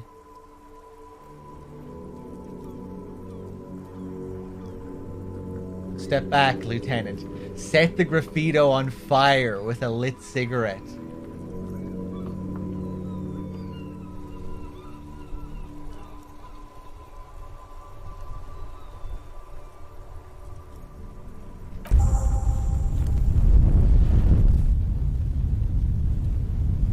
Fuel oil catches fire immediately with an ominous hiss. A bright orange flash across the surface of the letters. Black smoke rises from the burning message. What if the words are not directed at the people of Martinez, or even the coalition aerostatics above the city? They're meant for something above even those. Disco Elysium. You've been policed, Martinez. God, I'm on my way. Say nothing. Stare grimly into the flames.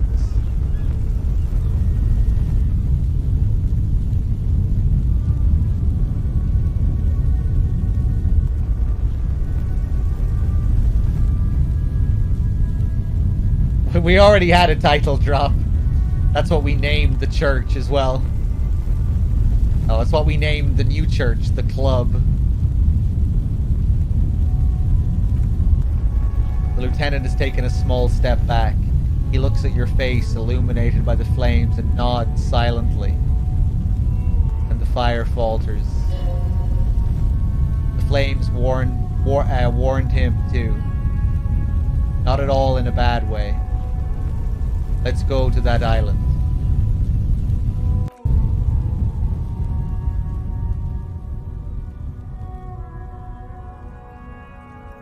Slowly the flames subside, the fuel burning out.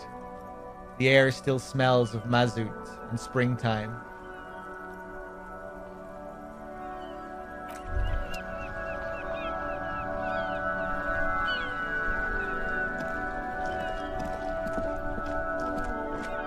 One sec, guys.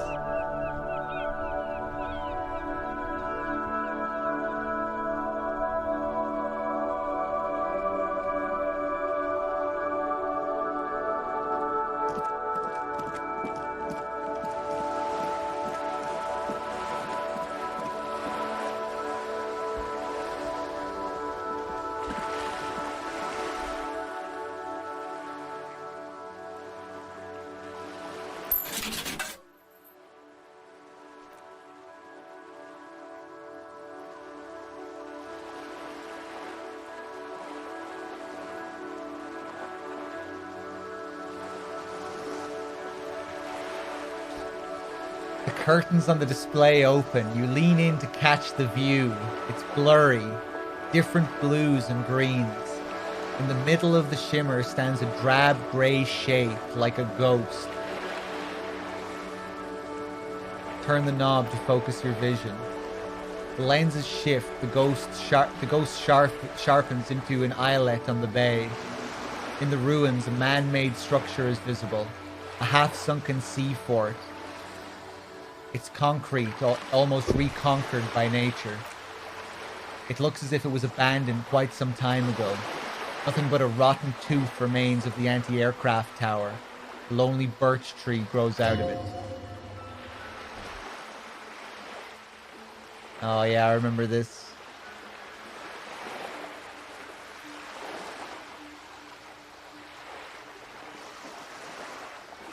There are ruins of some kind of building there. Really? I don't have the eyesight to make it out. The lieutenant takes off his glasses and cleans them.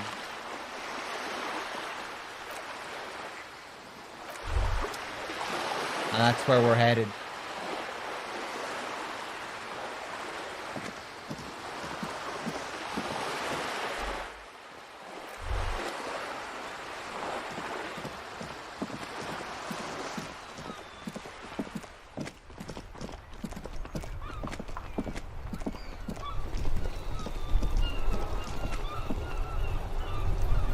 Okay, guys, I think I'm going to wrap it up here for now.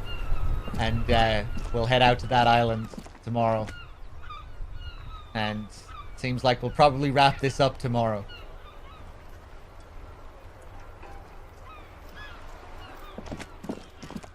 That was some more good stuff today.